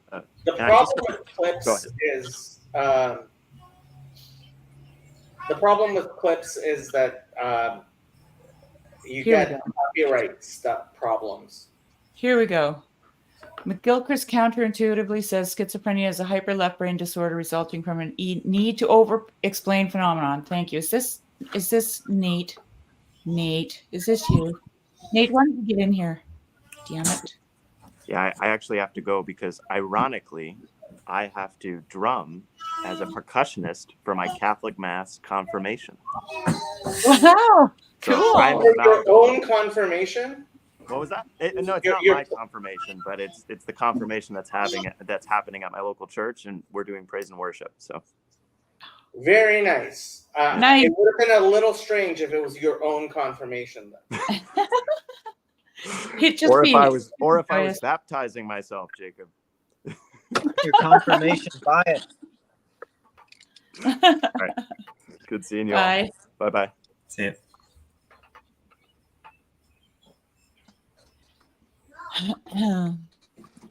Anyway, autism and schizophrenia are not the same thing. No. No, most definitely not. Yeah. Just yeah. But anyway, Chad had put in the text or in the chat, like, is anybody interested in a conversation about those two things? And I blurted out because I can't enter the chat for some reason. I don't know how, but I blurted out, like, I'd be interested in talking about that. Right-brained autism? I hate it when we coin new terms here because it takes us about 6 months to figure out what we mean. Yeah. And I'm just not up for it. I'm getting old, folks. Let's move on. Yeah. Yeah. Well, I mean, I would love to hear more about it. I just don't know enough to actually say anything. It sounds like a slur. So I don't know. Is it a slur? That's my first question. No. No, Okay. I think it's maybe trying to take the concept that McGilchrist is talking about, is my guess, and the observations of some of the people I've already heard people in the corner kind of talking about the spectrum and stuff like that. So it may be something like that. I don't know, but to me, it's Does interesting. anyone remember the song "One Tin Soldier"? Which? It was really big. It was an anti-war song, 1968. Nobody remembers that. Well, it was on VH1 back to the 60s and the 80s. Yeah, it was about the people that lived on the mountain and the people that lived in the valley. I don't know. I've been thinking that song just keeps popping into my mind now all the time. Yeah, I'd have to hear it. One tin soldier rides away. Ba-da-ba-da-ba-ba. Ba-da-ba-da-ba-ba-ba. No, I remember that melody. Remember that? Yeah, yeah, I remember the melody. Go I ahead don't and remember all the hate. lyrics. Go ahead and hate a stranger. Wait. Go ahead and hate your neighbor. Go ahead and cheat a friend. Do it in the name of heaven. You'll be justified in the end. There won't be any trumpets blowing come the judgment day. On the bloody morning after, one tin soldier rides away. That All was right. the. On that note, I'm popping off. I am not a fan of these. No, my children need my attention more than you guys. Oh, fine. Like I'm about to pay play attention golf. to your kids. Yeah. Be like that. Hi. Well, I'm going to play golf, so I have an excuse. But yeah, I got to go. But this has been totally awesome. I'll go home and watch it to the end. Cool. Have a good night. Bye. So Daniel, now you get your chance to tell us all about yourself. Yeah. Are we still at right brain autism at the topic? No. We're on whatever you want to talk about. But first, I actually want to know who you are and what you're doing here. Who are you? Like I'm from Germany. I'm a mathematician, and all I do is basically my job is I have a programming job, and I have the habit to do all that at night. It's cool. It's not 25 degrees outside anymore. No one bothers me, and now I have my productive time. That's why I'm calling you in the middle of the night. Nice. Perfect. I'm a night person too. Nobody bothers me. I get most of my work done at night. But you're a mathematician. Wow. Yeah. That's really He's just a mathematician, Jacob. He's a German mathematician. You got to watch out for those guys. I'm going to be in Germany next week. Where in Germany? Berlin. Next week. Okay. In Berlin. Yeah. It's Yeah. not that far away from where I am, but no. It's like maybe 3 hours by train. Okay. That's still okay. My son lives there with his wife and their little 1-year-old. Sounds good. Mm-hmm. So are you involved with any of the stuff in like as far as estuary and the festivals they've been having or any of that stuff? Have you gone? Not directly. Like I'm involved with Discord, and there's like the German language chat, and sometimes I write something there, and sometimes when they meet, I'm also there. But yeah, so far maybe the English people here, they haven't seen me that often. Yeah, I think they're having another festival this summer, aren't they, or something like that? Yes, they have one in the Netherlands. Yeah. I still haven't met Job in real life, which is kind of weird. He's like, I'm so, for somebody I have never met, like I feel like I know him so well, but like I've never actually, yeah. It's weird. It's weird to know people on like that. And at the actual events, when people come up to me, like I have no idea how much they've listened to me, and so it becomes it becomes hard knowing when you're repeating yourself or what. Yeah. Yeah.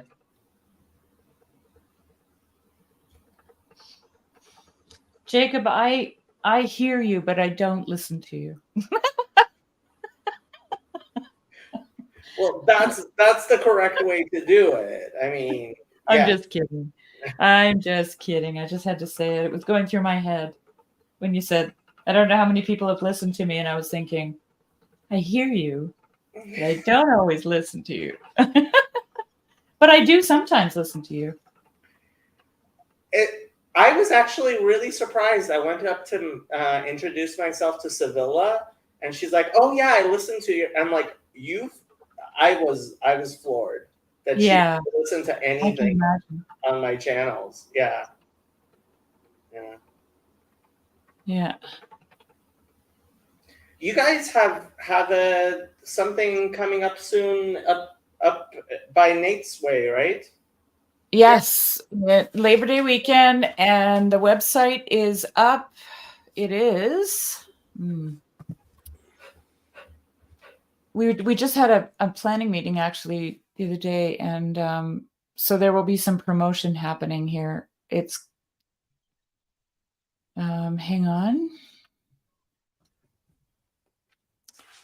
It is called Estuary Northwest 2024. Can you see if you can find it on the internet, Jacob? Say it one more time. Okay, wait. It's www.estuarynorthwest2024.com, all one word. Estuary Northwest 2024. Or .com. .com, yeah. Give me a second. I'll put it up. Yeah, and I'll share it. Here. There you go. There it is. September 12th to the 14th. Those are our guest speakers.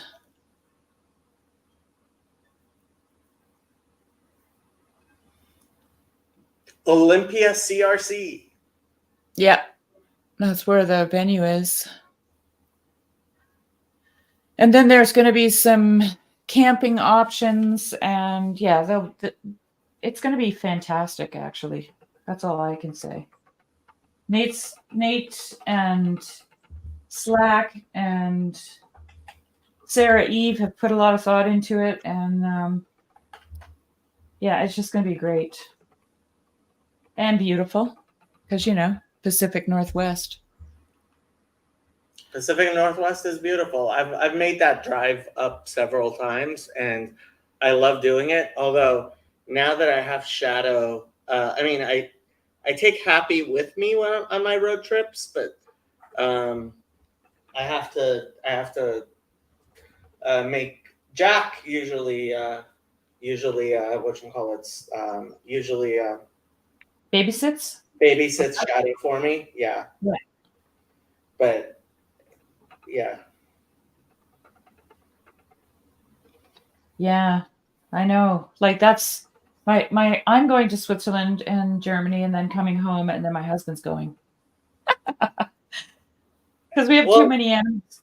Yeah, you guys have all of your animals. Yeah. Yep. Including your tiny puppy Hulk. Yeah.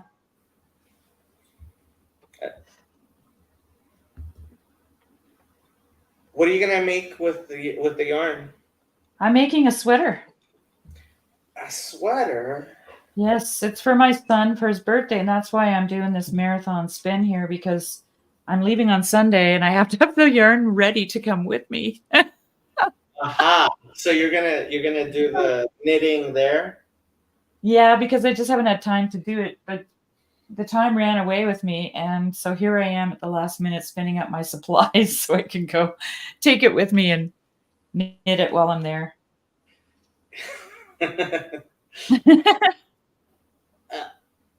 On my channel, we were talking about you, and I said something like, Sherry makes her own sweaters from grass. Like she starts from grass and makes sweaters, wool sweaters. It's like, that's what you call from scratch. Yeah. Literally, Jacob, you got that right. I just let my sheep out yesterday for the first time, and before that, I was trying to grow my grass so I could put them on the pasture. Mm.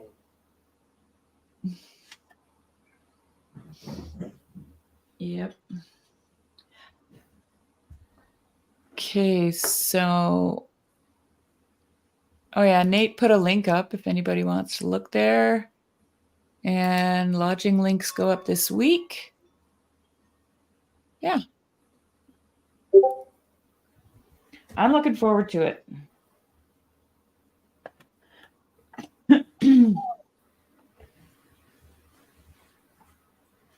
You almost got a glimpse of Shadow, but she ran away.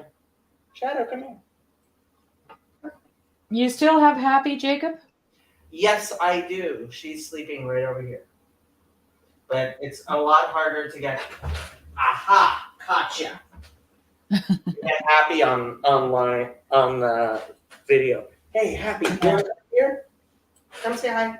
Come say hi. Happy's harder to get on video than Shadow is. Yeah. Shadow's a little bit smaller, just a tiny bit.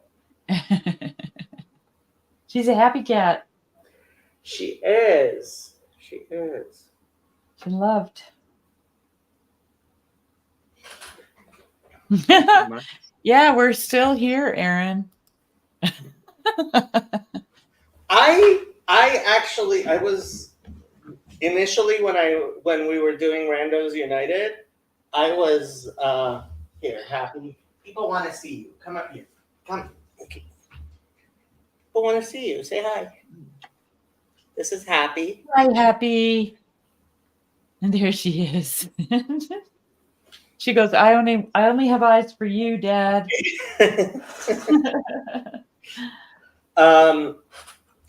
Initially, when we were I was trying to get this Randos United thing going. I was hoping people would just have, like, eventually we could have 24/7 just chatting streams.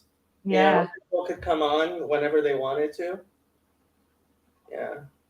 Well, McMo, I mean, I'm not running out of steam. I could like talk forever, but like me and Jacob are we're on the West Coast. For us, it's like, what time is it anyway, Jacob? I can't see it. It's 4 o'clock.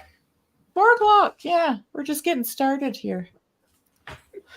My internship just ended, so now I'm gonna have a lot more time to do streaming. Hopefully, we'll see. Yeah. Where were you? Can I ask where you were interning, or just a description? Yeah. So I was interning at 1736 Family Crisis Center. People can look that up if they like. It is I mean, it's just basically a shelter that grew large enough that they started having an outpatient clinic for mental health. Yeah. And their outpatient clinic, they started taking social work interns. So I was leading a parenting group and a domestic violence empowerment group. Wow. Yeah. Yeah, I have a lot of admiration for people that have to work in those fields, because it's got to be hard. So it is, and a lot of people end up they stop working in mental health. But I think at least part of that is like the mental health field. It it's just been so politicized. I think there's a lot of things that aren't useful. Like, if it's, well, here, I'll show you. This article has apparently become a talking point. If you want to pull it up. Okay. So this is from the Free Beacon. Somebody sent it to me, but it's apparently it's like trending on Twitter. A failed medical school: how racial preferences supposedly outlawed in California have persisted at UCLA. And it's talking about how UCLA Medical School is just being absolutely destroyed with political and diversity considerations. Oh yeah. And with mental health, I think that's been happening for decades. I mean, earlier, I forget what his name was. He came on. He's a nurse. We were talking. I can't believe I forgot his name. Who's the person I was talking with? it Marcus? No.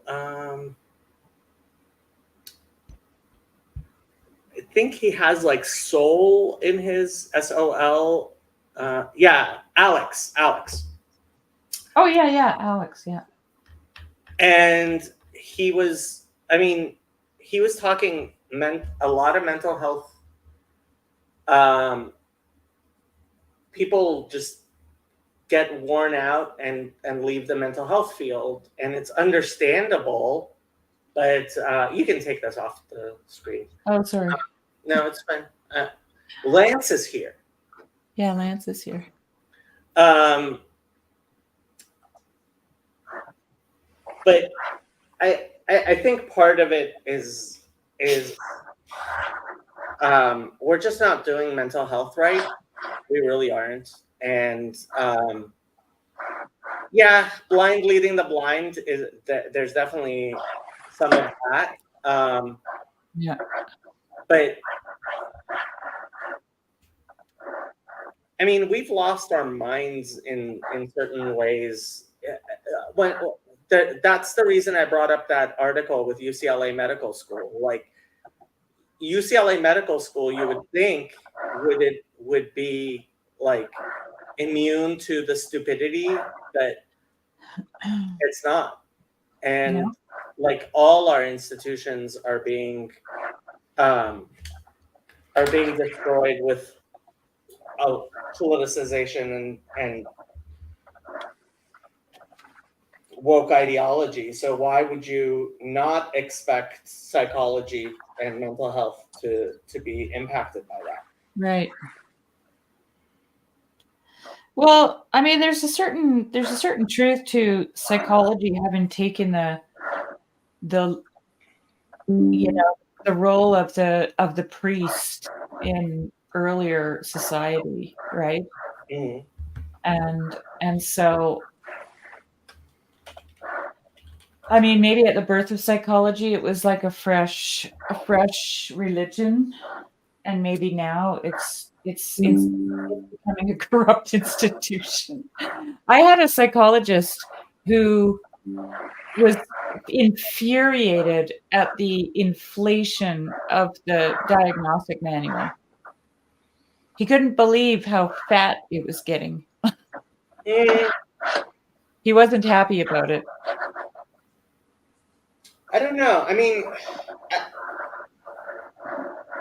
I'm not sure. The DSM has definitely been politicized, but I don't think it's also been commercialized. Well, yeah. There's a drug for everything in it. Yeah. I mean, I've tried to have several discussions about what is the proper role of psychology. And then, did you watch PVK's video about family systems and demons? No, I didn't. That was just yesterday or today, wasn't it? Yeah, I watched it. It was interesting. It is interesting. It seems to me we've started viewing mental health professionals as some sort of secular priests. Yeah. And I mean, that's been obvious to me for a long time before anybody's ever come up with that idea. And I see a lot of people who are like, this psychology is becoming an idol, and they want to destroy it. And my thing is like, no, it shouldn't be. It shouldn't be an idol, but that doesn't mean we don't need it. Like, you can't just destroy it because it's become an idol. It's something we need. So, Jacob, what's your take on trauma and how that's handled in the mental health field? I am not going to rant and rave about trauma and how it's being handled in the mental health field, because I could rant and rave about that a lot.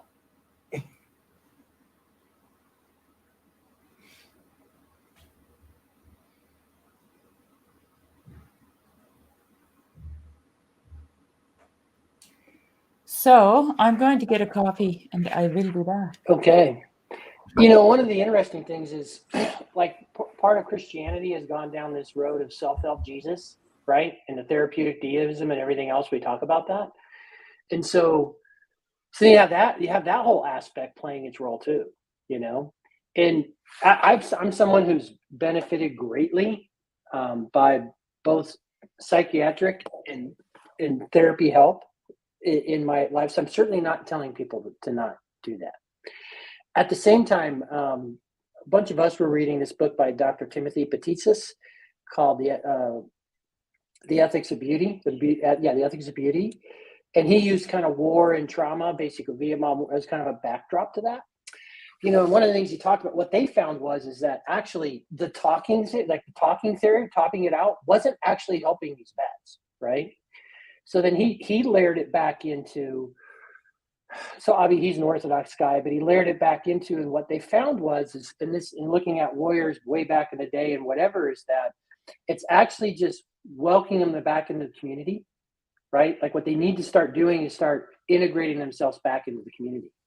And it actually was a couple years before they actually went back and started participating in Eucharist and communion, because they realized that even if it was a quote unquote just war, there's trauma, there's this damage associated with that. And so what they found is that they needed to be invited to meals, right? They needed to be brought back into the community for a period of time. And I should probably look it up here, but there was a doctor who was doing a whole bunch of research around that. And actually the vets that were suffering so strongly by that actually where they started to incorporate those sorts of things had a lot more success, right? Corey actually bought me that book. It's sitting over there. It's a really thick book. It's a big book. And frankly, I mean, I have a lot of stuff. Like I'm doing 2 programs right now, both my master's of social work and substance abuse. So like I have a lot of things to read. It's unfortunate that we can't trust people. We can't trust people to actually be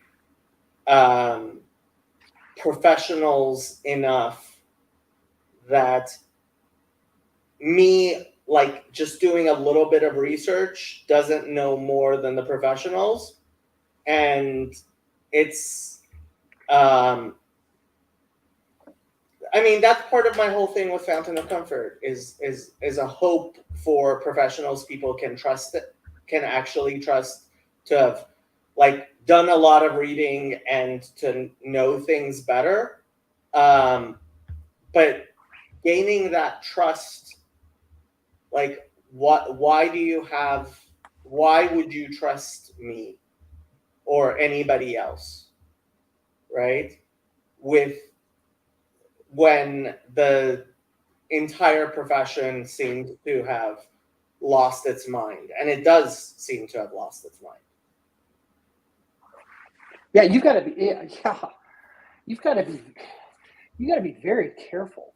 I mean, who you're going to, and I mean, even if someone says they're faith-based, like I ran into a couple that I was like, ee, you know, because actually it's really hard. Like one of the things you find, particularly if you have, I mean, I'm in a place now that I have enough wisdom traditions that I'm a part of that are healthy things that I don't need that anymore. I needed it when I was in a crisis moment, right? And so that was really good. But what you find is I have a family member who really needs these services a lot. And particularly, it is so hard. It is so hard to find a good person. And then trying to get into that person, good luck, right? And, you know, I think one of the things that, at least for me, when you separate out, like, I think there are times that and I think, you know, a lot of priests, lots of people, rabbis would tell you that there are times you need to have that professional help too. Like, God has given us all these tools. Like, if you need a bypass surgery, it's okay to go to the best surgeon who knows how to do bypass surgery, right? So those sorts of things. But to miss that the spiritual elements and the embodied things, like that true spiritual stuff. And if you've got someone who is often, let's face it, a very flat view of that sort of stuff, like, you're going to get crap. Yeah. I've told this story a billion times, but before I started Fountain of Comfort, I went and I spoke to my rabbi about it, and he completely changed how I viewed it, how I was going to do it. And Trey and Tim and I went to Greek Orthodox. They call it a monastery, but it's a convent. It was just nuns. It's not. And we talked to the abbess, Mother Markella. And I never imagined an Greek Orthodox Mother Superior sounding so much like a Hasidic rabbi, but she did, right? Because she said all of the same things. And one of the things she was very big on is, she said, people come to me wanting me to cure somebody with schizophrenia, and I'll tell them, you know, obviously I'll pray for this person just as I would cancer, but you need to go to a doctor, right? And the way my rabbi put it is, he said,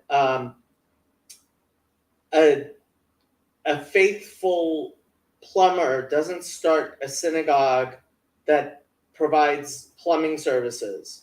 He starts a plumbing business that is faithful, right? And does things as they should, right?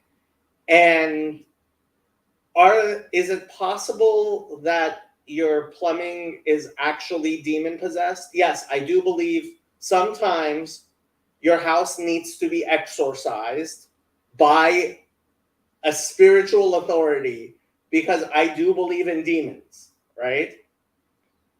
And I believe that is the case in certain situations with mental health. But one of the things Father Stephen is, like, he pointed out that there are people who think there's no such thing as a psychological illness. Like John MacArthur, famous Calvinist John MacArthur, he's very upright now. He's come out and basically say it's all crap. Right. He's like, there's no such thing as mental illness, right? Right. And I just think that's so. I have you ever heard of scrupulosity? I haven't. So scrupulosity is a form of OCD, obsessive compulsive disorder. Okay. And it manifests as it manifests as religious fervor, right? Like the person thinks they're being very, very religious, but what's obvious is spiritual OCD. It's just OCD. It's not religious. And Right. the way, as a mental health professional, it's scrupulosity as opposed to religious fervor, is you ask their religious community, whatever their pastor, whatever that is, right? And you're like, yeah, is this person a really religious person? And they'll tell you, no. That is not what's going on here. This person has a problem, right? And like the pastors don't know how to deal with scrupulosity. Whereas if you treat that person for OCD, which this is just a manifestation of, they will actually become a more faithful person as well, but certainly a more functional person, because it's OCD manifesting as a religious thing, right? Mm-hmm. Now, there are people who think all religiosity is actually scrupulosity and mental illness. Obviously, those people, and I had a psychiatrist like that. He was like, he thought, if you are religious, that's because you have a mental health problem, right? And just because guy was a psychiatrist, right? Mm-hmm. I never went to him again. But you have to be able to distinguish between spiritual malady and mental and psychological dysfunction. And there are way too many people who think there's no difference between those two. Right. And frankly, I don't think, I have never spoken to a religious leader who has not noticed, oh, this person has a mental problem that like, this Right. is not something I can spiritually right. develop. Like you need to go to a mental health professional. Right. Well, and so you run into this. There are some, we've actually run into a couple in our little corner. There are some pastors or people that would be leery of, for example, 12-step program, right? Now, the overwhelming majority get it. And they're like, okay, you have this thing, go do that. Like, make sure you're doing that too. Like, we're over here for this, but, go ahead and do that.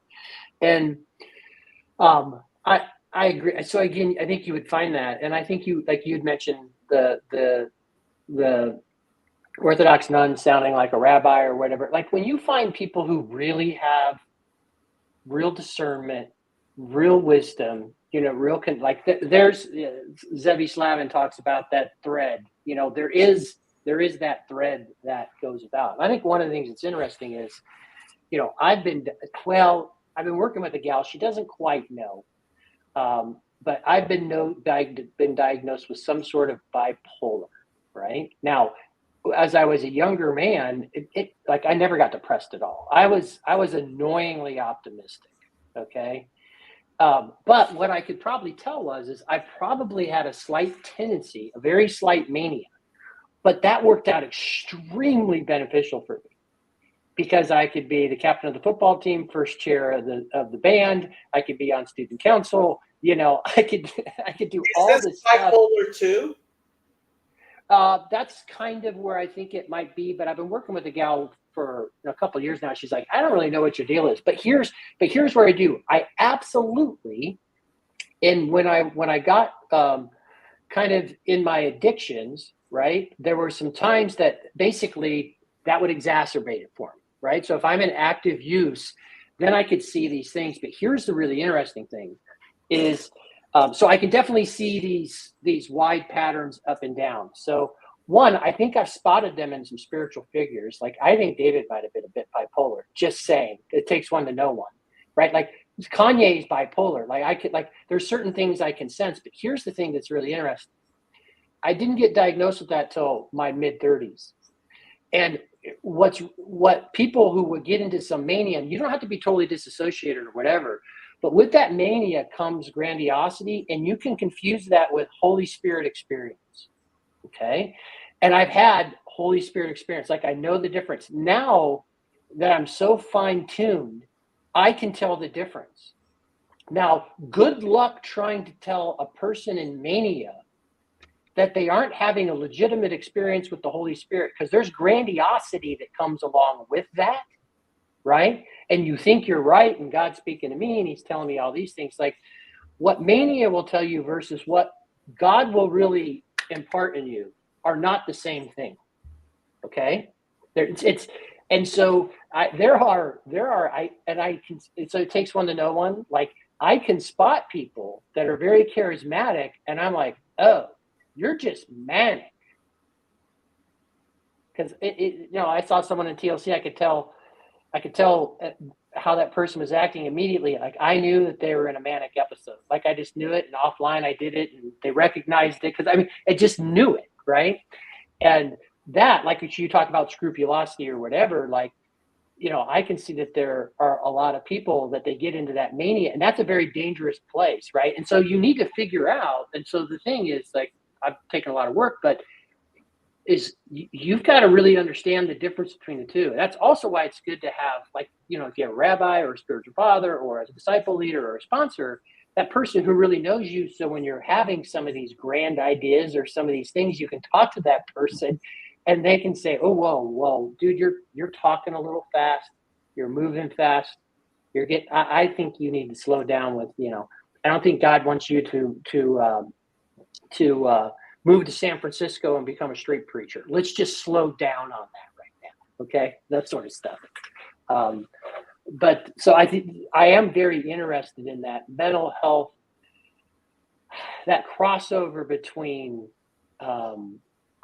religious experience and mental health, and trying to do that stuff, because there's a lot of that gets intermixed. And there are a lot of people, since they're older, I think amongst the youth, it's kind of cool to put yourself on a spectrum or to put yourself in some sort of category. It's almost like back in our day, you didn't want to be stigmatized to it. Now, I'll tell you, like the younger generation, like, it's kind of like I don't know, they kind of want to have something. It's kind of weird like that. It's an identity. Yeah. Plus, it gives you the ability to say, I need a mental health day and I don't have to work or whatever, or some other stuff. And be honest with that stuff comes up. But there is this really interesting cross section that's happening in, so what you're going to do and the stuff you're going to work with, because, there are people having real crises that need real help, and there's not enough good help out there. There's actually dangerous help out there, even if someone has all the degrees and all the other sort of stuff. So there has that. And then, then when you start thinking about, again, like, so, you can't diagnose someone the same way. Like, if you're an addict or an alcoholic, like, you're not supposed to tell someone else they are, right? They have to find it out on their own. But trust me, on the other side, we're like, oh, you are. Like, you know exactly they are one, but you can't say it. I don't know if you heard about this, but I was volunteering at the Trevor Project, and eventually it got to the point where I was like, hold on, is there anybody licensed who is supervising this thing? And their answer was no, basically. Like, they're not actually licensed. And so many people depend on the Trevor Project for their understanding of mental health, and they're not licensed. That's because there's the shortage is so profound, and the need is such great. And you know what? It's getting worse. The people that are coming in with some kind of mental breakdown for many different reasons. It's just too much for the very few people that are in that field. And I heard you guys earlier speaking about, whether some people believe whether psychiatry is bunk or psychology is bunk now, and whether there's any legitimacy to any of that stuff. And I do know this, for some reason, so if I was to talk to a psychiatrist and they one that I know what's going on, I would be one guarded to say anything about whether I believe in angels or demons and anything that they cannot comprehend if they're not religious, right? And then there's such a thing as hyper-religious, where Lance, I think you mentioned bipolar. Sorry, I can't read small script. So, and something when people are manic and are not religious, when they're not manic. So, and if they don't know the scripture, right, they will be, when they're in that manic phase, in that grandiosity phase, they will be hyper religious with no knowledge of what is anything, right? They just, oh, well, I'm Christ, and I'm going to save the world, and I'm going to do all this and all that. But they, in their normal, they know nothing about Christianity. They know nothing about the scripture. They know nothing about anything, but yet they're hyper religious, and it's a weird phenomena to watch how and people with that use drugs. You know, you hear about DMT and all these LSD and all that stuff, where they end up having some kind of religious experience, and people are still wondering. They're still wondering why is that? Why is it when there's some kind of something weird, we become hyper religious some for some unknown reason, even if we have never heard anything about the scriptures? Why do we end up hyper religious? But I would be very hesitant to speak to someone that doesn't know the scriptures about my beliefs, whether, spiritual matters. I'd be like, let's just talk very surface when it comes to religion and anything that's concrete, because they would say this guy's delusional. This guy has no concrete on what's real. So no metaphysics, no none of that. Let's talk philosophy. Let's talk history. Let's talk whatever theology. I don't care. Let's talk anything that's material, anything that's realistic. But I am not going to say anything about the supernatural. I'm not going to. And that's just me, though. That's just my experience working in that field for some time now. Well, that's the first question I asked, which, like, and I do ask this. I said, do you believe in God? Do you have faith? Because if you don't, we can't have the same kind of conversation, right? And if it were a rabbi or something, it'd be great. Okay, that we can talk, right? Like, right. That for me, like, there has to be, I have to know that, because again, I'm going to talk about things of, God does not speak to me all the time, but there are moments that I know that God has spoken to me, right?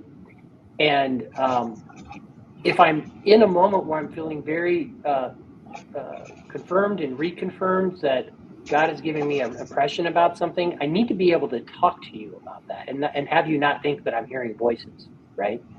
Now, again, I'm highly charismatic, but I think most people think God is like, there's this impression that a lot of people think, oh, God's telling me to tell you this and say this, and God told me, like, it's just going on all the time. Like, no, actually, I don't think that's how it works.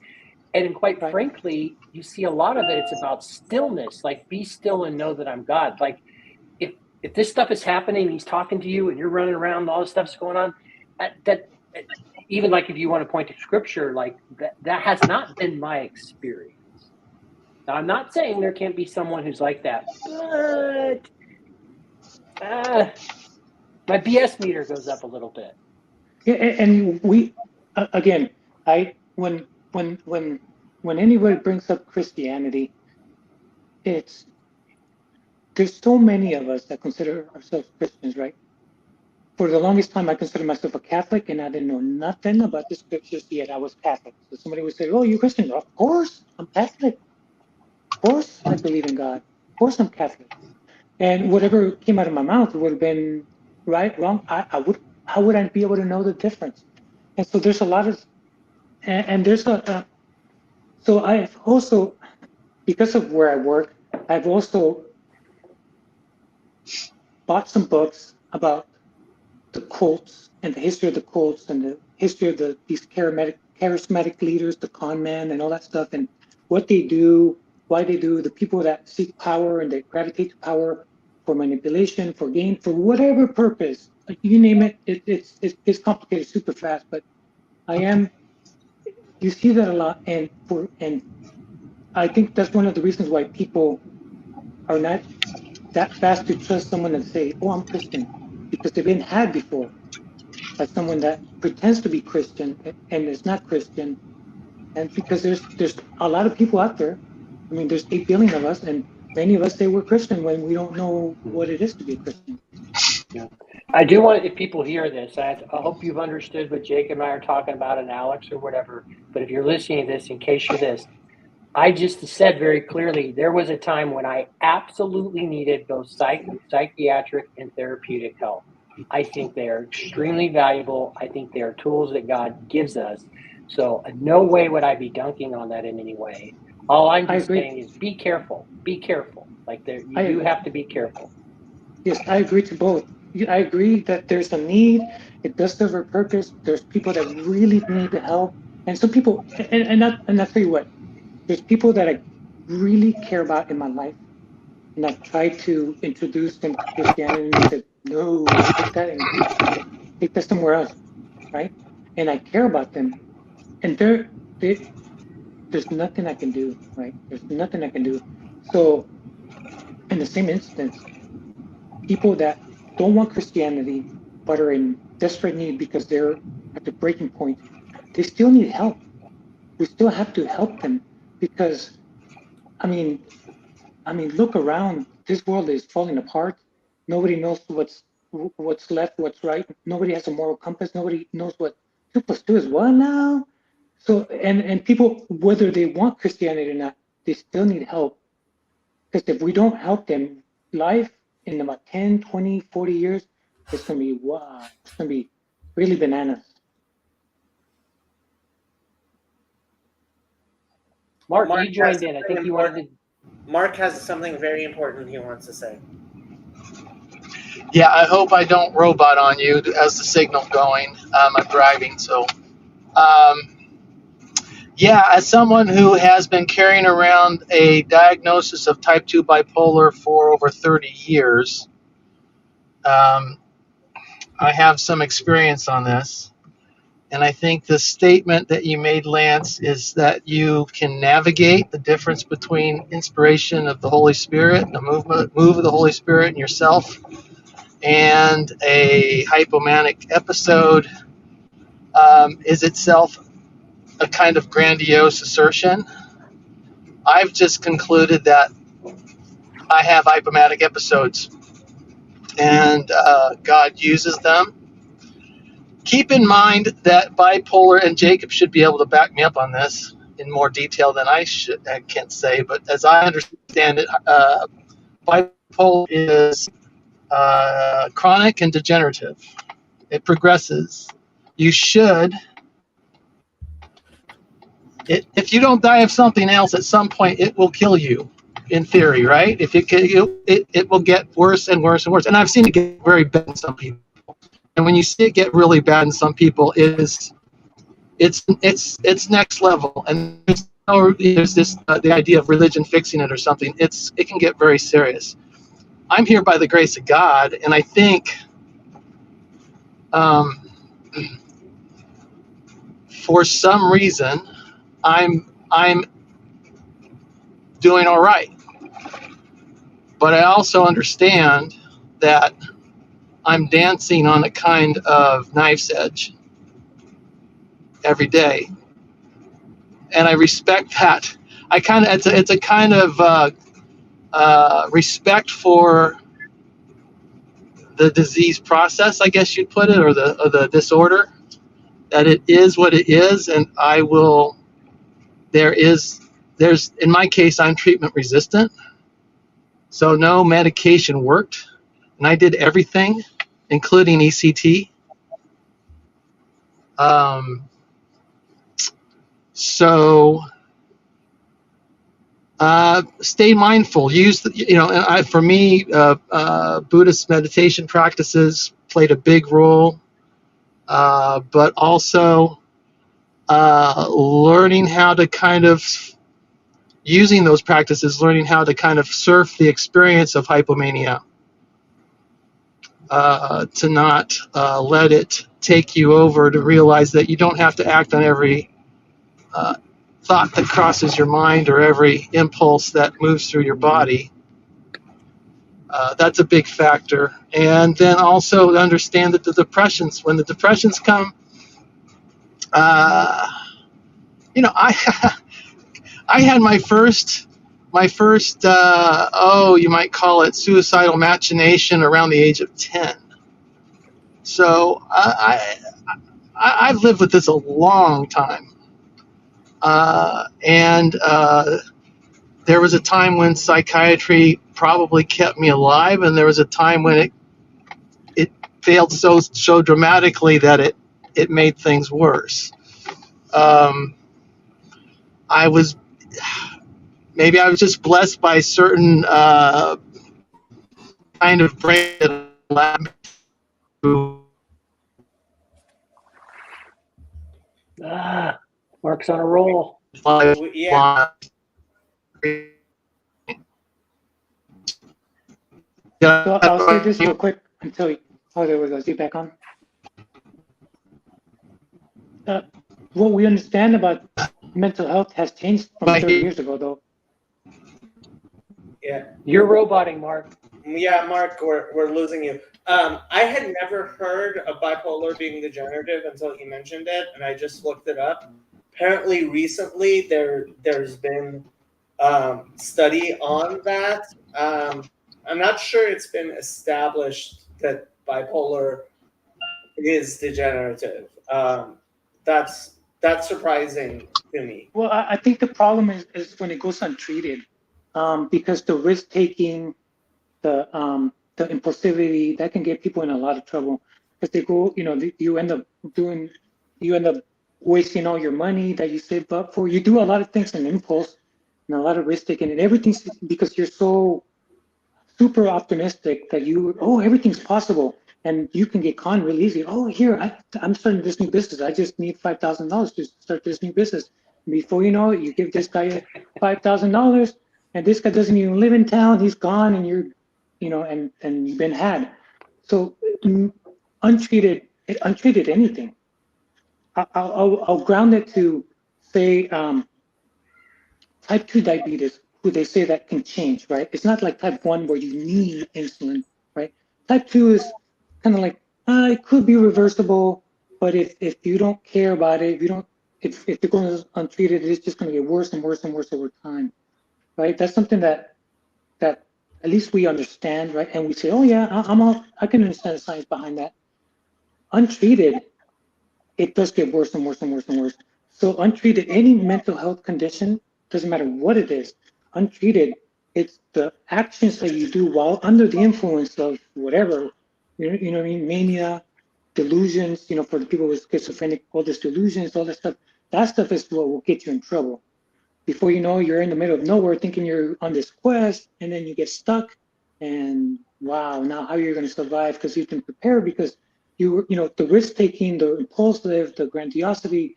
So it's not that the disease shortens your lifespan, it's that the things that you do under the influence of the condition, that's what gets you that's what shortens your lifespan, I guess. Yeah. And that's why, again, I've talked to the psychiatrists I've been dealing with for the past 2 years. My episodes were always, well, I do know this. I'm a person that when I use marijuana, it kicks off that episodes in me. So that's a real thing. Like, people don't talk about that marijuana actually has really bad effects on some people. One of it is they call it a psychosis. But that if I smoke marijuana for a long enough period of time, I will definitely get to a point to where it'll kick off hypomanic episodes, right? So that's something that, and if I don't do marijuana, that doesn't happen. So one of my treatment steps is to stay sober. So that helps, right? And the only other time that I had where really there was a big break, it was shortly after my wife had passed away, and I hadn't slept in 7 days and everything else. And that was a time where you talk about some grandiosity or whatever. And so, so my story, and I hear in your Mark, and I hear what you're saying that, for me, I've been very blessed that I don't I haven't had those. We've been talking about it. Like when I was a young man, like I've never been suicidal unless I'm in the bottom of addiction and I want to shoot myself and that sort of deal. But so I'm kind of there. But here's where I need to take my diagnosis seriously. And I've been fortunate enough that I've been taking Seroquel for years now, Mark, and it works for me. Like I don't have any of that. I was blessed with that, right? And I don't want to have to take it. But I deal with people in recovery circles. There are people that really have to take certain medicines because it really helps them. And I know people who are against medications and maybe there is over medication. There are certain people that if they go off their meds, they are going to be in big trouble. Like they get themselves in big trouble. And so if I have something that I can take and it takes some of my creative edge off, but one, it helps me sleep well, which is amazing. But it doesn't really have any negative side effect for me at all. And all I have to do is take this small dose of this thing. Like I could go on, and I've been off of it for a year or two and I haven't had any episodes, right? But one of the things that happens is I've lost my sobriety. So then I've just decided to myself that I'm going to continue to take this medicine. And I work with people that need to take their medicine. And if I'm unwilling to take my medicine, right? Like, how can I be an example to people that I'm working with that need to take that along with other steps like spiritual programs of action, good sleep, and all those other sorts of things? And so, if you're listening here, don't listen to me and think I'm diagnosing you. Like, if you have issues like this, if you notice you get sped up, you talk a lot, you get impulsive, or you find yourself in very deep lulls and whatever, seek out good professional help. I'm just explaining my experience, strength, and hope. But I certainly can't diagnose you. But I also don't hide from it either, because I know a lot of people deal with this stuff, right? So I'm going to say something that I've come to terms and I found out, and this is just my opinion, so take this with a grain of salt. I've come to realize that I am imperfect as all get out, right? And this world, right, like the climate, it's always changing. No such thing as perfection, perfect climate, perfect boss, perfect work environment, perfect coworker, perfect family member, perfect parent, perfect kid. There's no such thing as perfect anything, right?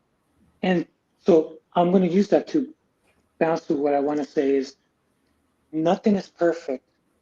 And if you're taking something that helps you, but you say, oh, it has some negative side effects, just know that there's nothing is perfect. And you have to determine, okay, everything's a compromise. What is going to harm me, right? What if I choose this? What's that going to look like 5 years down the road? Is it going to harm me more?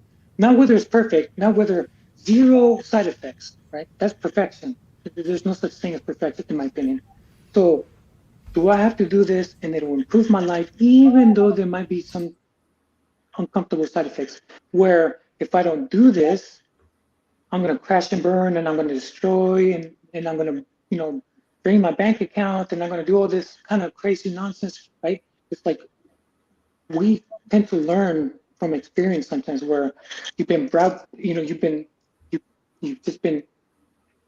you fall flat on your face so many times that you finally decide, okay, this time I'm going to do the right thing, even though it might have some minor inconveniences, even though it's not perfect with zero side effects, right? Because I know that not doing the right thing has me just in the worst of the worst of the worst of the worst, and I can't be there again. So like I said, I have to come to the realization that there's no such thing as perfection, anything. No perfect psychiatrist, no perfect psychologist, no perfect parent, no perfect sibling, no perfect anything, no perfect treatment. And I'm going to ground it into something that we all can be familiar, where we're not really too skeptical about with the type 2 diabetes, where it's treatable, but it can get worse without treatment. It's like, okay, yes, if you change what you eat, and if you exercise a little bit more, you don't even have to go to the extremes. If you do certain things, it is what an inconvenience to eat a little bit more healthy. What an inconvenience to work out. What an inconvenience to take medications like metformin or whatever, right? What an inconvenience. But what if you end up losing your eyesight in the future? What if you end up, with neuropathy in the future? What if your kidney shut down in the future? So what I'm saying, yes, there's going to be inconvenience, but what if the alternative is 100, 1,000 times worse? So that's what I learned is there's no such thing as perfection, and I have to compromise and I have to choose. And I also have to listen to the Holy Spirit, hear the prompting of the Holy Spirit. But that's my opinion. So take that with a grain of salt, please. All right. Sorry, I cut out on you guys. Okay, I think I worries, caught no worries. most of your response, Lance and Jacob. What did I get wrong? What did I get right? Well, so I wouldn't say you got it wrong, but I was very surprised to hear when you said it, bipolar is degenerative. And so I looked it up.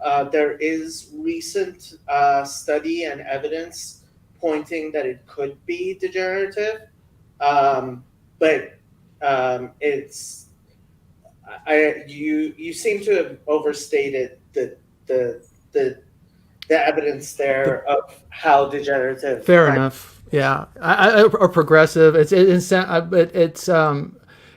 What I've read that the odds of there's some evidence that the risk of suicide actually rises with age with untreatable forms of type 2 disorder. I've read that. I don't. Again, though, of course, these are all studies, and so they're only as good as for what they're worth. But yeah, I defer to your expertise. I just want people to respect it for what it is and understand. Be mindful when you are making a grandiose statement, which we're inclined to do in religious circles. On the other hand, flip it around. I wouldn't have you undermine your faith because you have a psychiatric diagnosis. I did that to myself too, and that's a trap. Right? Because as it turned out, I stripped myself of my religiosity because I did get a lot of input that it was fueling or a sign of or symptomatic of the disease. So when I did that, I nosedived even worse. I've had many strange experiences, and I am a natural born. I'm hardwired. I'm a hardwired charismaniac. Okay. And I say it like that because I don't want to take it too seriously, but at the same time, I accept myself for what I am, and that is also. So I learned a long time ago not to hide the bipolar. All right, I wear it. I don't wear it big flag. I don't wear it like on a T-shirt. But if someone comes across me, and I'm just open about it, and that's what I want to be. That's itself a form of self-care. Jacob's nodding. Seems like he's agreeing with this as a good approach. One thing I really think is really important. People will say religion and mental illness is a bad combination, and I think that's the absolute opposite of the truth. In that, a person who has any sort of mental illness, when they are involved in a competent religion, which basically I would say any real wisdom tradition is, they will be better off with religious engagement than without religious engagement. I don't think that's even controversial to say in any way. Now, some people will use that as an excuse and say, oh, religion is only useful for the mentally ill, which I think is a silly goose statement to make. But what you mentioned, which is people finding out, hey, I have a mental illness, right? Which I've been diagnosed with depression, anxiety, post-traumatic stress disorder, and panic attack disorder, right? People will and I did this myself. I said, you know what, I'm gonna put the religion aside because I need to focus on my mental health. Well, religious involvement helps you with your mental health, right? And I've been working on a sort of treatment guideline type thing for Fountain of Comfort, right? And at Lords of Spirits, they called it Loser Con, which I thought was hilarious. Lord of Spirits, Father Stephen Damick and Father Stephen DeYoung both said what was something that was very important. They said people try to separate out physical, mental, and spiritual health. And yeah, those can be separated out somewhat, but they're interrelated, right? So if you don't exercise, if you're not healthy, if you're obese, if you have a chronic backache, don't be surprised if your prayer life is shit and you're depressed, right? And similarly, if you don't have a strong spiritual involvement, don't be surprised if your mental health suffers and your physical health suffers, right? Now, that doesn't mean you should go to a priest when you should be going to your oncologist.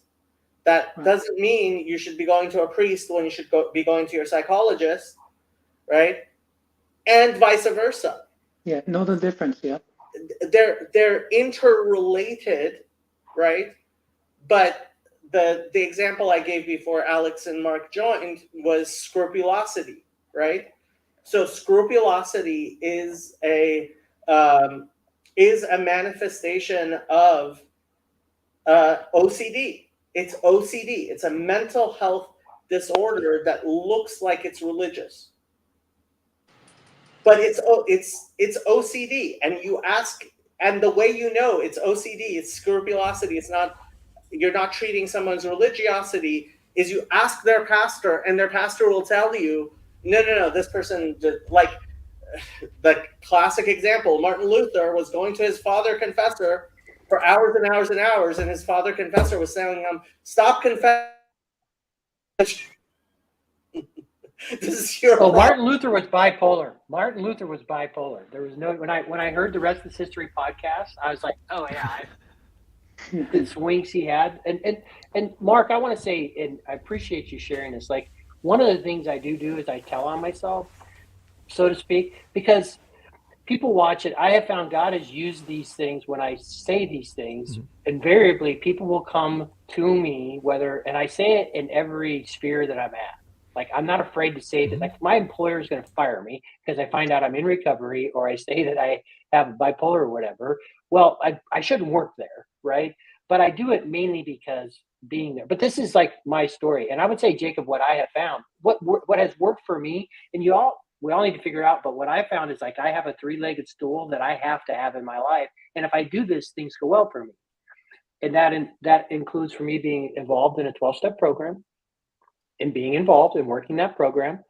That involves me being having my spiritual practices and being connected into a church, right? A good, healthy church environment, and that includes, for me, prayer practices. Which, like, Mark, that even if you're there are times where if I even do get sped up a bit, like with mindfulness, like even walking slower, breathing. They give you these tips, like breathing, right? Prayer. Those are good things there are natural things you can do. And then for me, it's the third piece is this therapeutic or the psychiatric piece, that because they're trying to figure out, it doesn't matter. And I do take the medicine that's prescribed, that if I take it, it's worked for me, right? So if I have that 3-legged stool in place, and I have to do all those things at once. Now, you don't overwhelm yourself. Like, you don't work all 12 steps in one day, and you don't have to have a 40-hour, a guy like me could want to do a 10-hour prayer roll. Like, well, wait a minute, that's a little little extreme there, buddy. You're not a monk. But if I've found that I have to have all those things in their work. All those things feed each other and help me. I This hope is you a didn't wonderful take my conversation. comments. I have to run. Apologize. I wish I Yeah. didn't have to run, but thank you guys. Take care. I took no offense, Mark. I Yeah. trust you. You care Okay. about Yeah. people. I just didn't. And you're I being hope it didn't honest come about off too hard. I didn't. I just No, wanted you do not to. offend me. Was as a little bit of experience. Just I wasn't. So it sounds like we're good. Let's just leave it there. You don't offend. No. Okay. Yeah, you didn't offend me at all. No. All right. Fair enough. I just wanted to share before, because I gotta put the kids to bed in a few minutes. But being on the topic, and I've shared this a couple other places, but I just put out a video. Realizing that my ADD, ADHD was a minor diagnosis of a bigger portion of being on like the autism spectrum. And what Jacob was saying, like being in a healthy spiritual environment my whole life,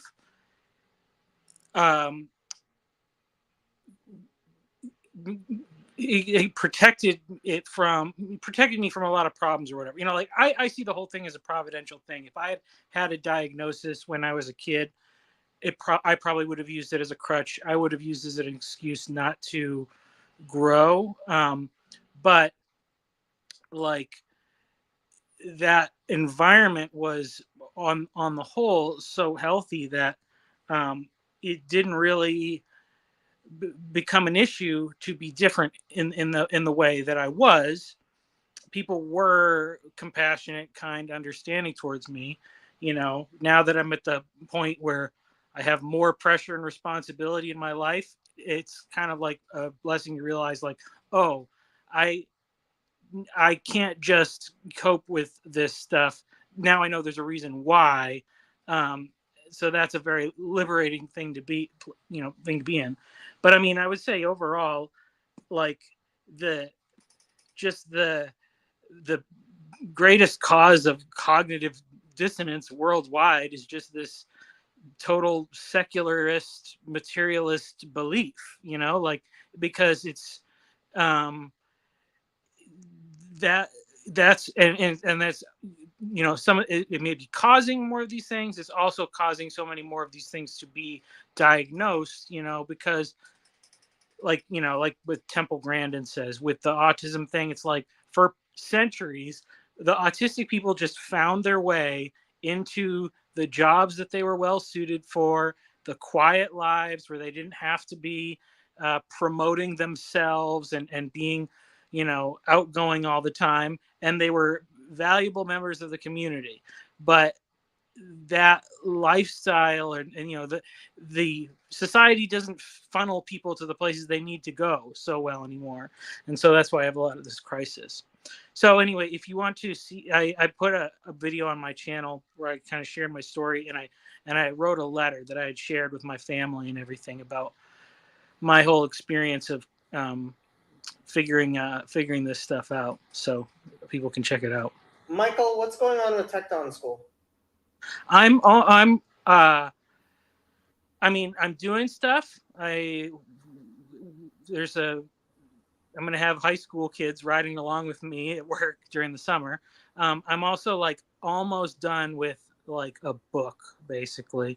So my goal is my 40th birthday is in September. My goal is to have it like in the Amazon self-published thing by then, and then that'll be give me a little more something substantial to kind of promote the whole endeavor.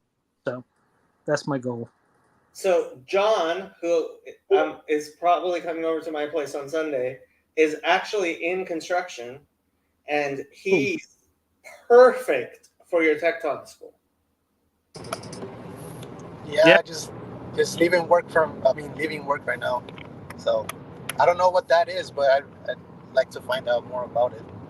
I'll watch the video if you have a video.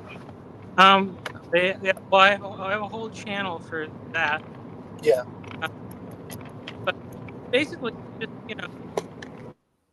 creating mentoring relationships kind of centered around trade jobs, and just finding somebody like, however you got into the place you are, if somebody was able to help you, paying that forward, finding some young guy who knows less than you and just taking them under your wing to whatever extent people are capable of. And that's kind of the whole idea of the thing. So That's pretty cool, man. Yeah, that's certainly something that helped me, because like my boss was basically very patient with me and with everybody that comes in, and I mean, like the community that we have in our work, it's not the usual community yet that you have. So a lot of us are believers or Christians, and like we're very kind of like understanding with like learning construction and all that stuff. So that's cool, man. Yep. All right. Well, I gotta go, but it was good to participate for like the fourth time or whatever it been on this thing. So To McMo's question, you can do very well for yourself in construction. Yeah, there's a real shortage right now. We're doing Absolutely. trying to do a whole bunch of remodeling work for some of the schools and stuff, and just trying to find good people that have the time to do things. And because of that, the bids are pretty high right now. Very much so. So, sorry. No, go ahead, John, please. So it's my first time on like a actual stream, and I just want to say hi, Jacob, and everybody else. I'll see you on Sunday. But I actually did have a question where I was thinking about this, and I was gonna talk about it in my local Chino estuary. But my question was that because it's something that I'm kind of trying to deal with myself. Like I basically started therapy like 2 weeks ago, but also like, I stopped it just because of financial reasons. It's very expensive. But um, what I was gonna ask is like, what do you guys think? Like the actual so when someone's going through like a deconstruction or something, whatever their faith is, how much of it is like basically like mental health involved with it? Because like let's say someone converts into something because of an emotional reason, and then later on faces like arguments, or it's just embedded in all this stuff, let's say apologetics or whatever, critical history and all that stuff that we've been talking about, and then they get this emotion where like they can't reconcile basically everything for what they believe. I wonder how much of that is just like OCD or like just compulsiveness and trying to find the right answer, and not having like an actual time where you can have a spiritual life and meditation and all that stuff. Because from what I see, like from all the deconstruction stories, like let's say from evangelicals, is that they just dive into this stuff and they leave behind like prayer and stuff like that. Not every time, but a lot of times it does seem like it's something very compulsive. And I can just say it for myself. Like sometimes I do, or a lot of times I do leave prayer away and focus on this stuff that is so interesting, and it just seems like something that that it's in my mind constantly. But since I have kids and since I have like a wife to tend to, they kind of ground me, and I have to pay attention to them in a good manner, I guess we would say. I don't know if that makes sense, but basically like how much mental health or OCD has to do with like deconstruction and that kind of thing. Maybe a whole lot. I don't know if anybody else wants to take a stab at that, but I'll say. You start, Jacob. I'll say a human being is really complicated, and we don't do anything for any one reason. There's percentage contribution, which varies with different people. And so for some people, right, their deconstruction might be very little bit involved with mental or physical health and might have a lot more to do, simply with them spiritually.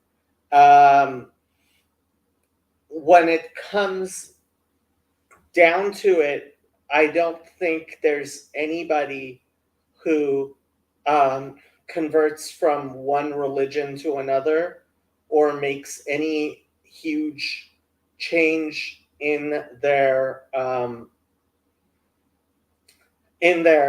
spiritual life, which isn't impacted by and doesn't impact both their physical health and their mental health to some degree.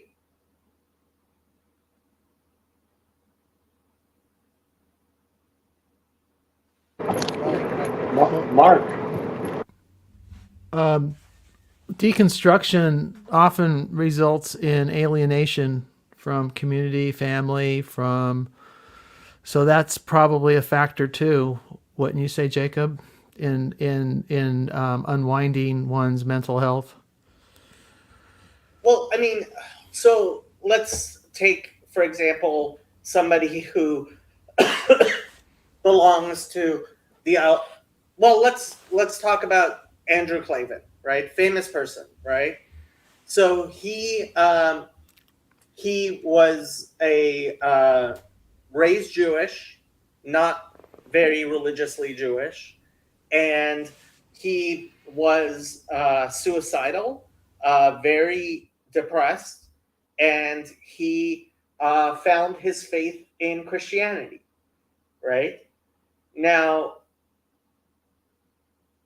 do I think that's the proper path? No, I don't. But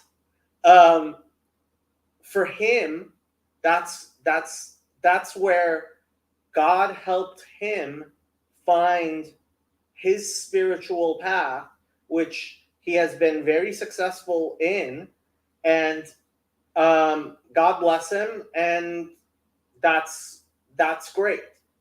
It would be horrible of me to say the only reason he became a Christian was because he was depressed. At the same time, I can't imagine a Jew converting to Christianity, especially when he explained that his father and his entire family basically thought and said to him, "You've betrayed us." Like, for somebody of his generation to convert to Christianity, right? That is a real betrayal, because after the Holocaust, right, a lot of people were like, okay, any religion but Christianity, right? And so it's interrelated. It's interrelated, and trying to split a person into parts and saying this is just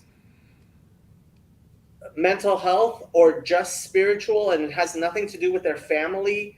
Obviously, it has something to do with your relationship with your family.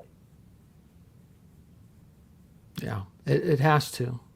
I think that's probably why we see so much difficulty in LGBTQ communities, people with mental health, because so many of them are alienated or become alienated from the families. But then again, it could be a chicken and egg thing.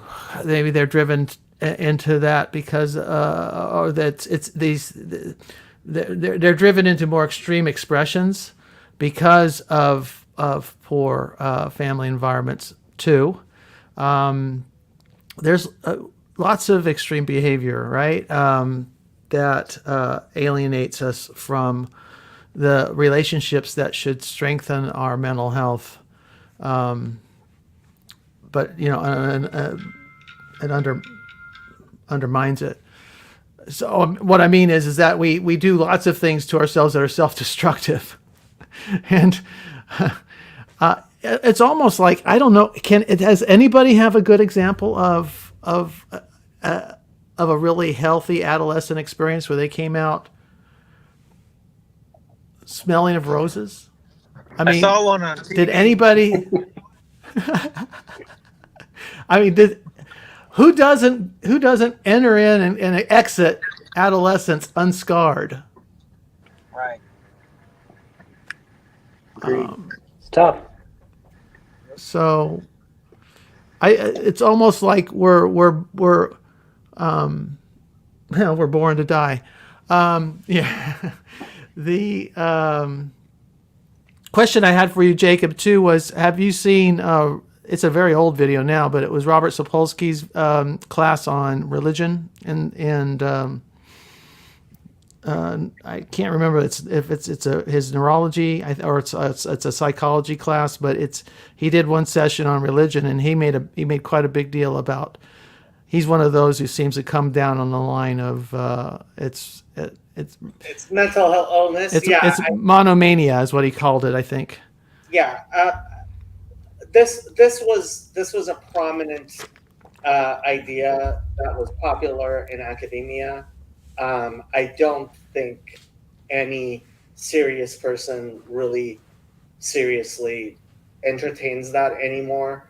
I think in the 70s and even 80s and maybe even 90s, that was popular. And sometimes you'll get an older person who will still say that. Richard Dawkins was still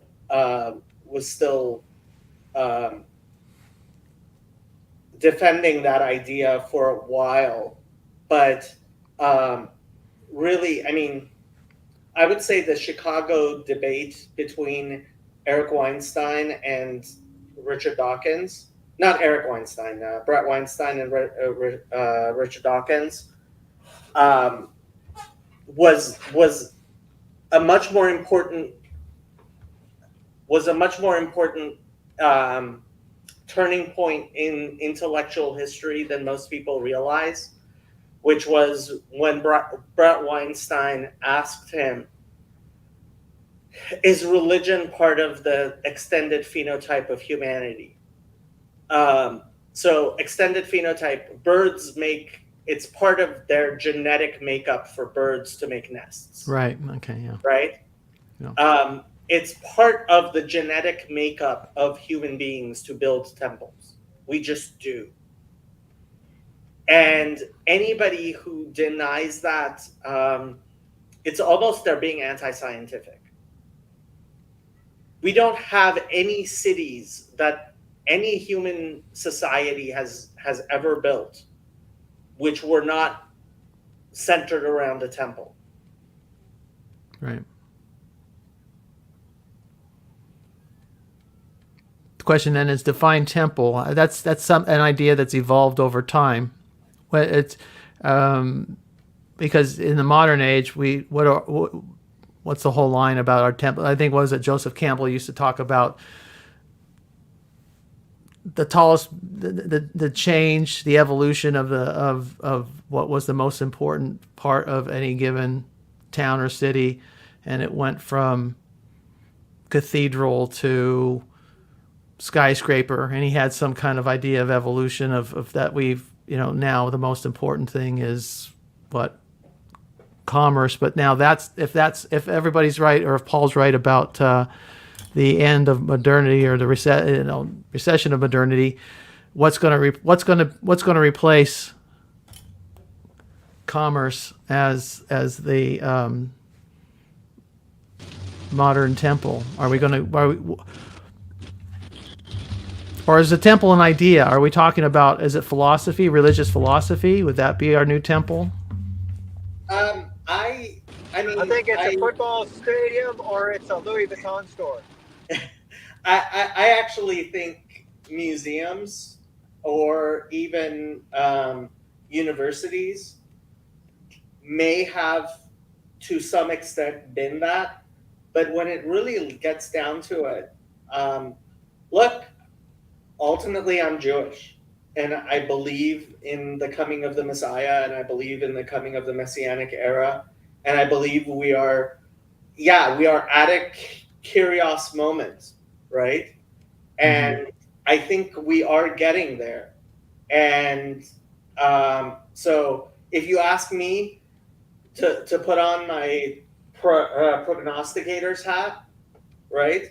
I think we are moving towards more. I see the Noahide movement as the future. Okay. Now, like, obviously that's my drum, and like, you might not agree. You probably will not agree. But if you're asking me, I foresee a future where Christianity and Islam turn towards Judaism. Now, is Noahidism, does that include the rebuilding of the temple? No. Well, okay. So this is the thing. Very few Jews get involved in the idea of the Noahide movement. Now, to be clear, the Noahide movement, anyone who believes in it agrees that it is simply what was called the God-fearers in the Christian Bible and what existed 2,000 years ago. And historically, we're not talking about something new. We're talking about a disused part of Judaism that existed definitely 2,000 years ago. And with the advent of Christianity, became illegal, right?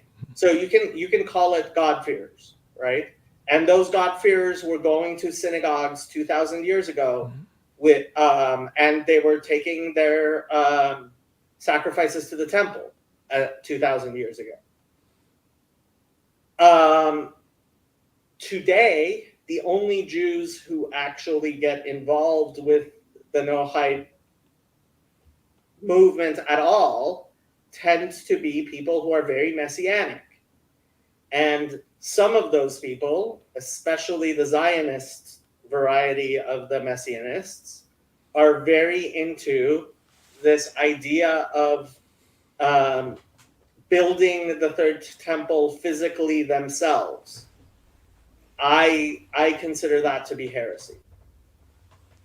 So it's not, but there are some Noahides, or there is, say, a Noahide faction that would rebuild the temple, and then some that would consider that heresy.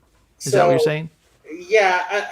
So Trey has been focusing like a laser on the Temple Institute, which is one very, very small Jewish organization that receives lots and lots of money from Zionist Christians, which is very, very Zionist. And what used to be the Zionist fringe even 10 years ago has been growing by leaps and bounds, unfortunately, I would say. And I can't say that.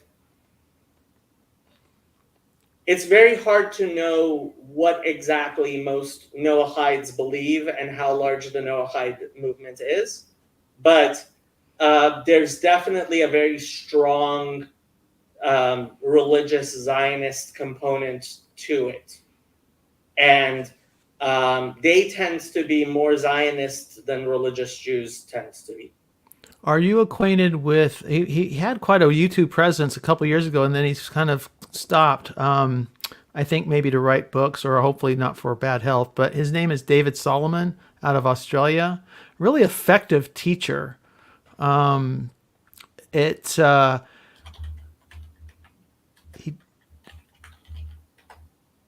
you have to find this guy, yeah, he's on YouTube. Taught some great classes and into Kabbalah, and I think he did on the Zohar and other, as well as just going through Jewish history and the Old Testament, or Hebrew scriptures. Really interesting guy. If you don't know of him, I just wondered if he was. He has a very broad, inspiring vision for the future of Judaism for the world as its global mission. That is, but it's not potentially it's not a destructive vision like the rebuilding or the third temple folks might be, because I would say, my opinion, trying to build the temple would be, if it's not heresy, it's certainly dangerous. Well, Chezi is very, very into like the religious Zionist movement. So I looked up this Solomon guy. I'm not even sure he's Orthodox. He may not be. Yeah, I thought he sounds like it, but I mean, in many ways, he sounds. Well, are there any non-Orthodox Jews into the Kabbalah? Yes. Seriously? Oh, okay. So Okay. so generally, if you find someone who's publicly teaching Kabbalah, they will tend to be not Orthodox, because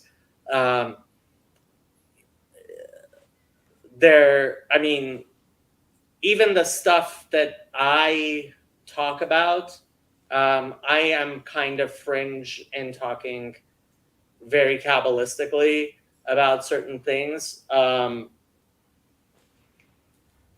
Teaching Kabbalah in the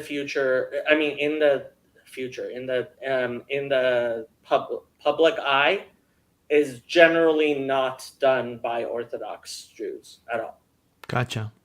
That's interesting. Yeah, it's an esoteric tradition. Like, yeah. Right. Right. Fair enough. All right. Thank you, Lance, for letting me ask questions. I appreciate it. Thank you, Jacob, for answering them. And yeah. So hopefully I didn't scare everybody off about the whole type 2 bipolar. You can survive it, and you can learn to live with it, but it is something to take seriously and get help if you need it. But at the same time, if you find your treatment, don't leave God over it. That will not help. I'm glad you shut up, Mark. Thank you. You've been a part of history more than once today. There you go. What would more than once? I made a great appearance. Didn't you come in earlier? Has been going for almost 10 hours already. Oh yeah, we're rolling, baby. Did you? We got to get you that sweat stained tux, Lance, to host this thing. And you remember the collar's open at the end, and he's blotting his face with the sweat and everything else, and it's just. But he's bringing it home for the kids, Jerry's kids, and now we got a mission. What's our charity? Fountains of Comfort, Estuaries, 501c3. Okay. Totally. Well, how do you give? I can't. I guess. What's our link? We need. I'm on YouTube, huh? That's why I don't see it. It's on. There's no way to give. I on actually StreamYard. was considering doing a 24-hour streamathon for Fountain of Comfort, and I may eventually do that. But yeah, it's. I think Proof of concept right here, Jacob. Proof of concept. No, people have to decide that they want to make this something real, and I'm not sure people have made that decision. Make what real? This, whatever Oh. this is. Yeah. Too many people seem to think that it's best if it remains vague and not actual and like. Well, it's literal. Twitter has a 12-hour limit. Now you can go over the 12 hours, but I guess what happens then is I just looked it up. So I knew there was a 12-hour because I was watching some guy who was Ryan Hall, y'all. He's a guy who covers weather and stuff, tornadoes and stuff. And he had a live stream in 12 hours, and they shut down and restarted it. So you can actually go longer than 12 hours. It says here, how long can you live stream? But you can only archive live streams for up to 12 hours long. So Well, you could the replay won't go past 12 hours. Interesting. McMo is asking if we need to have any charities. He's volunteering to be a charity. If anyone wants to give money, McMo will take your money. He will he will put up his Cash App link So if you want to help McMo, slide your Cash App in there. I'm more than happy to help all of the people. You clearly are one of our special people, special friends. So you can use all the help you can get.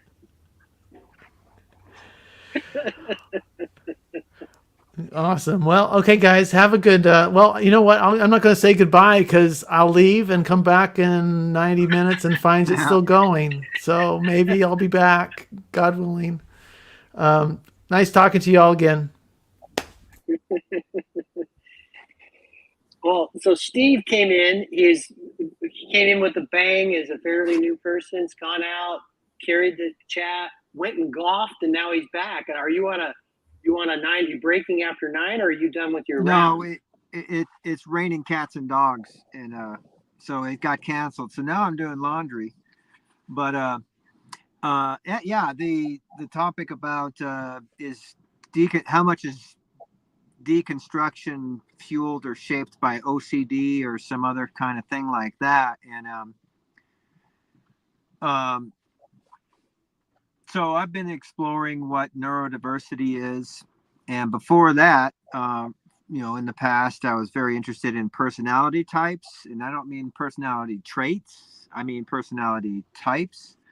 And one of the things I started to wonder is some of this typing that people seem to be trying to figure out, which is not statistically valid, and that's why it's debunked, is some of that actually neurodiversity.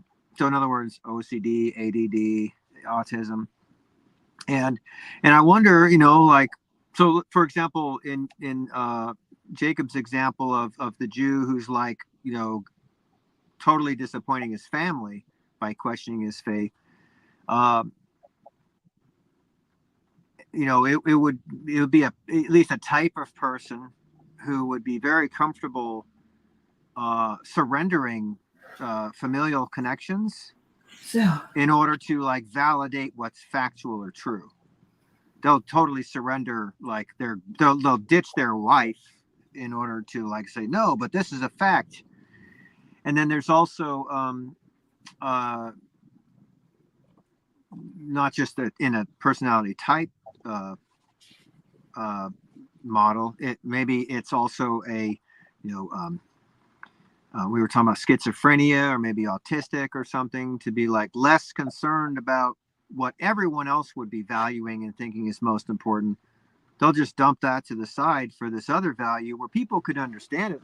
Yeah, sure, what's true does matter, but we're talking about what we're going to eat for dinner. Why are you going off on that stuff, And so, I mean, that could be part of it. And so I can definitely relate to the person who's hey, my family's in this church, my grandparents, my cousins, my community is in this church, but I've been exposed to some facts, and I can't play along with this anymore, even if it means I'm like a fish out of water now, because I was exposed to something and I cannot ignore it. Is that an intrusive thought? Maybe you could go get some meds for that, but it could also just be, you value this more than that. So I'm not trying to say there's no such thing as psychosomatic illness and all that kind of stuff. I'm just saying there's multiple points of view that might be aiming at similar stuff. I don't know. But when I don't even know if I fully understand deconstruction, because when I first heard it, I thought it meant I got to deconstruct the understanding of Jesus Christ that I developed when I was 6 years old, because it doesn't serve me anymore. It doesn't mean what I thought it meant was there's no such thing as Jesus. But what I realized today is it's no, I need to let go or forget that understanding of it, or take that as a foundation and build on that understanding of what my mom used to read, those little books or those songs we used to sing in Sunday school. Time to move on from that and see it in a totally different, more mature adult way. I thought that's what deconstruction. If it means talking yourself out of believing, then I don't know what deconstruction means. Anyway, that's my thoughts while I was trying to not get killed driving to the laundromat. in some of the worst rain I've experienced in a long time. Rain is good. Oh yeah, we need it. Yeah. We get fires, so it's nice to have rain. You're making good progress, Sherry. I'm working on it. Yeah. What do we got now? We got like a foot or two of yarn? A foot? I'm teasing. I'm teasing. Steve, where are you located? I'm in North Idaho. North Idaho. Yeah. That's a mighty fine place to visit, Jacob. Jacob is just now planning a trip. Oh, really? You should come on up here. It's been a while since I've been able to drive all the way up there. Yeah. Yeah, it's nice. I like it. You know, I was planning to leave where I was, and I had actually planned a road trip to go like pretty far through the country to look for a new place to live. And then some of the places I was planning to stop at first were having riots where people were setting things on fire that weekend. So I cut my trip short and made a real tight loop around. I was in Seattle, and I drove through this area, and it was very familiar to me, which is funny because it reminded me of Arizona. And anyway, I explored it more. I ended up moving here, and the reason I moved here is because of the people, which is that's not a normal way for me to make a decision about something like where am I going to live? Oh, I like the people here. That's new. And it feels like I'm faking it, but it's actually true. I was considering moving to many places, but a bunch of people have started moving to Los Angeles. And so yeah, we've gotten, I mean, so Los Angeles has started becoming kind of a thing that I can't really move away from. So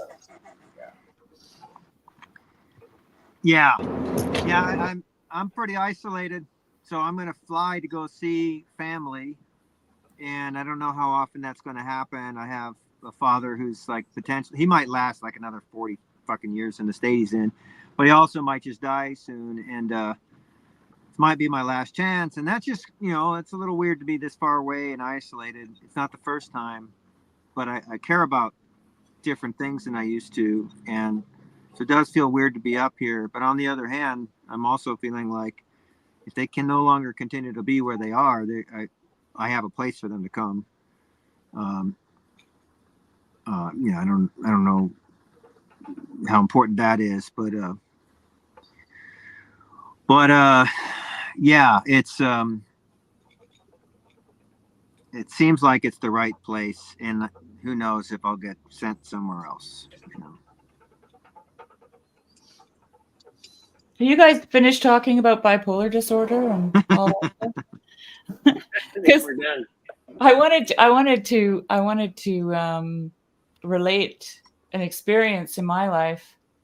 So when I was 14 years old, my dad's brother, who is only 2 years older than my husband, and my husband's 5 years older than me, so he's quite young, like he's close to me in age.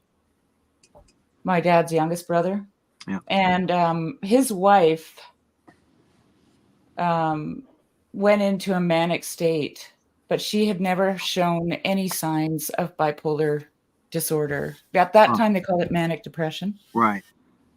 And so my uncle, my uncle who's like extremely introverted, in an attempt to avoid confronting the thing that was the elephant that was in the room, he just never it's not 30 minutes ago.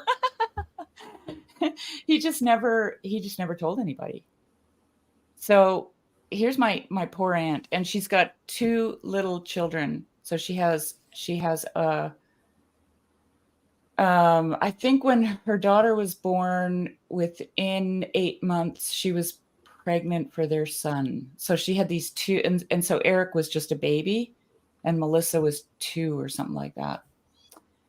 And she thought she was pregnant again, and that's what threw her into this manic state. and he let it go on because he didn't tell anybody. He was trying to just, he was afraid they were going to lock her up forever. That was really what his fear was. There is that. And this was 1974. Okay, like it's not like this is not 20 years ago. It's a long, long time ago. And so by the time that they got her to the hospital, the reason she went to a hospital was because she developed toxemia, which is a state that women have when they're pregnant, towards the end of their pregnancies. And so my aunt, in a manic state, went from not pregnant to 9 months pregnant within 4 months. Her uterus filled with fluid. Yeah. Because she was so convinced that she was pregnant. And then she went into into toxemia, which happens to pregnant women, right? Yeah. And it was the toxemia that got her into the hospital. And then they did an ultrasound. There was nothing there. Yeah, I've heard this before. And then they discovered that she had bipolar disorder. And so so then she was in psychiatric care for quite a long time, months. And I went to the aid of my uncle to look after the 2 kids at the age of 14. So I was looking after these 2 babies. And then my aunt came home and my uncle was too afraid to leave her alone. And I stayed for months with them and looked after her. And, I'm 14. I didn't know anything about mental illness. And, my aunt she was actually pretty fun at the time. And anyway, it was just such that was my baptism into mental illness. My uncle was also traumatized because he had put up with this for months, and she had developed almost supernatural powers of sight, smell, and hearing because she was manic for so long. So she could hear people. They put her in a room one time. He had a couple friends from church that he invited over, another couple, because he wanted to talk to somebody. He was finally ready to talk to somebody. And they put her in a room downstairs to sleep, which she hadn't done probably for months. Okay. Or very little of. And she stayed down and, they locked her in there actually. So she couldn't get out. And then they went up to the attic and they had their conversation, and they let her out of the room later, and she came out just in a fury and related their whole conversation to them. She heard it all. It was, for me, it was the stories that my uncle tells about it. She was hallucinating, of course. She was seeing all kinds of things, lots of demons, because they were both new Christians, new converts, and they were, and the power of the human mind is absolutely phenomenal. That's all I can say. Just incredible. Yeah. So I just wanted to tell that little story, and I'm going back to spinning. See you later. Spinning wheel. Blah, blah, blah, blah. Bryce, you return. Hey, y'all. Hey, this has been going on for 10 hours. 10 hours and 11 minutes. Which is just remarkable. I love it. Hey, I had this thought that the thing that is so cool about this, do y'all remember in college? Are y'all old enough to remember pre-internet college when you just drop by somebody's room and find yourself just chatting about, whatever until 3 a.m, and then you order pineapple pepperoni pizza, and it goes on until 5. And I think this is that. Oh, nice. Yeah. Yeah. Well, as soon as it hit a certain level, like Give you 5 minutes. Let's go. I'm that guy that would instigate that kind of stuff in college. Like I would just decide to do things like this. So as soon as this thing got to ridiculous level, in light of Spaceballs, let's go to ludicrous speed. Like let's just go. Yeah, Go that for was it. usually Like, I'm in. that was usually 4 a.m. right after a couple of pieces of pizza. Yeah. I can always Anthony. remember those moments when the first bird would start singing, and you'd be like, "What? Yeah. What? Really?" Well, I wanted to drop in and say, hey, and keep on keeping on. You got 2 more hours till 12, right? Yeah. I'm gonna go shoot baskets with my boy. There you go. Yeah. Bye. Anthony's gonna bring us home. He's been thinking about something deep, awesome. He's just been thinking about cool things all day. Hey guys, let's talk about this. I'm not. I'm sorry. Sorry to disappoint you. You got nothing, Anthony? What's that? I say you got nothing. Not really. I just been listening to you guys. I got no bipolar, no story. You got a story. Everybody has a story. Yeah, you got It doesn't 10 have to hours be worth about of content. bipolar. 10 hours worth of content to comment on, like months of content to comment on, and then your entire life. So We got a buzz or an echo or something. might be me. Oh, it's gone now. Oh, okay. Sorry, that was me. Oh. Okay. Lance, you should get a little like a live stream or like a live thing of a campfire going here. There you go. We can't. Stephen Schwartz, may the Schwartz be with you. Yeah, I was going to say the same thing, but I didn't know how you'd take it. May the Schwartz be with you. So Garth said something to me a while back, which really resonated and has stayed with me, which is he said the people in this little corner who are most invested in making sure that it doesn't go away are the people who have experience in having communities that are really strong and which they loved, and they know that it's something real, and they want to see that happen. Yep. Yes, Jacob.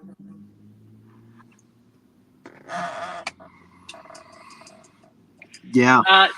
Yeah, for me, I mean, two things. One, so Chad and I talk about this concept, and he shares this poem, it's whatever, is keep your hand on the door. And there's this sense, if you're a part of a group, that when people were there for you when you first arrived, that you stay there for the next people to come. You keep your hand on the door, right?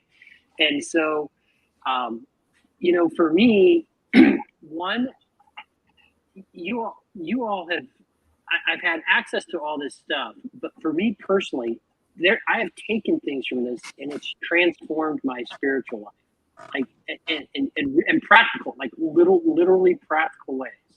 Literally? So, literally, Paul, and I'm going to say literally. Say it, man. Exactly. And Tayo makes fun of me because he says Lance talks about practice, but that's because, I can't. I've never resolved to out myself, and it's okay. I've not read Heidegger. I've not read Kierkegaard. Like, I don't know. Like, that's stuff that I haven't done. You got too many syllables in their names. but I have About participated. But here's what I've also known, because I saw what it was doing in other people. I'm hearing these stories, right? So I'm hearing these stories of people that have found this, and we just had Nathan Woods is here. He met his wife on here, and they're having babies. And Whoa. Sherry set him up. you know. But no, people are being transformed, and so when you see something that's real, like I believe in 12-step programs, right? I also believe that people would just go to church, like people who really dive in and start living the life. I've seen transformation. So I believe that this is meeting a moment that that I think is very powerful, and I do care about that very much so. And so Yeah. that's why I stay here. Lance, what comes to my mind? What comes to my mind is when Mary said to Jesus, "There's no more wine left." Huh. She could have said, "All right, people, it's time to go home." But she didn't. She's like, "We need more. We need more of this." Jesus was like, all right. Yeah. And we're having new people show up all the time. People are finding it brand new for the first time. And so my failure has been, and I mentioned this, whatever, I've been very busy in my new endeavor. But I know a lot of people have reached out and they want to have these conversations that are not broadcast on YouTube. And so just need to create a simple Discord server and I was thinking to start them here to kind of get the prime pumped and then move to Discord. I've also thought about maybe just having Zoom links too. That'd be another place. Maybe that's easier for people to onboard. But to some extent, if it's a little difficult, like the people that are attracted here, they can figure their way onto a Discord. You know what I mean? Like, to some extent, I'll do that. But so that's why I hung around in the open studio all the time, because I wanted to have my hand on the door for people. Like, I want to welcome people in here. And there are smarter, better people to connect with and to talk to these things that people want to talk about with. But what I can be good at is I can be a good greeter. I can be the person who greets people into the corner. You've been doing well so far. I think this is a place where you can help people get the training wheels off their bicycles. Do you want to put it in those terms? Hi, Jeremy. Hello. I've been in and out of the stream all day long. This is pretty fun. All right. It's been exciting. I wish I could join during the day, but I'm at work and my boss isn't too keen on that. Well, Jeremy, have you ever been a part of a world record? You are now participating in a world record event. Yay! Is it really? You know how Neil asked early about, if you've ever been part of the beginning of a movement? I was here in this stream when Luke started this 10 hours ago. Nice. I think I will count this. Nice. And I had two experiences. Somebody was asking about that, like if you had an experience in the beginning. I will say I was in the early CrossFit movement. Oh, nice. So you're totally ripped. No, I was. I'm not anymore. Then I got a desk job. Talk about evangelist, meet a CrossFit person. Yeah, right. Yeah, exactly. Oh, yeah. No, it's definitely full on pride. Your workout is my warm up. Yeah. Right, so. Yeah, my daughter and her husband own a CrossFit gym, Jeremy. Oh well, there you go. That's crazy. They about 2 years in, they wanted to get rid of the name. They wanted they had to pay for the branding. Right, right. And then they had to take, of course, a course and so on. No wonder it grew. What's that? No wonder it grew. Nice. That's how it works. Oh yeah, right. It's licensing. But it was like a lot of the people in CrossFit are really like hardcore bodybuilding, types, and they're more into functional physiotherapy. Right. And so they have the name, but most of their clients, they've got a 89-year-old client, lots of people recovering from surgeries, lots of that kind of thing. Because her husband worked as a trainer for a physiotherapist for a number of years. That was his thing. But yeah. Yeah, no, I'm grateful for it. But what's funny is that it got too normie for me, so I left. Right, like I'm that guy. Like I like being at the beginning of things when it's small and like the fanatics are there, And then when it starts getting popular and normalized, I just go, too Well, watered down for me. I gotta go. CrossFit is over. I'm right now at the beginning of something. You want to know what it is? What? I haven't Nuts shared butter? this. I haven't shared this yet, but I think I'm ready. Okay. I'm 90 days. I'm right now 90 days full carnivore. Oh, dude. Hey, that's fun. So I'm Yeah. going to ask you how you fast. Yeah, how do you do that? I You have. mean for the Orthodox I haven't faith? got somebody who's going to give an answer I don't want yet. So I'll You mean for in the Orthodox Church? Yeah. Oh well, my priest said, "Don't worry about it." I hope that's what I hear. And, About everything I want. And I just do meat fair Sunday all year long. Oh, there you go. My So priest does what keto kind of when meat? it's not fasting, but even during fast, he does keto, and he just lives on nuts and water and. I know salt. I've learned a word called economia, which Economia. I think I can translate it. It's like cutting somebody some slack. Yeah. So I'll be praying for that. I don't know. We'll see what happens. You know what my priest actually told me? He didn't say I could eat meat. He said I should fast like the Muslims fast. How do they fast? You eat after don't sun- eat during the day. You eat Huh? after sundown, right? Oh, Is that yeah. you eat Yeah, after they just don't eat during sundown. the day, and they don't drink anything. They don't eat or drink during the day. Yeah, and he And said then- he said to me that's actually a proper fast. And my priest is okay. He works with an imam because they're both prison chaplains in the same prison. Cool. And I mean, one of my priests, like he was the priest who baptized me. Yeah. Yeah. That's cool. Yeah. So I mean, I'm I'm so scared I'm gonna not get what I want or be asked to do something I don't want to do and that kind of stuff. So I take forever to like move forward into things, and turns out it's never as bad as I'm anticipating. You know. No, but honestly, if you find something like that, you should like lean into it. In my experience, if you find something that's like not what you want, but you're being asked. So, for example, I got Nobody's asked to even be the asked me yet treasurer, 'cause and I haven't hate got- it. But it's I haven't gotten close enough to ask. But I hear what you're saying. Yeah, and I know that that's true.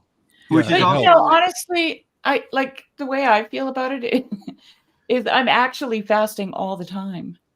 Yeah. Yeah. Like there's Yeah, there's when no I- like I'm I don't like- I'm I'm very not much in drinking. I'm very go much in ahead. control of my diet, and I have been for years.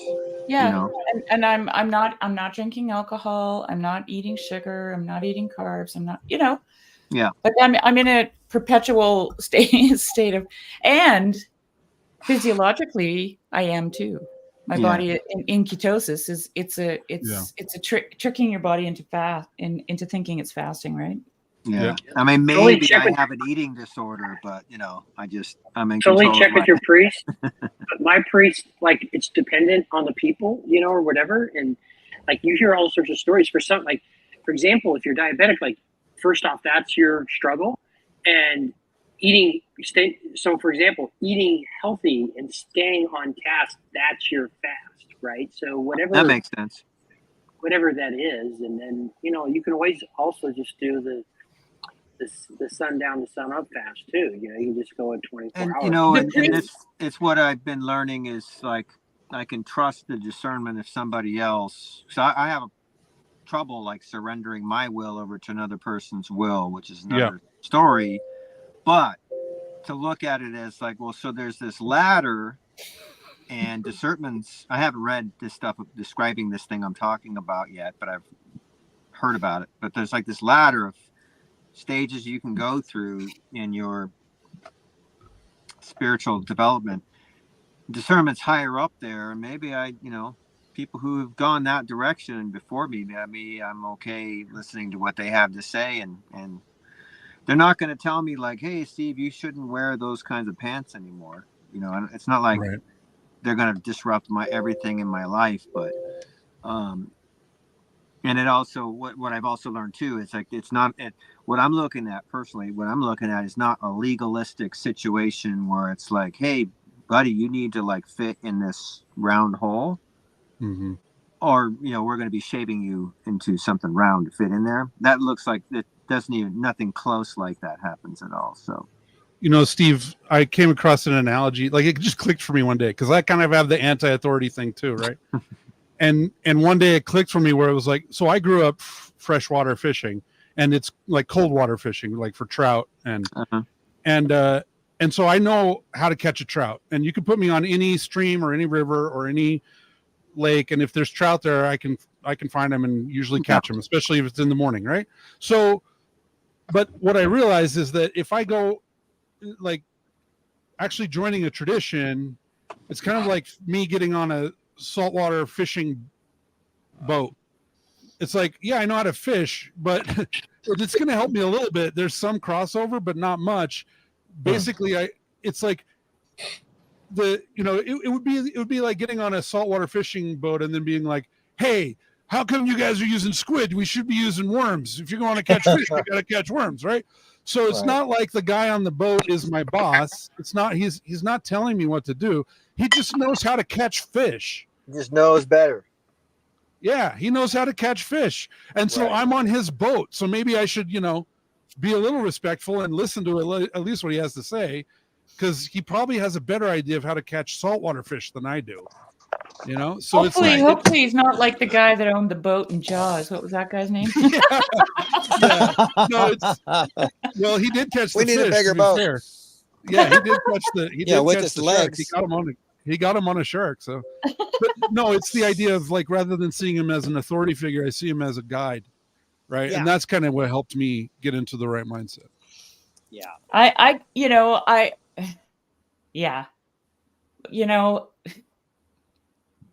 I've challenged my priests, and in a very short time, actually, as an Orthodox Christian, even as a catechumen, I challenged the heck out of them. And because I'm just that kind of person, I have a lot of questions. Well, why not?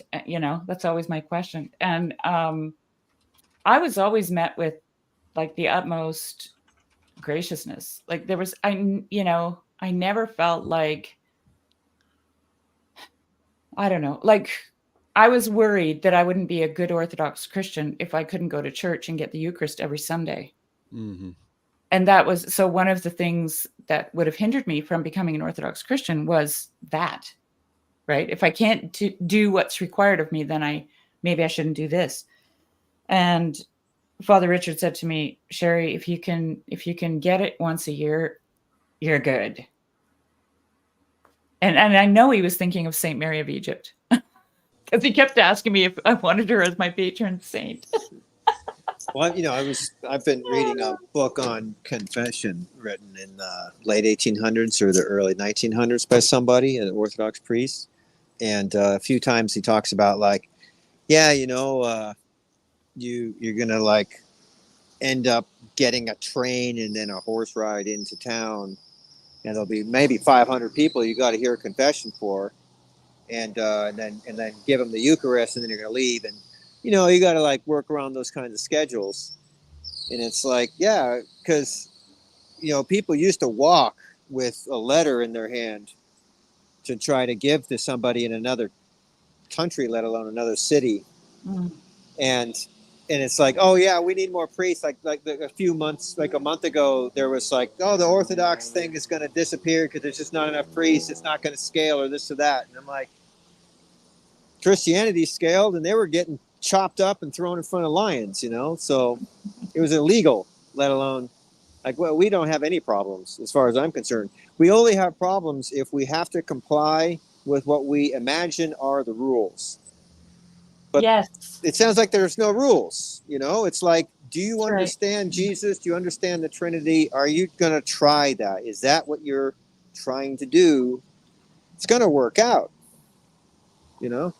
At least I think so. I could be a total heretic. Well, see, this is, Steve, this is why I think the first thing that any priest that I've ever met will tell a new, like a catechumen or a convert, read the lives of the saints.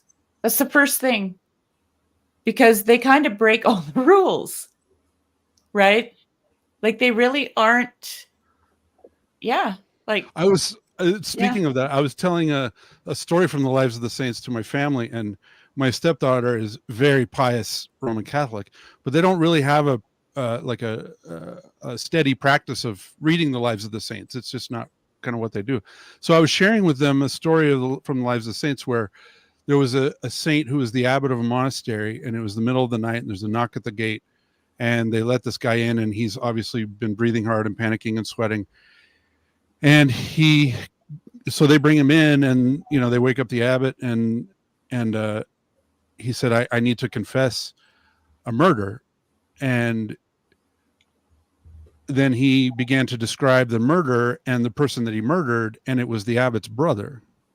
Yeah, I love this And story. the abbot didn't reveal that, and heard the man's confession, gave him absolution, and then they hid him in a hidden cell. When the authorities came, they said, have you seen a man? And the abbot said, no, we haven't seen anyone here. And he was later, became a saint, and or was recognized as a saint. And my stepdaughter immediately said, so it was okay for him to lie? Yeah. It was like, well, I heard too in that know? story. I heard also in that story that guy went away, but he came back later and he became a monk at that monastery. Yes, that's true. He did become a monk. So that's Saint Dionysius, and the church I attended in Kansas City was Saint Dionysius Church. So that story and was heard it a lot. And he has relics, and they bring the relics out around the town from the island he was from and everything. Still, it's pretty wild. It's like so what you're saying is. So I'm gonna be the heretic. Like, okay, he confessed. That's nice, but you still give him up to the police. He for whatever reason, he felt the need to protect him from his fate, and it was a mercy for whatever reason. And I understand this is a debatable story. This is the fun thing about the lives of the saints, right? Yeah. It's not straightforward. It's not systematized. You hear saints that say conflicting things. You hear saints that do things that are questionable. And there are even stories. This would be an example of a pious ruse, basically, where it's you're tricking someone for a good reason. So we had an example just recently of a pious ruse where there was someone that I don't want to go into too much detail, but there was someone that we were trying to help financially and knew they needed it, but the father did not want anything to do with our help, but the mother and the daughter did. So rather than giving money directly, we just started buying art supplies and then saying, oh, we had these extra at our house, and gave them to the daughter. And it's a pious ruse in that we're avoiding the greater conflict to help the family in a way that we know that they need help, right? So that's probably just me justifying my way to hell, but but that like what I've learned from reading Lives of the Saints is that this, like, holiness is bizarre and way outside of our ability to understand, because it's not straightforward, and there's definitely a hierarchy of values. And for whatever reason, the abbot saw him showing mercy toward the murderer of his brother by not only hearing his confession but then hiding him as a higher form of love than turning him over to the authorities. And I can't second guess that. I mean, I don't know. Perhaps he took the plea deal. Perhaps he would have been, if he would have turned him over. I could imagine he may have been struggling with his own anger and bitterness towards the man, right? Mm-hmm. And to turn him over would have been an act of hatred, right? Here, take him. Yeah. You know what I mean? One of the things I keep hearing is like, we don't know what's in someone's heart. Because so one of the questions that comes up is, so if people aren't a part of our church, like they haven't gone through the thing and it takes to get into our church, and then they're formally a part of their church, does that mean they're going to go to hell? And the answer I keep hearing is like, absolutely.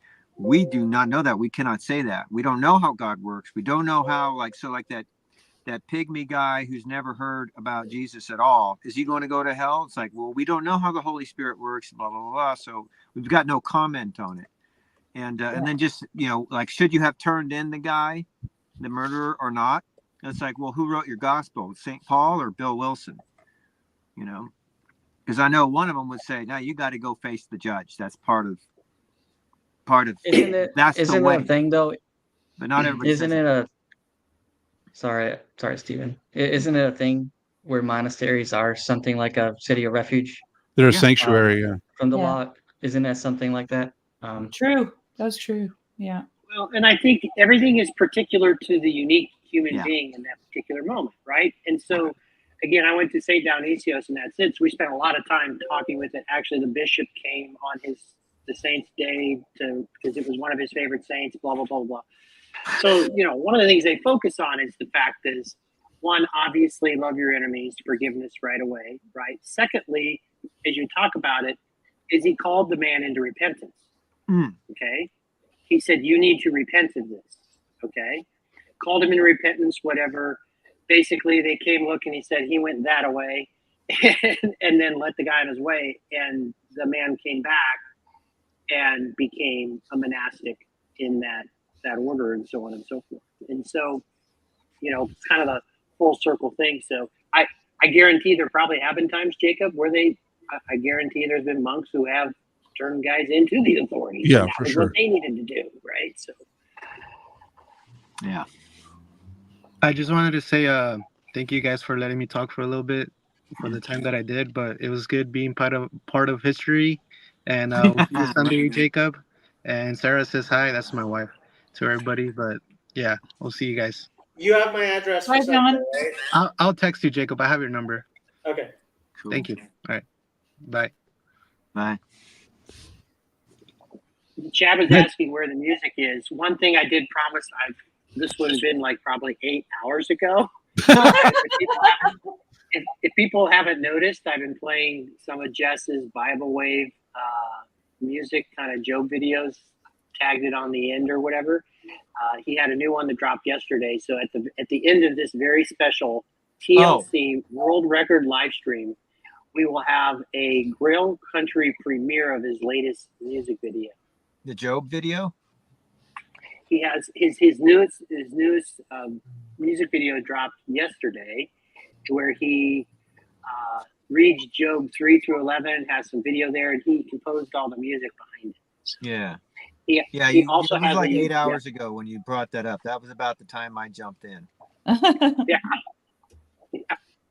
So Jess is a talented guy. He has a lot of cool. He did this response to Jordan Peterson on his channel, which is really interesting. And he kind of, obviously he's in animation and he's in video, so he's really good at that sort of stuff.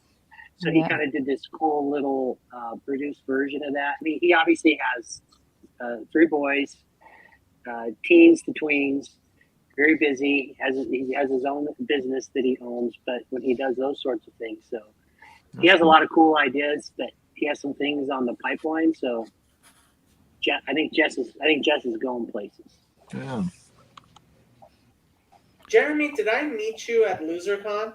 Like Lords No, I really wanted to go, but it just didn't work out with my schedule. But I regret not going. But I've been on your channel before, Jacob. I don't know if you remember. I look very familiar. I just I was on your channel. We were talking about the Mormons because I was a Mormon. Oh, that was it. Yeah, when I grew up a Mormon, and we were talking about that. And you were saying how you visit your local Mormon ward and actually you find them very hospitable. So. They're incredibly nice people, and I have never been so convinced of the presence of demons before in my life. Now we're on to the subject I came back for, because Sherry came with her story of mental health gone bad, family tale. I have several of those. But then I wanted to wind it back around to, because we haven't settled this business about demons at all in the corner. So let's go to demons. I think we can bring this bad boy home past midnight on this subject alone. And Jacob just opened the door.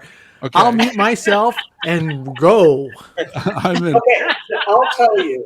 Back like 15, 20 years ago, when I was an assistant rabbi at a at a Hasidic synagogue, people would come to me and talk about demons and Kabbalistic stuff, and I have a whole theological explanation why cessation, there are no more demons, nothing like that, right?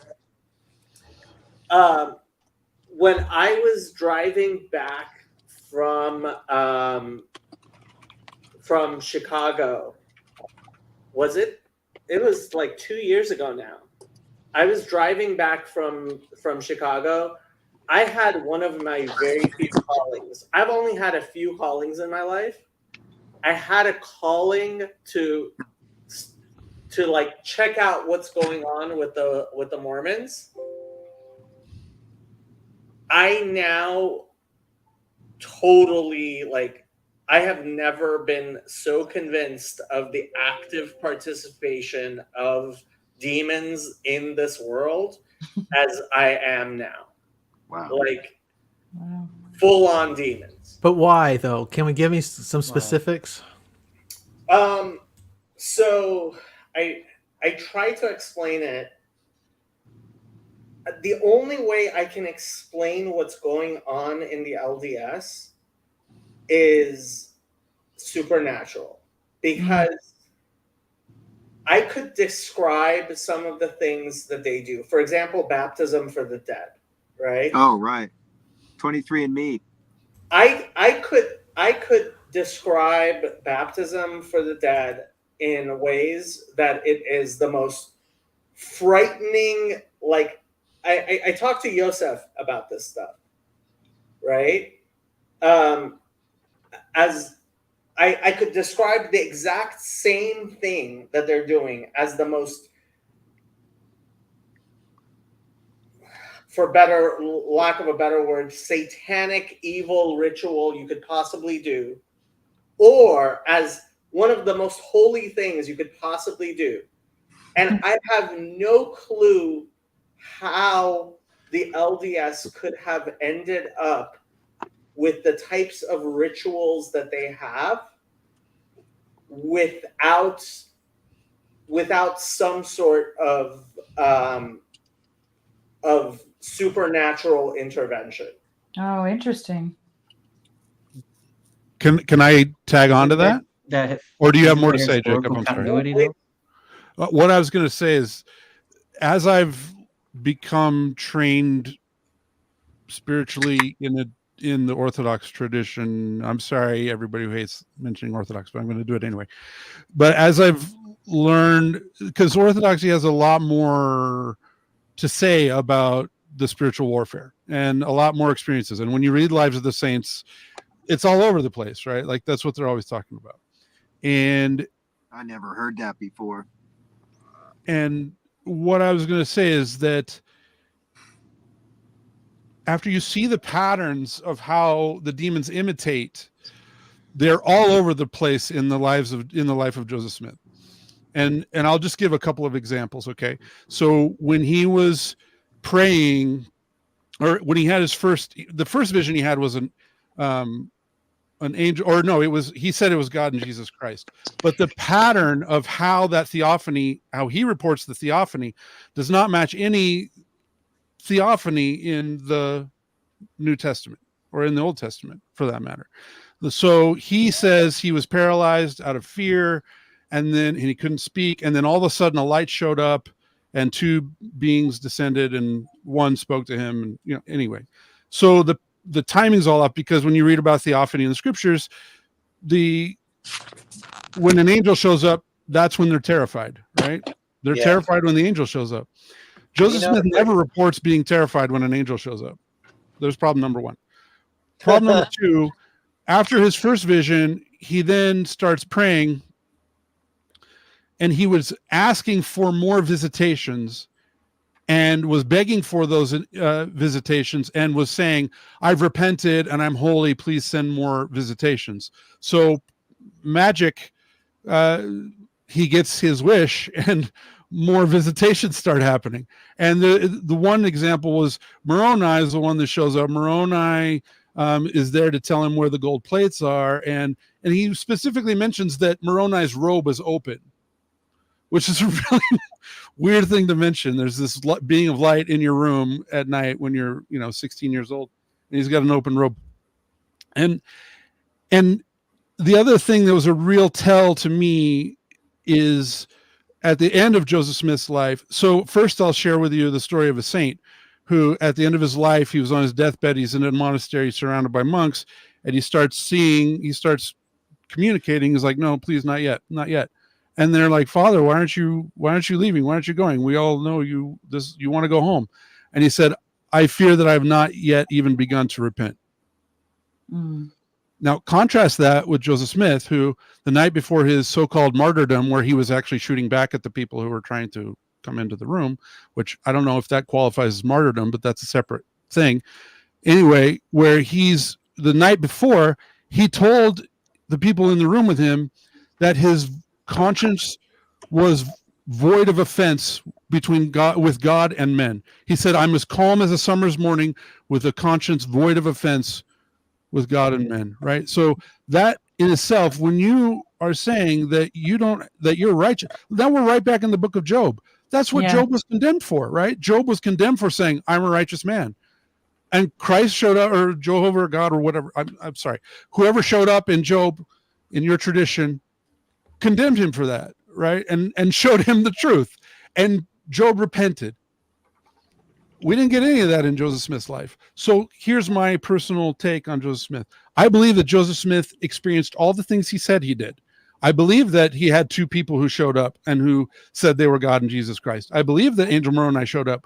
I don't believe there was a gold plate. I don't think there was a golden Bible. I think that was being revealed to him by demons because he was looking at a rock and a hat. There was no plates involved for most of the time.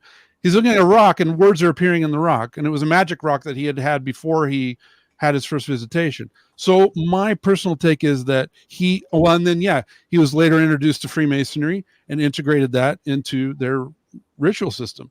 And that's Luciferian as well. Anyone who's looked into Freemasonry is all about manifesting your wish, your own desires. And his whole cosmology is, he believes matter is eternal and that God is subject to the same physical laws that we are, and the physical laws are eternal, right? There's nothing Christian about their theology whatsoever. And all of these things lead me to believe that he had all of those experiences, but they were purely demonic. Well, and I'm always Mormonism cautious. is a Mormon, it's a demonic inversion of Christianity. There's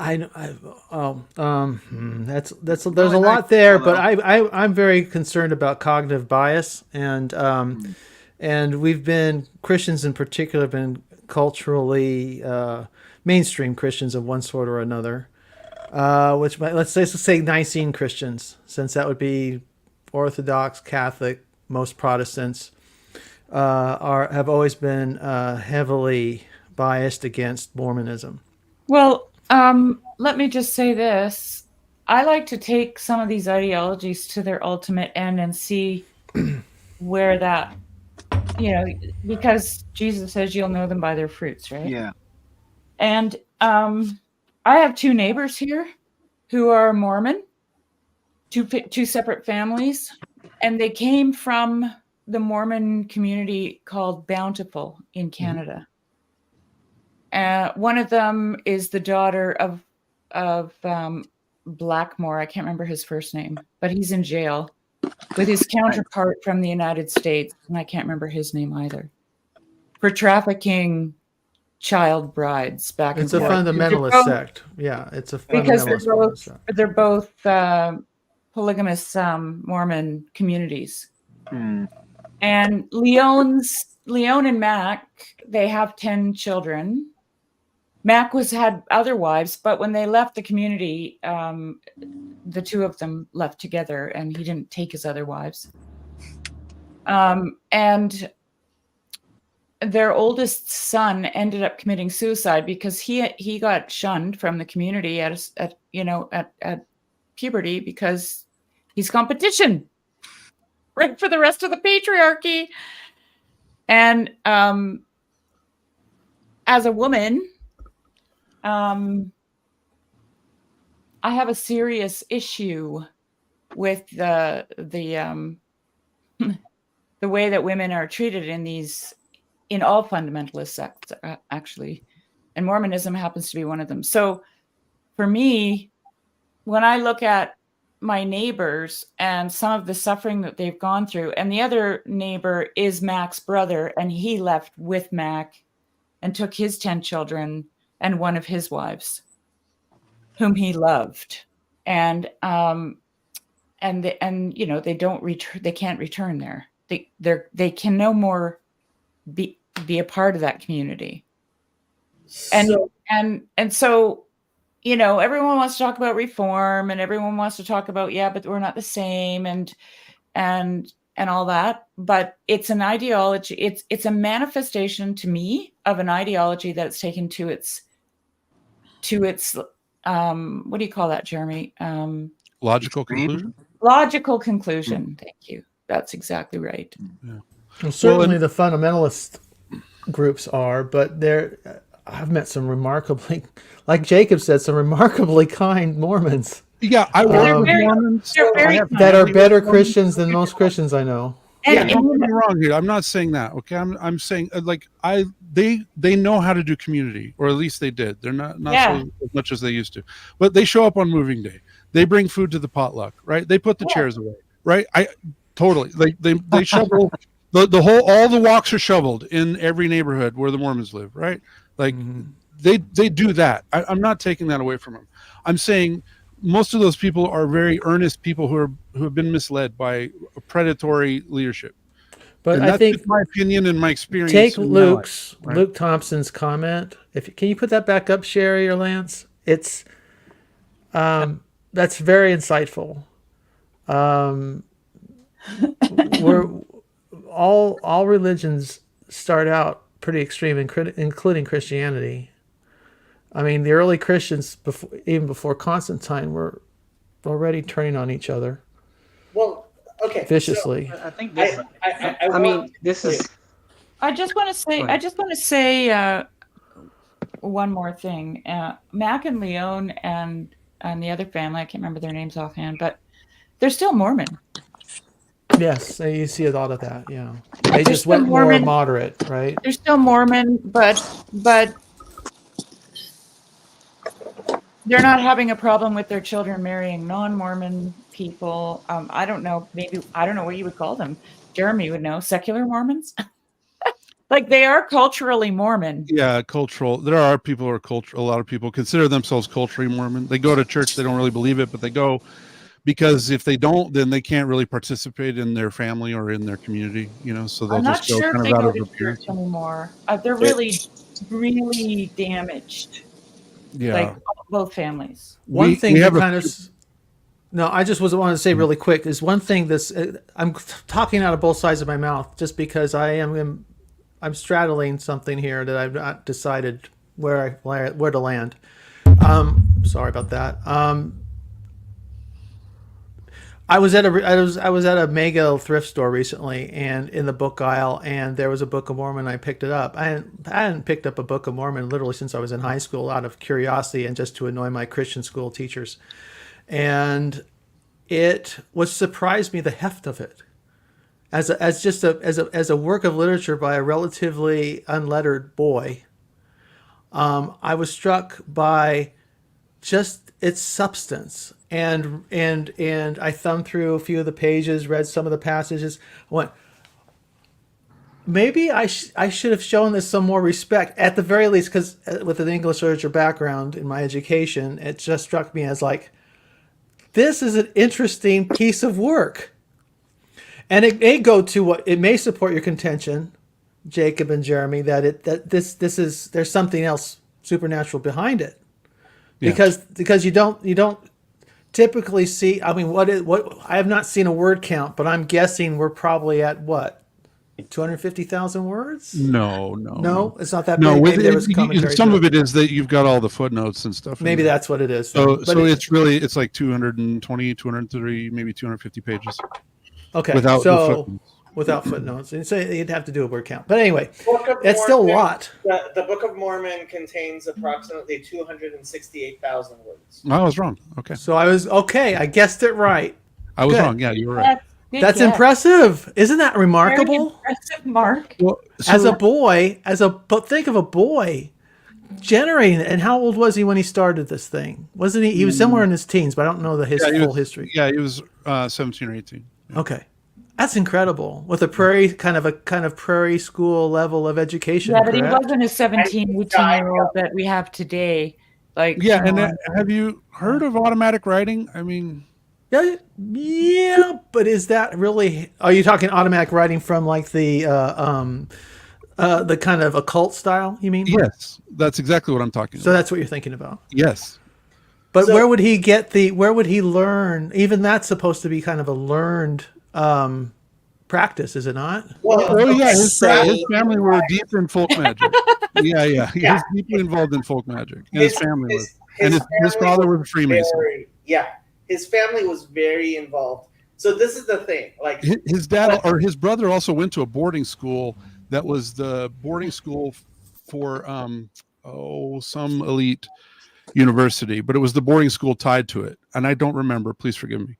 But his brother went to that, and then his older brother, came home and was with Joseph Smith. So Joseph Smith had an infection in his leg when he was like 12 years old, from the age of 12 to 14, and his brother Hiram had been at this school learning theology from, and I can't remember the name of the preacher who was at this. It was a famous preacher who was at this prep school, and he was coming home and teaching Joseph Smith this stuff. So it wasn't like Joseph Smith was in a vacuum. Like this whole uneducated kid is really not. It's a little disingenuous. But there was also other revivals at the time, right? Like, yeah, I have a sense, and I'm not like great at this, but wasn't that around the same time? What year was that, Jeremy? So in the 1820s. 1820s. Okay. Yeah. So he founded the church in 1830. And when did the Jehovah's Witness begin? Right around that same time. And there's something else. The Seventh-day Adventists. Yeah, Seventh-day Adventists started at that same time. So, like, to me, this is so interesting because this is kind of like it's John Verbeek, he talks about the religion that's not a religion all the time. And I often think of that period of time in North America when these people were like literally out in the Wild West trying to make a go of it. And they were trying to cling to something, right? They needed something. And then they were in New York and Pennsylvania.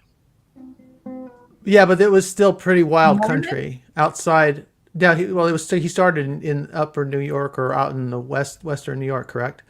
Yeah, it was a great revival. Sort of and that was called the Burnt Over District. There were so many revivals that had crisscrossed that part of the territory. In fact, my own church tradition, all this happens at the same time. It's a kind of American axial age for evangelicalism. It's the Second Great Awakening. I'm Church of Christ, and I'm labeled a heretic too, and by many Protestants, being Church of Christ. And I'm like going, well, it's good enough for me, so I'm not worried about it. But it was a very vibrant. It was a kind of proto-Pentecostal. It started with the Cane Ridge revival in Kentucky, and you had Thomas and Alexander Campbell up north, and that's how the Church of Christ got started. As well as Swedenborg was all right there too. Swedenborg was at that same time too. Yeah, very controversial. There was somewhere I was listening to something recently where there was this reaction. Oh, it was the Ted Gioia conversation, Lance, with Rick Beato, where they were talking about Romanticism and its response to the Enlightenment. That's what it was. There was pressure from the Enlightenment on, like, there's just so much rationality that things became irrational. That period between basically between 1800 and the Civil War is the whole movement of American Romanticism in all areas. Yeah. You know, American literature Chad's getting and ready to play some romantic music for us. so yeah. Chad is doing the guitar accompaniment, but I wanted to tie this together because actually there's a tie to the Church of Christ with Joseph Smith. So I looked up, I couldn't remember the names. Hiram Smith went to Dartmouth boarding school. No, he hasn't. So the boarding school, he went to Moore's Academy, which was a prep school for Dartmouth, and it was on the same campus. And while there, he would go and hear the sermons of John Smith. John Smith was a Church of Christ preacher. Originally, Joseph Smith was going to call the original church he was going to start was a Church of Christ. It was Church of Christ of New York. And then he met Sidney Rigdon because they lost they were moving and they were poor and they had to move. And he was getting unpopular and he moved to this other farm, and it was a communal farm, and it was a Swedenborg farm. And so rather than going down the Church of Christ road, he got involved with Sidney Rigdon, who was living on the Morley farm, and they were Swedenborgs, and he started integrating the eternal marriage concepts into his theology and split off and started his own church and didn't go down the church. But he was the first name, I mean, the first church he was going to start So with. do I need to be worried about demons too? Okay. We all do. need to be worried about this. We all do. Yeah, we should all be worried. Yeah, I mean, that's why we pray, right? Clarify, like when people hear when I say something that a demon is involved, they think, oh, that means it's that the people who are there are like evil. And I don't mean that. I would say absolutely the opposite. I think that the people who get beset by demons tend to be the best of people. They're preyed on. It's like Monsters, Inc. Yeah. Well, but that's patronizing, though, Jacob, don't you think? Also, If I spoke to you the same way about Jews, would you like me to speak like that about Jews? oh, I definitely think that They're really well-meaning. They're good people, but they're going to hell. oh, I didn't say they're I'm not saying that either. I don't Well, believe that's that. what we're saying when we're telling people are demonically inspired, aren't they? No. I'm not talking about Mormons going to hell. We're a No. bucket testosterone people here. Man, I'm glad that came up. No, that is not at all what I'm saying. Okay. Thank you. Yeah, Thank I'm you. not at all saying that. No, like you said, I mean, my mom trained me in asceticism, right? Like my mom prays more in a day than I pray in a week, right? So she reads the scriptures religiously every day. There's a grace that comes from that. I'm not saying anything about that. I'm saying the origins of what they believe is, and here's the problem: bad theology has bad consequences. And it's a lot of the things that Sherry's talking about. There is a lot of people who have a problem with, they call it Facebook church, where the family looks great in their family photos on Facebook, and it's this perfect image, and underneath is a lot of suppression, a lot of passive aggressive. Like that's the biggest problem in Utah is passive aggressive culture, because they believe contention is of the devil. So they won't resolve issues. They just bury it, and then they act out in passive aggressive ways. So at work, we can know if there's like the management can say, hey, we're going to make this change. And everyone's like, oh, okay. But then if you look at it, there's no compliance with it. And all of a sudden people start taking longer breaks. There's a lot more absences, and people start, taking long lunches. And that's all a Utah way of responding to a decision from management that they don't like. Sounds like the Southern Baptist Convention. Yeah, I'm just saying there are negative consequences that come from bad theology, and that's just a minor one. Like like clerical child abuse in the Catholic Church, bad theology. Yes. Like consider deviant doctrines coming out of the Patriarch of Moscow, bad theology. I mean, how far are we going to drill down and keep going? Damned until I'm not we're there. condemning the people.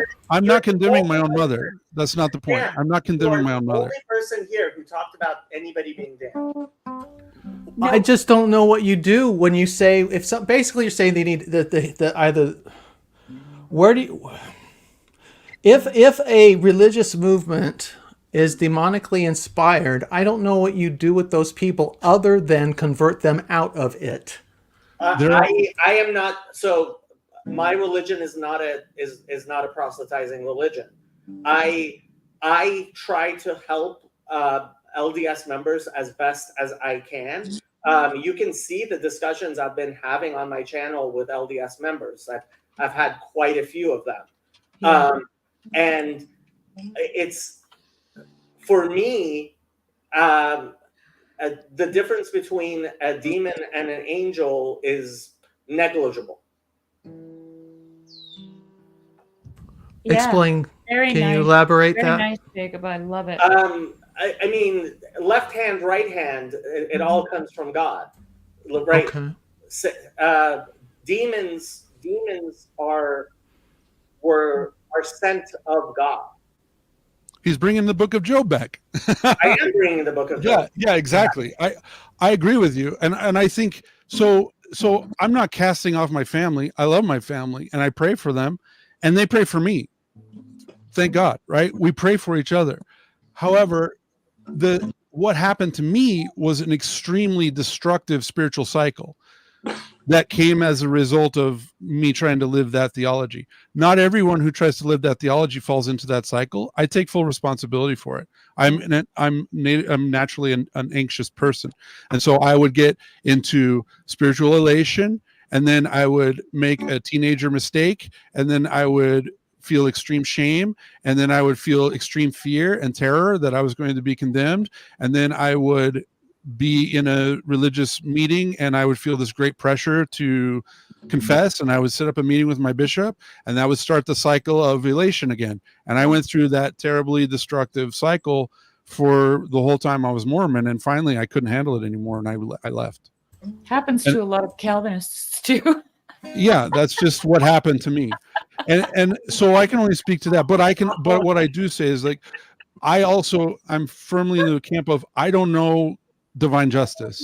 I'm I human. can't be held responsible for my I words. love my family. You're They're going too to long.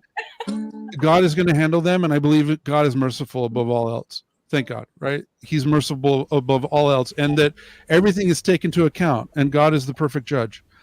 All I know is that for me, it wasn't the path, and I see horrible patterns within that history and in the life of the person who started the church. And I see horrible patterns, those horrible patterns still playing out today. So there's this lady, Zena D.H. Young, Diantha Huntington Young.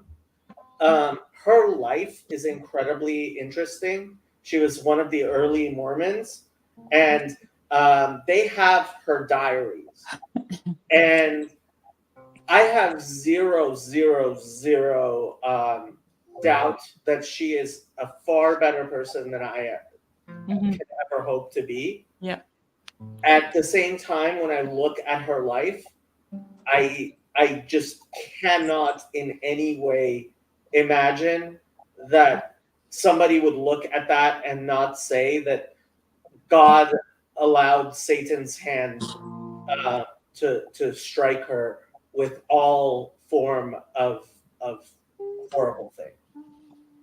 Okay, what do you mean by look at her life? What about her life?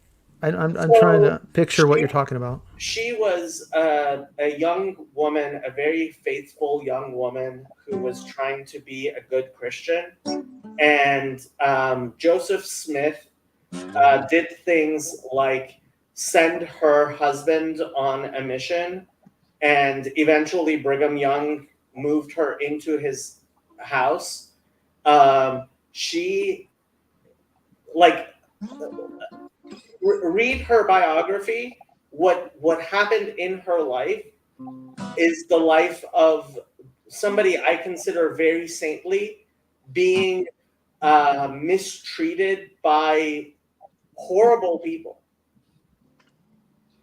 And so for me, I can't take a look at that, at her biography and say, this isn't somebody whose life was impacted by evil.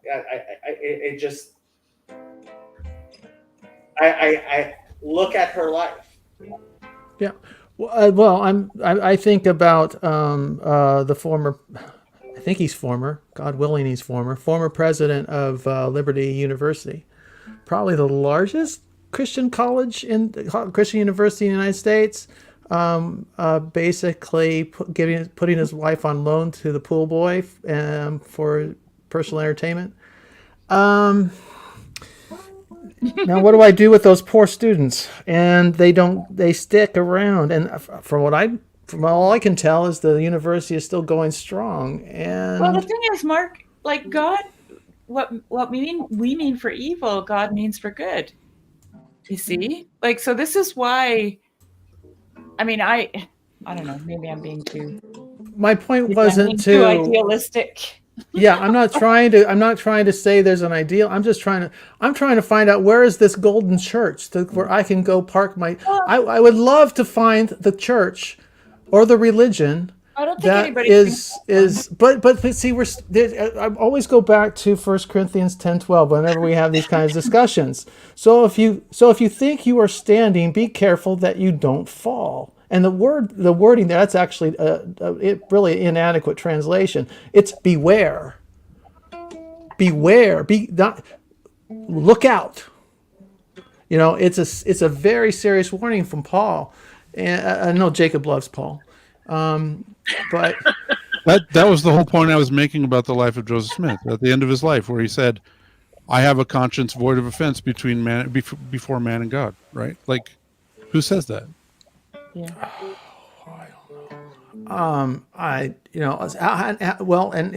Is this a reliable account? Yes, of his statement? It's in the history of the church. It's in the first. Well, it's in the third volume of the history of the church. It's like I'm not apologizing for Joseph Smith. But see, and I don't, was he Gregory of Nyssa? I'm not saying that. I'm just saying Mark? that. In my Mark, opinion, are there- Joseph Smith will be reconciled to God, because God will be all in all. And this is like trying to map out the perfect path for your life without ever making a mistake. Like, this is the same kind of conversation, in my opinion, because to make a mistake means that some door has been opened to Mistakeville, right, that you can get through. So that could be the road to alcoholism, because somebody discovered how to make alcohol. I mean, actually, fruit rotted on the trees, but anyway, you know what I'm saying? Like, if we want to try to blame somebody for I don't even know what I'm saying anymore. Well, what am I saying, Jacob? What am I saying? If I can say, Mark, like, I can totally understand how someone would listen to the stuff that I said and think that if I were in Joseph Smith's position, I definitely would not have made the same or even worse mistakes. And that, as far as I am concerned, is a complete misinterpretation of anything I think, because frankly, I look at Joseph Smith's life and I'm pretty sure that if I were to be in his position, I would have done things a lot worse. What about L. Ron Hubbard? Yeah. No, I would not have done things as bad as he did. He was definitely a worse person than I am. See, here's my thing. It's why I don't. I mean, I get sensitive. I kind of am with CW on a lot of things. I'm glad to see him in the chat. I think there is a lot of inappropriate comments made about LGBTQ people, and it's in the and I. This is what I'm basically trying to address is when we talk about groups of people, that's what we're talking about when we're talking about denominations or religious movements. We're talking about groups of people, and we're othering them. when we use language like and apply demons to their movement, whatever the hell demons are. I mean, we still haven't even performed that remarkable metaphysical acrobatic act. So we're working with a word we really haven't clearly defined, but we're using it and then applying it to groups of people, which strikes me as a form of othering. And when we make them an other, we can do what we want with them. Now, I take you all to be very kind, generous, loving Christian people, excluding Jacob, who's a kind, loving, generous Jewish man. So, and I see you all as children of God in good standing. Now, that said, it breaks my heart to think that we're taking shots at other children of God that may not be understanding them or describing their religion or their attachment to God in the most charitable way we could. Now we can overdo the charity to the point where it's not being honest or truthful. I'm not asking you to lie, Jeremy, about your experience out of politeness. But on the other hand, I am, like I said, I'm concerned about othering. So go ahead, guys, and maybe you could. Well, let's go to my experience that I voiced on the not estuary thing. How did that make you feel? I remember what you said afterwards. Absolutely. I said I want to punch people like that in the face, right? I mean, like that. Yeah, no, I get it, and it's very true. But I also resist the temptation. I don't punch people like that in the face. I just express. I occasionally say sometimes I want to punch people like that in the face. No, and the point of that telling me telling that story was that the lesson that I gleaned from it was that we have to love our enemies. When we say that, we other, right? As soon as we call someone our enemy, we've othered them. But I don't think demons were mentioned with regard to that church, right? I mean, we didn't take it that. Yeah, but the far. reason we talked about demons was, and I thought Jacob's take on it was interesting. He doesn't see much of a difference. It's left and right hand of God, right? Yeah, his view is very interesting. That's worth exploring. And well, I think it's actually quite Orthodox too, as far as like Eastern Orthodoxy. Yeah. Yes, it's totally in Orthodoxy. When you look at the which icon is that, Jeremy? The Day of Judgment with it looks like a snakes and ladders board. And it's covered in angels and demons, right? Yeah. Well, if we're honest, they're probably all over the place. They're probably all over this screen right now. And that's the one thing that anybody else. So yeah, because I always think it's funny. I said you spot it, you got it. Sometimes I think Jacob is the most demon-possessed son of a bitch there is. But that's just my opinion. But he probably, and I mean that lovingly. See, I can play that game too. I don't think. It's crazy. I really want to hear. Chad brings a lot of wisdom, so I'd like to hear more, Chad, about that. Not about Jacob being a demonic son of a bitch, but whatever you were going with, what you were saying. I mean, Jacob. Sorry. I apologize. I didn't mean to call you a son of a bitch. That was actually really stupid. No, I just think like. Where's Jacob? I never feel comfortable actually calling people demons. To be fair, I didn't call anyone a demon. I don't think Mormons are demons. I don't think that Mormons are going to hell. I didn't say any of that. And I don't believe that.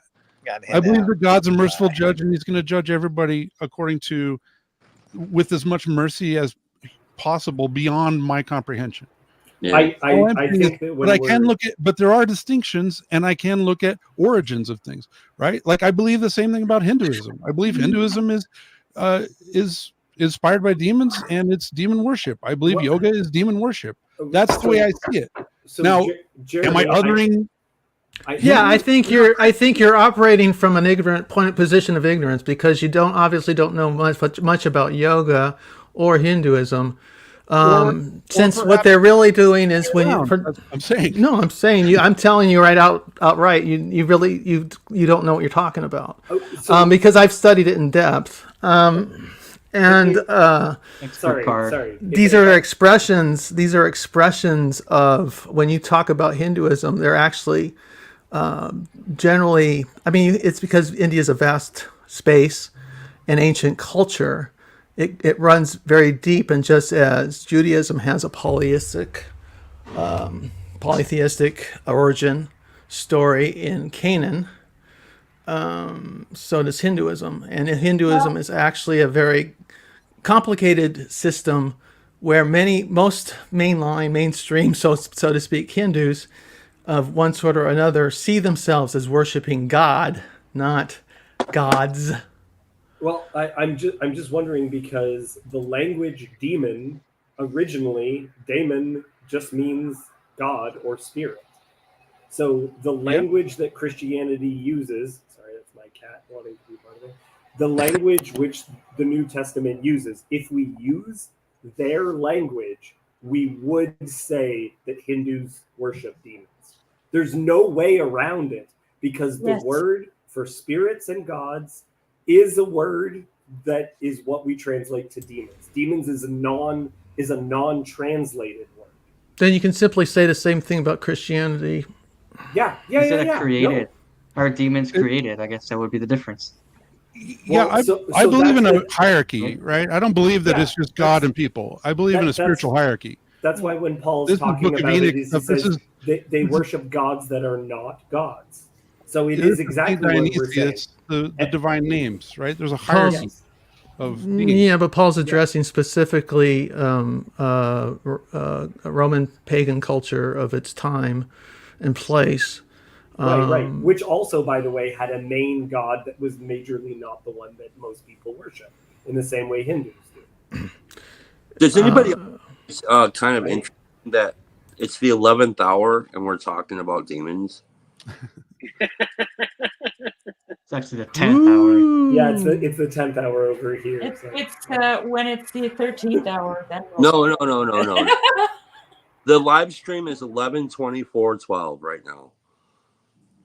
Oh, yeah. I just want to know by what authority we come down so hard on certain subjects and declare such and such you true. wanted to start this demon talk again. I want to remind you. I did. The genesis of the demon. I opened up the pits of hell. It's my fault. I agree. I would like to say that I think that the conflict here is actually arising from different understandings of what demons are, what hell is, what damnation is, what is redemption, are people saved, are they becoming saved? And I don't think that the conversation is going to be very constructive if we don't clear up everybody's personal take on all those things that I just listed off, because looks like a 24-hour live stream. There is a really strong evangelical culture around demons that doesn't exist in Judaism, doesn't exist in Eastern Orthodoxy, and doesn't even exist in Hinduism. And I think that we're tripping all over that at the moment, because that's culturally American Christianity. So that's my take. Yeah. What does everybody else think? But I think it's interesting is I never saw anywhere in the literature, in the biblical literature, where demons were destroyed, which I think is interesting. Yeah. Yeah, that always kind of puzzled me but again, we are talking primarily to, I would guess, a Western audience. So that's why, I mean, I don't know. When I think about demons, I think makes me very uncomfortable. I could feel like a type of possession. It's almost like giving it power in a sense. I don't know if you guys feel that way. Well, why does Paul keep bringing a damn thing up? I would be perfectly happy. Before I got around you guys, I didn't even, the subject never even came up in my life. And then all of a sudden I come around here and it's like demons, demons, demons. I was going to apologize, Mark, because Paul just did do a homeroom for over an hour talking about demons. So, Paul, it's Paul's fault. I feel like CW. I want to start throwing around F-bombs because that's just so frustrating. It really was not a subject I took seriously. I mean, it's a I took it to be something as projections of human consciousness, and the worst demon I had to fear was myself, or within myself, and those are the demons I dealt with. This business of spirits and principalities in high places, taking all that very literally. Literally, I'm going to use the word literally because in the vernacular, because there is a vernacular understanding. You look it up; it's on the dictionary. There's this thing called the internet. You can find out what it means. I'm with you, Mark. I'm with you, Mark. So just real quick, because I do have to go. I have a meeting I have to go to, but I want to just kind of put out where I'm coming from. I believe that the movie Monsters, Inc. is way more real than anyone wants to believe. I believe that there are spiritual entities that have turned away from the energy of God, and that their only way of existing is to mine us for energy. And how do they do that? Through our strong emotions and through distracting us from God. And they are constantly trying to do that. And because they hate God and they hate us and they're envious of us, because at one time they had bodies and now they don't. I believe they're fallen angels. I believe the whole Nephilim thing, the Book of Enoch. That's where I'm coming from with demons. I think it's Monsters, Inc. I think they have an influence in our lives. I think it's something we have to be aware of. I've had experiences where, my wife and my daughter had night terrors for years. The priest came to our house after we became Orthodox. The priest came to our house and blessed our house for the first time, spread holy water through the whole house. They don't have night terrors anymore. Now, they weren't expecting that. They weren't expecting to be relieved from that. They weren't expected to be, they didn't even know that there would be a correlation. And it was overnight. It was gone. That's not the only experience I've had, but I've had enough experiences to know that there are entities, it's real, and I don't want to mess with it. I don't want to go down that road. I don't want to invite them into my life. I don't court them. I have in the past. I've been involved in the occult. I've been involved in New Age. I had experiences with those things. That's part of what led me back to Christ, is that I know that evil's real. It's not just a human projection. It's not just a concept. I've had interactions with it enough to know it's real, but I also know that Christ is real and Christ rules over all of them. But I do believe that they're only allowed to mess in our lives when Christ gives them permission to. They do serve a purpose. I believe they're part of God's creation. I believe that he turns death to glory. That's the work of God. And that he's going to do that in all the lives of everyone who will, as much as they will let God, he will act in their lives. Yeah. And what that means in an individual's life, I have no idea. I can't judge, but I do know that I can study things and understand the origins of things and know that there are certain things I would never be a part of because I do know the origin of them, and it's not from God. It's not from Christ. I should say that. And there are ways of participating in different identities, and there are certain behaviors that is a participation in an identity, even if you're not aware of it. And those are the things that I have to be really careful about, and I try not to participate in. Now, I still get upset. I still get, I'm still working on my own emotions. I'm still working on my own spiritual life. I'm very young in coming back to Christ. But that said, I have enough experience to know that this is not something to be trifled with, and that I can only trust in God and his protection.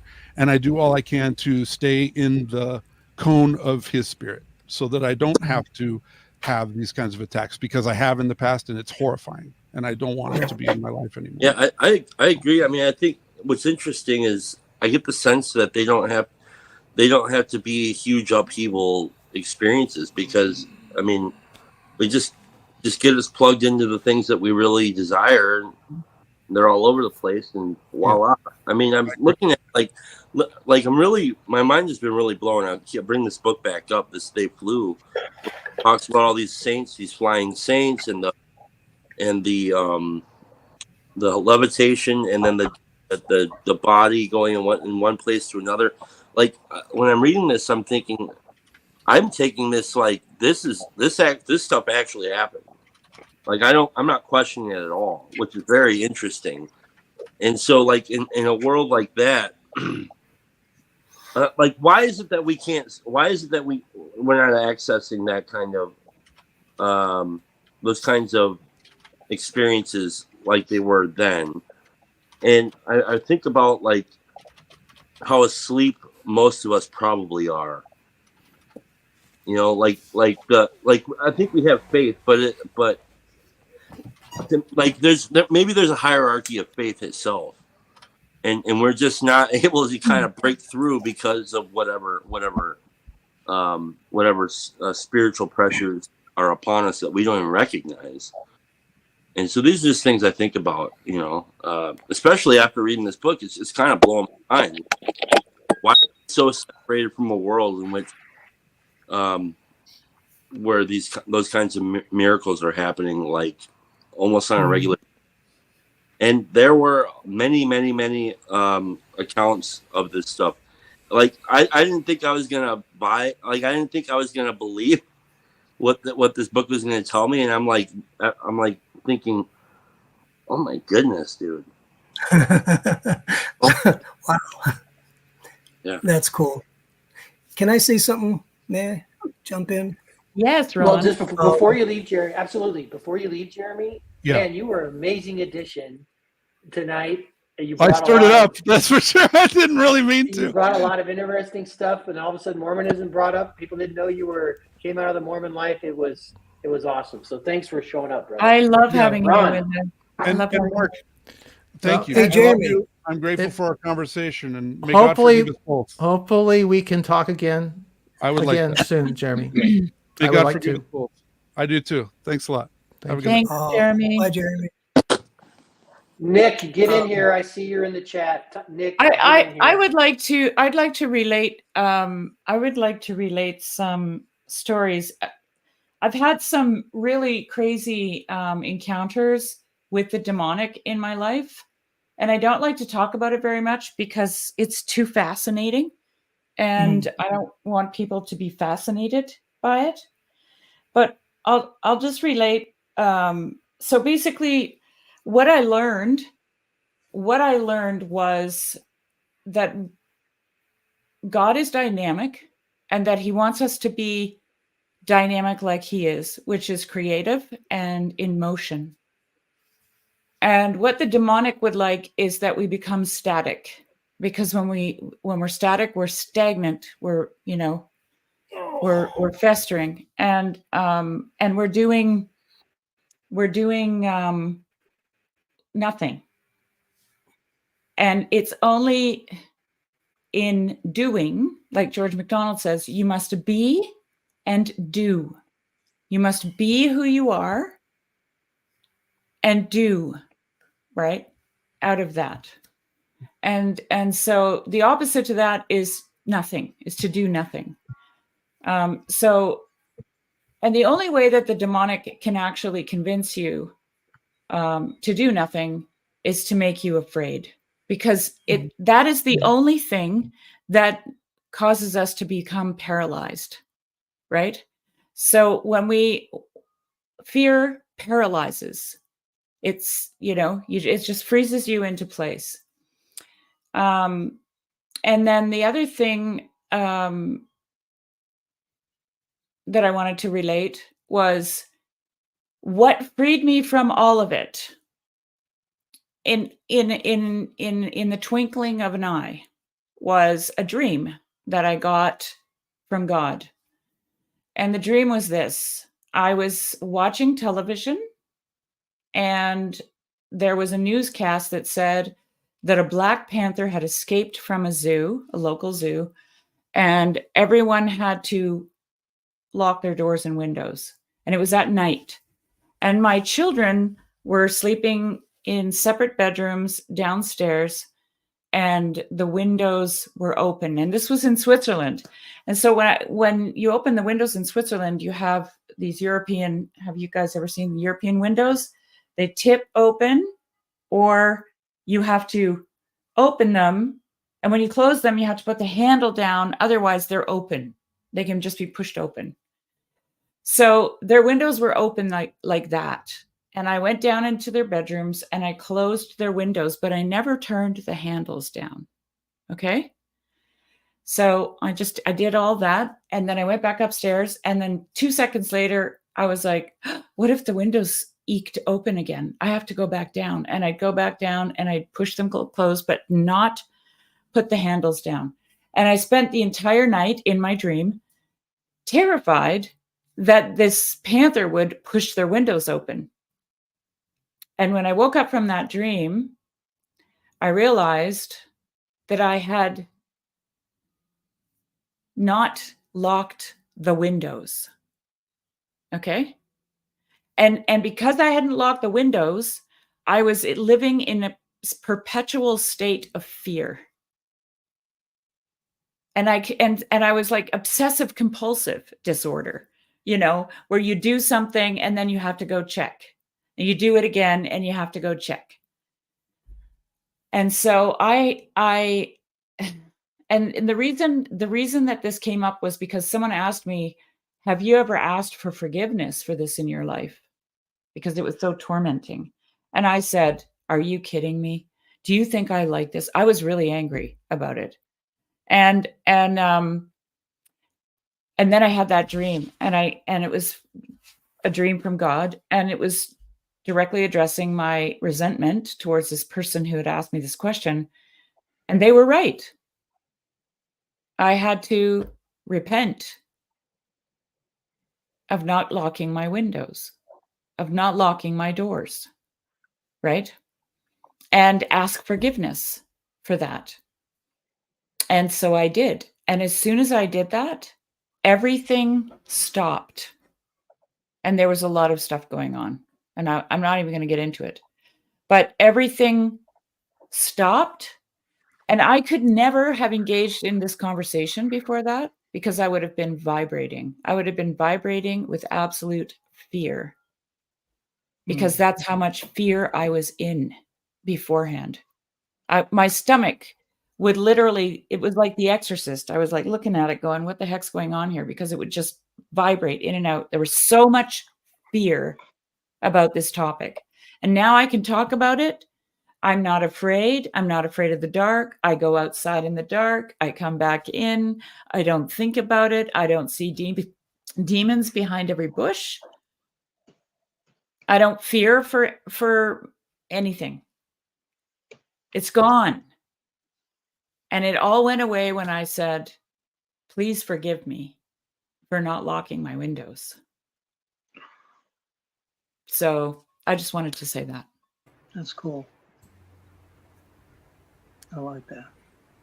Ron, who did you say, please forgive me to? God? Okay. Okay, Ron, you have jumped in and out of this live stream so many times. We lost you Hi, for Ron. a minute. I thought I was not going to hear what you had to say, and now I'm excited that you came back. Yeah. Oh, cool. Hey, side note, I just got a call from a friend. Her mom went in for surgery, supposed to be normal. Long story short, they had to do an emergency replacement of 2 valves. It was real sketchy. Her mom is out of the surgery, but she's in ICU, and she's not out of the woods yet. So if you guys wouldn't mind remembering, her name's Rebecca, Rebecca's mom, just later on, whenever, figure this is the place to put that out. Because there's guys, you got the goods. So, we could have a prayer now if you wanted. I would really like that. I would absolutely love that. Anybody feel like letting it rip, please have at it. Lance, you want to lead us? Or you want Mark, me? you want to? Sure. Yeah, go ahead. What's the lady's name again? It's Rebecca's mom. I'll just say Rebecca's mom. Please. Okay. Yeah.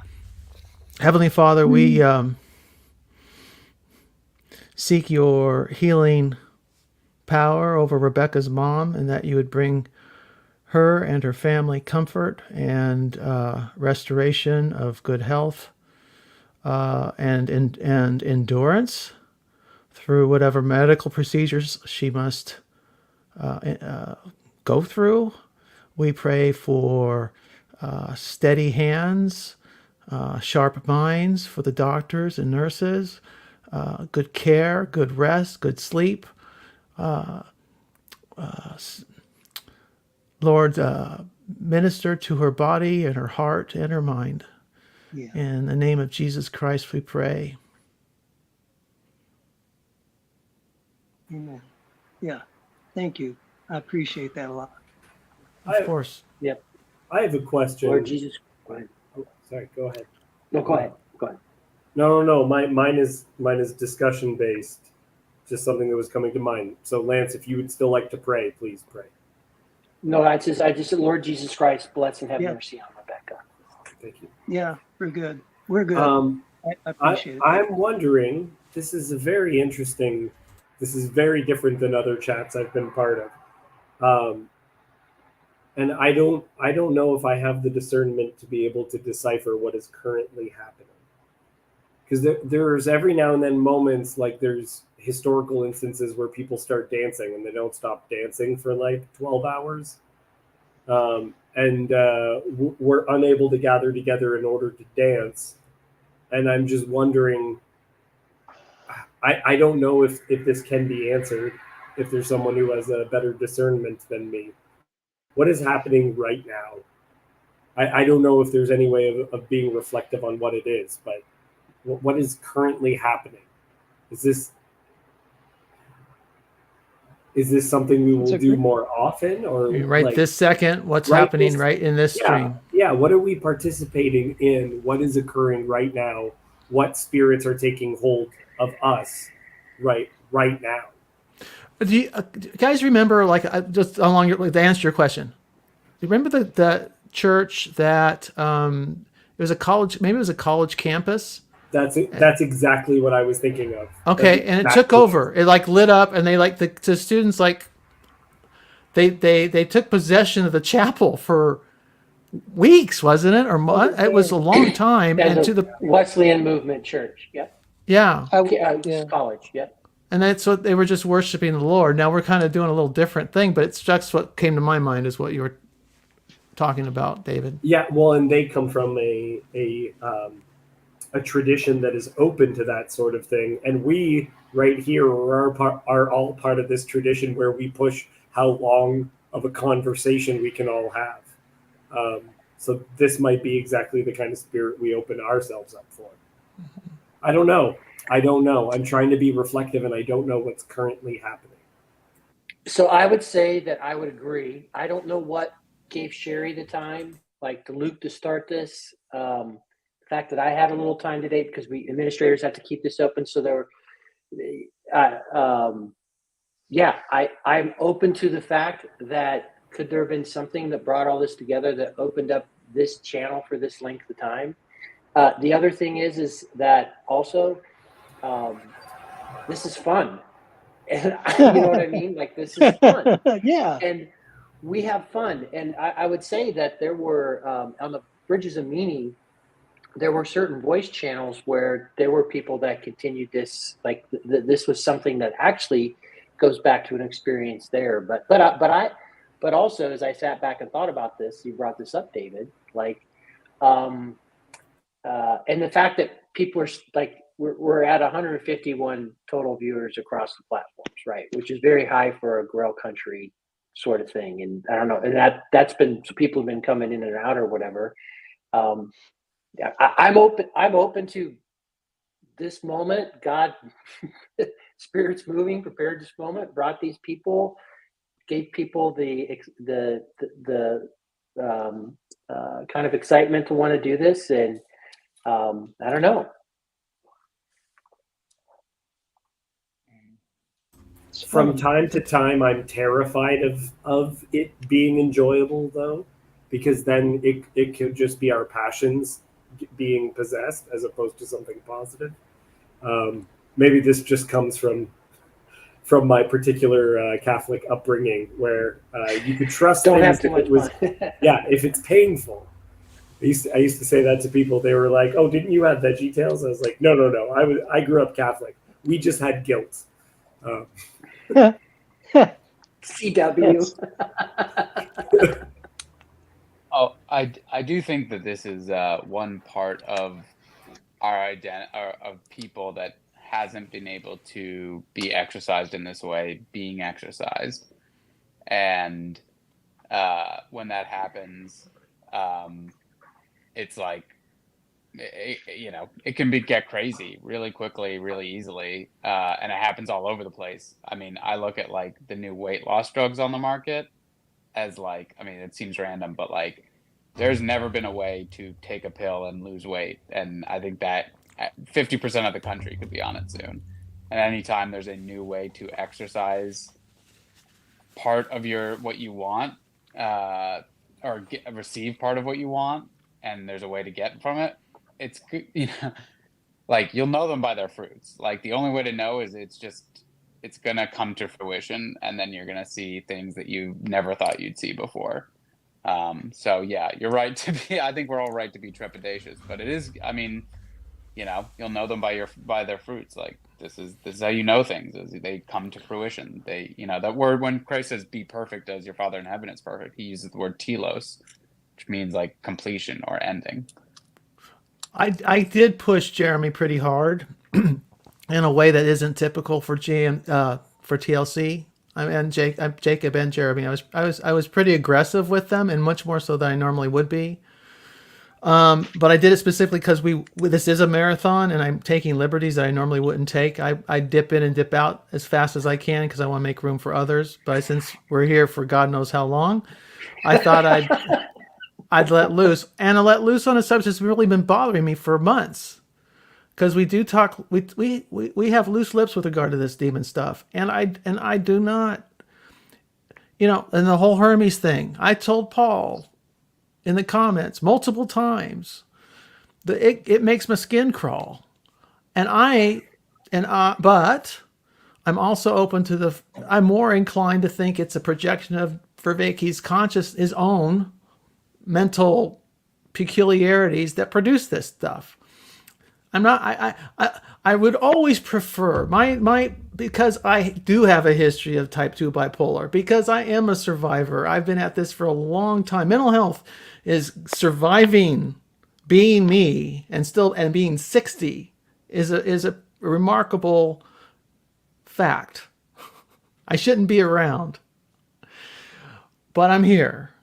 And I'm actually healthy, and I'm actually so stable. I'm the one people come to for help, right? So it's all topsy-turvy. The Lord works in mysterious ways. So when we talk about things and we look for explanations of phenomena that are not naturalistic, I get uncomfortable. I want to. Okay, not that I don't disqualify God or the spirit, or even the possibility that there could be malevolent spirits at work. But I really, really want to eliminate all other possibilities if we possibly can, and seek out this, be as sensible as we possibly. And then when we start talking about each other, and we talk about this movement or that movement, I mean, boy, Jeremy said, I've studied the origins of this and that and this and that, and this is demonic, that's demonic. And when you're done, you're left. I've said this before, when they're done, who isn't? And so I really, what's at work here? Back to David's point. What's going on here? I think what's going on here is a spirit of unity that comes from God, and I'll even go so far. It comes from God in Christ, even and is roping in the Jews. And I think God will. I think we do this long enough, often enough. God's going to be roping in Muslims. And he's going to be roping in pagans. and they probably, and they can and help us, educate us that they can be who they are in our presence without us calling them demonic. I'll stop for There you now. go. Well, and I think so. Actually, so you pushed back against Jeremy and Jacob. Like you watch Jacob. Jacob pushes back on things, so he takes no offense. And Jeremy took, I guarantee, he took no offense to all that. And then, listen, we're not all here to just do kumbaya all the time. There has to be some of this opponent processing goes on in a good faith manner, right? Tyler, our good friend Tyler, talks about that, which I think I think we need to afford good faith conversations, but I think if all we do is ever try to agree and not hurt anybody's feelings all the time, we're not. That's not kind of the spirit of what this was. Like I even looked at Paul's he's had the conversations with Clay Leibold and whatever kind of the CRC stuff he's been putting that out.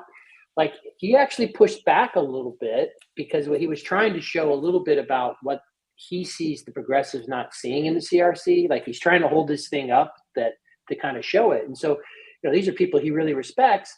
And he kind of was pushing back a little bit and say, hey, there's this other thing here that you're not seeing. And so I think, for us to have disagreement, not always agree on things, and that's perfect TLC right there. So like, pushing back when you want to and you feel called. By the way, if anybody Sherry's off, but we all know this about Sherry. She's very loving, but she speaks her mind. If she disagrees with the thing you're saying, she will tell you immediately, oh, I don't agree with that. Well, that's why I came on earlier, actually, to praise her for. That's the only time I popped in on the stream earlier, was to praise her for not letting herself be talked over by the men. She's because it's a thing that we tend to do, and is talk over women, and she doesn't let that happen. So good for her, and it's nothing but respect. I got a quick question. Yeah, go ahead. Sorry. Okay, I'm gonna throw a curveball at you, and it's not going to be the demonic, but this is a genuine question. I'm not just messing around. When, if ever, has the Virgin Mary appeared and helped someone who's not Catholic, or maybe even Orthodox? By the way, just to let you know, I'm Jewish and had an encounter with Jesus 23 years ago, Protestant, and so, and since it's late night and no one will probably hear this, something happened where somebody helped me spiritually. It was an entity. She never said her name, but all I know is in one moment, in one dream, all kinds of bad stuff left. And it's kind of confusing, to be honest with you, and it's been a couple years. So, but it's good. And, going back to judging the fruits, I just don't have a grid for it and when I talk to my Catholic friends, they're like, oh yeah, that's Mary, you should become Catholic. And I don't dare talk to some of my Protestant friends have had encounters where they were in a bad spot and they met other people, so to speak. So it happens once in a great while, but do you guys have any grid on this? Or if you don't, that's cool, but I'm just kind of throwing it out there. It's like, it's the opposite of the demonic. It's when God helps in a miraculous way